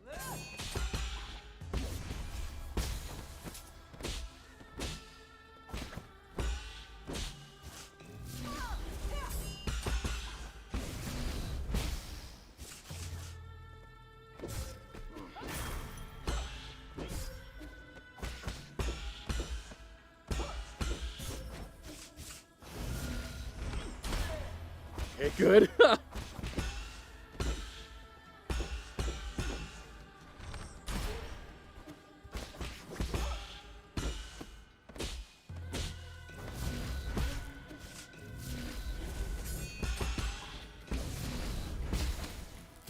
What?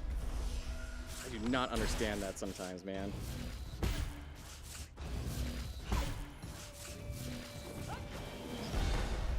So close.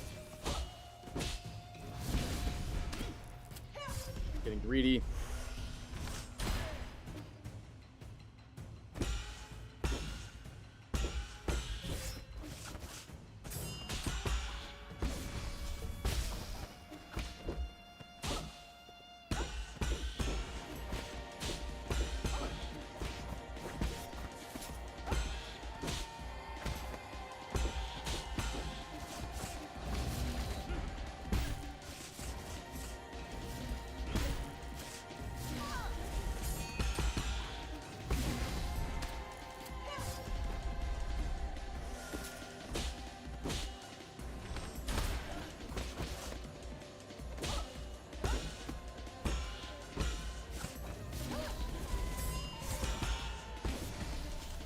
Okay.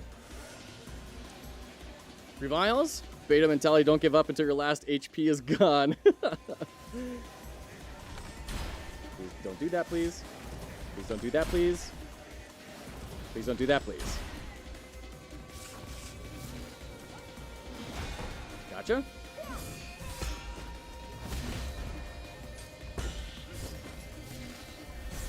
Whoa. Okay.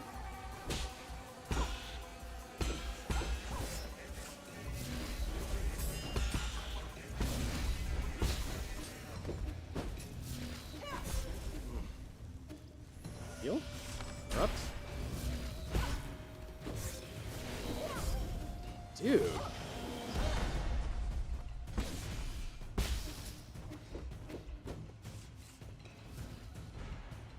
Good idea. Doing better. Doing better. Doing way better. Ooh. Oh, Davimir, sorry, I just saw that message.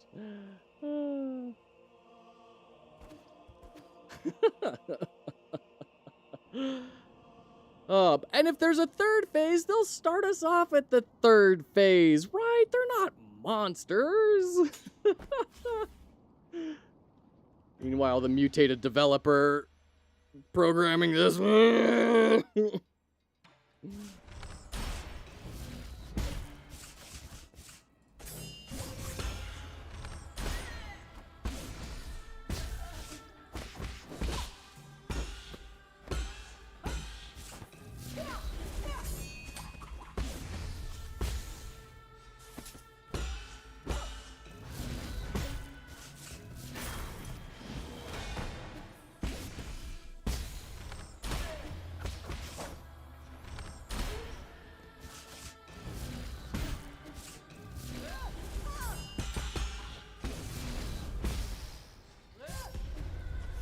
So I got my explosion off, but she also got hers off.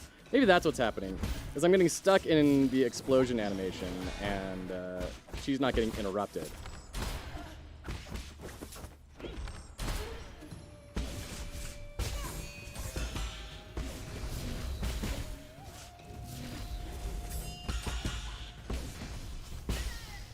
That was a great first fight, first phase. Oh. Okay.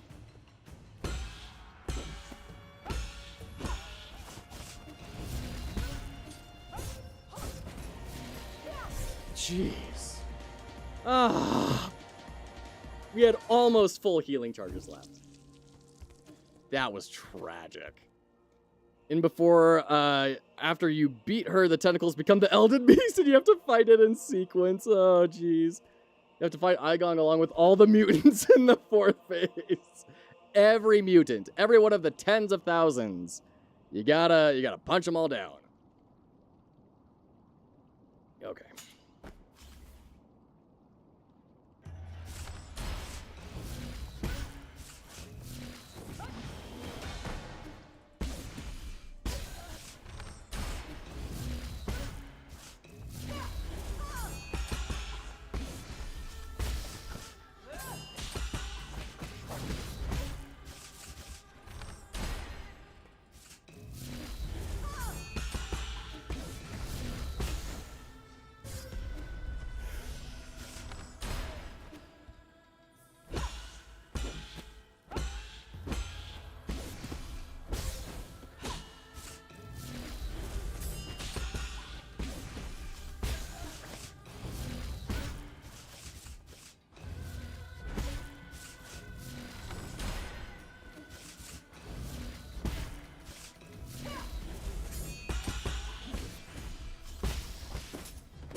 Didn't catch me?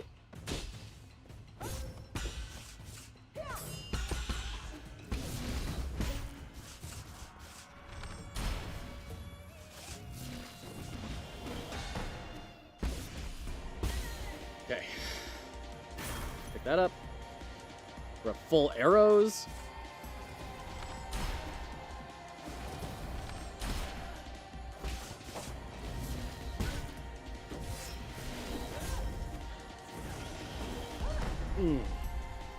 Okay, everything's fine.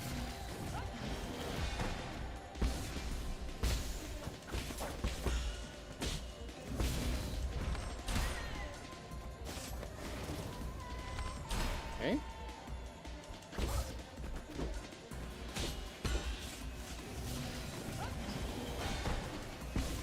Okay, get another arrow. What? I totally did the air parry there. Maybe it didn't recognize my input or something. Okay.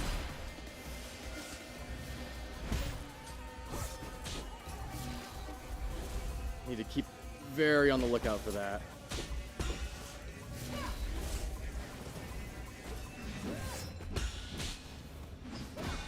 Ooh.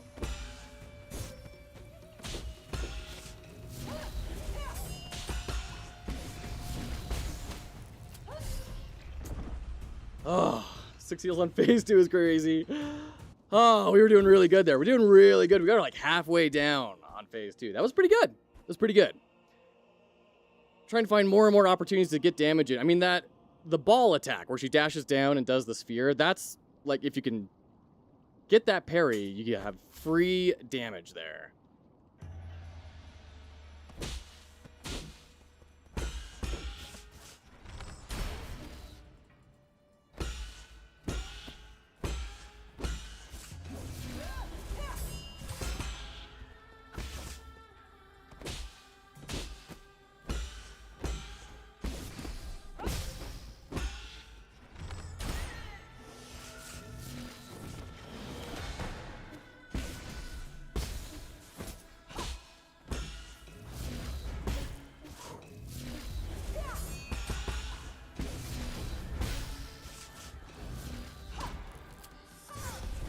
Got distracted thinking of options.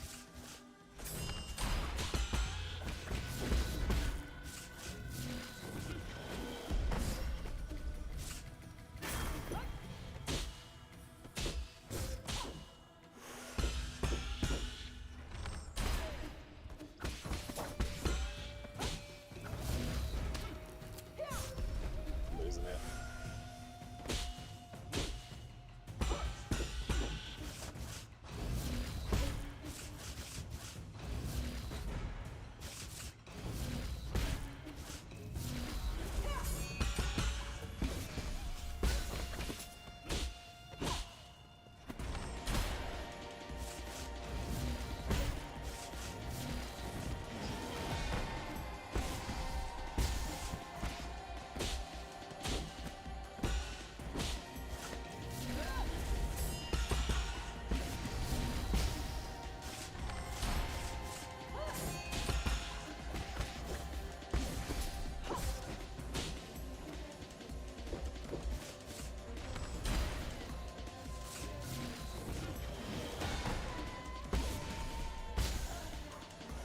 All right, all right. Yep, none of that. None of that.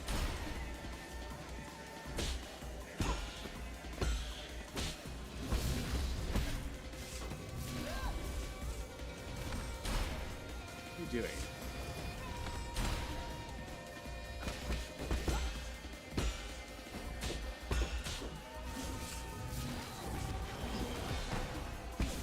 Okay, get an arrow back.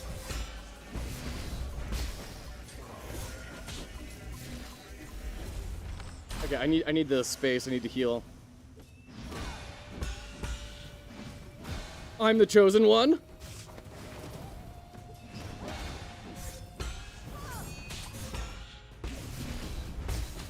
No, she caught me. Oh, that was Brutal, hold on. One quick second.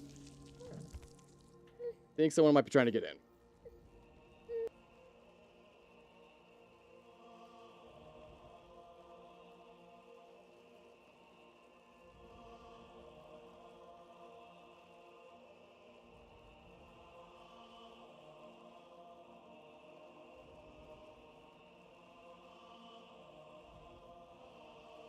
Ooh, we are getting way better at that second phase. That's incredibly encouraging.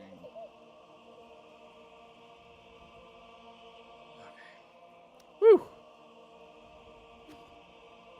I'm glad that the progress has seemed to have stopped. At the rate that we're going, they probably would have been able to get to 100% long ago. If we didn't somehow manage to, like, pause it or whatever, right? I'm sure it's paused. I'm sure it's paused, right? Okay.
Go.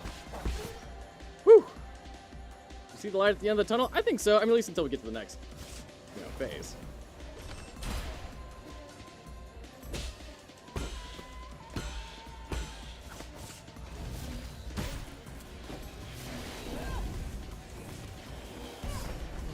Missed it. Oh, thank you.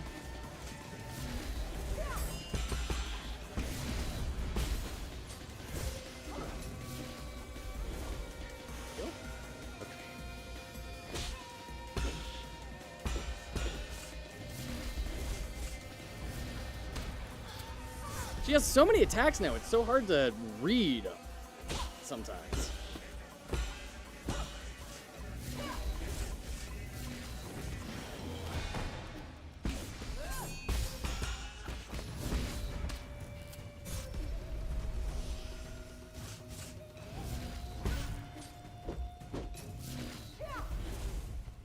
Okay.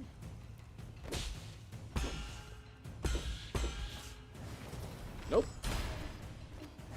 Nope.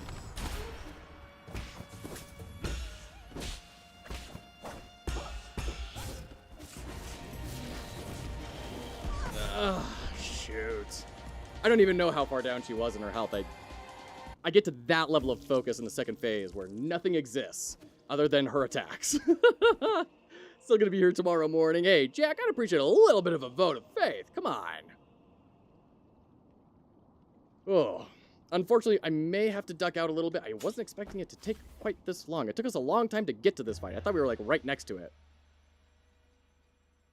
So, we may need to take a brief intermission while I go on a field trip with the family, and then come back, and then we'll wrap it up later. That's cool. I appreciate the flexibility there.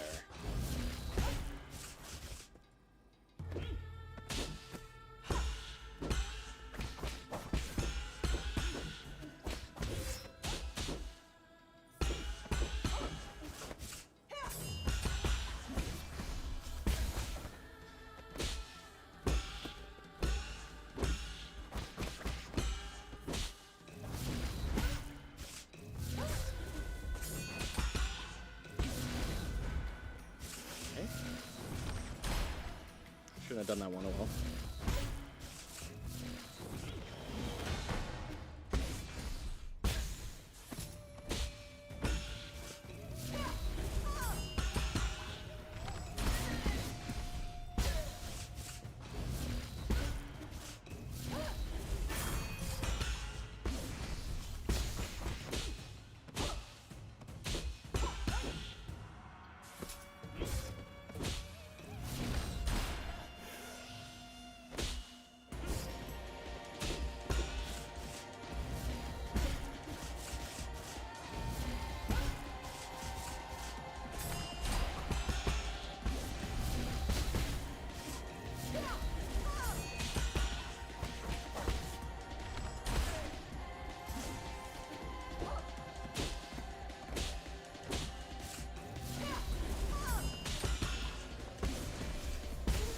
First phase down. Okay. Okay. Doing all right. No.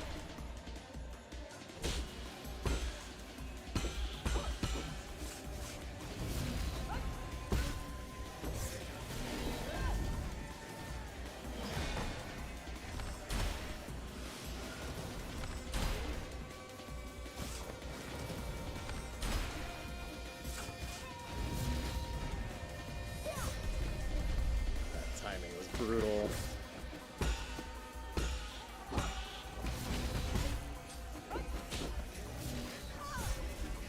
Dude, what do I do about that?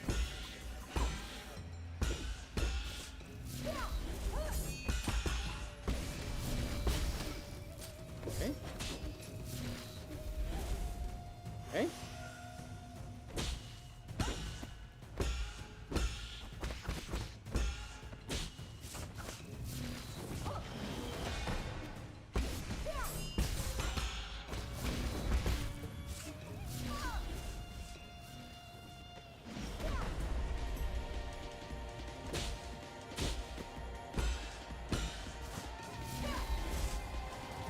No. Okay.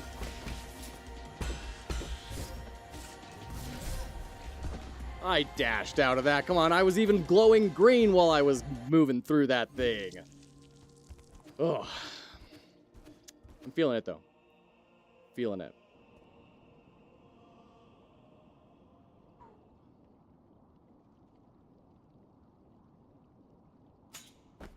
Yeah.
Lame.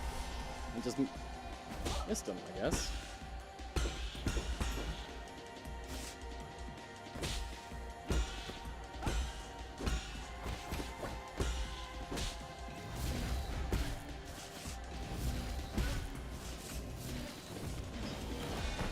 Got him. Okay. Clean first phase. Clean first phase. That was great.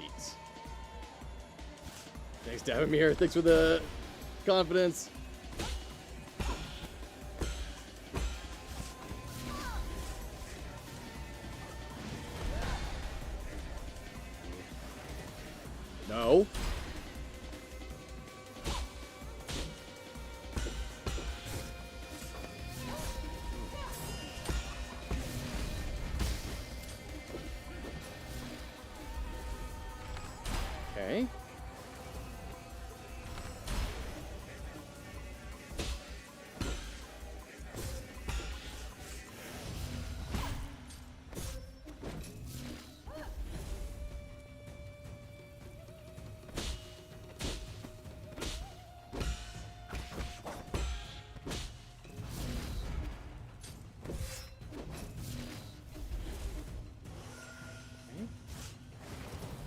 No.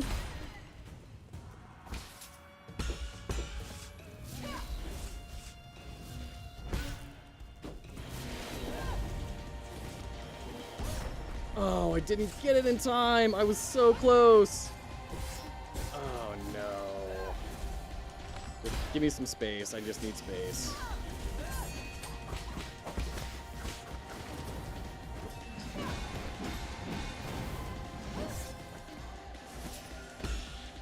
Still alive. Give me a bow back, please. Brutal. Brutal. Yeah. That was pretty good, though. That was like the lower third of health, I think we got her down to there. That was pretty good. Other than that little speed bump down there at the bottom. Oh, where she knocked out like all of my health. We're getting pretty good. Pretty good. Oh, all right. First phase. I have got you locked in. My muscle memory is complete. I am your worst nightmare.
Very close. Very close. Down 3, but that's not terrible.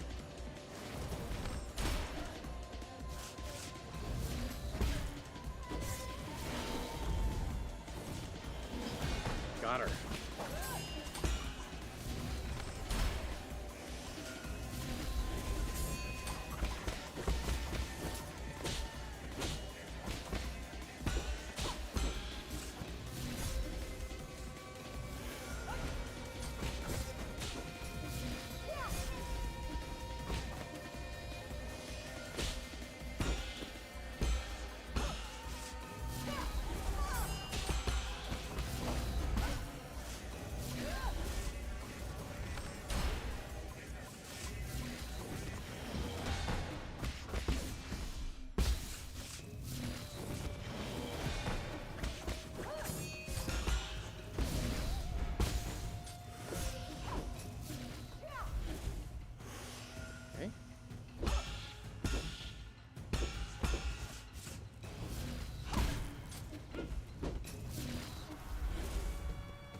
No.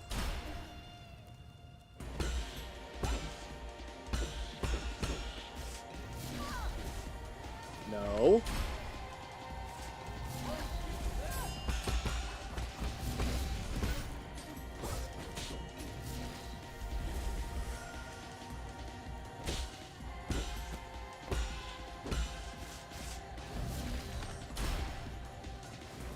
Yeah, I don't know why I wasted that there.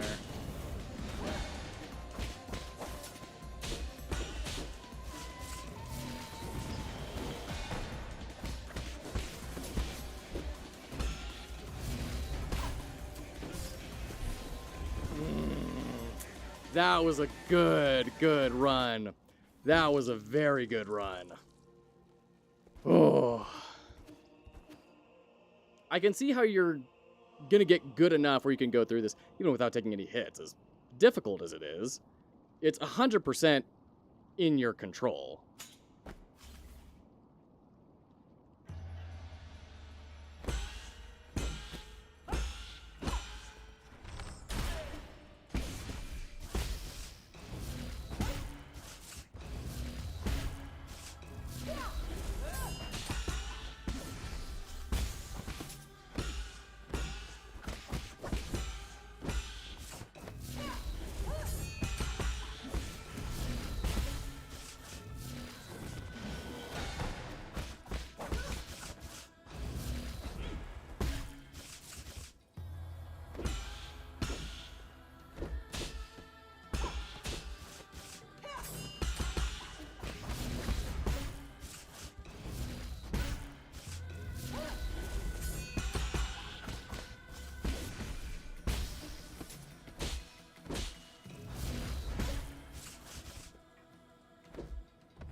So risky.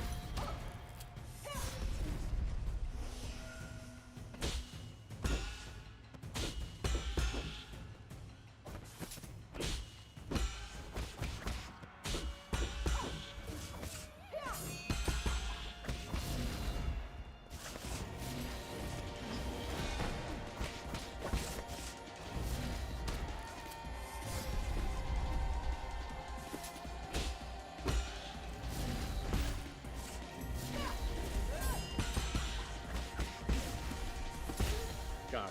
Okay. I'll take that first phase. Two down. That's not bad. No.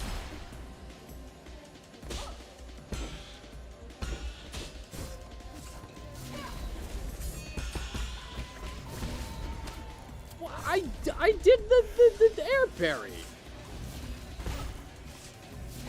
Whatever got eaten up by the dash. No.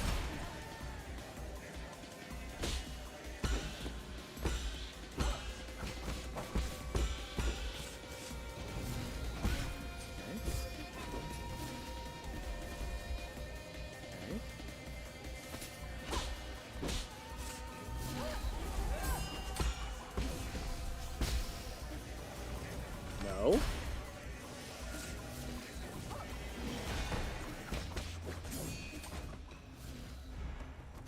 Ooh.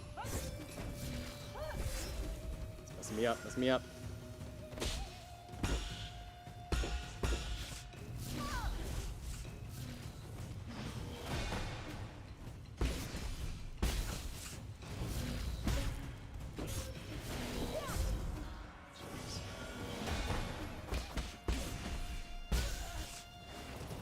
No.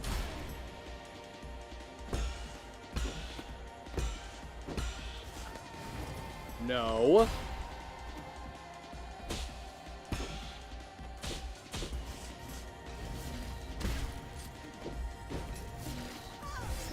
Don't, okay, so don't go past her, run away from her on that one.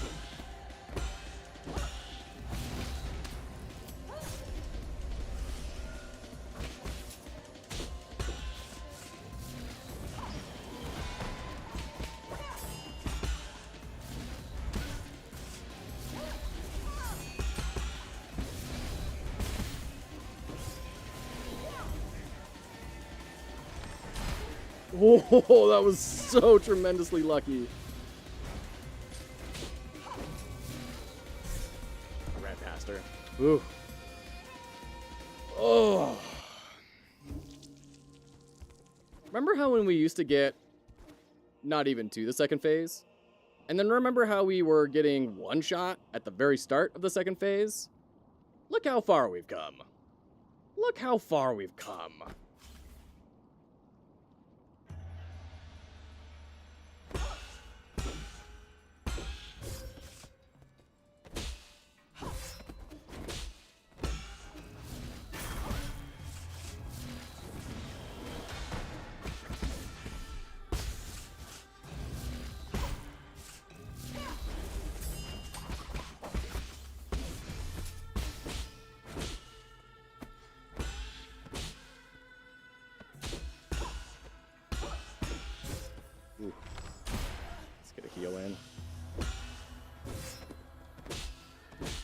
I'm missing a lot of basic parries here.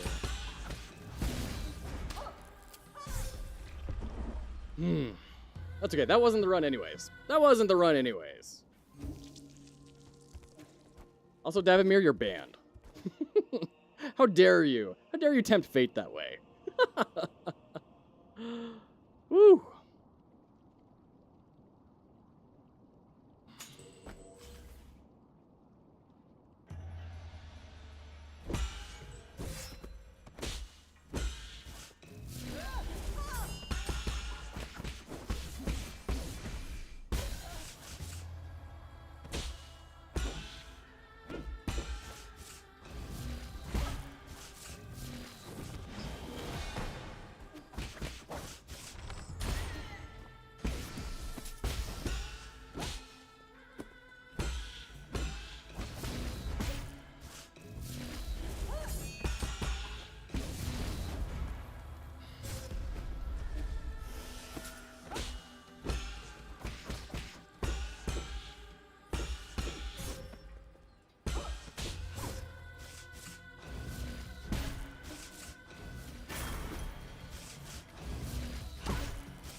Weird. Sometimes I do the inputs for it, but it doesn't track. Like right there. I don't know if it's getting eaten by animations or if I'm just being too slow. So, I mean, it's probably a bunch of different things, which is probably why it's confusing and it's hard for me to try and assimilate. Whew. Oh. Appreciate the well wishes, K-Hidao.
Go. First phase done. Not the best we've done. Not the worst. No.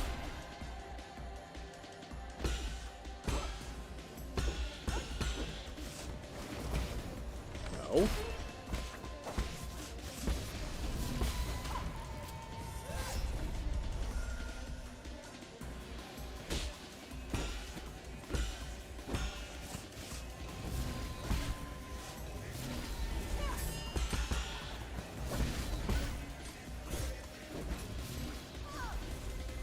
Okay.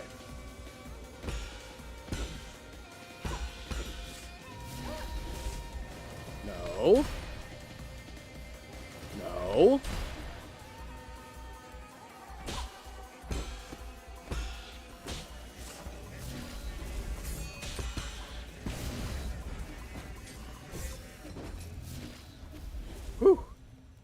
Okay, let's heal.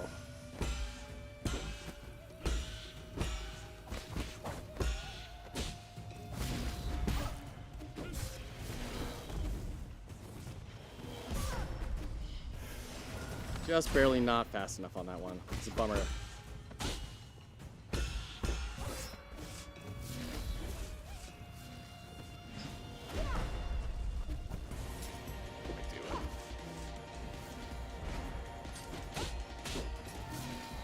You baited me out, dude.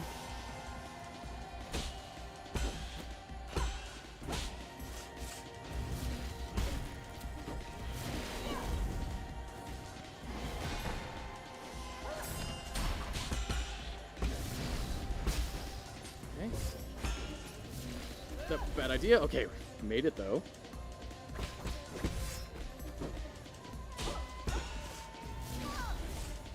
No.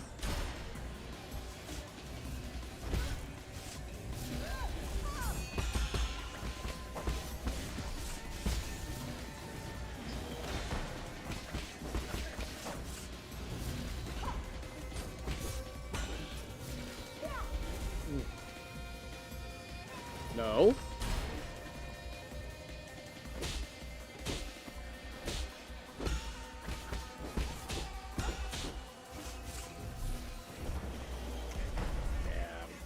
Kato, the answer is I'm not focusing on it in the slightest. I am playing the game. I don't have to really even experiencing it. I am just tunnel visualing in. That was a really good run, though. That was super duper close. Like, I think we got her down into the last quarter of her health, maybe?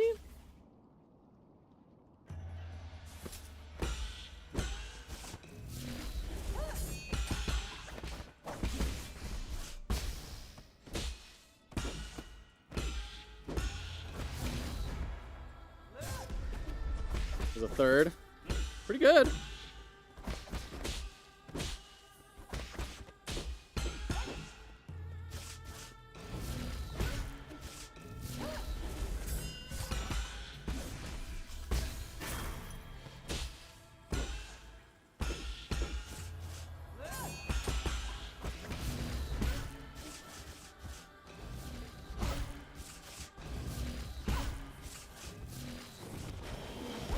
Ooh.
Alright, that was a pretty bad first phase. That was pretty bad. Still gives us opportunities to practice on this phase, though.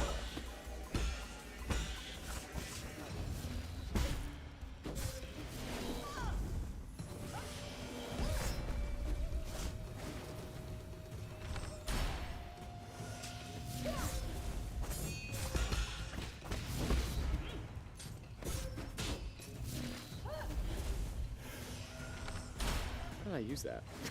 Yeah.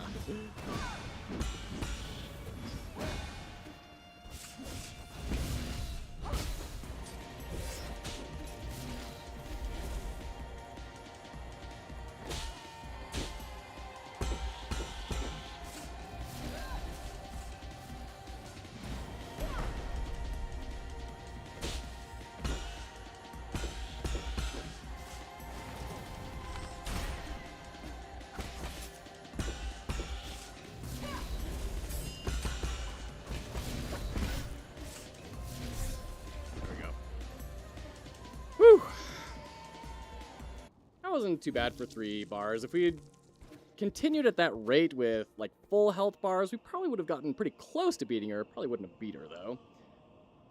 Oh, and of course there's not going to be a third phase. Twitch recap tells me I spent 563 messages in chat in May. Didn't know I was that technical. Well, you were helping me out with a ton of programming stuff.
Okay. Oh, do we heal? Yeah, probably should.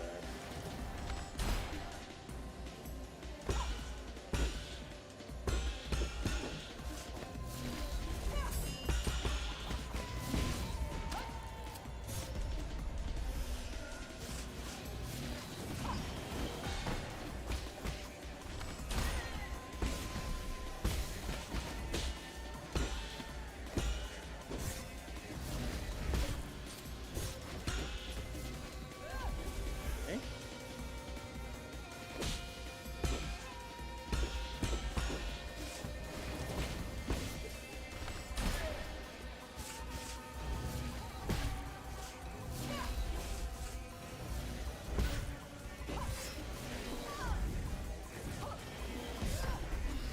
Not quite quick enough.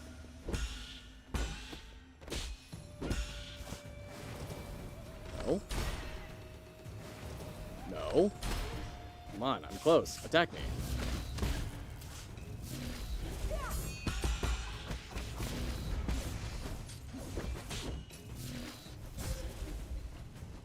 Joe, you giant dummy. Okay, we're still alive.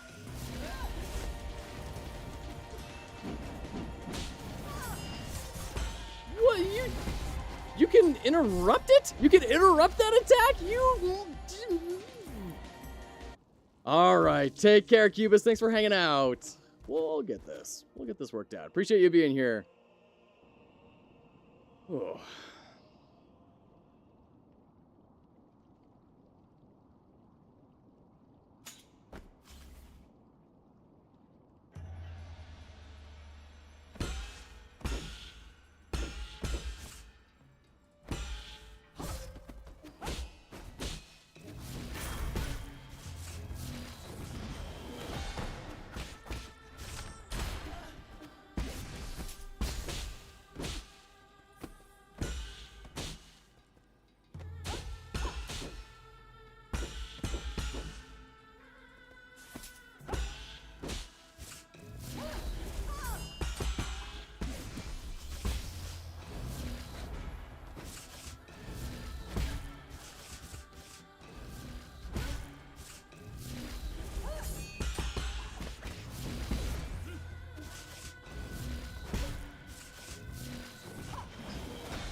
Halfway down. All right. Not the best. But we do have full arrows.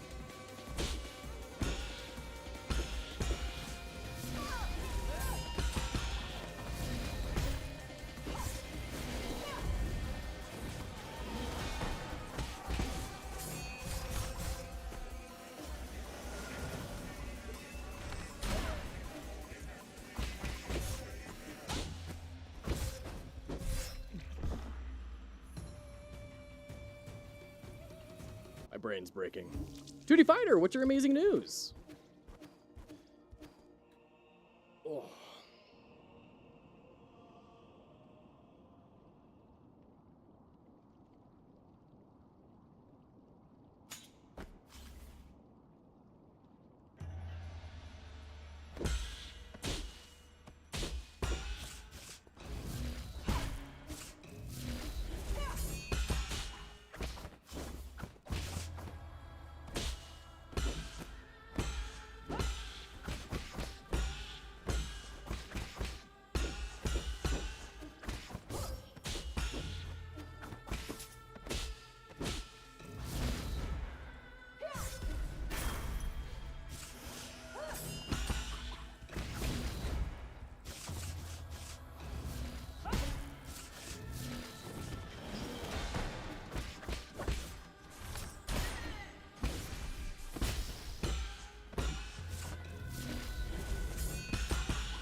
Oh.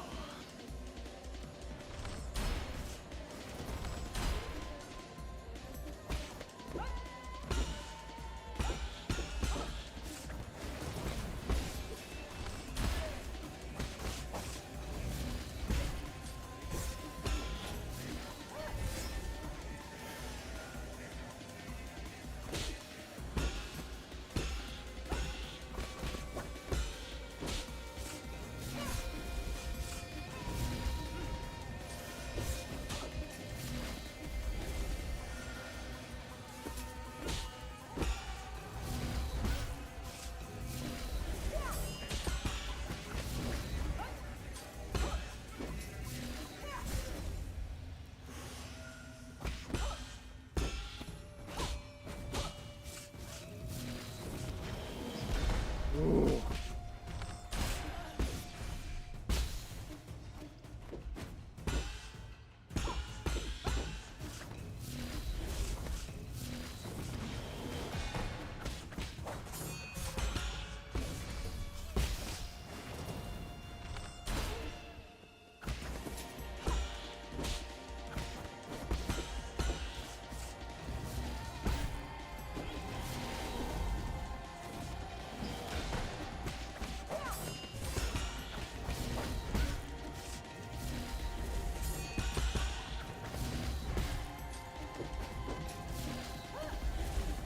Okay, could have been worse.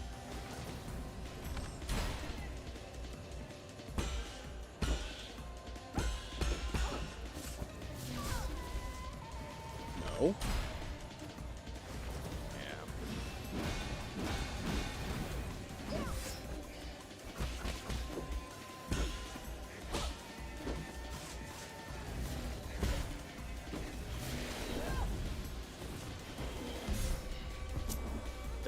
Darn. She had so much internal injury health there. Okay. What were you saying, 2D Fighter? Just before the ads. I just learned how to recreate and use Boolean in Unreal and how to call if the animation is over. I might have an animation state machine very similar to GameMaker. Very cool. My next stream, I'm going to try and make my own states for Jumpstart and Jump Land for better animation quality. Very cool. That's awesome, man. Oh, all right. We got ads. We're gonna take a little jumping jack break. I'm gonna. I apologize. I'm gonna take the hat off. It's getting way too hot in here. I gotta take the hat off. And we'll be back right after the break for some more attempts. Here we go.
All right. Thank you so much, Nicholson. Sometimes that double mouse click thing happens.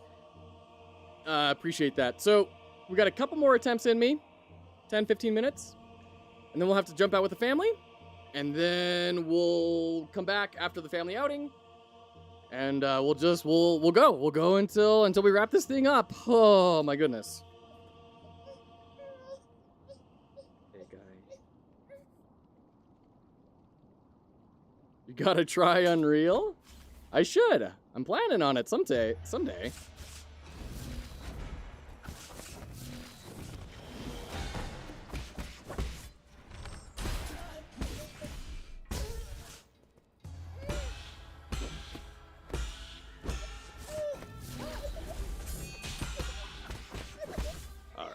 All right.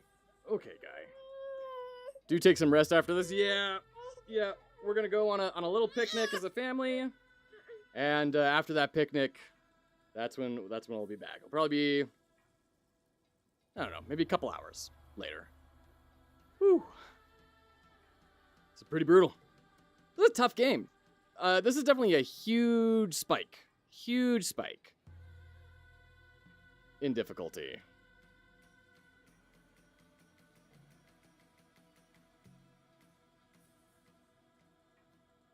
Baby's name is Peter from now on. Why is the baby's name Peter?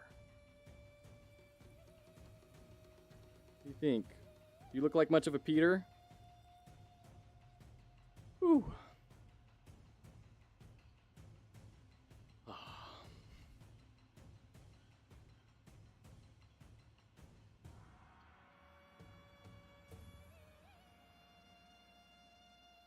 All right, little good to take a little eating break. Oh.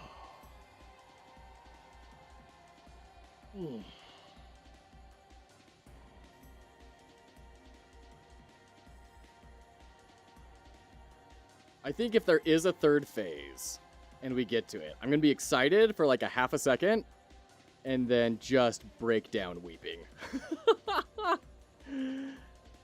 Try to make the thing you hate a platformer. Try to make in Godot first so you can compare. I will compare to GameMaker. So I have made a platformer in Godot, 2D Fighter. I recreated Rescue in like 10 minutes. Granted, it didn't have all the progression and everything, but like it was way easier to build in Godot than it was in GameMaker.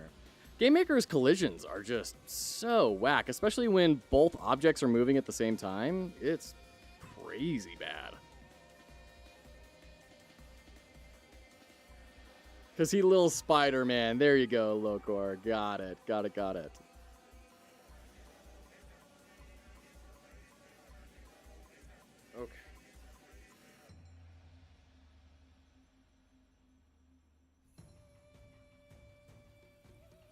There you go.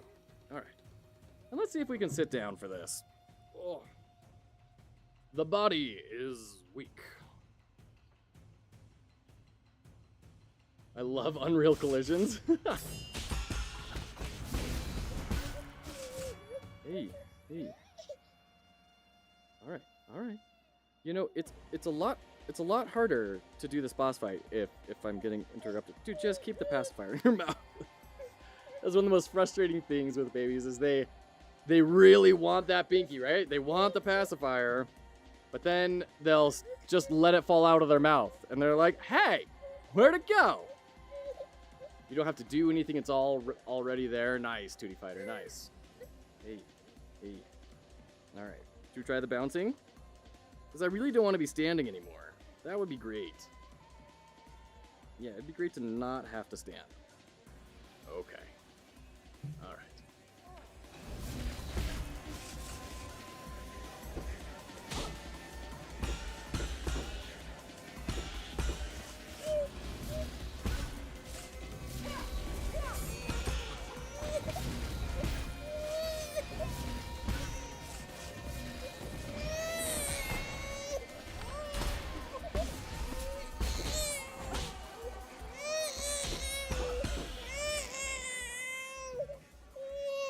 My God. Okay.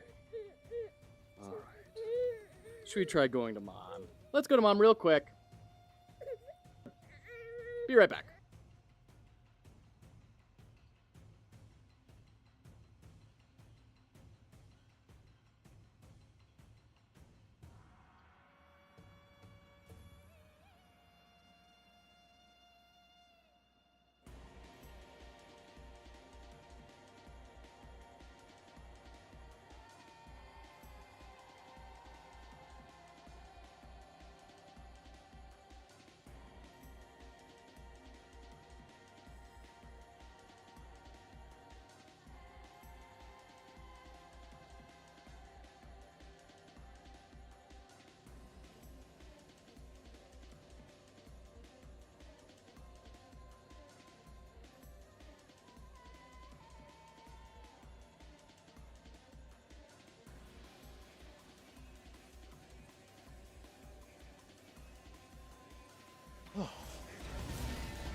Past her.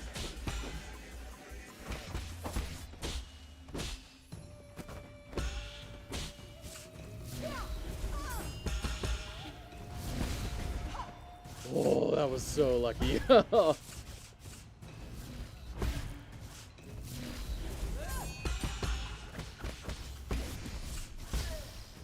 Okay. Pretty good first phase.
arrows.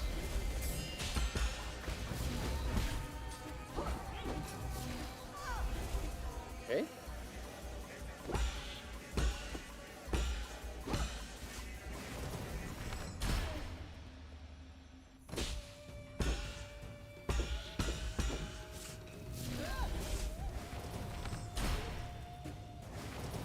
No.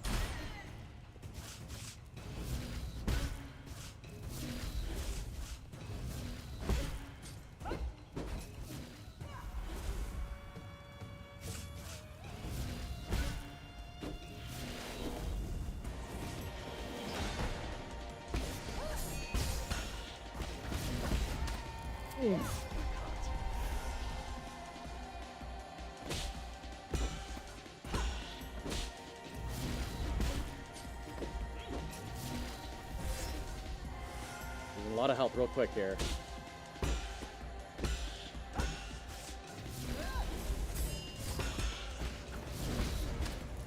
I was parrying! Come on!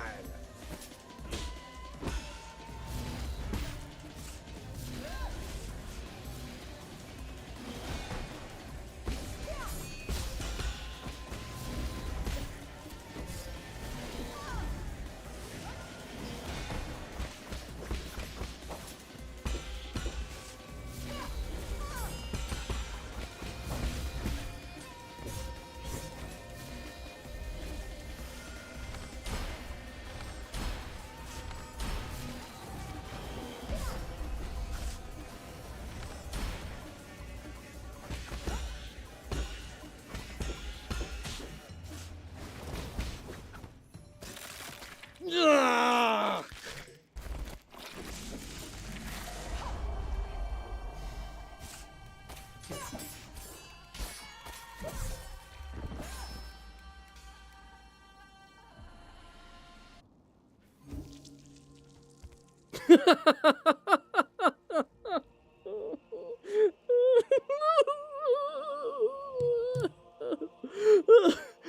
Oh.